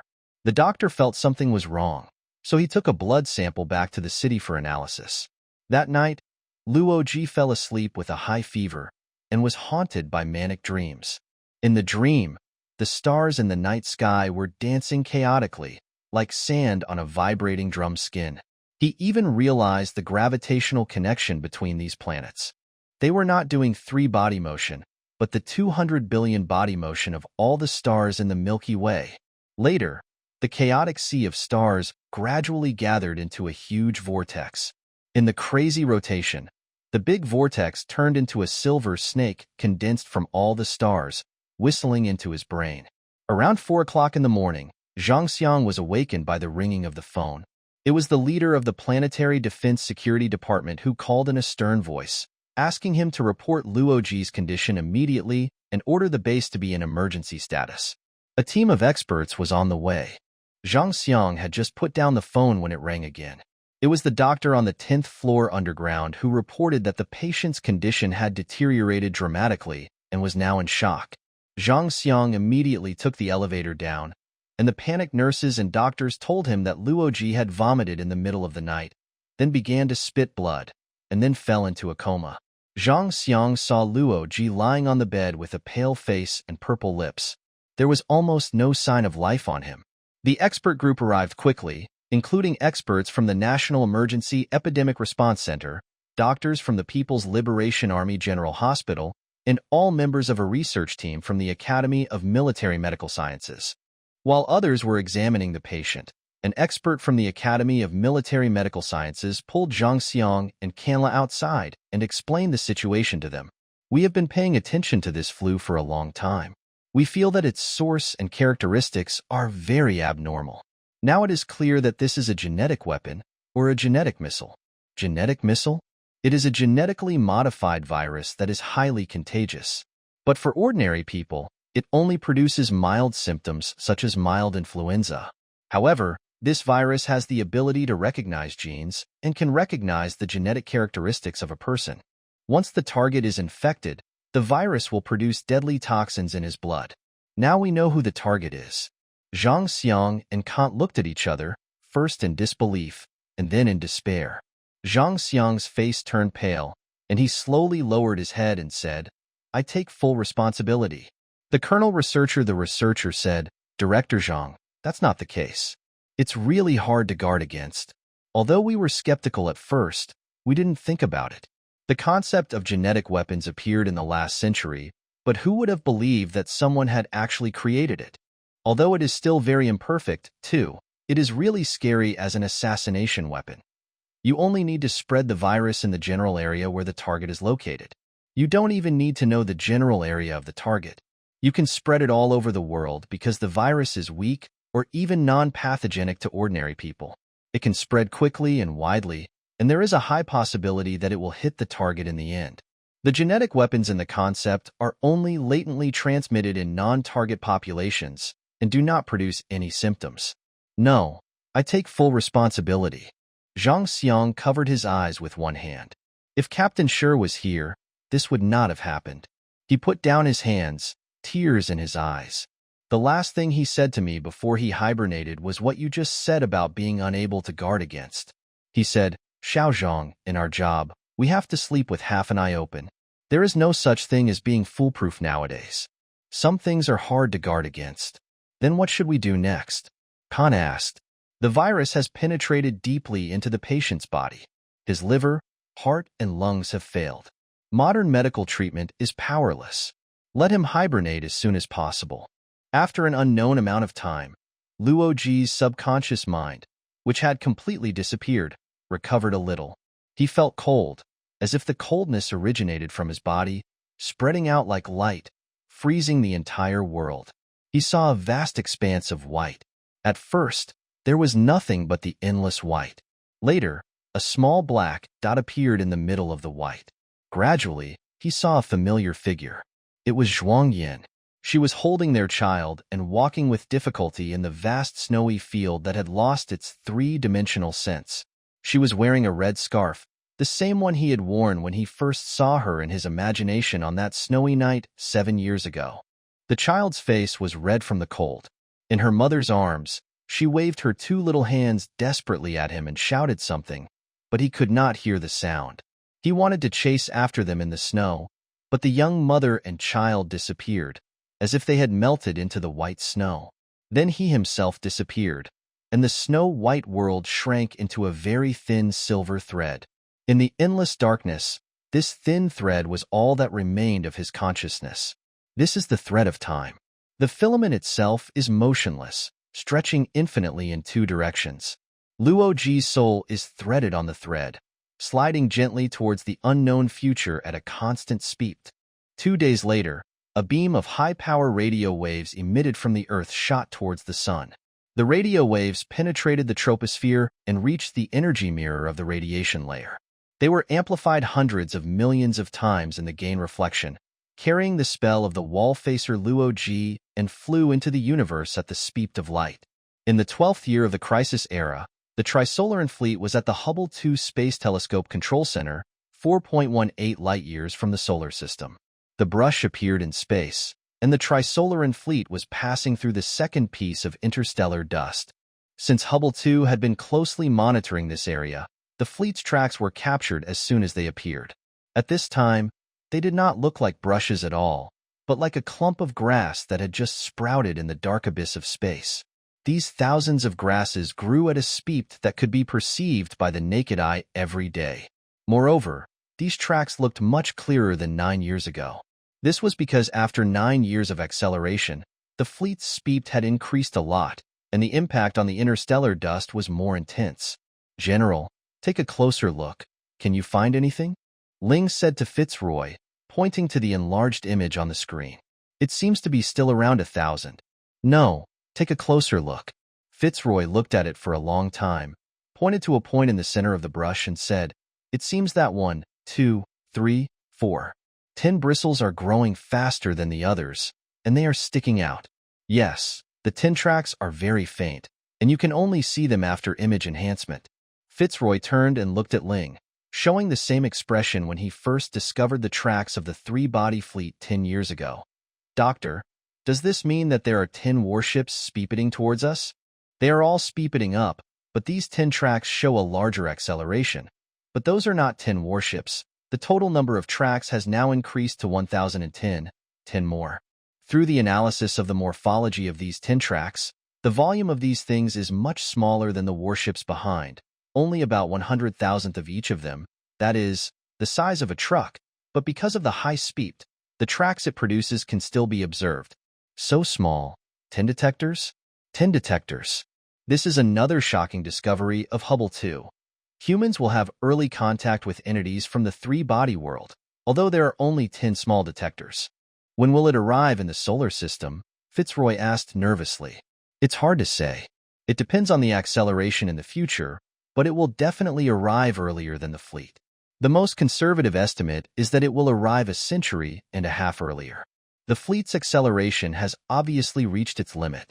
For some reasons we don't know, they want to reach the solar system as soon as possible, so they launched a probe that can accelerate faster. Since we have the Sapon, what's the point of launching a probe? Asked an engineer. This question made everyone fall into deep thought, but Ling quickly broke the silence. Don't think about it. This is not something we can figure out. No. Fitzroy raised his hand and said, at least we can figure out part of it. What we saw happened 4 years ago. Excuse me, can you determine the exact date when the fleet launched the probe? Of course, we are lucky. When the fleet launched it, it was in the snow, in the dust. We observed the intersection of the probe's track and the fleet's track. Ling then told Fitzroy a date. Fitzroy stood there for a moment, lit a cigarette, sat down and smoked it. After a long while, he said, Doctor, you are not politicians after all. Just like I couldn't see the 10 growing bristles of the brush, you didn't see a crucial fact. This date, does it have any meaning? Ling asked puzzledly. On that day 4 years ago, I attended the Planetary Defense Council's hearing on the Wallfacer project. At the meeting, Luo Ji proposed sending a spell to the universe through the sun. Scientists and engineers looked at each other. Fitzroy went on to say, it was at that time that the three-body world issued a second order to ETO to eliminate Luo Ji. Is he really that important? Do you think he was a playboy who loved romance first, and then a pretentious fake wizard? Of course, we think so too. Everyone thinks so, except the three-body people. Then, General, what do you think he is? Doctor, do you believe in God? This abrupt question made Lingus speechless for a moment.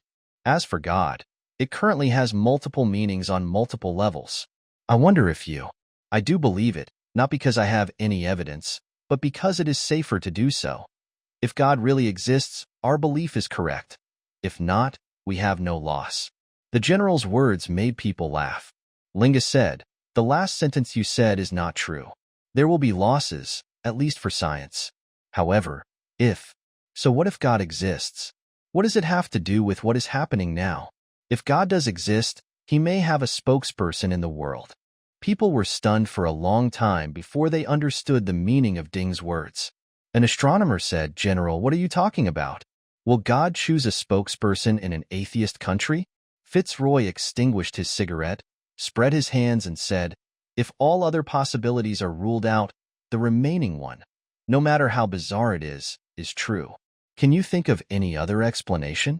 Linger pondered and said, if God refers to some kind of just force that transcends everything in the universe. Fitzroy raised his hand to stop him from saying anything, as if making everything clear would reduce the power of this fact. So, everyone, believe it. You can start to believe it. As he said this, he made a cross on his chest. The TV is broadcasting the live test run of the Tianyi 3 space elevator. Among the 3 space elevators that were built at the same time 5 years ago, Tianyi 1 and Tianyi 2 were put into formal operation at the beginning of the year, so the test run of Tianyi 3 did not cause as much sensation as the previous ones. At present, all space elevators have only one primary guide rail, which is much smaller than the 4 guide rails in the design, but it is no longer the same as the era of chemical rockets. If the construction cost of the Tianyi elevator is not taken into account, the cost of entering space is now much lower than that of civil aircraft. Therefore, in the night sky of the Earth, the moving stars are increasing, which are large buildings built by humans in space orbit. The Tianyi 3 is the only space elevator with its base at sea. Its base is an artificial floating island on the equator of the Pacific Ocean.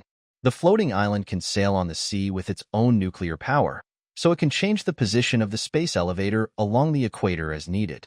The floating island is a real-life version of Jules Verne's mechanical island, so it is named Verne Island. From the current TV screen, there is no sea at all, only a pyramid-shaped base surrounded by a steel city, and the top of the base is the cylindrical carrier cabin that is about to be launched. From this distance, you can't see the rail extending into space. It is only 60 centimeters wide, but sometimes you can see the arc of light reflected by the setting sun on the rail. There are 3 old people watching TV, Zhang Yuanxiao and his 2 old neighbors Yang Jinwen and Miao Fuchuan. They are all over 70 years old. Although they cannot be said to be frail, they are real old people. Recalling the past and looking forward to the future are a burden to them, and they can do nothing about the reality. The only choice is to spend their old age in these extraordinary years without thinking about anything. At this time, Zhang Yuanxiao's son Zhang Weiming led his grandson Zhang Yin into the house. He took out a paper bag and said, "Dad, I have brought back your food cards and the first batch of food coupons." As Zhang Weiming spoke, he first took out a stack of food coupons from the paper bag and handed it to his father. "Oh, it's the same as it was back then," Yang Jinwen said as he watched from the side. "I'm back again," Zhang Yuanxiao said to himself with emotion as he took the food coupons. "Is this money?" Little Yin said, looking at the pile of colorful pieces of paper. Zhang Yuanxiao said to his grandson, "It's not money, kid, but from now on, when you buy food outside the ration, such as bread and cake, or when you go to a restaurant to eat, you have to use it together with the money. This is different from what it was then." Zhang Weiming took out an IC card. "This is a food ration card." "What is the ration?" "Mine is 21.5 kilograms, or 43 jin. Xiaohong, and you are both 37 jin, and Yin is 21 jin. "It's about the same as it was then," said Lao Zhang. "This amount should be enough for a month," said Yang Jinwen. Zhang Weiming shook his head and said, "Teacher Yang, you lived through that time. Have you forgotten? It's enough now, but soon there will be less food. You need to get a ticket to buy vegetables and meat. This little food is really not enough to eat." "It's not that serious," Miao Fuchuan waved his hand and said, "We lived like this decades ago. We didn't starve. Let's stop talking and watch TV." "Oh, we may have to use industrial coupons soon," Zhang Yuanxiao said, throwing the food coupons and ration cards on the table and turning to the TV. The vouchers used to buy large electrical appliances and other goods in China in the 1960s and 1970s. On the screen, the cylindrical capsule rises from its base, accelerates rapidly, and disappears into the dusk sky. Since the rails are not visible, it seems to be rising on its own. The capsule can reach a maximum speed of 500 kilometers per hour, but even so, it will take 68 hours to reach the synchronous orbit terminal of the space elevator. The camera switches to the picture taken by the camera installed at the bottom of the capsule. The 60-centimeter wide rails occupy a large part of the picture. Due to the smooth surface, it is almost impossible to see the movement. Only the fleeting scale on the rails shows the speed of the camera's ascent. The rails quickly become thinner and disappear as they extend downward, but far below where it points, Verne Island presents a complete outline, as if it is a large plate hanging at the bottom of the rails. Yang Jinwen remembered something. "I'll show you something rare."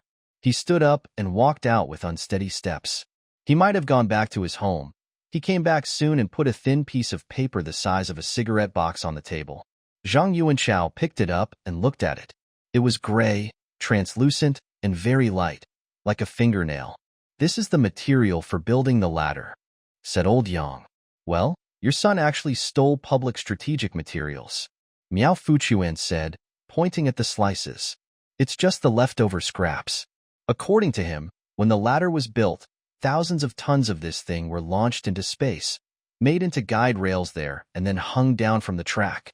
Soon, space travel will be popularized. I even asked my son to contact a business in this regard. "You want to go to space?" Lao Zhang asked in surprise. That's nothing great. I heard that you won't be overweight during the ascent, and it's just like taking a long-distance sleeper train. Miao Fuchuan said disapprovingly. Since he had not been able to operate the coal mine for many years, he had long since become a pauper. He sold the villa 4 years ago, and this was his only residence. However, since Yang Jinwen had a son who worked on the space elevator project, his family conditions suddenly became the best among the three of them, which sometimes made old Miao jealous. It's not me who went to space, Yang Jinwen said as he looked up and saw Wei Ming had already taken the children to another room. He then continued, it's my ashes that went to space. I think you two old brothers don't have any taboos about talking about this. What's there to be taboo about? But why did you put my ashes up there? Zhang Yuanchao asked. You know, there is an electromagnetic transmitter at the end of the ladder. When the time comes, the urn can be launched to the third cosmic speed and fly out of the solar system. This is called cosmic burial. Get it? I don't want to stay on the Earth occupied by aliens after I die. This can also be regarded as escapism. What if the aliens are defeated? Almost impossible, but if that happens, I won't suffer any loss. I can roam the universe. Zhang Yuanchao shook his head repeatedly. These are all weird ideas of intellectuals. They are meaningless. I'd better be buried in the lusts of the earth. Aren't you afraid that the Trisolarans will dig up your grave? Hearing this, Miao Fuchuan, who had been silent, seemed excited. He motioned to the other two to come closer and lowered his voice as if he was afraid that Jizi would hear it. Don't say, I really thought of this. I have several mines that have been dug out in Shaanxi. Where do you want to be buried? No, those are small kiln mines. How deep can they be? But some of them have been dug through large state-owned mines. Along their waist the tunnel can go down to more than 400 meters underground, deep enough, right? Then blow up the wall of the well. I don't believe the Trisolarans can dig there. Hey, the people on Earth can dig there, but the Trisolarans can't. Can't we just dig down along the tombstone? Miao Fuchuan looked at Zhang Yuanchao and laughed. You, Lao Zhang, are you stupid? Seeing Lao Zhang's dazed look, he pointed at Yang Jinwen, who was no longer interested in their conversation and continued to watch the TV broadcast. Let the learn tell you. Yang Jinwen smiled at the TV and said, Lao Zhang, why do you want a tombstone? The tombstone is for people to see, and there was no one there at that time. Zhang Yuanchao was silent for a long time, and finally sighed, Yes, there is no one. Everything is empty. On the way to the number 1 nuclear fusion experimental base, Zhang Beihai's car was driving in the thick snow, but when approaching the base, the snow on the ground melted, the road became very muddy, and the originally cold air became warm and humid, with a breath of spring. Zhang Beihai saw that on the hillside beside the road, clusters of peach blossoms were blooming unseasonably in this severe winter season. He drove towards the white building in the valley ahead. The main body of the base was located underground, and this building was just the entrance. At this moment, he noticed a person picking peach blossoms on the hillside beside the road. Upon closer inspection, he found that this person was the one he was looking for, so he stopped the car. Dr. Ding, he shouted to the man. When Dingy walked to the front of the car holding a bunch of peach blossoms, he smiled and asked, Who are these flowers for? These flowers are blossomed by the heat of nuclear fusion. Of course they are for myself. Against the backdrop of the bright flowers, Dingy looked very happy and was obviously still immersed in the excitement brought by the technological breakthrough he had just achieved. It's such a waste to just dissipate so much heat. Zhang Beihai got out of the car, took off his sunglasses, and looked at this small piece of spring. There was no white steam when he breathed here, and he could even feel the warmth of the ground with his feet. There is no money and no time to build a power plant, but it doesn't matter. From now on, energy is not something that needs to be saved on Earth. Zhang Beihai pointed to the bouquet in Dingy's hand and said, Dr. Ding, I really hope that something can distract you and make this breakthrough come later. No one can make a breakthrough faster than me. There are thousands of researchers at the base. I just pointed out the right direction. I have long felt that the tokamak method is a dead end. If the direction is right, breakthroughs will definitely occur. As for me, I am a theoretical person. I don't understand experiments and I give blind instructions, which may have delayed the research progress. Can you postpone the release of the results? I am serious about this, and I have also informally conveyed the meaning of the Space Force command. How is it possible? The news media has been tracking the progress of the 3 research projects. Zhang Beihai nodded, sighed and said, "That's very bad. I know some reasons, but you still tell me why." Once the controlled nuclear fusion technology is realized, the research on spacecraft will begin immediately. Doctor, you know that there are currently 2 major directions: working fluid propulsion spacecraft and working medium radiation-driven spacecraft. Around these 2 research directions, 2 opposing factions have been formed. The aerospace system advocates the research of working fluid propulsion spacecraft, while the Space Force promotes radiation-driven spacecraft. This kind of research consumes huge resources. It is impossible to carry out both directions at the same time with equal strength, and only one direction can be focused on. Dingy said, "People in the nuclear fusion system and I are in favor of radiation drive. From my point of view, I feel that this is the only solution for long-distance interstellar space travel. Of course, we have to admit that the aerospace system also makes sense. The propellant-propelled spacecraft is actually a variant of the chemical rocket, but it uses nuclear fusion as energy, which is safer in terms of research prospects. But it is not safe in future interstellar wars. As you said, the propellant-propelled spacecraft is just a big rocket. It takes more than 2/3 of its carrying capacity to carry propellant, and the propellant is consumed very quickly.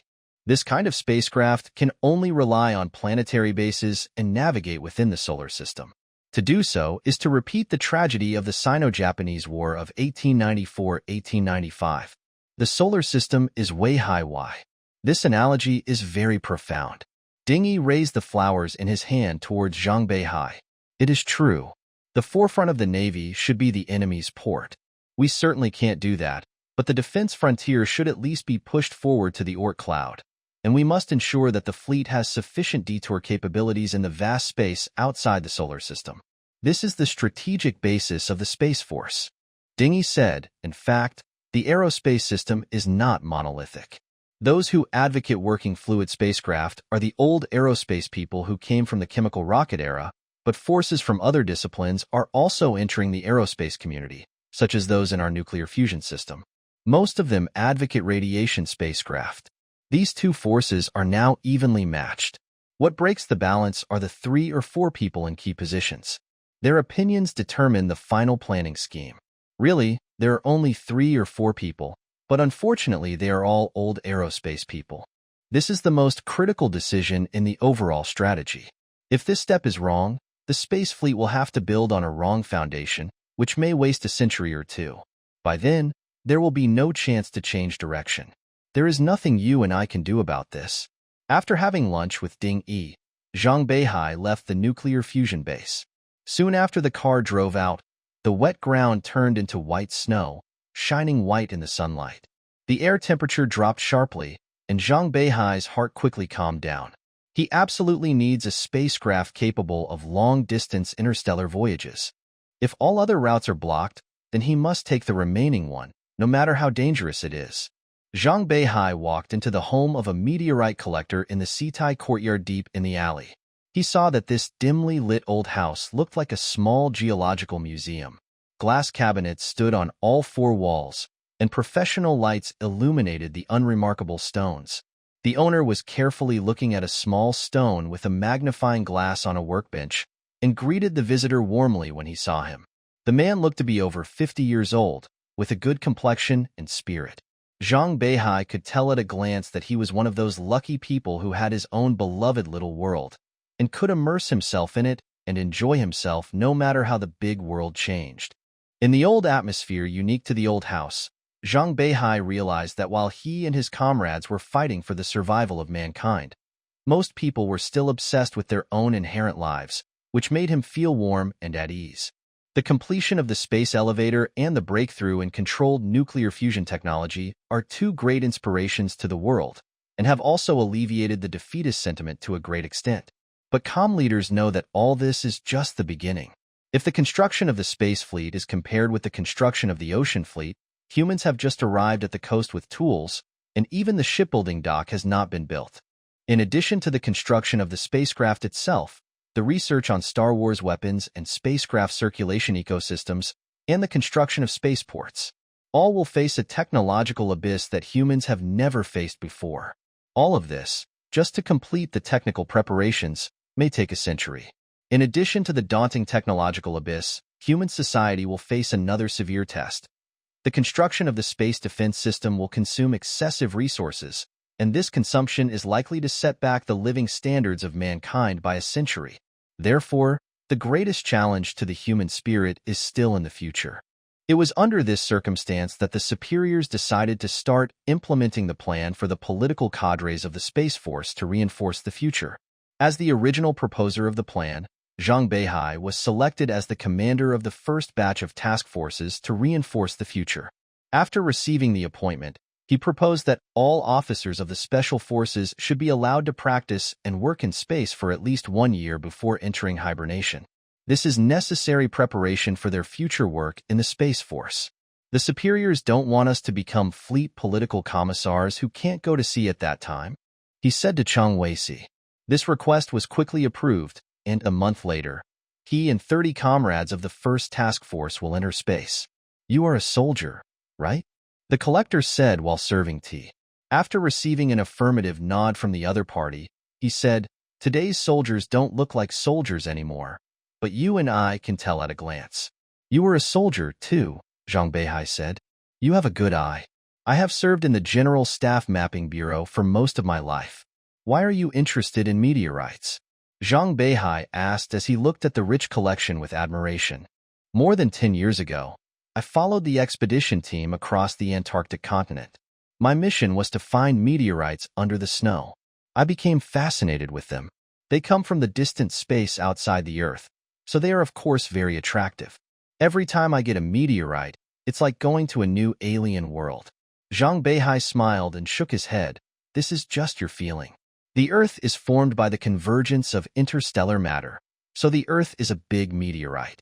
The stones under our feet are all meteorites, and the teacup in my hand is also a meteorite. Moreover, it is said that the water on the Earth was brought by comets, so. He raised the teacup. This teacup is also filled with meteorites. These things of yours should not be rare. The collector pointed at Zhang Beihai and laughed. Ha, you are very smart and have started to bargain. But I still believe in my own feelings. The collector said, and couldn't wait to pull Zhang Beihai to appreciate his collection. He even opened the safe to show his treasure, a piece of achondrite from Mars, the size of a fingernail. He asked Zhang Beihai to look at the small round pits on the surface of the meteorite under a microscope, saying that they might be fossils of microorganisms. 5 years ago, Hegi, 1, wanted to buy it for 1,000 times the price of gold, but I refused. Robert Hegi, a professor at the University of California, Los Angeles, is the world's most authoritative meteorite collector. He began collecting meteorites at the age of 23, and his meteorite collection has become the world's largest private meteorite collection. How many of these did you collect yourself? Zhang Beihai asked, pointing at the collections around him. It only accounts for a very small part. Most of it is purchased from the public and communicated in the circle. Tell me, what kind do you need? It doesn't need to be very expensive, but it must have a high specific gravity, not easy to break under impact, and easy to process. I see. You want to carve it, right? Zhang Beihai nodded. I guess so. It's best to use a lathe. Then it's an iron meteorite. The collector opened the glass cabinet and took out a dark stone the size of a walnut. This is it. It is mainly composed of iron and nickel, as well as cobalt, phosphorus, silicon, sulfur, copper, etc. As for specific gravity, it is really large, more than 8 grams per cubic centimeter. It is very easy to process, and the metallic properties are very strong. There is no problem with lathe processing. Very good, but it's a little small. The collector took out another piece, the size of an apple. Do you have any bigger ones?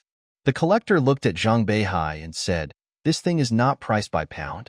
The big ones are very expensive. Then, do you have 3 of this size? The collector took out 3 iron meteorites of similar size and began to pave the way for the price. Iron meteorites are rare, accounting for only 5% of the total number of meteorites, and these 3 are all in good quality. Look, this one is octahedron, and this one is nickel-rich breccia porphyry. Look at the staggered stripes on it. which are called Webster stripes. This parallel one is called Newman stripe. This one contains pyroxene, and this one has nickel stripe, which are all minerals that do not exist on Earth. I collected this one in the desert. Using a metal detector to find it is like looking for a needle in a haystack. That time the car got stuck in the sand and the drive shaft was the top of the stone was broken, and I almost lost my life. You name a price. The price of a meteorite of this size and grade in the international market is about $20 per gram. How about 60,000 each? 380,000. How about it? Zhang Beihai took out his mobile phone and said, "Give me an account number, I will pay now." The collector didn't say anything for a long time. Zhang Beihai looked up and saw him smiling awkwardly. "Haha, actually, I was prepared for you to make a counter-offer." "No, I accept it. Look, space travel has become popular now. Although it is not as convenient to get meteorites in space as on Earth, the price in the market has fallen after all. These are just worth." Zhang Beihai interrupting him firmly. "No, just this price. Just show my respect for the person you want to give it to." After leaving the collector's home, Zhang Beihai brought the meteorite to a model-making workshop. This workshop is located in a research institute of the Space Force. It was already off work, and there was no one around. There was a most advanced CNC machine tool here. He first cut the 3 meteorites into many pencil-thick cylinders on the machine according to a certain diameter, and then cut these cylinders into small pieces according to a certain length. He operated very carefully to minimize the waste of raw materials, and finally obtained 36 small cylindrical meteorites. After doing all this, he carefully collected the cut meteorite fragments, removed the special tool selected for processing stone on the machine, and then got up and walked out of the workshop. Zhang Beihai completed the rest of the work in a hidden basement. On the small table in front of him were 36 rounds of 7.62 mm pistol bullets. He used pliers to remove the bullets one by one. If it was the copper-cased bullets of the past, this would be very laborious, and sometimes bolt looseners would be needed. However, 2 years ago, the standard guns that the entire army replaced all used caseless bullets, and the bullets were directly glued to the propellant, so it was easy to remove. Then, he used a special adhesive to glue a meteorite segment to each propellant, thus making 36 meteorite bullets. The adhesive used was originally used to repair the surface of the space capsule, and it can ensure that it will not fail in the severe alternating cold and hot environment of space. Zhang Beihai pressed 4 meteorite bullets into the magazine, then pushed the magazine into a 2010 standard pistol and fired at a cloth bag in the corner. In the small space of the basement, the gunshot was deafening like an explosion, and the smell of gunpowder was very thick. Zhang Beihai carefully examined the 5 bullet holes on the cloth bag and saw that they were very small, indicating that the meteorite had not broken during the launch. He opened the cloth bag and took out a large piece of raw beef wrapped inside. He carefully took out the meteorite that had been shot into the beef with a knife and saw that the 4 sections of the meteorite cylinder had been broken into a small pile of gravel in his palm. There was basically no trace of processing. This result made him very satisfied. The cloth wrapped with beef is the material for making spacesuits. In order to make the simulation closer to reality, the cloth is made into a sandwich layer, in which thermal insulation sponges, plastic pipes, and other items are placed. Zhang Beihai carefully put away the remaining 32 meteorite bullets, walked out of the basement, and prepared to enter space. Zhang Beihai was suspended in space 5 kilometers away from the Yellow River Space Station. This wheel-shaped space station was part of the space elevator. It was located 300 kilometers above the elevator's terminus and was built as a counterweight for the elevator, 1. It was currently the largest man-made object in space and could accommodate thousands of people. The space elevator is actually an artificial satellite operating in a geosynchronous orbit. In order to achieve balance during operation, a weight equal to that of the elevator needs to be added to the outside of the orbit. With the space elevator as the center, there are other space facilities within a radius of 500 kilometers, all of which are much smaller than the Yellow River Station. They are scattered sporadically, like nomadic tents on the prairie in the early days of the development of the American West. This is the prelude to the large-scale entry of humans into space. Among them, the space dock that has just begun to be built is the largest, and its volume may be 10 times that of the Yellow River Station, but currently only a construction frame has been erected. like the skeleton of a giant beast. 80 kilometers away from Zhang Beihai, there is an independent space station, which is only 1/5 the size of the Yellow River Station. It is the first base established by the Space Force in synchronous orbit, and Zhang Beihai flew from there. Now, he has lived and worked there with other members of the first task force to reinforce the future for 3 months, and has only returned to the ground once during this period. In base number 1, Zhang Beihai had been waiting for an opportunity, and now the opportunity appeared. The aerospace system held a high-level work meeting at the Yellow River Station, and the 3 targets he wanted to eliminate were all participants. After the Yellow River Space Station was put into use, many meetings of the aerospace system were held there, as if to make up for the regret that most people engaged in aerospace work in the past had no chance to enter space. Before flying out of base number 1, Zhang Beihai left the positioning unit on his spacesuit in his cabin in the base, so that the monitoring system of base number 1 would not know that he had left the base and his outing would not leave any records.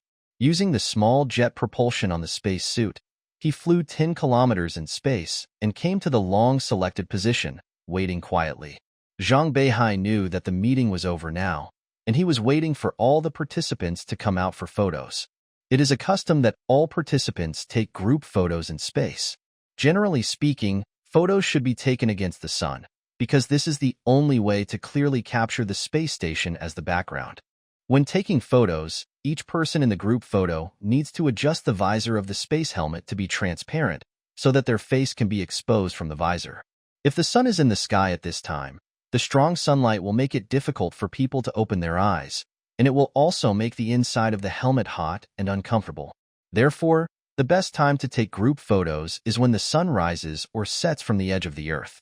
In the synchronous orbit, sunrise and sunset also occur once every 24 hours, but the night is very short. Zhang Beihai is now waiting for the sunset. He knew that the monitoring system of the Yellow River Station would definitely detect his presence, but it would not attract any attention. In this place of origin of space development, there are a lot of construction materials scattered around, including those that are ready for use and those that are abandoned, as well as more garbage. Many of these floating objects are the size of a human body. In addition, the relationship between the space elevator and the surrounding space facilities is like that between a large city and the surrounding villages. The latter is completely supplied by the former, and there is busy traffic between the two. As people adapt to the space environment, they gradually get used to traveling alone in space. At this time, the spacesuit is like a space bicycle. The jet propulsion can make it reach a speed of 500 kilometers per hour. It is the most convenient means of transportation within a few hundred kilometers around the elevator. Now, almost every moment, there are people wearing spacesuits flying between the elevator and the surrounding space stations. But at this moment, Zhang Beihai felt that the surrounding space was very empty. Except for the Earth whose complete sphere could already be seen in the synchronous orbit and the sun that was about to set on its edge, all other directions were dark abysses. Countless stars seemed to be just shining dust, unable to change the emptiness of the universe. He knew that the life support system in the spacesuit could only last for 12 hours. Before that, he had to return to base number 1, 80 kilometers away, although it now looked like an almost shapeless point in the distant space abyss. And base number 1 itself would not survive for too long if it left the umbilical cord of the space elevator. But at this moment, he was floating in this vast void, and he felt that he had cut off his connection with the blue world below. He felt that he was an independent existence in the universe, not attached to any world. There was no Earth under his feet, only space around him. He was suspended in the universe like the Earth, the Sun, and the Milky Way. He had no origin and no intention of going anywhere. He just existed. He liked this feeling. He even thought that his father's spirit in heaven might feel the same way. At this time, the sun began to touch the edge of the Earth. Zhang Beihai raised one hand, holding a sight in the glove of his space suit. He used it as a telescope to observe an exit of the Yellow River Station 10 kilometers away, and saw that the circular sealed door on the wide curved metal outer wall was still closed. He turned to look at the sun, which had already sunk halfway and formed a radiant ring around the Earth.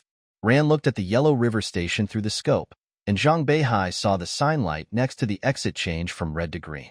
This indicated that the air in the transition chamber behind had been evacuated. Then, The exit slid open, and a group of figures in white spacesuits filed out, about 30 people. They flew out collectively, and the shadows cast on the outer wall of the Yellow River Station became larger and larger. They had to fly a distance to take a full picture of the space station in the background. Soon, everyone slowed down and stopped, and began to line up in the weightless environment under the command of the photographer. At this time, the sun had sunk 2/3 of the way down, and the remaining part looked like a luminous body embedded in the earth. The ocean under the sunset was like a smooth mirror, half dark blue and half orange-red, and the clouds soaked in sunlight looked like a large patch of pink feathers covering the mirror. As the light intensity decreased, people taking photos in the distance began to adjust their masks to transparent, revealing their faces and their helmets. Zhang Beihai widened the focus of the scope and quickly found the 3 targets. As he expected, due to the ranks of these 3 people, they were all in the middle of the front row. Zhang Beihai released the scope, letting it float in front of him, and used his left hand to turn the metal ring of the right space glove to take off the glove. At this time, his right hand was only wearing a thin cloth glove, and he immediately felt the cold of -100 degrees in space.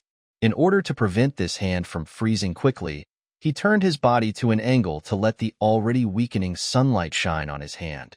He put this hand into the work bag on the side of the spacesuit and took out the pistol and 2 magazines. He then grabbed the floating scope with his left hand and mounted it on the pistol. The scope was originally designed for rifles, but he modified it by replacing the original clamp with magnets to allow it to be used on pistols. Most guns on Earth can be fired in space. Vacuum is not a problem, because the propellant of the bullets is self-oxidizing. What needs to be considered is the temperature in space. Whether it is low or high temperature, it is very different from the atmosphere, and it may have an impact on the gun and ammunition. So Zhang Beihai dare not expose the pistol and magazine for a long time. In order to shorten the time, he has repeatedly practiced the actions of taking the gun, installing the scope and changing the magazine in weightlessness for 3 months. Then he began to aim, and the crosshairs of the scope quickly captured the first target. In the Earth's atmosphere, even the most sophisticated sniper rifle cannot hit the target at a distance of 5,000 meters, but in space, an ordinary pistol can do it. Because the bullet is moving in a vacuum and zero gravity, without any interference, as long as the aim is correct, the bullet can hit the target along an extremely stable straight trajectory. At the same time, because the air resistance is zero, the bullet does not slow down at all during the entire flight process, and the speed when hitting the target is the initial speed when it flies out of the muzzle, ensuring the lethality at a long distance. Zhang Beihai pulled the trigger, and the pistol fired in silence, but he saw the flash from the muzzle and felt the recoil. He fired 10 times at the first target, quickly replaced the magazine, and fired 10 more bullets at the second target. He replaced the magazine again and fired the last 10 bullets at the third target. The muzzle flashed 30 times, and if anyone in the direction of the Yellow River Station really noticed it at this time, it would be like seeing a firefly against the dark background of space. Now, 30 meteorite bullets are flying towards the target. The initial velocity of the bullet of the 2010 pistol is 500 meters per second. It takes about 10 seconds for the bullet to fly this distance. At this time, Zhang Beihai can only pray that the target will not move during this time. This hope is also well-founded, because the 2 rows of people taking photos in the back have not yet arranged their positions. The leaders in the front row can only wait. Even if the formation is arranged, the photographer still has to wait for the white mist ejected by the space suit thrusters to dissipate. But the target is suspended in space after all, and its position is easy to drift in weightlessness. At this time, the bullet will not only miss the target, but may also hurt innocent people. Innocent. The 3 people he wanted to kill were also innocent. In the years before the 3-body crisis, they used what now seem to be very meager inputs to cautiously usher in the dawn of the space age. However, it was that experience that imprisoned their minds. In order to obtain a spacecraft that could travel between stars, they must be eliminated. And their death should also be seen as the final contribution made to mankind's space cause. In fact, Zhang Beihai deliberately made a few bullets go slightly off target, hoping to hit people other than the target. The ideal situation would be to cause injuries, but he didn't care if 1 or 2 more people died. The purpose of doing this was to reduce possible suspicion. Zhang Beihai held up the empty gun and observed calmly through the scope. He was prepared for failure. If that happened, he would start looking for a second chance as if nothing had happened. Time passed by second, and finally, there were signs that the target had been hit. Zhang Beihai did not see the bullet hole on the spacesuit, but there was white gas gushing out. Then, between the first and second rows, a larger cloud of white gas erupted. It was probably because the bullet penetrated the target and then pierced the jet thruster behind it. He was confident in the power of the bullet. When the meteorite bullet hit the target without any deceleration, it was like firing a gun at the target. He saw that the helmet mask of a target was suddenly covered with cracks and became opaque, but blood could be seen splattering on it from the inside, and then the blood was sprayed to the outside with the gas leaking from the bullet hole and quickly condensed into snowflake-like ice crystals. Zhang Beihai quickly determined in his observation that 5 people, including the 3 targets, were hit, and each target was hit by at least 5 bullets. Through the transparent masks of several people, Zhang Beihai saw that they were all screaming, and from their lip shapes, he could tell that there must be a word he was expecting in their shouting. Meteor shower! The jet thrusters of the people in the group photo were all turned on at full power, and they quickly returned, dragging white mist, and soon entered the Yellow River Station through the circular entrance. Zhang Beihai noticed that the 5 people who were shot were dragged back by others. Zhang Beihai started the jet propulsion and accelerated towards base number 1. At this moment, his heart was as cold and calm as the empty space around him. He knew that the death of that key figure in the aerospace industry could not guarantee that the non-propellant radiation propulsion spacecraft would become the main research direction, but he did what he could, no matter what happened in the future. With his father's gaze from the dark, he could rest assured. Almost at the same time when Zhang Beihai returned to base number 1.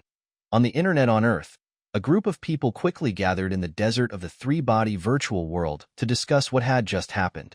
The information sent back by Zizi this time is very complete, otherwise we really can't believe that he really did that. Qin Shihuang said, while casually swiping the ground with his sword, showing his uneasiness. Look at what others did, and then look at our 3 actions against Luo Ji. Alas, sometimes we are really too nerdy and lack this kind of coldness and capability. Are we going to sit idly by and watch this man's behavior? Einstein asked. According to the Lord's will, this is the only way.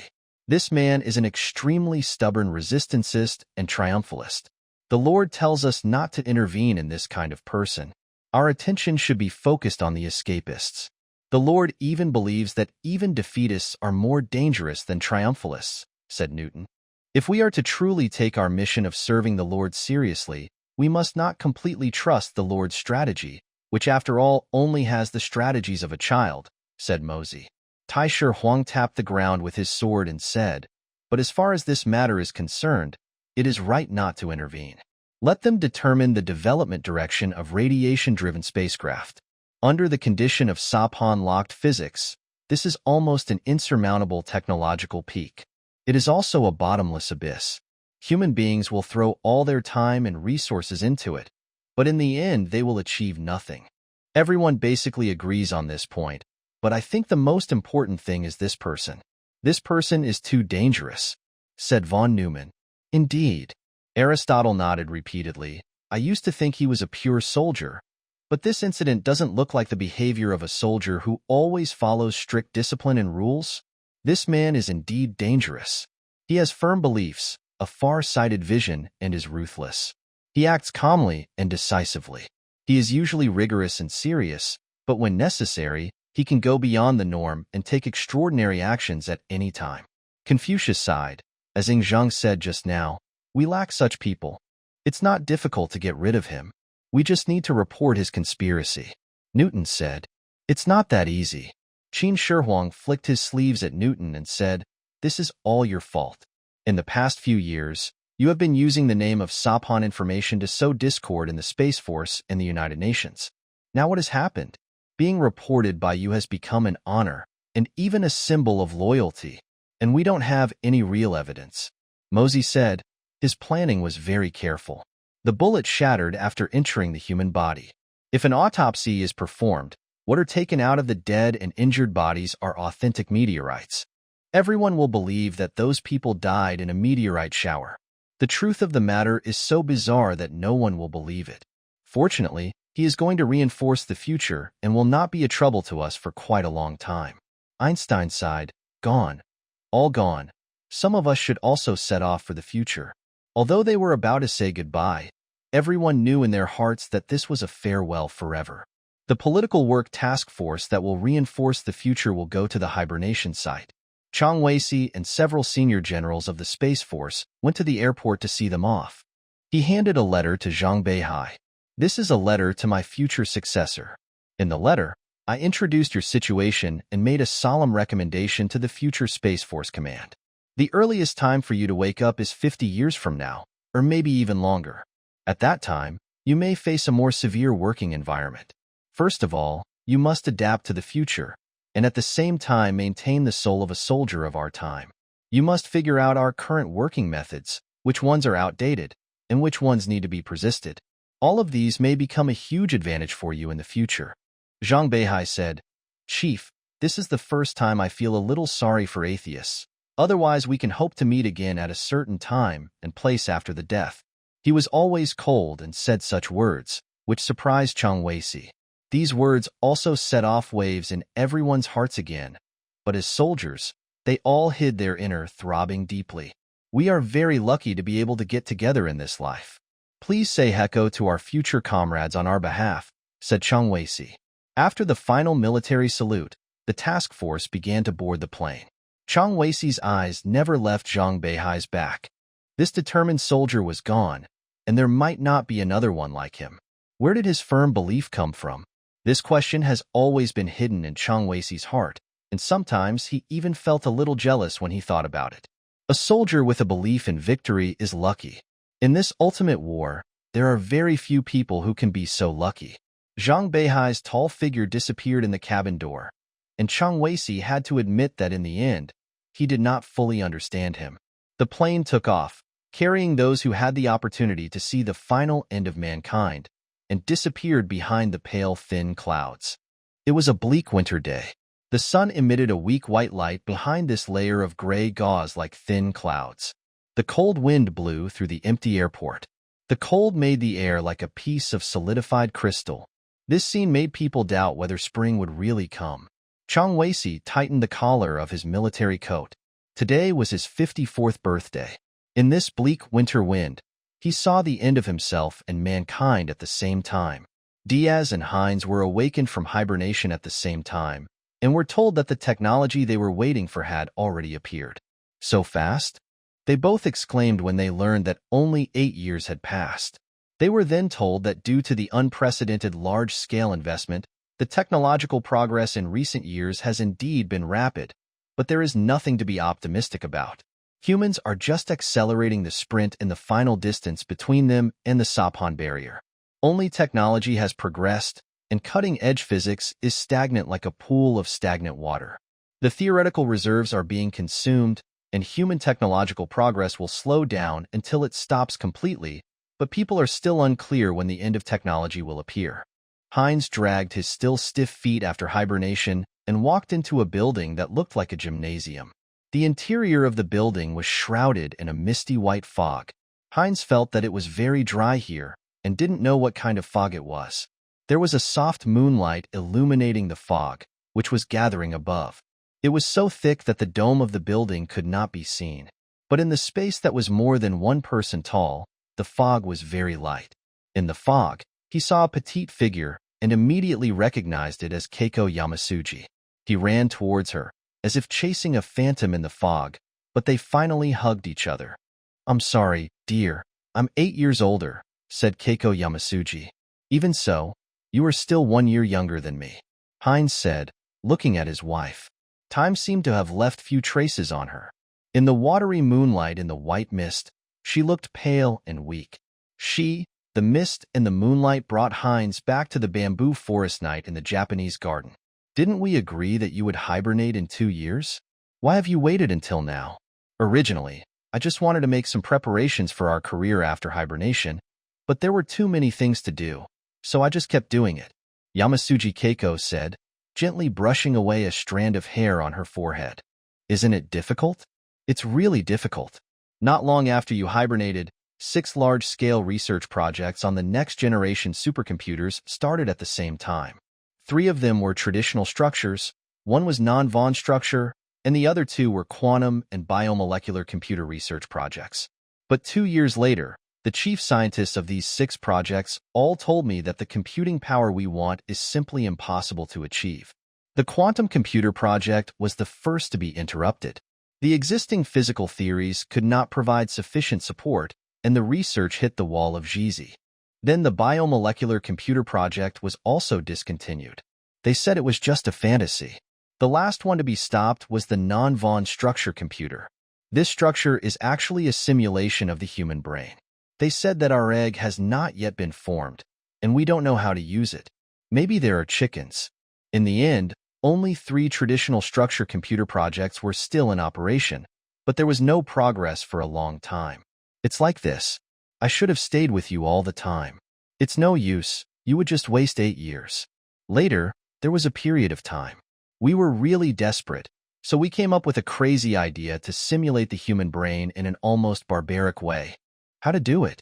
Convert the previous software simulation into hardware, use a microprocessor to simulate a neuron. All microprocessors are interconnected, and the connection mode can be changed dynamically. Heinz thought for a few seconds before he understood the meaning of Keiko Yamasuji's words. You mean, make 100 billion such microprocessors? Keiko nodded. This is probably equivalent to the total number of microprocessors ever made by mankind, right? I haven't counted it, but it should be more than that. Even if you really have so many chips, how long will it take to interconnect them? Keiko Yamasuji smiled tiredly. I know it's impossible, but that's a desperate idea. But if I really planned to do that at that time, I would just make as many as I could. She pointed around. Look here, this is one of the 30 planned simulated brain assembly workshops, but only this one was built. I really should be with you. Heinz said excitedly again. Fortunately, the computer we want has finally appeared. Its performance is 10,000 times that of the most powerful computer you had when you were in hibernation. Traditional structure? Traditional structure. The computer science community is surprised that so much juice can be squeezed out of the lemon of Moore's law. But this time, dear, this time it's really over. This is an unprecedented computer. If humans fail, it will also be unprecedented. Heinz thought so, but he didn't say it out loud. With such a computer, the development of analytical cameras becomes easier. Dear, do you have a clear idea of what 100 billion is? Keiko Yamasuji suddenly asked. Seeing her husband shaking his head, she smiled and stretched out her hands to point around. Look, this is 100 billion. What? Heinz looked blankly at the white mist around him. We are in the holographic display of the supercomputer, Keiko Yamasuji said, fiddling with a small gadget hanging on her chest with one hand. Heinz saw a scroll wheel on it, which might be something similar to a mouse. At the same time, Heinz felt that the white mist surrounding them had changed. The mist became coarser, and it was obvious that a certain part was magnified. He then discovered that the so-called mist was actually composed of countless luminous small particles. The moonlight-like light was emitted by these small particles themselves, rather than scattering from external light sources. The magnification continued, and the small particles turned into shining stars. What Heinz saw was not the starry sky on Earth. He seemed to be in the core of the Milky Way, with stars so dense that there was almost no space left for the night. Every star is a neuron. Keiko Yamasuji said that the sea of stars composed of 100 billion stars has given their bodies a silver edge. The holographic image continued to enlarge, and Heinz saw thin tentacles radiating out from each star. These countless tentacles completed the intricate connections between the stars. The image of the starry sky disappeared in Heinz's eyes, and he was in an infinitely large network structure. As the image continued to zoom in, each star began to show structure, and Heinz saw the structure of brain cells and neuronal synapses that he had long been familiar with through electron microscopy. Wheezy moved the mouse, and the image instantly returned to a white fog state. This is a full-view network of brain structure, shot by a resolution camera, with 3 million sections scanned dynamically at the same time. Of course, The image we see now has been processed. In order to facilitate observation, the distance between neurons has been increased by 4 to 5 orders of magnitude. It looks like a brain is evaporated into gas, but the topological structure of the synaptic connection between them remains the same. Now let's take a look at the dynamic. There was a disturbance in the fog, just like a pinch of gunpowder was evenly sprinkled on the flame, and bright spots of light appeared in the fog. Shanshan Huiyu enlarged the image to the starry sky mode, and Heinz saw the star tide surging in the brain universe. The disturbance of the sea of stars appeared in different forms in different locations, some like rivers, some like whirlpools, and some like tides that swept across everything. All disturbances change rapidly, and in the vast chaos, beautiful pictures of self-organization appear from time to time. When the image was enlarged to network mode, Heinz saw countless neural signals busily transmitted along the slender synapses, like sparkling pearls flowing in a complex network of tubes. Whose brain is this? Heinz asked in amazement. Mine. Keiko Yamasuji looked at Heinz affectionately. When this mental picture appeared, I was thinking of you. Please note that when the bright spot turns green, the 6th batch of test propositions will be displayed. If the proposition is true, press the right button. If the proposition is false, press the left button. Proposition 1. Coal is black. Proposition 2. 1 plus 1 is equal to 2. Proposition 3. Winter temperature is lower than summer. Proposition 4. Men are generally shorter than women. Proposition 5. The shortest distance between 2 points is a straight line. Proposition 6. The moon is brighter than the sun. The above information is displayed on the small screen in front of the subject in turn. Each proposition is displayed for 4 seconds. The subject presses the corresponding buttons on his left and right hands according to his own judgment. His head is in a metal cover. The analytical camera captures a holographic view of the brain, which is processed by the computer to form a dynamic neural network model for analysis. This is the initial stage of the Heinz thinking research project. The subjects only perform the simplest judgment thinking, and the test questions are the simplest and have clear answers. In this simple thinking, the operating mechanism of the brain neural network is easier to identify, which can serve as a starting point for in-depth research on the nature of thinking. The research team led by Heinz and Keiko Yamasuji has made some progress. They found that judgmental thinking is not generated at a specific location in the brain's neural network, but has a specific neural impulse transmission pattern. With the help of powerful computers, this pattern can be retrieved and located from the vast neural network. This is very similar to the way astronomer Ling provided Luo Ji with the way of locating stars, looking for a certain position composition in the sea of stars. But in the brain universe, this composition is dynamically changing and can only be identified from its mathematical characteristics, like looking for a small vortex in the vast ocean. The amount of calculation required is several orders of magnitude larger than the former, and only the latest supercomputers can do it. The Heinz strolled through the brain cloud map displayed on the holographic display. Whenever a judgment thought point in the subject's brain was identified, the computer would indicate the corresponding position on the cloud map with a flashing red cursor. In fact, this display method only provides an intuitive visual feast and is not necessary in specific research. The most important thing is to analyze the internal nerve impulse transmission structure of the thinking point, where the most essential mysteries of thinking are hidden. At this time, the director of the project team's medical department hurried over and said that there was a problem with subject number 104. When the analytical camera was first developed, the simultaneous scanning of a huge number of sections produced strong radiation, which would cause fatal damage to any living being filmed.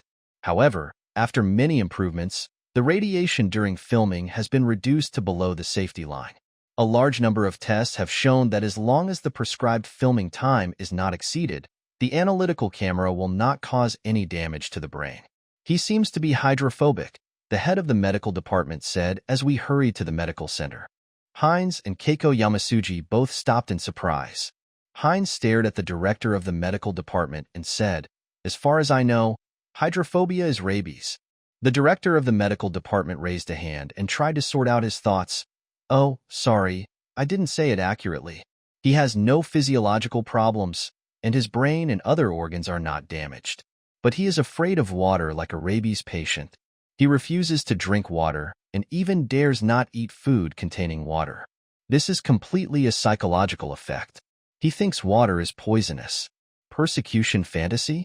Keiko Yamasuji asked. The director of the medical department waved his hands. No, he doesn't think someone poisoned the water. He thinks the water itself is poisonous. The Hines stopped again, and the director of the medical department shook his head helplessly. But his mind is normal in other aspects. I can't tell. You can see for yourself. Subject number 104 was a voluntary college student who participated in the experiment just to earn some pocket money. Before entering the ward, the director of the medical department said to the Hines, "He hasn't drunk water for 2 days. If this continues, he will be severely dehydrated. He can only be forced to drink water in the future." He pointed to a household microwave in the ward at the door and said, "Look at that. He will put bread or other food in it and bake it until it is completely dry before eating." When the Hines walked into the ward, subject number 104 looked at them with fear. His lips were chapped and his hair was messy, but he looked normal in other aspects. He pulled Hines' sleeve and said in a hoarse voice, "Dr. Hines, they want to kill me, and I really don't know why." He pointed to a glass of water on the bedside table with his other finger and said, "They asked me to drink water." Hines looked at the glass of water and was sure that the subject did not have rabies, because true hydrophobia will cause the patient to have terrible convulsions when he sees water. Even the sound of running water will drive them crazy, and even other people talking about water will cause a strong fear reaction. Judging from his eyes and tone, he should be in a normal mental state. Keiko Yamasuji, who has a degree in psychology, told Hines in Japanese, "Do you really think the water is poisonous?" Hines asked, "Is there anything to doubt? Just like the sun has light and the air has oxygen, you won't deny this common sense." Hines held his shoulder and said, "Young man, life is born in water and cannot be separated from water. 70% of the body is water." The daylight of subject number 104 dimmed, and he covered his head and sat dejectedly on the bed. "Yes, this question is tormenting me. This is the most incredible thing in the universe. I want to see the experimental record of number 104. After walking out of the ward, Hines said to the director of the medical department. They came to the director's office, and Keiko Yamasuji said, "Look at the test propositions first." The propositions were displayed one by one on the computer screen. Proposition No. 1. Cats have 3 legs. Proposition number 2. Stones are lifeless. Proposition number 3. The shape of the sun is a triangle. Proposition number 4. Iron is heavier than cotton of the same volume. Proposition number 5. Water is highly toxic. Stop. Hines pointed to proposition number 5 and said, "His answer is false," said the head of the medical department. "Look at all the operations and parameters after proposition 5 is answered." The records show that after proposition 5 is answered, the analytical camera conducts an enhanced scan of the judgment and thinking points in the subject's brain neural network. This is to improve the scanning accuracy of this area, so the radiation intensity and electromagnetic field intensity of the scan are strengthened in this small range. Hines and Yamasuji Keiko carefully studied a large area of parameter records on the screen. Has this kind of enhanced scanning been done on other topics and subjects? Hines asked. The director of the medical department said, "Because the enhanced scanning effect is not very good, and there are concerns about excessive local radiation, it was canceled after only 4 times. The first 3 times. After checking on the computer, he said, they are all true propositions that are harmless. The experiment should be repeated on proposition number 5 using the same scanning parameters." Keiko Yamasuji said. "But who should do it?" asked the head of the medical department. "Me," Hines said. "Water is poisonous." On the white background, proposition 5 appeared in black font. Hines pressed the false key on his left hand. Apart from the slight heat generated by the intensive scanning in his brain, he felt nothing else. Hines walked out of the analysis shooting room and walked to a table under the gaze of everyone, including Yamasuji Keiko. There was a glass of water on the table. Hines picked up the glass and slowly took a sip of it. His movements were calm, and his expression was calm. Everyone began to breathe a sigh of relief, but then they did not see the movement of Hines' throat when he swallowed the water. Instead, they saw his facial muscles first stiffen, then twitch slightly, and his eyes gradually revealed the same fear as that of subject number 104. as if he was mentally fighting against an invisible huge force. Finally, he vomited out all the water in his mouth, squatted down and began to vomit. He didn't vomit anything, but his face turned purple. Yamasuji Keiko hugged him and patted his back with one hand. Heinz, who had just recovered his breath, stretched out a hand and said, "Give me some tissues or something." After he got the tissues, he carefully wiped off the water that splashed on his leather shoes. "Honey, do you really believe that water is poisonous?" Keiko Yamasuji asked tearfully. Before the experiment, she had asked many times to change the proposition and replace it with another harmless false proposition, but Heinz refused every time. Heinz nodded slowly. "I think so." He looked up at everyone, his eyes full of helplessness and confusion. I think so." "I repeat what you said." Yamasuji Keiko grabbed his shoulders and said, "Life was born in water and cannot live without water. Your body is now 70% water." Heinz looked down at the water stains on the ground and nodded, then shook his head. "Yes, dear, this question is tormenting me. This is the most incredible thing in the universe." 3 years after the breakthrough in controlled nuclear fusion technology, several unusual stars appeared in the night sky of the Earth. At most, 5 stars could be seen in the same hemisphere. The brightness of these stars changed dramatically. When they were brightest, they exceeded Venus and often flickered sharply. Sometimes one of these stars would suddenly explode.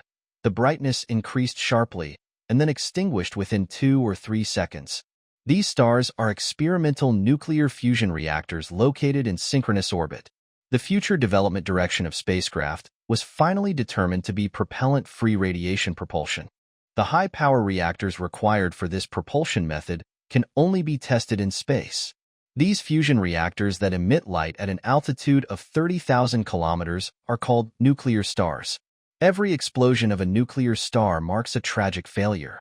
Unlike what people generally believe, the explosion of a nuclear star is not an explosion of a fusion reactor, but the shell of the reactor is melted by the high temperature generated by nuclear fusion, exposing the fusion core. The fusion core is like a small sun. The most high-temperature resistant material on the Earth melts like wax in front of it, so it can only be restrained by electromagnetic fields, but this restraint often fails. On the balcony of the top floor of the Space Force Command, Chang Weisi and Heinz had just witnessed a nuclear explosion. Their shadows were cast on the wall by the full moon like light and disappeared in an instant. After Taylor, Heinz was the second Wallfacer that Chang Weisi met. "This is the 3rd time this month," said Chang Weisi. Heinz looked at the darkening night sky and said, "The power of this fusion reactor is only 1% of what will be required by future spacecraft engines, and it still cannot operate stably. Even if the required fusion reactor is developed, the engine technology is even more difficult. In the meantime, they will definitely encounter obstacles from Sophins. Yes, Sophins are blocking all the roads," Chang Weisi said, looking into the distance. After the light in the sky disappeared, the sea of lights in the city seemed brighter than before. The light of hope that just appeared has dimmed again. There will always be a day when it will be completely shattered. As you said, Sophan is blocking all roads. Chang Weisi smiled and said, "Dr. Heinz, you are not here to talk to me about defeatism. That's exactly what I want to talk about. This resurgence of defeatism is different from the last time. It is based on the people whose living standards have dropped sharply, and it has a greater impact on the Space Force." Chang Weisi withdrew his gaze from the distance and said nothing. "So, General, I understand your difficulties and I want to help you." Chang Weisi looked at Heinz quietly for a few seconds. The latter felt that his gaze was unfathomable. He did not respond to Heinz's words, but said, "The evolution of the human brain takes 20,000 to 200,000 years to achieve obvious changes, and human civilization has only a 5,000-year history, so what we have now is still the brain of primitive people. Doctor, I really appreciate your unique way of thinking. Maybe this is really the key. Thank you. We are really all primitive people. But is it possible to use technology to enhance thinking ability?" These words made Heinz excited. "General, at least compared with others, you are not so primitive. It's time to start. I noticed that you were talking about thinking ability instead of intelligence. The former has a much greater connotation than the latter. For example, Currently, defeating defeatism is not possible with intelligence alone. In the face of the Sapon obstacle, the more intelligent a person is, the more difficult it is to establish the belief of victory. Then, you still answer me, is it possible to improve? Hines shook his head. Do you know about the work that Keiko Yamasuji and I did before the three-body crisis? I don't quite understand. It seems that thinking is essentially not at the molecular level, but at the quantum level. I wonder if this means. This means that the Sapon is also waiting for me in front. Hines pointed to the sky, just like waiting for them. But at present, although our research is still far from the goal, it has produced an unexpected byproduct. Chang Weisi nodded slightly, showing cautious interest. Let's not talk about the technical details. Let's put it simply.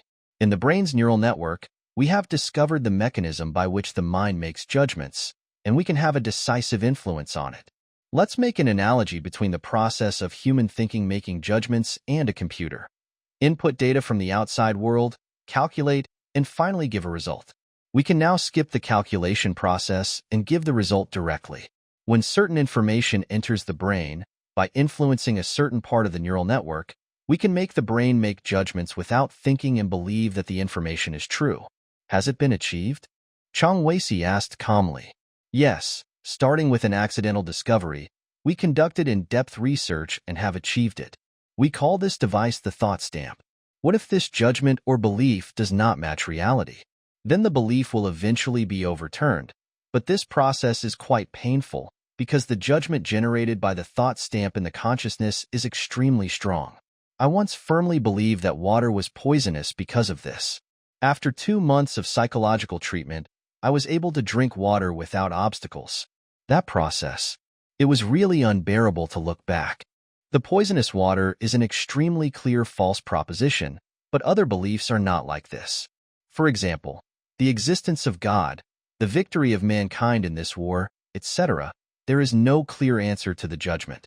The normal process of establishing such beliefs is that the mind slightly tilts to one side among various choices, and once such beliefs are established by the thought stamp, they are as solid as a rock and can never be overturned. This is really a great achievement. Chang Weisi became serious, in brain science, but in reality on Heinzbo, you have created the most troublesome thing, really, the most troublesome thing in history. Don't you want to use this thing, the thought stamp, to create a space army with a firm belief in victory? In the army and the military, you have political commissars, and we have priests. The ideological stamp is just to complete their work efficiently with technical means. Political and ideological work is to establish beliefs through scientific and rational thinking. But is it possible to establish the belief of victory in this war with scientific and rational thinking? Both sure. If so, we would rather have a space force that has no belief in victory but can think independently. Except for this belief, other thoughts are of course autonomous. We just intervened in the thinking a little bit, using technology to bypass thinking and solidify a conclusion, only this conclusion in the consciousness. That's enough. Technology has achieved the ability to modify thoughts like modifying computer programs. Is the person who has been modified like this considered a person or an automatic machine? You must have read A Clockwork Orange, a book with profound thoughts. General, your attitude is as I expected. Hines sighed and said, I will continue to work hard in this regard. A Wallfacer must make efforts. At the hearing of the Planetary Defense Council's Wallface plan, Hines' introduction to the ideological stamp caused rare excitement in the venue. The evaluation of the U.S. Representative Jian Qing represented the thoughts of most participants.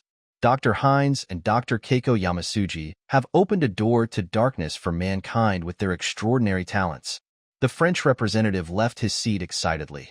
Which is more tragic, that mankind loses the right and ability to think freely, or that it fails in this war? Of course the latter is more tragic.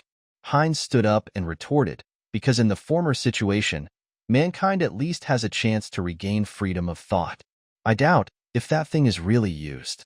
Look at you Wallfacers. The Russian representative raised his hands while looking at the ceiling. Taylor wants to deprive people of their lives. You want to deprive people of their thoughts? What on earth do you want to do? These words resonated with everyone.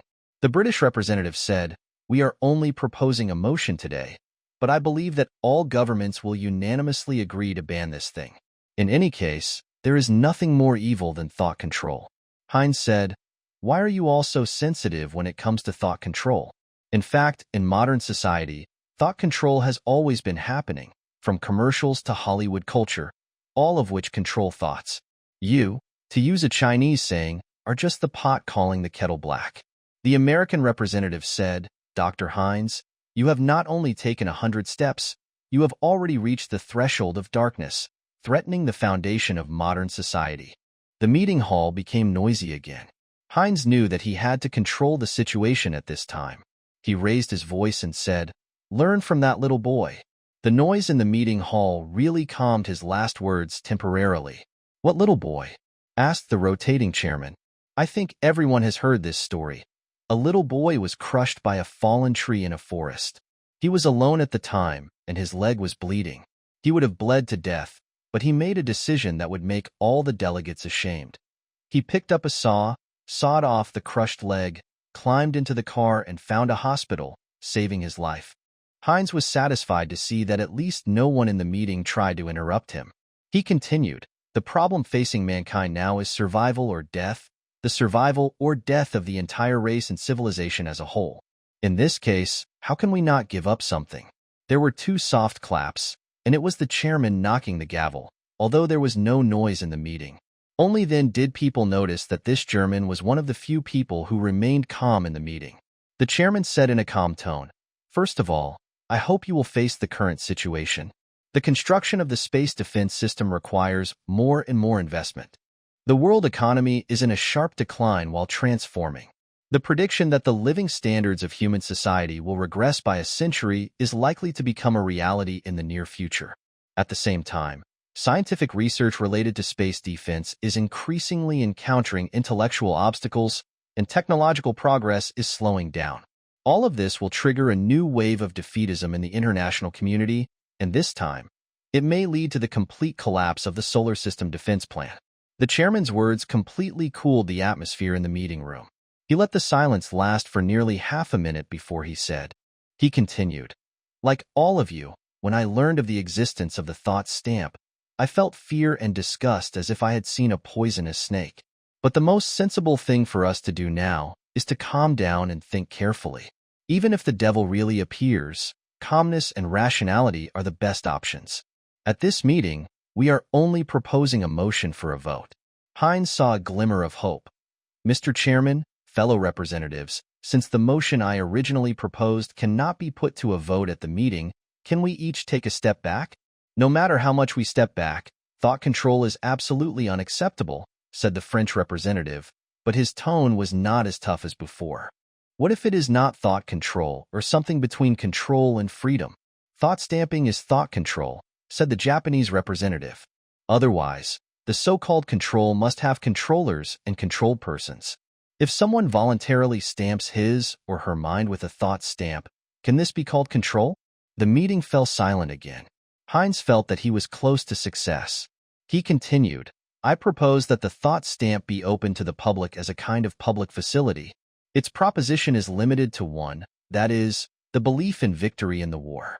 Anyone who is willing to use the thought stamp to gain this belief can use this facility on a completely voluntary basis.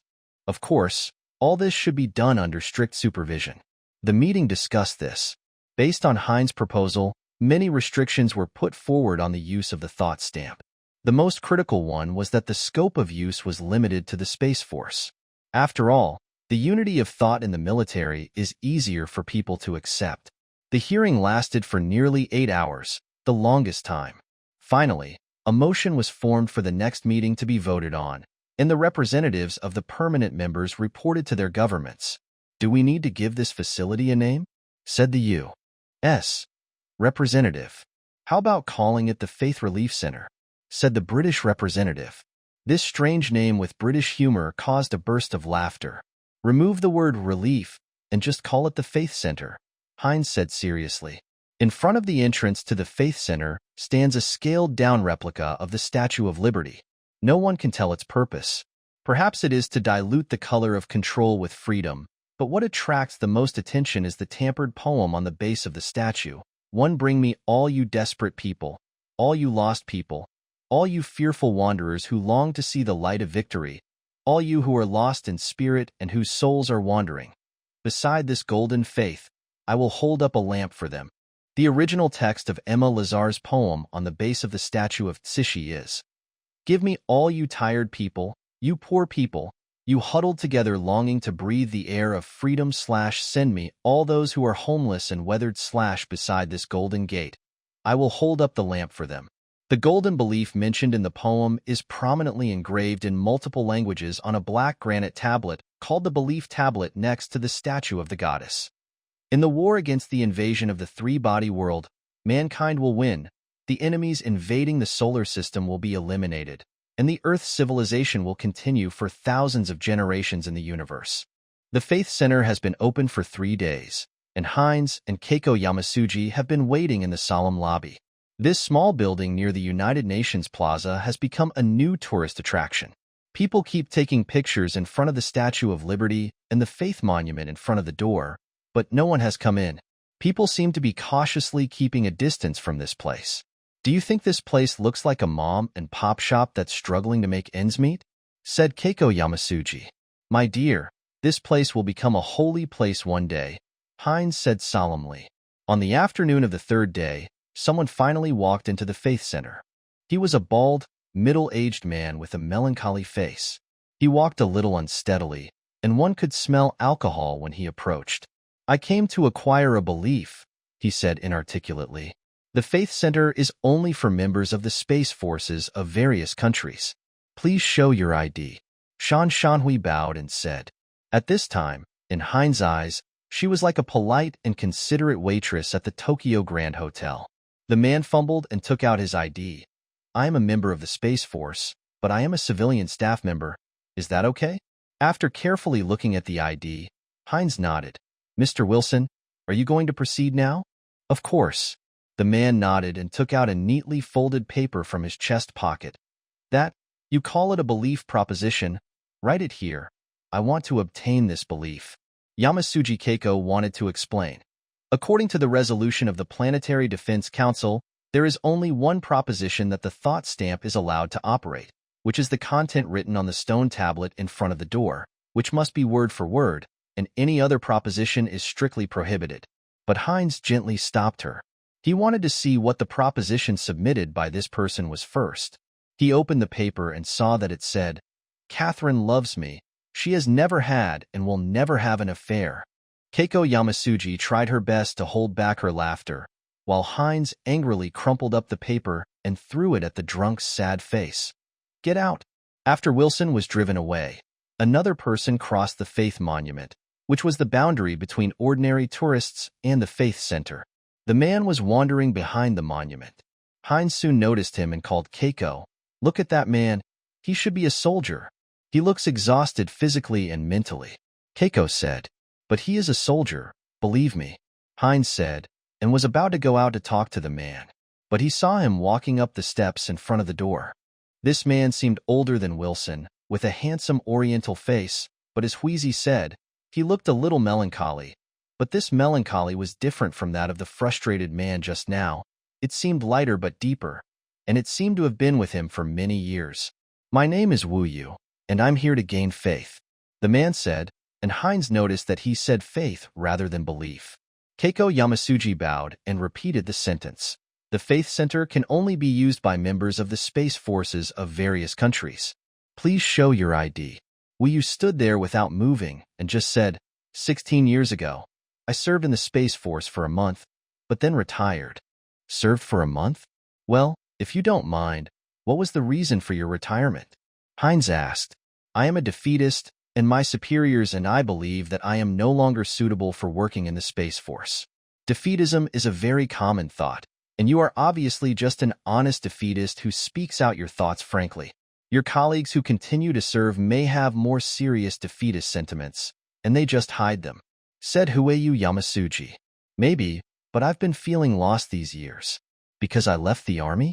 Wu Yu shook his head. No, I was born into a family of scholars, and the education I received has always made me view humanity as a whole. Although I later became a soldier, I always believed that fighting for all of humanity was the highest honor for a soldier. When this opportunity really came, it was a war doomed to fail. Heinz was about to speak, but Huizi spoke first. She said, "Excuse me, how old are you?" 51. If you can really return to the Space Force after gaining the belief of victory, isn't it too late for you to start over in the army at your age? Heinz saw that Huizi obviously couldn't bear to reject him directly. This deep and melancholy man was undoubtedly very attractive in the eyes of women. But Heinz was not worried about anything. This man was obviously desperate and had no interest in anything. Wu Yu shook his head again. "You misunderstood. I am not here to gain the belief of victory. I am just here to seek peace of mind." Heinz wanted to speak, but was stopped by Huizi again. Wu Yu went on, "I met my current wife when I was studying abroad at the Annapolis Naval Academy. She is a devout Christian and is very calm about the future, a calmness that makes me jealous. She said that God has arranged everything in the past and the future, and we, the Lord's children, do not need to understand this arrangement. We just need to firmly believe that this arrangement is the most reasonable arrangement in the universe, and then live peacefully according to the Lord's will." "So, you are here to gain faith in God?" Heinz asked. Wu Yu nodded. "I have written a proposition of faith. Please take a look." He reached into his jacket pocket and took it out. Huizi stopped Heinz from speaking again. She said to Wu Yu, "If that's the case, you can just believe in it. There's no need to use such extreme technical means." The former Space Force colonel smiled bitterly. "I grew up with a materialistic education and am a staunch atheist. Do you think it's easy for me to gain this kind of belief? That's absolutely not possible." Heinz spoke before Huizi did. He decided to make things clear as soon as possible. "You should know that according to the United Nations resolution, there is only one proposition that can be operated by the ideological stamp." As he spoke, he took out a large exquisite red paper clip from the reception desk and opened it for Wu Yu to see. On the black velvet lining inside, the victory belief on the belief monument was engraved in gold letters. He said, "This is called the belief book." He took out a stack of large paper clips of different colors. "These are versions of the belief book in different languages. Mr. Wu, let me now explain to you how strict the supervision of the use of the ideological stamp is. In order to ensure the operation, in order to ensure the safety and reliability of the system, the proposition is not displayed on the display screen, but read out to the volunteers in the original method of belief book. In the specific operation, in order to reflect the principle of voluntariness, the operation is completed by the volunteer himself. He will open the belief book by himself, and then press the start button of the thought stamp by himself. Before the actual operation, the system will give 3 confirmation opportunities. Before each operation, the belief book must be verified and confirmed by a 10-person team. This team is composed of special envoys from the permanent members of the United Nations Human Rights Commission and the Planetary Defense Council. During the entire operation of the thought stamp, the 10-person team is also present to conduct strict supervision. Therefore, sir, your request is absolutely impossible to achieve. Not to mention the proposition of this religious belief, even changing a word in the proposition in the belief book is a crime. Then I'm sorry to bother you." Wu Yu nodded and said, he had obviously expected this result, and then turned and walked away. His back looked lonely and old. "The rest of his life will be difficult," Keiko Yamasuji whispered, her voice full of tenderness. "Sir," Heinz called Wu Yu, who had already walked out the door, and followed him outside. At this time, the Monument of Faith and the glass curtain wall of the United Nations building in the distance reflected the setting sun, as if on fire. Heinz squinted at the flames and said, "Maybe you don't believe it, but I almost did the opposite of you." Wu Yu showed a puzzled look. Heinz looked back and saw that Huizi didn't follow him out, so he took out a piece of paper from his inner pocket and unfolded it for Wu Yu to see. "This is the ideological stamp I wanted to put on myself. Of course, I hesitated and didn't do it in the end. There were a few bold words written on the paper. God is dead." "Why?" Wu Yu looked up and asked. "Isn't it obvious that God is not dead? Darn the Lord's arrangements. Darn the gentle yoke." 1. From Milton's poem My Blindness. God commands people to work / doesn't he give light? I asked foolishly / but patience wanted to stop this murmur / and immediately replied that God does not need artificial or human talents / whoever can best bear his gentle yoke / will serve him best. Wu Yu looked at Hines suspiciously for a while, then turned and walked down the stairs. On the steps, Hines said loudly to Wu Yu, who had already walked into the shadow of the Monument of Faith, "Sir, I want to hide my contempt for you, but I can't." The next day, Hines and Yamasuji Keiko finally waited for the person they had been waiting for. That morning, 4 people walked in from the bright sunshine outside the door. 3 men with European faces and 1 woman with Oriental appearance. They were all young, tall, steady, and looked confident and mature. But Hines and Keiko saw something familiar in their eyes. That is, the melancholy and confusion in Wu Yu's eyes. They put their certificates neatly on the reception desk, and the leader said solemnly, "We are officers of the Space Force, and we are here to obtain the belief of victory." The operation process of the thought stamp was very fast. The belief book was passed from one member of the 10-member supervision team to another. Each of them carefully checked the contents on it and signed the notarized document. Then, under their supervision, the first volunteer took the belief book and sat under the thought stamp scanner. There was a small platform in front of him, and he put the belief book on it. There was a red button in the lower right corner of the platform. He opened the belief book, and a voice asked, "Are you sure you want to obtain the belief in this proposition? If yes, please press the button. If not, please leave the scanning area." This question was repeated 3 times. After all the answers were confirmed, the button emitted a red light, and a positioning device slowly closed, fixing the volunteer's head. The voice said, "The thought stamp is ready to start. Please read the proposition silently, and then press the button." When the button was pressed, it emitted a green light. After about half a minute, the green light went out, and the prompt voice said, "The thought stamp operation is completed." The positioning device separated, and the volunteers stood up and left. When the 4 officers who had completed the operation returned to the hallway, Keiko Yamasuji observed them carefully, and she soon confirmed that it was not her own psychological effect. The melancholy and confusion disappeared from the 4 pairs of eyes, and the sunlight was as calm as water. "How do you feel?" she asked with a smile. "Very good," a young officer responded with a smile. "That's how it should be." As they left, the Oriental girl turned around and added, "Doctor, it's really good, thank you." From this moment on, at least in the hearts of these 4 young people, the future was certain. From that day on, Space Force members who wanted to gain faith continued to arrive, first 1 person at a time, then in groups. At first, they all came in civilian clothes, then they mostly wore military uniforms. If more than 5 people came at a time, the supervision team would hold a review meeting to make sure none of them were coerced. A week later, more than 100 Space Army members had accepted the victory faith given by the thought stamp, and their ranks ranged from private to colonel. The latter was the highest rank allowed by the Space Army of each country to use the thought stamp. Late that night, in front of the Monument of Faith under the moonlight, Hines said to Keiko Yamasuji, "Honey, it's time for us to go." "To the future?" "Yes, we are no better than other scientists in terms of thinking research. We have done what we should do. The wheel of history has been pushed by us. Let's go to the future and wait for history."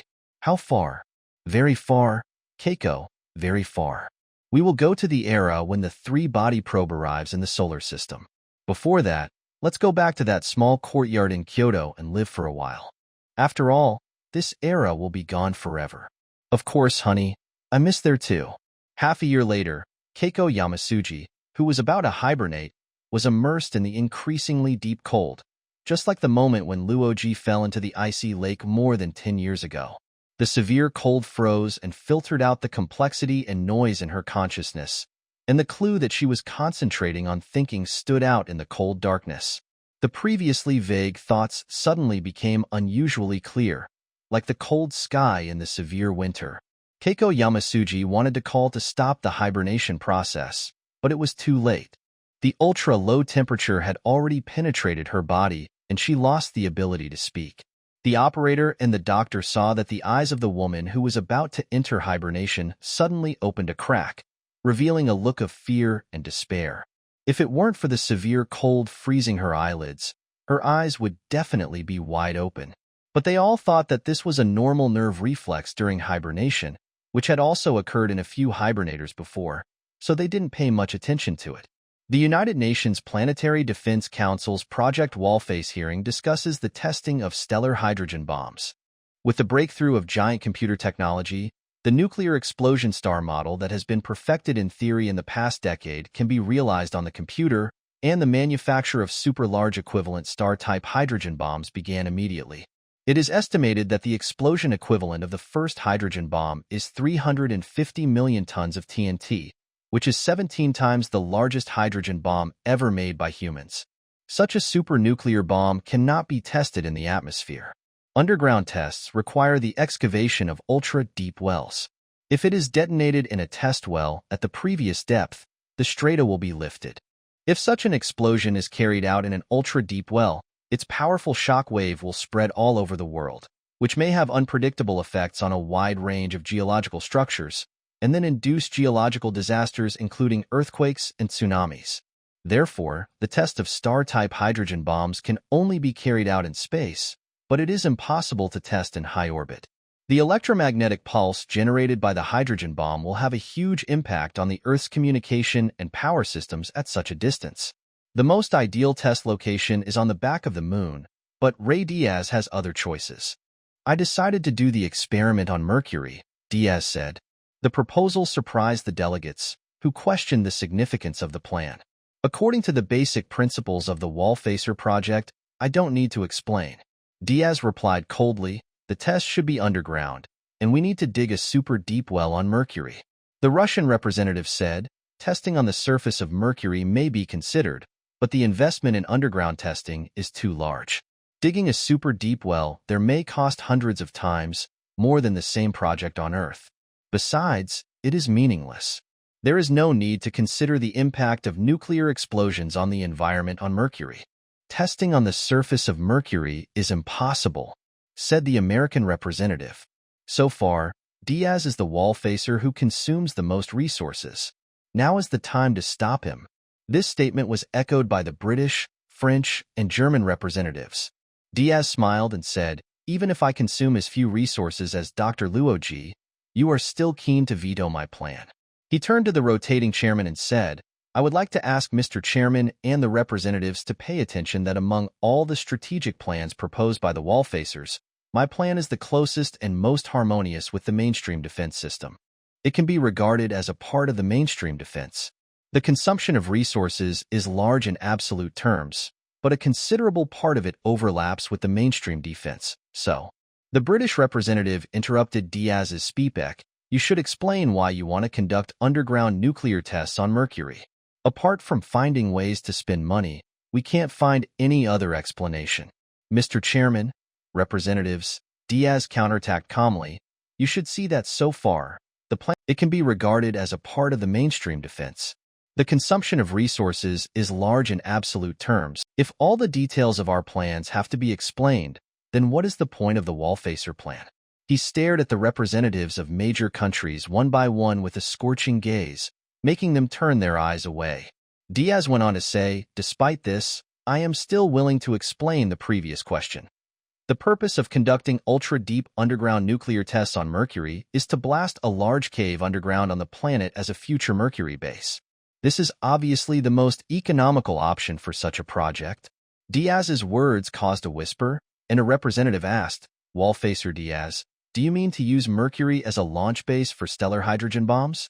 Diaz said confidently, yes. The current mainstream defense strategic theory believes that the focus of the defense system should be on the outer planets of the Earth, while the inner planets are not given enough attention and are considered to have no defensive significance. The Mercury base I have planned is to supplement the weak links in the mainstream defense. He is afraid of the sun, but he wants to go to the planet closest to the sun. Isn't this very strange? Said the American representative, causing some laughter, and then was warned by the chairman. It's nothing, Mr. Chairman. I'm used to this kind of disrespect. I was used to it before I became a Wallfacer. Diaz waved his hand and said, but you should respect the following fact. After the outer planets and even the Earth have fallen, the Mercury base will be the last bastion of mankind. It has its back to the sun, and is under the cover of its radiation. It will become the most solid position. Wallfacer Diaz. So the whole meaning of your plan is the last resistance of mankind when the situation is hopeless? This is consistent with your character, said the French representative. Gentlemen, we cannot ignore the final resistance, Diaz said solemnly. Very good. Wallfacer Ray Diaz, said the chairman. Next, can you tell us how many stellar hydrogen bombs are needed in the overall deployment plan? The more the better. We must manufacture them to the best of the Earth's production capacity. The specific number depends on the equivalent of future hydrogen bombs. According to current standards, at least 1 million will be needed in the first batch of deployment plans. Ray Diaz's words caused laughter. It seems that Wallfacer Ray Diaz is not only going to create a small sun, but also a galaxy. The American representative said loudly, and then leaned towards Ray Diaz. Do you really think that the protium, deuterium, and tritium in the ocean are all prepared for you? And because of your abnormal feelings about nuclear bombs, the Earth will become a hydrogen bomb production workshop? At this time, Ray Diaz was the only one in the conference hall who still had a serious face. He quietly waited for the noise he caused to subside and said word by word, "This is the ultimate war of mankind. The number required is not much, but I expected it. Today's result is not good, but I will work hard. I will build more nuclear bombs, and I will build as many as I can. I tell you, I will keep working hard." On Mercury, you can only see two colors, black and gold. The black is the Earth of the planet. Under the close exposure of the scorching sun, the low reflectivity Earth is still a deep black. The gold is the sun. In this world, the sun occupies a large part of the sky. In the vast sun disk, you can clearly see the surge in the sea of fire, see sunspots floating like dark clouds, and at the edge of the sun disk, you can also see the gorgeous and graceful dance of the solar prominence. On this hard rock floating above the sea of fire of the sun, humans planted another small sun. With the completion of the space elevator, humans began large-scale exploration of the planets in the solar system. Manned spacecraft landed on Mars and Jupiter's satellites one after another, which did not cause much sensation, because people knew that the purpose of these expeditions was more realistic and clear than before, just to establish a solar system defense base. For this purpose, these voyages mainly based on chemical rockets and spacecraft were just a trivial beginning. The initial exploration was mainly focused on the outer planets of the Earth, but with the deepening of space strategy research, the neglect of the strategic value of the inner planets was increasingly questioned. So the exploration of Venus and Mercury was strengthened, which was also the reason why Diaz's Mercury star-type hydrogen bomb test plan was reluctantly approved by the Planetary Defense Council. The excavation of a deep test well in the Mercury stratum was the first large-scale project carried out by humans on other planets in the solar system. Since the construction could only be carried out during the 88-day night on Mercury, the construction period was as long as 3 Earth years, but in the end, only 1/3 of the planned depth was excavated. Further down, an extremely hard stratum mixed with metal and rock appeared. Continuing to excavate not only slowed down the progress, but also cost a lot of money. Finally, it was decided to end the project. If the test was carried out at the current depth, the stratum would definitely be opened up by the nuclear explosion, forming a large pit. This was actually a discounted ground test, and due to the interference of the stratum, it was much more difficult to observe the test results than a pure ground test. But Ray Diaz thought that if this pit was covered, it could also be used as a base, so he insisted on conducting underground tests at the current depth. The experiment was conducted at dawn, when Mercury's sunrise lasts more than 10 hours, and a tiny bright patch of color just appeared on the horizon. After the detonation countdown reached 0, a circle of circular ripples spread outward with the projection point of the explosion center as the center. Time Mercury's land seemed to become as soft as silk. Then, a slowly rising mountain appeared at the explosion center, like the back of a giant awakening. When the peak rose to about 3,000 meters, the entire mountain exploded, and billions of tons of soil and rocks flew into the air. The land of Mercury grew a bunch of angry hair that soared into the sky.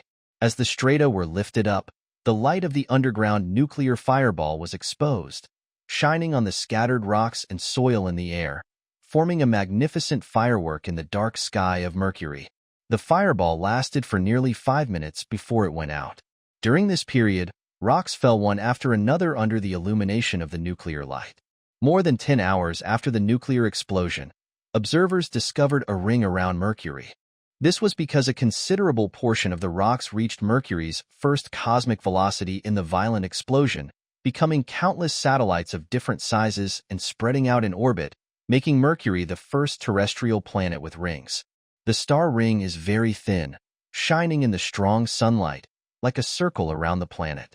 Another part of the rocks reached Mercury's second cosmic velocity, completely broke away from Mercury, became satellites of the Sun, and formed an extremely sparse asteroid belt in Mercury's solar orbit. Ray Diaz watched the live broadcast of the Mercury nuclear test in the basement where he lived. In fact, it was not live, and the picture reached the Earth with a time difference of about 7 minutes. When the nuclear explosion on Mercury just ended and the rain of rocks was still falling in the darkness after the fireball was extinguished, Ray Diaz received a call from the rotating chairman of the Planetary Defense Council, saying that the huge power of the stellar hydrogen bomb had left a deep impression on the leaders of the mainstream defense, and all the permanent members of the council requested that the next hearing of the Wallface project be held as soon as possible to discuss the manufacture and deployment of stellar hydrogen bombs. The chairman said that the number of hydrogen bombs requested by Ray Diaz was simply impossible, but the major powers did have an interest in this weapon. Diaz lives in the basement not for safety reasons, but because of heliophobia. He feels more comfortable in this claustrophobic environment away from sunlight. More than 10 hours after the Mercury experiment ended, when Diaz saw the new ring of Mercury flashing on the TV screen, the voice of the gatekeeper came through the intercom, saying that the psychologist he had made an appointment with had arrived. "I never called any psychiatrist. Tell him to go away." Diaz felt very angry and felt greatly humiliated. "Don't be like this, Mr. Diaz." Another more steady voice sounded, obviously from a visitor. "I can let you see the sun. Get out." Diaz shouted, then changed his mind. "No, detain this idiot and find out where he comes from. Because I know the cause of your illness." The voice continued calmly, "Mr. Diaz, please believe me. There are only 2 of us in the world who know it." These words made Diaz suddenly alert, and he immediately said, "Let him in." Then, he stared at the ceiling with a dazed look for a few seconds, slowly stood up, picked up the tie from the messy sofa, and immediately threw it down, walked to the mirror to adjust his collar, and combed his messy hair with his hands, as if he was going to greet something solemn. He knew that this was indeed a solemn matter. The visitor was a very handsome middle-aged man. He did not introduce himself after he walked in. The strong smell of cigar and alcohol in the room made him frown slightly. Then he just stood there, calmly accepting Diaz's scrutiny. "Why do I feel like I've seen you somewhere before?" Diaz said, looking at the visitor. "Not surprising, Mr. Diaz. They all say I look like Superman, the one in the old movies." "Do you really think you are Superman?" Diaz said. He sat down on the sofa, picked up a cigar, bit off the head, and started to light it. "The fact that you ask this shows that you already know who I am." "I'm not Superman, Mr. Diaz, and neither are you," the young man said, taking a step forward. Diaz found that he was standing in front of him, looking down at him through the puff of smoke he had just exhaled, so he stood up as well. The man said, "Wallfacer Manuel Ray Diaz, I am your Wallbreaker." Ray Diaz nodded with a gloomy look. "Can I sit?" asked the Wallbreaker. "No." Diaz slowly blew a puff of smoke into his face. "You don't have to be depressed," the Wallbreaker said with a considerate smile. "I didn't." Diaz's voice was as hard and cold as stone. The Wallbreaker walked to the wall and flipped a switch, and a ventilation fan started buzzing somewhere. "Don't touch anything here," Diaz warned. "You need some fresh air and even more sunshine." Wallfacer Ray Diaz. "I am very familiar with this room. In the images sent by Tomoko, I often saw you walking around here like a trapped beast for hours on end. No one in this world has ever stared at you for such a long time except me. And please believe me, I was no more relaxed than you at that time." The Wallbreaker looked directly at Ray Diaz, who was still expressionless like a cold statue, and he continued, "Compared to Frederick Taylor, you are a better strategist and a qualified Wallfacer. Please believe me that this is not a compliment. I have to admit that for quite a while, almost 10 years, I was confused by you. You pursued the supernuclear bomb with crazy enthusiasm, a weapon with low efficiency in space war, and successfully concealed your strategic direction. For a long time, I couldn't find any clues to crack your real strategy. I struggled in the maze you set, and I was almost desperate. The Wallbreaker looked at the ceiling with emotion. Recalling his difficult years, later, I thought of looking up information about you before you became a Wallfacer, which was not easy because I couldn't get the help of the Sapon. You know, the number of Sophons that arrived on Earth during that period was limited. As the head of a small Latin American country, you didn't attract their attention. So I had to collect information by conventional means, which took 3 years. Among these materials, there was a person who caught my attention.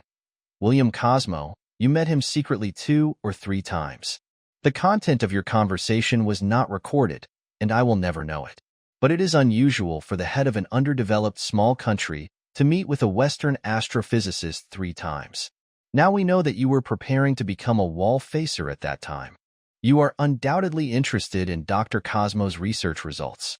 I don't know how you noticed the results before, but you are a science and engineering graduate, and your predecessor who was enthusiastic about socialism was also enthusiastic about the successful experience of engineers governing the country, which is also an important reason why you became his successor. So you should have enough ability and sensitivity to notice the potential significance of Cosmo's results.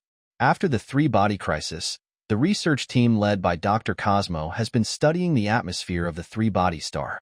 They speculated that the atmosphere was produced by the fall of a planet in the past. The falling planet broke the outer sheck of the star, causing the internal stellar material to be ejected into space and form the surrounding atmosphere. Since the movement of the 3-body star is completely irregular, the 3 stars may intersect at close range. At this time, the atmosphere of one star will be dispersed by the gravity of another star, but then it will be replenished by the eruption on the surface of the star. This eruption is not constant. Like a volcano, it sometimes erupts suddenly. This is why the atmosphere of the 3-body star is constantly shrinking and expanding. In order to prove this hypothesis, Cosmo tried to find other stars in the universe that erupted their atmospheres due to the impact of falling planets. After the 3rd year of the crisis, he succeeded. Dr. Cosmo's research team discovered a star with a planet, 275 times 10 to the power of 1, about 84 light-years away from the solar system. At that time, the Hubble 2 space telescope had not yet been put into use. They used the gravitational oscillation measurement method, too, and then observed and calculated the oscillation frequency and occultation. They found that the planet was very close to the parent star. At first, this discovery did not attract much attention because at that time, the astronomers had observed more than 200 stars with planets. However, further observations later made a shocking discovery. The distance between the planet and the parent star, which was already very close, was still shrinking, and this shrinkage was accelerating rapidly, which meant that humans would observe the first time a planet fell into a star. This happened a year later or 84 years before the observation time and under the observation conditions at that time. The fall of the planet could only be judged from the disappearance of the star's gravitational swing and periodic occultation. But then, a wonder appeared. A spiral stream of material appeared around the star. This spiral stream around the star continued to expand, looking like a spring with the star as the center being unwound. Cosmo and his colleagues soon realized that the material stream was ejected from the planet's fall point.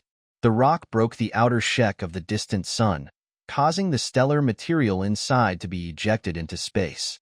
Due to the rotation of the star, the jet became spiral. Due to the gravitational pull of the planets they carry, stars produce tiny wobbles when the planets orbit around them.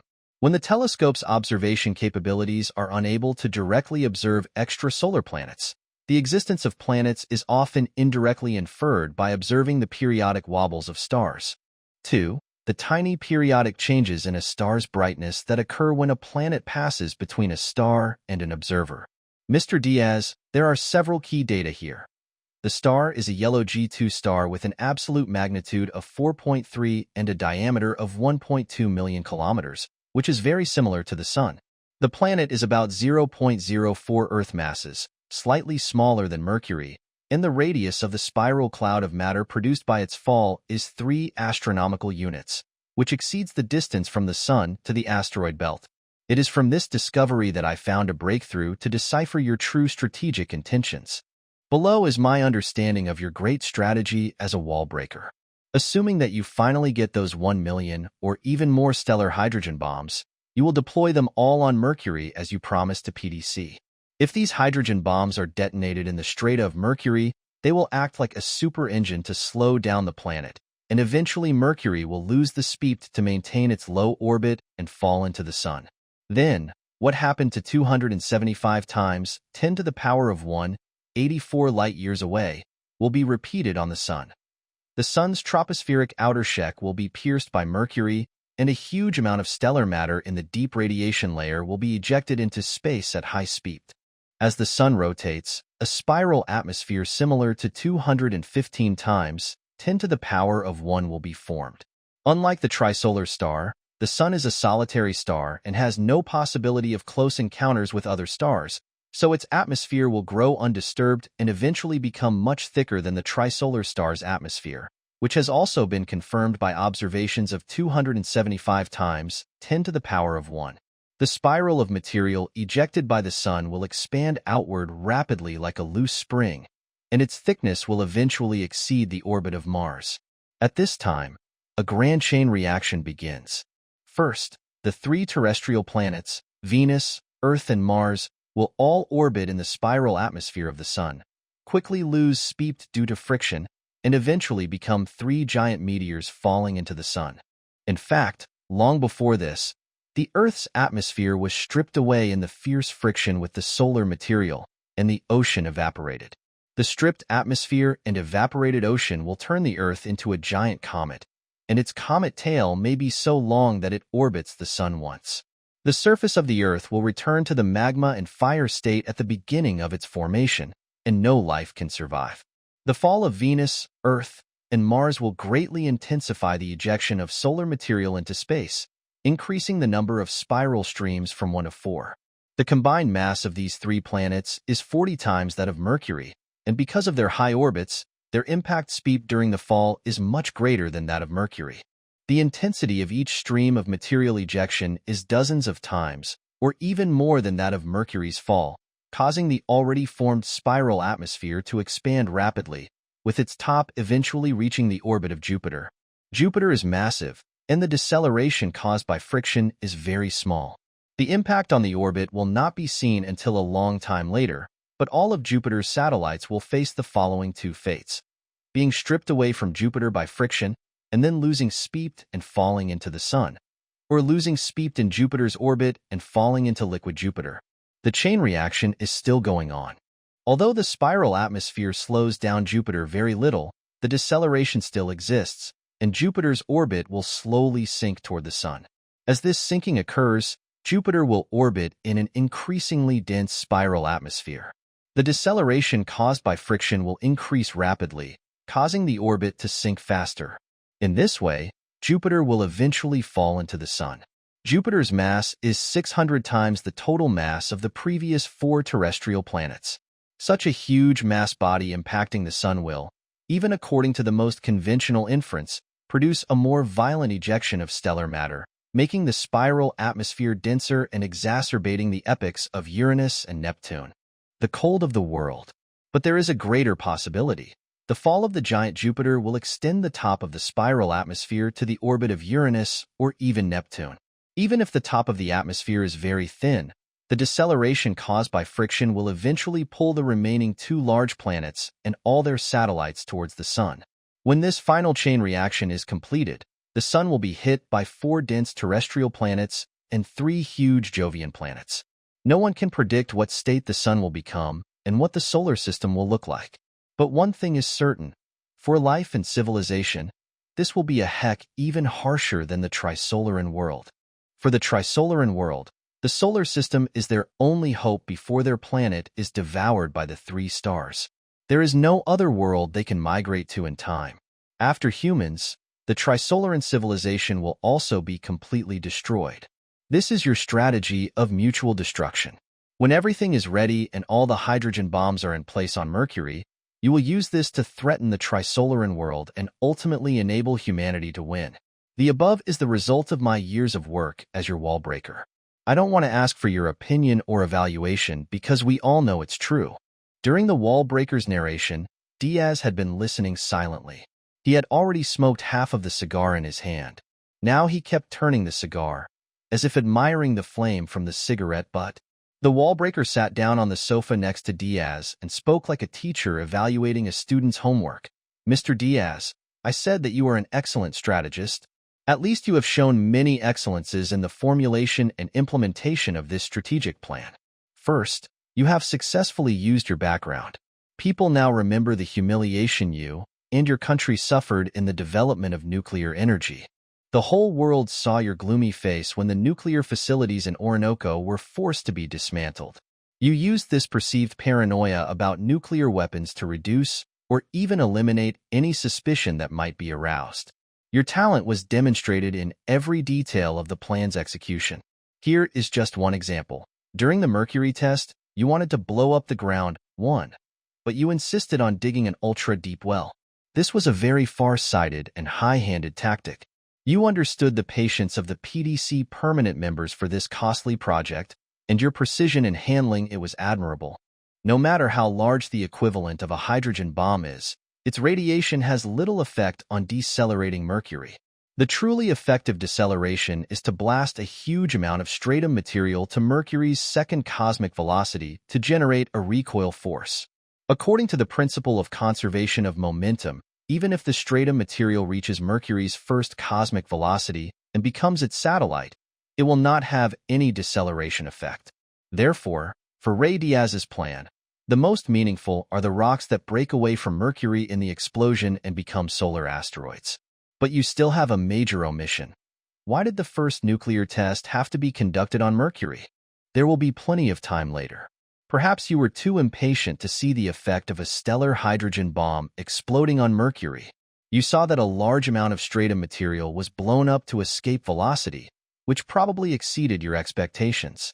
You were very satisfied, but it also gave my conjecture the final confirmation. Really, Mr. Diaz, despite the previous work, if it weren't for this last incident, I might never be able to determine your true strategic intentions, because this idea is too crazy, but it is really spectacular, even beautiful. If the chain reaction caused by the fall of Mercury is really realized, it will be the most magnificent movement in the solar system.